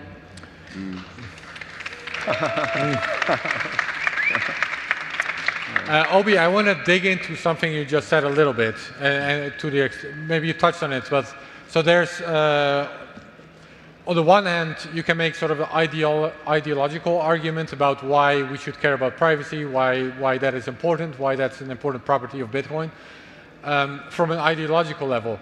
But I'm just sort of gonna riff here, and I'll let you guys respond. Like, can Bitcoin even work if it doesn't have these cypherpunk properties? Because I think these are also what makes Bitcoin unique. These are some of the unique value proposition. It's like the censorship resistant and level of privacy is something that actually makes Bitcoin useful. So it's good that it's scarce, but it also needs to be useful, I think. So if you lose that, I don't know if Bitcoin can even succeed at all. Who wants to? Let's start with you. Bitcoin can work without privacy. What's that? Bitcoin can work without privacy. The problem is that what you've effectively done is created effectively it's got a name already. We call them CBDCs. Right, but Obi, why wouldn't people then just use the CBDC? Well, like, it's just a CBDC without people realizing. The reason why is because when you create CBDCs, all votes tend to suggest that people don't want them. And so this could be a very clever way to get people to adopt a CBDC without them realizing they adopt a CBDC. The same thing happened with the Federal Reserve in the US. Multiple attempts were made to have all these independent banks around the world, around the country, cede their power to a centralized bank. And every time that was attempted, the US citizens said, why would I do that? So eventually they got them to do it, by suggesting that there was a war and this was needed to fund the war, to protect the great United States. And then they finally, after multiple attempts, got the people of the US to agree to the central bank being set up.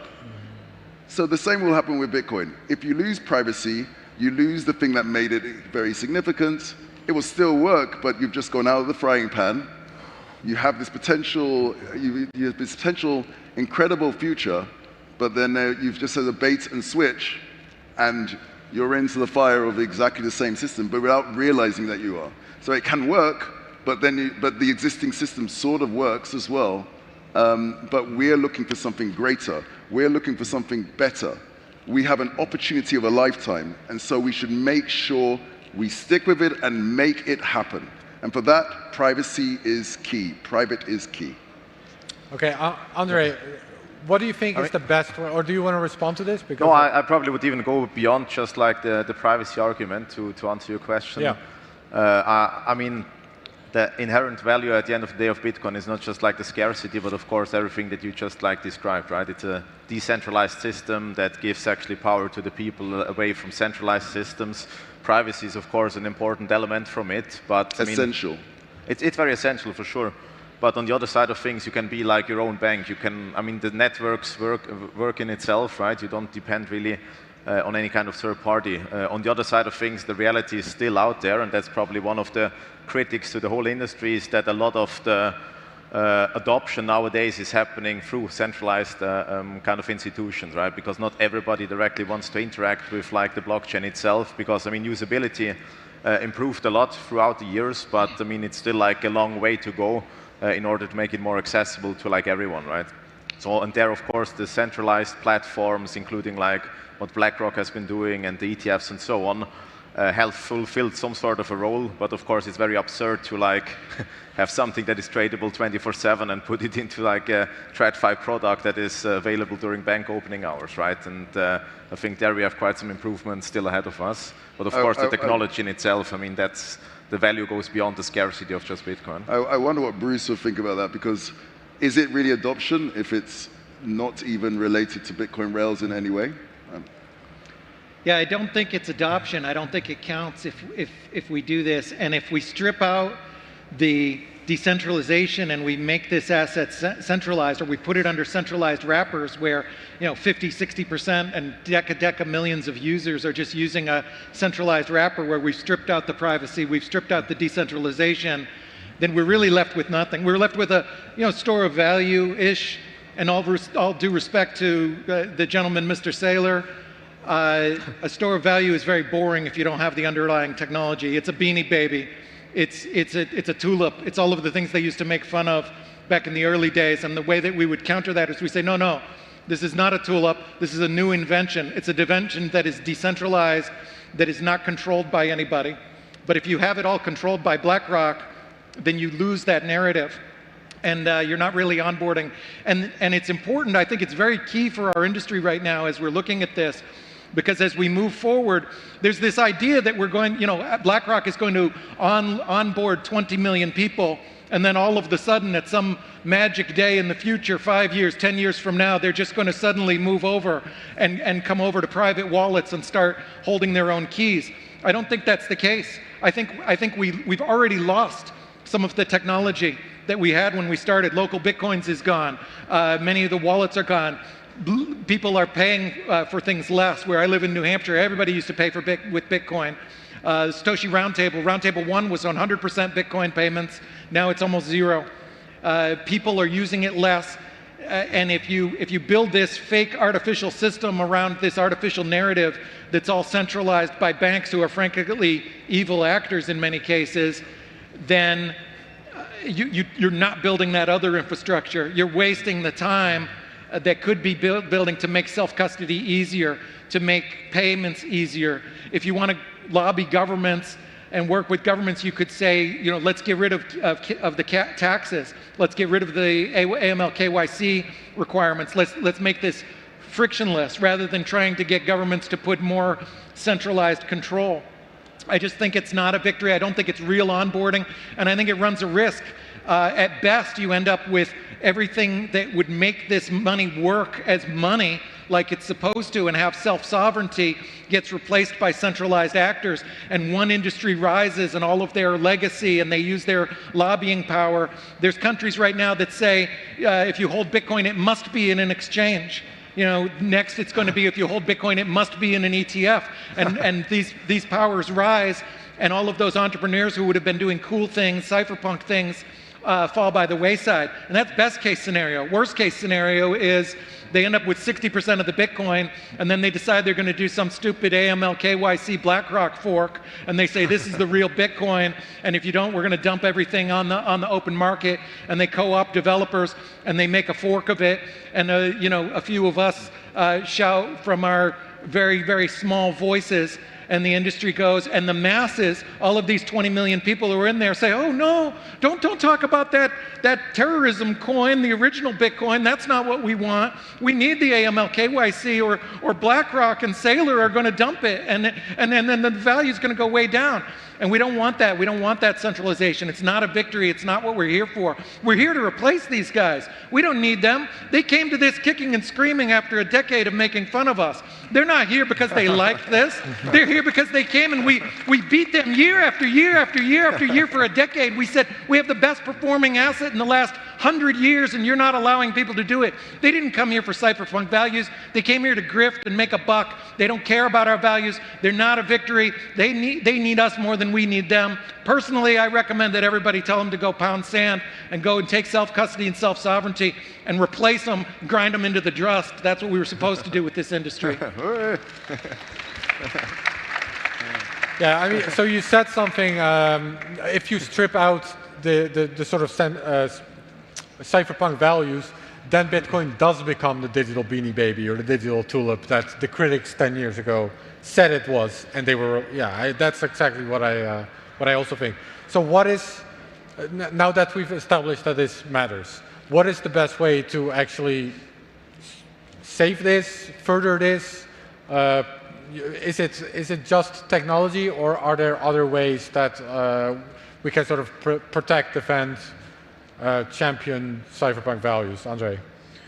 I think usability is one of them. So, I mean, in the early days when we started, I mean, it improved a lot, every kind of wallet and so on, and interactions, but still, I mean, all of us in here in this room, I mean, we're like the insiders in the industry. It's still like 0.3% of global wealth that is like in crypto, which is still, I mean, it's peanuts, right? It's super small. So we have quite a long journey still ahead of us, and then you can compare it with, let's say, the market cap of gold or like global bonds and so on. The good thing is, I mean, obviously centralized systems, they have a lot of deficiencies, right? So I don't think that Bitcoin needs to solve every problem. The other side of the chain is going in the wrong direction anyway. So I think we will have an easier game in the future, but of course we also need to improve in the industry, and the industry has been full of also like bad actors as well, like all the scams and meme coins and altcoins and whatnot, which is also like diluting the attention of the industry. It's just for like, let's get rich quick and all those kind of schemes. It's also wasting the resources that could be allocated into actually developing the technology in a direction where it makes sense to like really improve usability of the technology, to do education as well and so on, try to embrace more people to join the ecosystem for what it really stands for. And at the end of the day, it should be like decentralized, right? The power should be with the people and not centralized institutions. And at one point, you have like a huge kind of bulk risk when Saylor holds like 3.whatever% of Bitcoin, same with BlackRock and so on. So this centralization is, of course, going in the wrong kind of direction, but I think you can only break it by embracing more people to directly interact with the blockchain, and usability is key. But if like the average person out there is scared to like do a Bitcoin or like a crypto transaction in general because something could go wrong, or their neighbor got scammed with some sort of a weirdo platform and all of those things, they don't know how to handle, I don't know, forks, airdrops, and all the like the gimmicks of the industry, right? It needs a lot of education, but you also need to embrace like new people to use and interact with the blockchain directly and decentralize it again. I mean, the reason Fedi was set up was to give privacy to as many people as possible, as easily as possible. And so the answer to the question is, it's two parts. One is you need to make the user experience so easy that privacy is invisible. Because even though private is key. There's this thing called the privacy paradox. When you interview someone directly and ask, do you want privacy? Do you want people to see you going to the toilet? Do you want people? Most people say, yes, I want privacy. It's very clear. But when you actually look at their actual behavior, people will easily and frequently give up privacy for convenience. And this is called the privacy paradox. So the answer is you have to meet people where they are, and you have to make it so that privacy is there by default. It's like the medicine that they need, the kid needs, but you don't want to just explain medicine to them. You just mix it in with the sweet. And the actual experience has to be as good and ideally way better. You use privacy in your user experience to make the experience way better than the alternative. And so we spent several years and with various UX professionals to try and do that. The other thing is you have to meet people where they are, and you start with the people who right now, today, understand the need for privacy, because they're sort of living in the future, and provide them a solution. So we work with various people around the world. We operate in multiple countries, but a lot of the stuff we do is people who are living under the yoke of authoritarian regimes. So if you're in an authoritarian regime and you're a journalist, or you're someone who's in opposition government or to that regime in Latin America or Africa, then it may be that if you don't have privacy, you're someone who's thirsty. If you're thirsty, you know what water looks like. And if you don't, in those cases, not having privacy can land you in jail, tortured, or even killed. So they very quickly understand the need for privacy, and they give us incredible feedback. And that's what, over the last few years, allowed us to build this product. And we've helped people who are dissidents escape countries where, if they use the banking system, it'll be traced. And it's not just, by the way, if you fix money and privacy there, it's not enough. You have to fix communication and privacy. You have to fix accessing the internet and privacy. All in one simple-to-use package, which is operationally and experientially simpler to use than the alternatives.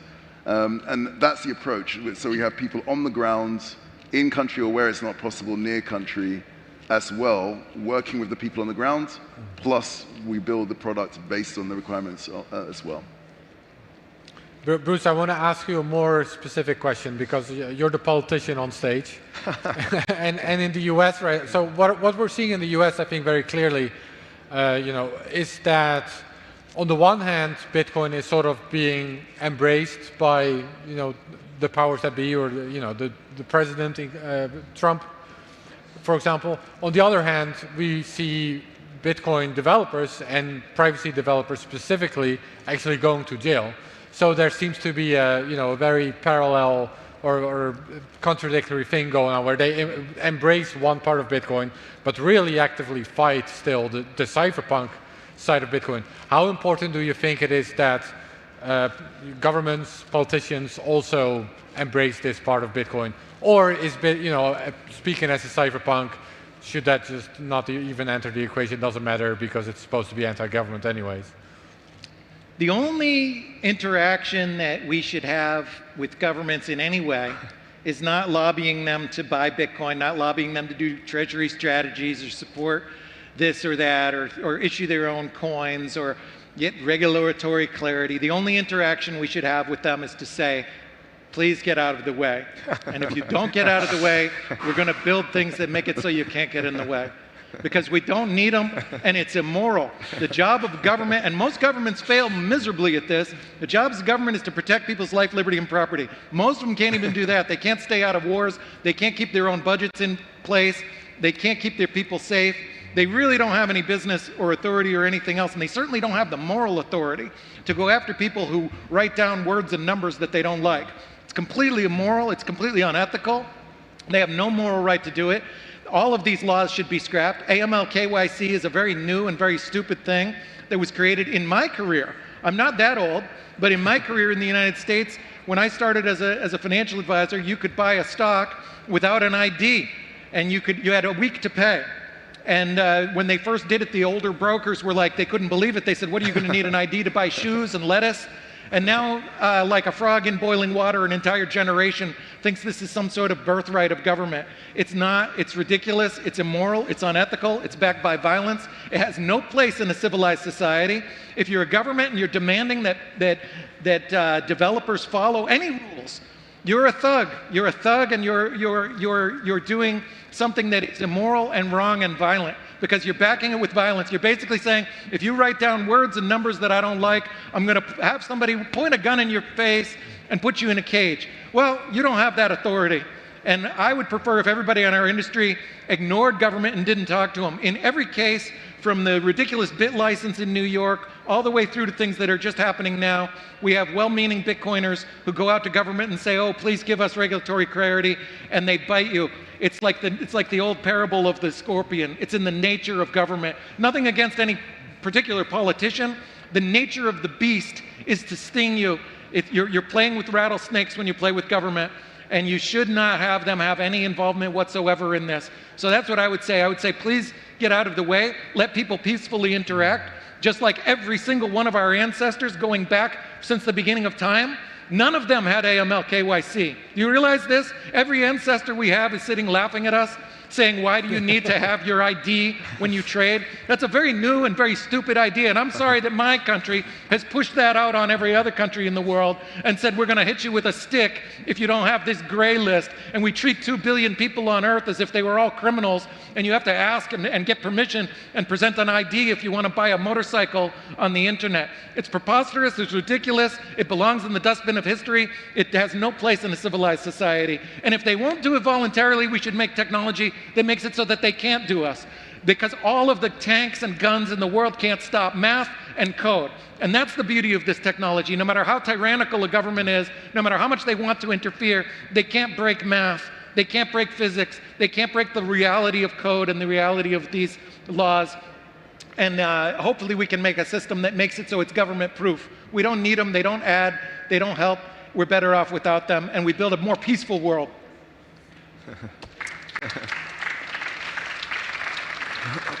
Okay, we have about 2 minutes left. Maybe Obi, do you agree? How should Bitcoiners interface with the government, if at all? What's your view on that? I think, I spent time doing that when I was running a regulated exchange. I had an afro when I started, and now I'm bald as a result of that. So it's incredibly stressful. Some people make progress, and everybody is going to choose their own path in how they add value.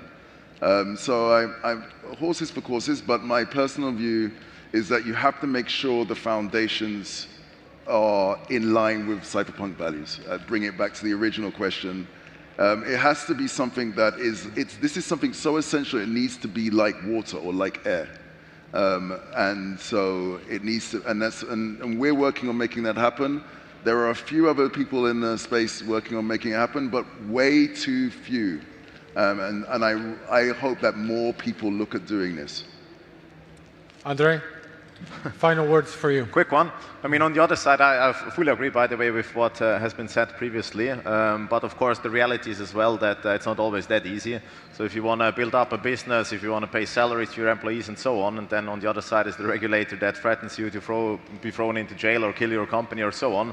I mean, either you comply with that and you survive and continue building your business, or you play the mad guy and then you face the consequences. So that's where I don't see it that radical. So I think you need to find ways to work together with regulators on reasonable regulation, because that can be reasonable, but the risk that is being over-regulated is extremely high, and in most jurisdictions that's exactly the case. So yeah, I think we're over. All right. Well, that's our time. Please, everyone, give a hand for Bruce, Obi, and Andre. Thank you. And see you all tomorrow.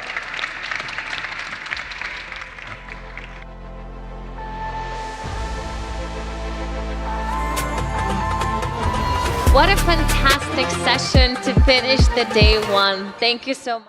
Back to the Bitcoin Magazine news desk, powered by Crypto.com. We're closing out the day here, day one at Bitcoin MENA 2025. I am Frank Corva, Bitcoin journalist, joined by none other than a man who needs no introduction, Saifedean Ammous, author of the Bitcoin Standard, as well as Stafford Massey, CEO of the Africa Bitcoin Corporation. CEO, did I get that right? Executive chairman. Executive chairman of the Africa Bitcoin Corporation.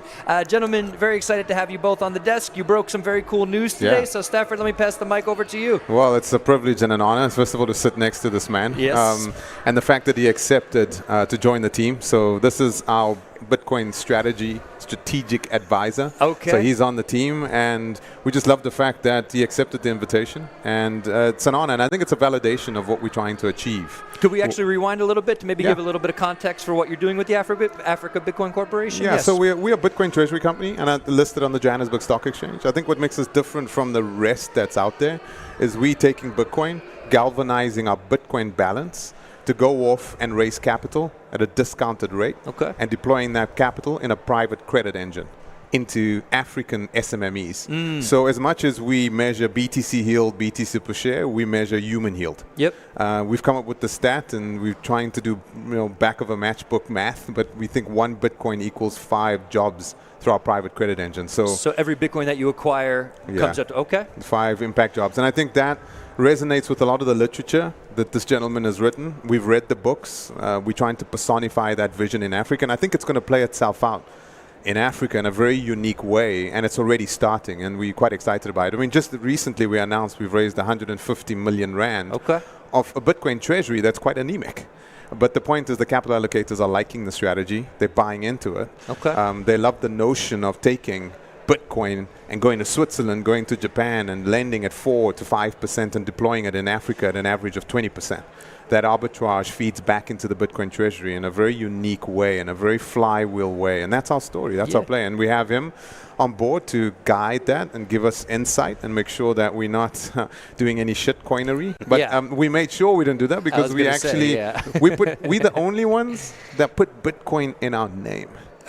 Right, so we're an Africa Bitcoin Corporation. And you got a good guy. He guides presidents as well, Nayib Bukele in El Salvador. Saifedean, we talked a little bit on the Bitcoin Amsterdam live desk about when you wrote the Bitcoin Standard, how things would play out. We're now at this place where we see companies like this doing what they're doing. You're a part of it. Just wanted to hear a little bit about your thought process about why you came on board. Yeah, well, they bribed me with a lot of South African beef. That's the honest answer.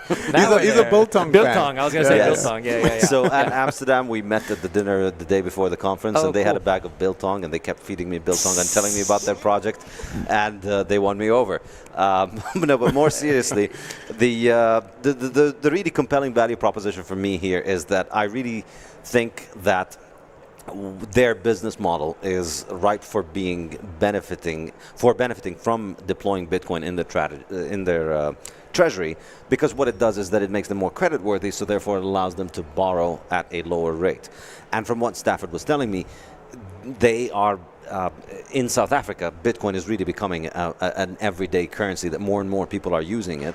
And so I see this this dynamic developing where small businesses that would usually be locked out of credit are able to borrow because they hold Bitcoin, or because this company is able to secure capital at a relatively low rate because they hold Bitcoin, and that helps bring down the interest rates. So people who are locked out of credit can get into credit markets, and then I think really the long-term strategy here is that this is going to help bring down interest rates. It's going to make borrowing cheaper for people in South Africa, and this is what really makes it so interesting for me, because in my work, maybe one of my more controversial ideas is the idea that on a Bitcoin standard, in a Bitcoin world, in an economy with hard money, you're going to witness the interest rate decline. Interest rates are going to continuously decline, and I even argue that eventually interest rates will be eliminated, because the driver of interest rates from the Austrian perspective is time preference. So if people have a high time preference, they discount the future heavily, they demand a high interest rate, and they may be willing to pay a high interest rate if they're desperate to get money right now. So high interest rate is essentially a phenomena of high time preference. And I argue that hard money brings down time preference. Your ability to save for the future, your ability to provide for your future self helps you think more of the future, and therefore it makes you more future oriented, therefore it lowers your time preference. Therefore, it would be reflected in a decline in interest rates. So I think this is a great place to see this, because we're seeing Bitcoin becoming, as Stafford is saying, is, people in South Africa are using it more and more and more daily. Some surfer kids, he tells me, they don't want to get paid in dollar. They will even not take your dollars or your rands. In Bitcoin Akazi, for everybody, we had them on earlier. We had Lutando Nabambi from Bitcoin Akazi. They don't like fiat in Bitcoin Akazi. They just want Bitcoin. Exactly. So if you combine the fact that you have this grassroots adoption, and then you have a company that's utilizing Bitcoin Treasury in order to be able to borrow at a lower rate and offer lower rates, I think we're going to be seeing what I would argue is the argument of my work playing out, which is declining interest rates, increasing savings, more and more future orientation, and I just really am excited about seeing this play out in South Africa. I'm looking forward to going there in a couple of weeks. Amazing stuff. I want you to actually, for the audience, let them know what are interest rates in South Africa right now. They're quite staggering in my humble opinion. I mean, if you're lending now on a micro basis, it's 18 to 20%. That's cheap. That's cheap capital. You go to Zimbabwe, it's 20 to 25% per month. See, that's You go to Botswana, it's per month. So what we see happening is enormous informal economies driven by cash that we believe is an incredible latent potential that we can go into with a Bitcoin play. Because it's not just about giving them fiat. What's very clear to us is if I'm going to lend you 5 million rand, I'm going to take 1 million rand and I'm going to buy Bitcoin with that, and we're going to hold on to that Bitcoin. And if you opt to do that, I'm going to even lower your interest rates even down because you're securitizing with the Bitcoin. So now your fiat becomes cheaper. We're watching you consume that very closely, and at the end of the term, we're going to split that 50-50. So we'll do a little bit of a bit bond. We're going to say, hey, you don't have life insurance in your company, you need insurance for your assets, why don't we do Bitcoin-backed insurance? So this flywheel goes deeper and deeper into giving people the tools that they need, but ultimately orange pilling them. Yeah, it seems like you're also fiat is kind of folding into Bitcoin along the way. Is that a good way to look at it? Yeah, we're bringing it to its knees. Yeah, okay, fair enough. Slowly, that's exactly slowly and steadily. Really, really interesting stuff. I want to shift gears a teeny bit. Saifedean, you were counting some dirty fiat that you've acquired from people coming up to you and buying your book today. Not everybody was paying with Bitcoin. That's not this man's problem if they want to pay him with dirty fiat. But anyway, a little bit about the book, The Gold Standard. Yes, I will confess, I will take your dirty fiat off of you to give you Bitcoin enlightenment and help usher you into the Bitcoin age. Throw your sins at me. I will purify them and turn them into Satoshis. Yes, I have been selling my books. That's what I like to do at conferences, and sell and sign books. So I've got copies of the Bitcoin Standard and the Gold Standard, the new book, as well as some Fiat Standard as well. So come pick them up, including Bitcoin Standard in Arabic as well, for the Arabic speakers around here. Yeah. And A quick overview. We talked about this a little bit on the live desk in Amsterdam, but just a quick overview for people who aren't familiar with the Gold Standard, because some might be confused. Like, this guy already wrote the Bitcoin Standard. Why are we writing a book about the Gold Standard now? It's a little bit different than the Bitcoin Standard, though, if I'm not mistaken. Yeah, well, a lot of people who read the Bitcoin Standard say that a lot of that book is about gold, and so now there's a Gold Standard book. So you might wonder, well, what is that going to be about, since we already wrote about book? And the answer is, basically, it's a Bitcoin book. Even though it's a gold book and it's an alternative history, it's a fictional book. It's different from my previous books. I'd never written fiction before. But this is about a third fiction, a third real-world history, and a third economic textbook, basically. And it's an alternative history in which fiat money dies in 1915, and we go back on a gold standard again. But it is a lot better than the previous gold standard. It's like a modern gold standard. It's industrialized. It's all built around the fast clearance of money using modern industrial equipment, like airplanes and so on. So because of airplanes, because of the fast clearance of gold, we are able to have a decentralized gold system that doesn't allow central banks to create credit and finance war. And so war falls apart in 1915. The World War I ends early in 1915. And then we live a very different century. Imagine if we didn't have money printers during the 20th century, if we had hard money and that maintained its value, would have appreciated value over time. And then it's an elaborate thought experiment to think about the economics and the politics and all facets of life under a world in which the money increases in supply. Okay, and you probably had some fun with that. I could see by the smile on your face. Just imagine what South Africa would have looked like. I mean, we're the biggest producer of gold in the world. If we won the gold standard, imagine what Africa would have looked like. Imagine what the Congo would have looked like. Imagine what Ghana would have looked like. But I have to go back to what you were saying about this Bitcoin adoption in South Africa, because I feel like you're getting your second chance right now. So you have, I think is it called It's either Pick and Pay. It's a grocery store. Pick and Pay. Pick and Pay, right? Yeah. So Pick and Pay accepts Bitcoin, if I'm not mistaken. I mean, engine garages, Pick and Pay. We got coffee shops, everyone now. We've got over 700,000 merchants that are accepting Bitcoin. And now Money Badger is another thing that we can add to this. Can you explain to the audience a little bit about that? That just happened in the last few months. No, that Money Badger. So can you explain how that works? It's a little bit different than just accepting Bitcoin, if I'm not mistaken. Yeah. So what they've done is they've integrated their technology with QR code-based payments. Okay. So essentially, the merchant can accept payment from a Bitcoin wallet. So it's coming in, and then it gets converted to Rand into the merchant. Okay. And they've literally just opened up every merchant terminal to accept Bitcoin. So it allows those who want to live on a Bitcoin standard to do so, whether or not the merchant accepts it. Essentially, it's a different. It's we're seeing that with Tando in Kenya, the Bull Bitcoin wallet. Well, Square's doing that. Square's doing it as well. Yeah, and actually the inverse as well. You could pay in fiat and turn it into Bitcoin upon receiving it. Quite exciting stuff. A final question to both of you. You know, I think when we talked about this in Amsterdam as well, you had some ideas of what things would look like. You thought maybe it would be more adopted by everyday people first, Bitcoin, but we're seeing adoption amongst governments, amongst corporations. And there's a lot of people who sort of say that they feel like they need to fall on one side or the other. Like, I'm just a cypherpunk and I just do this, or I'm just into the Bitcoin Treasury stuff and Bitcoin's just a financial asset. But I think what we're seeing with what you're doing in South Africa, plus when we look at Bitcoin Akazi and Pick and Pay, and we could see that it's all of it. It's the whole thing, and it has to be the whole thing if Bitcoin is ever going to work. So I just wanted to sort of end this conversation with thoughts on that.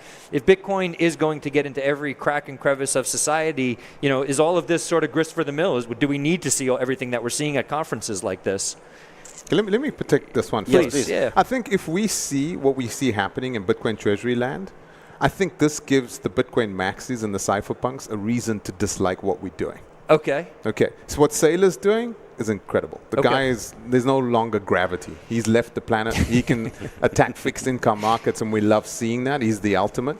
But I think if you're sitting with a couple thousand or thousands of Bitcoin on your balance sheet and you don't have an underlying business, I think TradeFi is looking at you and asking the hard questions. I think the Bitcoin maxis are looking at you and asking the hard questions. Yeah. And I don't know how many Bitcoin maxis are actually on the boards or running these organizations. So I'm on the fence of looking at this as a Bitcoin treasury company inside the yard. Yep. And I'm worried. I'm worried because I'm concerned. And I think what we've done as when we started off was to focus on the human impact. Yep. And I think we need to go back to basics again. You know, what was Bitcoin made for? Now in Africa, we do get up when we say Bitcoin was made for us. Yeah. And when we do a Bitcoin treasury company, we're not just interested in getting on a Bitcoin leaderboard. We're not interested in just hoarding thousands of Bitcoins and doing a pipe deal.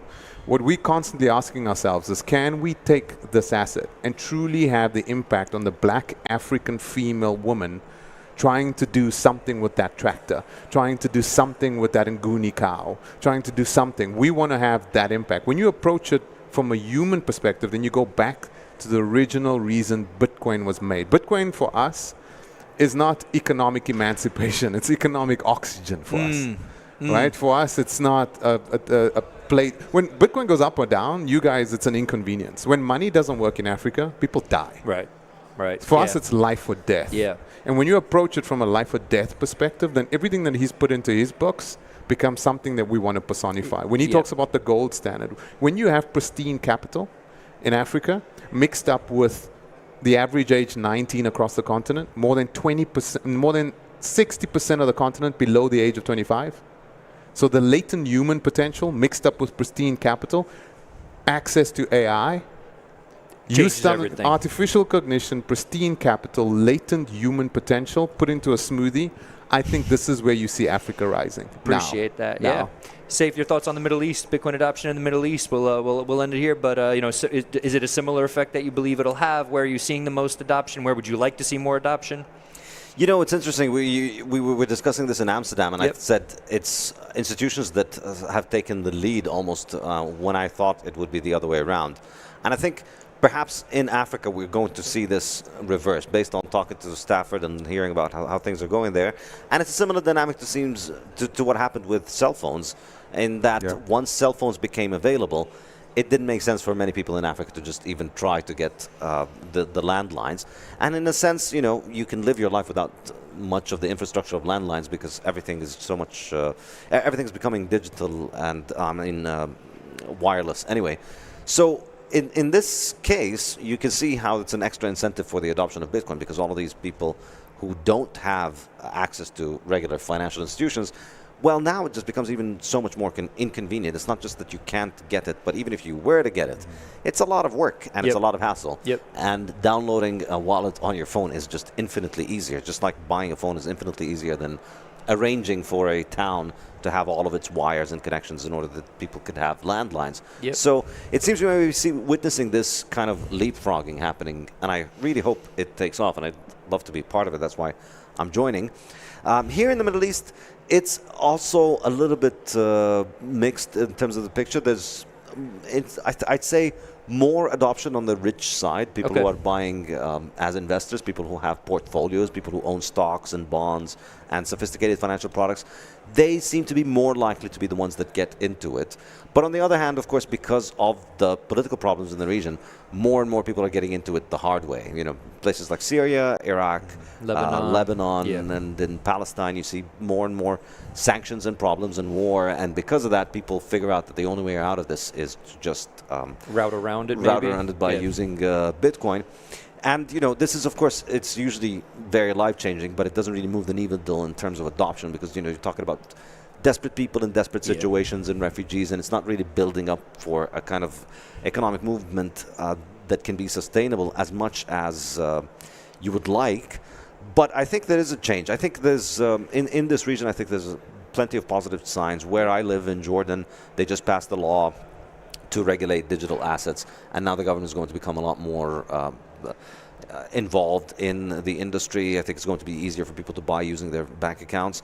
I'm hearing rumbling that Saudi Arabia is also in probably in the later stages of probably approving something similar to the laws that were adopted in Jordan, which is similar to the ones here in the UAE and in Bahrain. And, you know, I've been invited to speak at one of the big conferences in Saudi Arabia this year, the Future Investment Initiative, which is one of the major investment conferences in Saudi Arabia and in the world, actually. So I was invited this year and last year. So that, to me, suggests, you know, there's a growing openness toward listening to you. And I think here in this region, we don't actually have a very bad history of inflation. The currencies here have generally done well. If you look at the Gulf currencies, they've basically been flat against the dollar in long term. Some of them have even appreciated against the dollar. So people don't really have the incentive to go and look for a problem of inflation. And I would say it's even less of a stated problem than in the West, because in the West, the real disadvantage of inflation is all of the financing it allows government. Government has an enormous amount of money that interferes in everything and allows them a lot of power. Here they're much more financially responsible because they don't rely on inflation. So people don't really have a reason to be all that agitated about it. However, once we see a governmental shift, once governments are open about it and governments are encouraging and regulating their citizens to do it, I think these are the sort of societies that would swing probably pretty quickly. I think, you know, people generally here, there is a respect for authority. There is some sense of loyalty to the government. And so if the government is saying this is illegal, if the government is saying this is gray area, we're not sure, people are just going, a lot of people are going to stay. Obviously, you know, I'm painting with a broad brush here. A lot of people will break laws. But I would say that it probably makes more of a difference here once you get a regulatory green light. It would probably make more difference than in many other places where people would do it on their own, regardless of what the government says. So I think if we see more of the governments of the region move in that direction, I would expect it's going to pick up pretty quickly here. Okay. Well, we appreciate both you gentlemen for joining us. Best of luck to both of you as you create this endeavor together. Stafford, amazing work that you're doing. Very, very cool to see this next stage of it with Saifedean. Quite legendary. So, yes, speaking of news, I think that news was broken over at the Bitcoin for Corporation Symposium today. We're also about to air a conversation between Michael Saylor, the man himself, speaking with Simon Garovich, the head of MetaPlanet.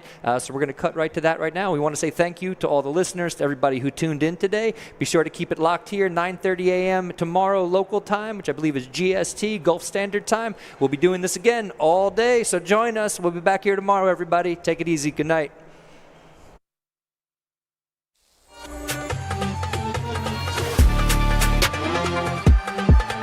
Good afternoon, everyone.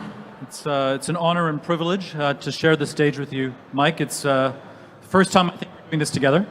Yes, it is. I hope it's the first of many times. I think I wanted to really start and thank and acknowledge you for the inspiration that you've had on Metaplanet and really on so many other Bitcoin treasury companies out there. Wouldn't be possible without your leadership. I'm reminded of a conversation that we had at the beginning of the year ahead of our shareholder meeting. And you said that our companies are cheerful revolutionaries in the capital markets. And I think now that rings louder than ever, particularly as we are looking to embark on our own journey for perpetual preferreds following Stretch and Strike for the Japanese market.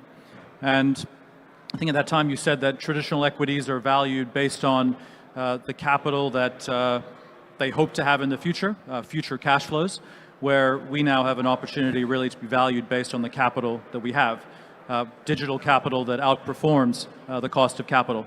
And so we're on this mission together. It's inspiring to see you do all that you do in the US and beyond, and we hope to have an opportunity to do the same in Japan. Thank you. Thank you. So Simon and I have something in common. We're the two largest Bitcoin treasury companies in the world. So our company pursued a strategy of accumulating digital capital. Bitcoin is digital capital. And what do you do when you have capital? You issue credit against it. And we started issuing credit. And Simon's company has accumulated the largest amount of digital capital in Japan. And they're the largest digital treasury company after us. And they're also now starting to issue credit against it. So I guess, Simon, I think the most interesting thing for the audience would be if you describe Metaplanet, but primarily describe the balance sheet of Metaplanet and describe the capital markets in Japan, like the credit markets in Japan. What's the state of bank credit, treasury credit, corporate credit, junk bond credit in Japan, mortgage credit in Japan? And then talk about your latest credit instrument you just did and your plans in the future, because I think that'll be interesting to people here. So the Japanese capital markets are relatively sleepy when it comes to anything like a perpetual preferred. Yields are incredibly low. Japanese investors virtually have no options. Money market funds are finally returned to the market recently, and people are incredibly excited about 50 basis points. And so the opportunity we have is really to connect the Bitcoin world with one of the largest pools of savings in the world. There's $7 trillion of cash sitting on personal bank accounts, bank balance sheets earning nothing, and corporates have another 4 or 5 trillion.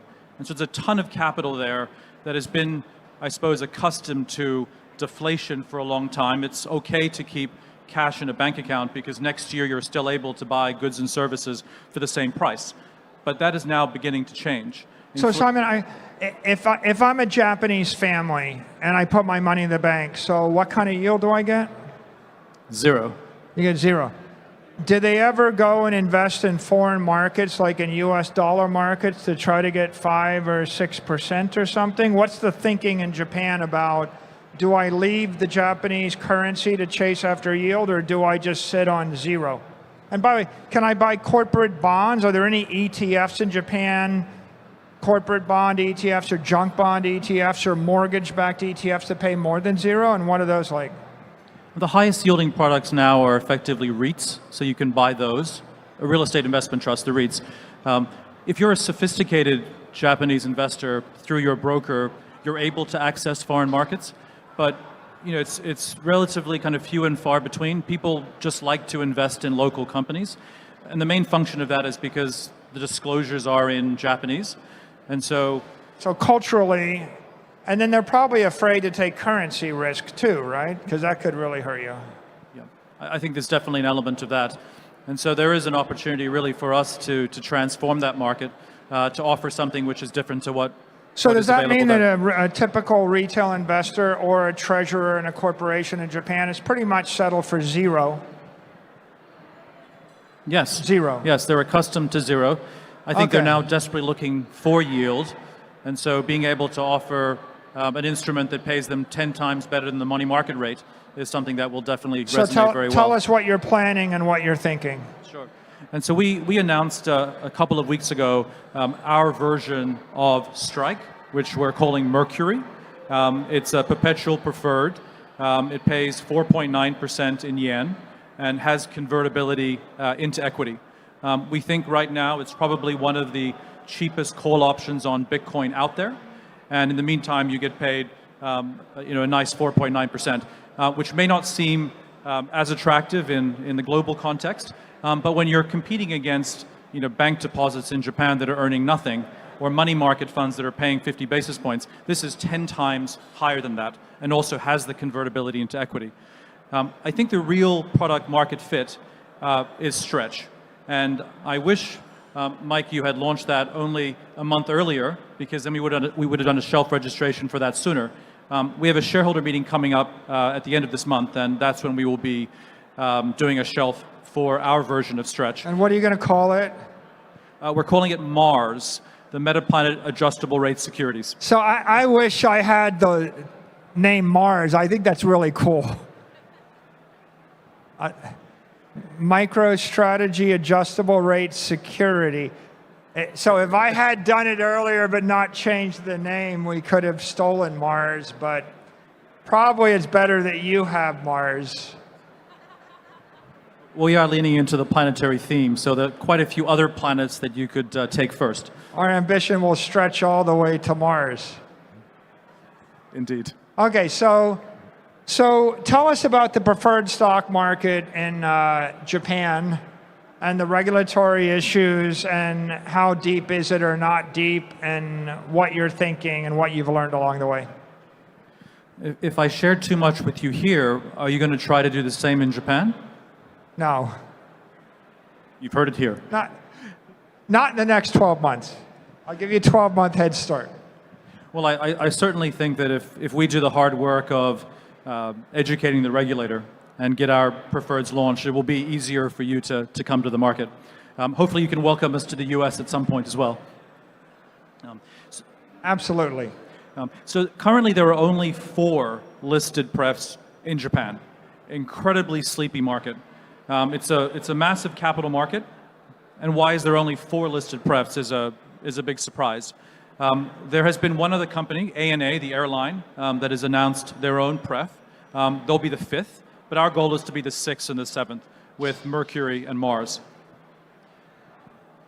It's an incredibly exciting time, really, for us to be that bridge between all that cash sitting there and the Bitcoin market.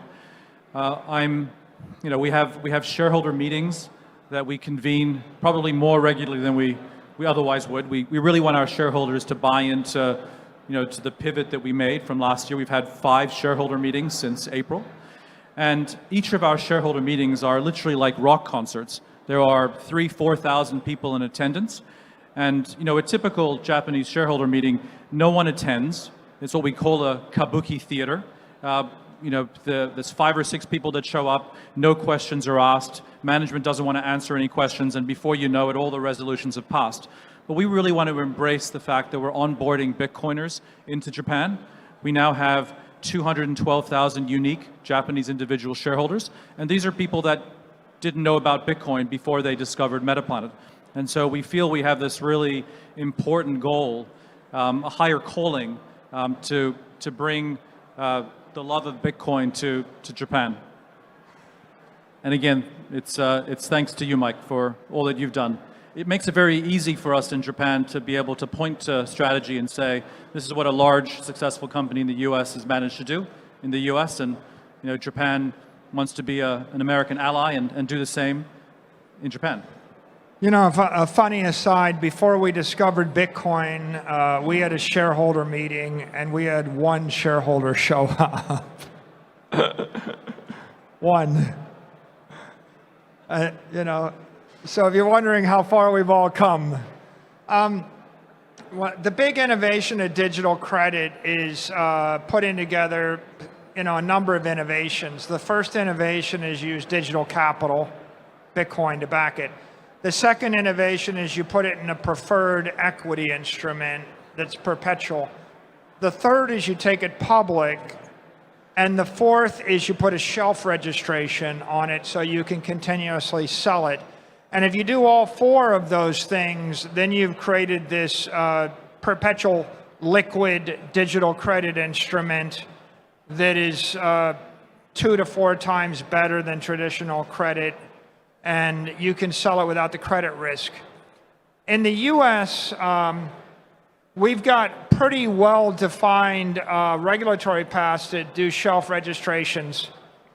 Our company, by the way, we were writing in the preferreds, and there were already thousands of preferred stocks because banks issue preferreds, and so there was a much bigger preferred stock market when we launched.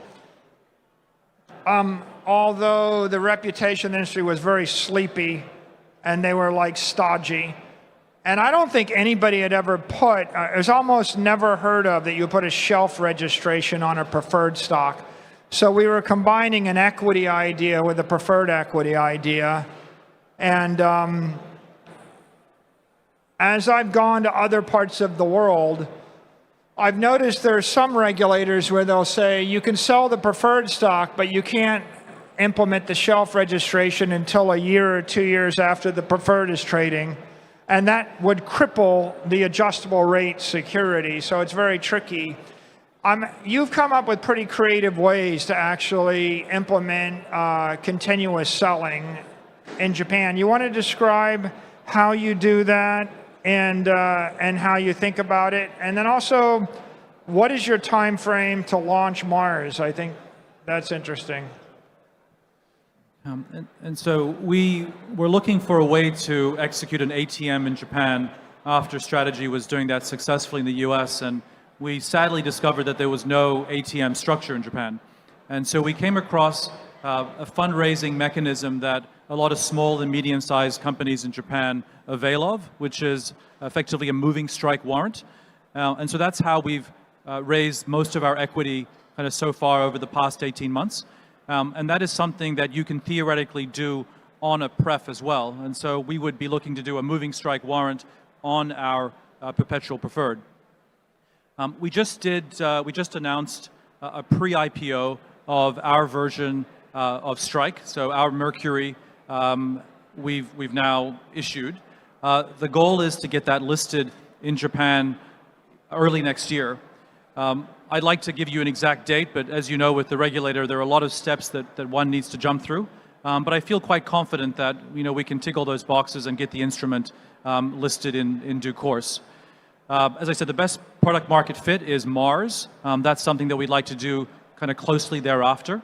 It is something that I think the Japanese market would really, really like, having a high yield bank account, something they can purchase in their securities account, and have something that has a stable price that pays a yield that is far higher than they're used to seeing. So ultimately, the appeal is if you can put together digital capital with a preferred, make it publicly traded, find a way to feed liquidity in the market, adjust the dividend rate variably, and then manage the shelf registration to provide liquidity but trim the volatility. If you put all those things together, you can create this magical digital credit instrument. Mars would be the third. Strive created SATA, the second, and Stretch was the first. My impression is, there'll be over time a dozen or a few dozen treasury companies that'll create this kind of credit, and it'll be good for the market because the more people offering it, the more enthusiastic the credit investors will be. How are you going to market your credit instruments in Japan? And do you have any thoughts about will you issue credit instruments in the US or anywhere else? What's your idea there? I think the Japanese market is, it's one of the largest markets in the world. We would like to be, the player in the Japanese capital market. That's our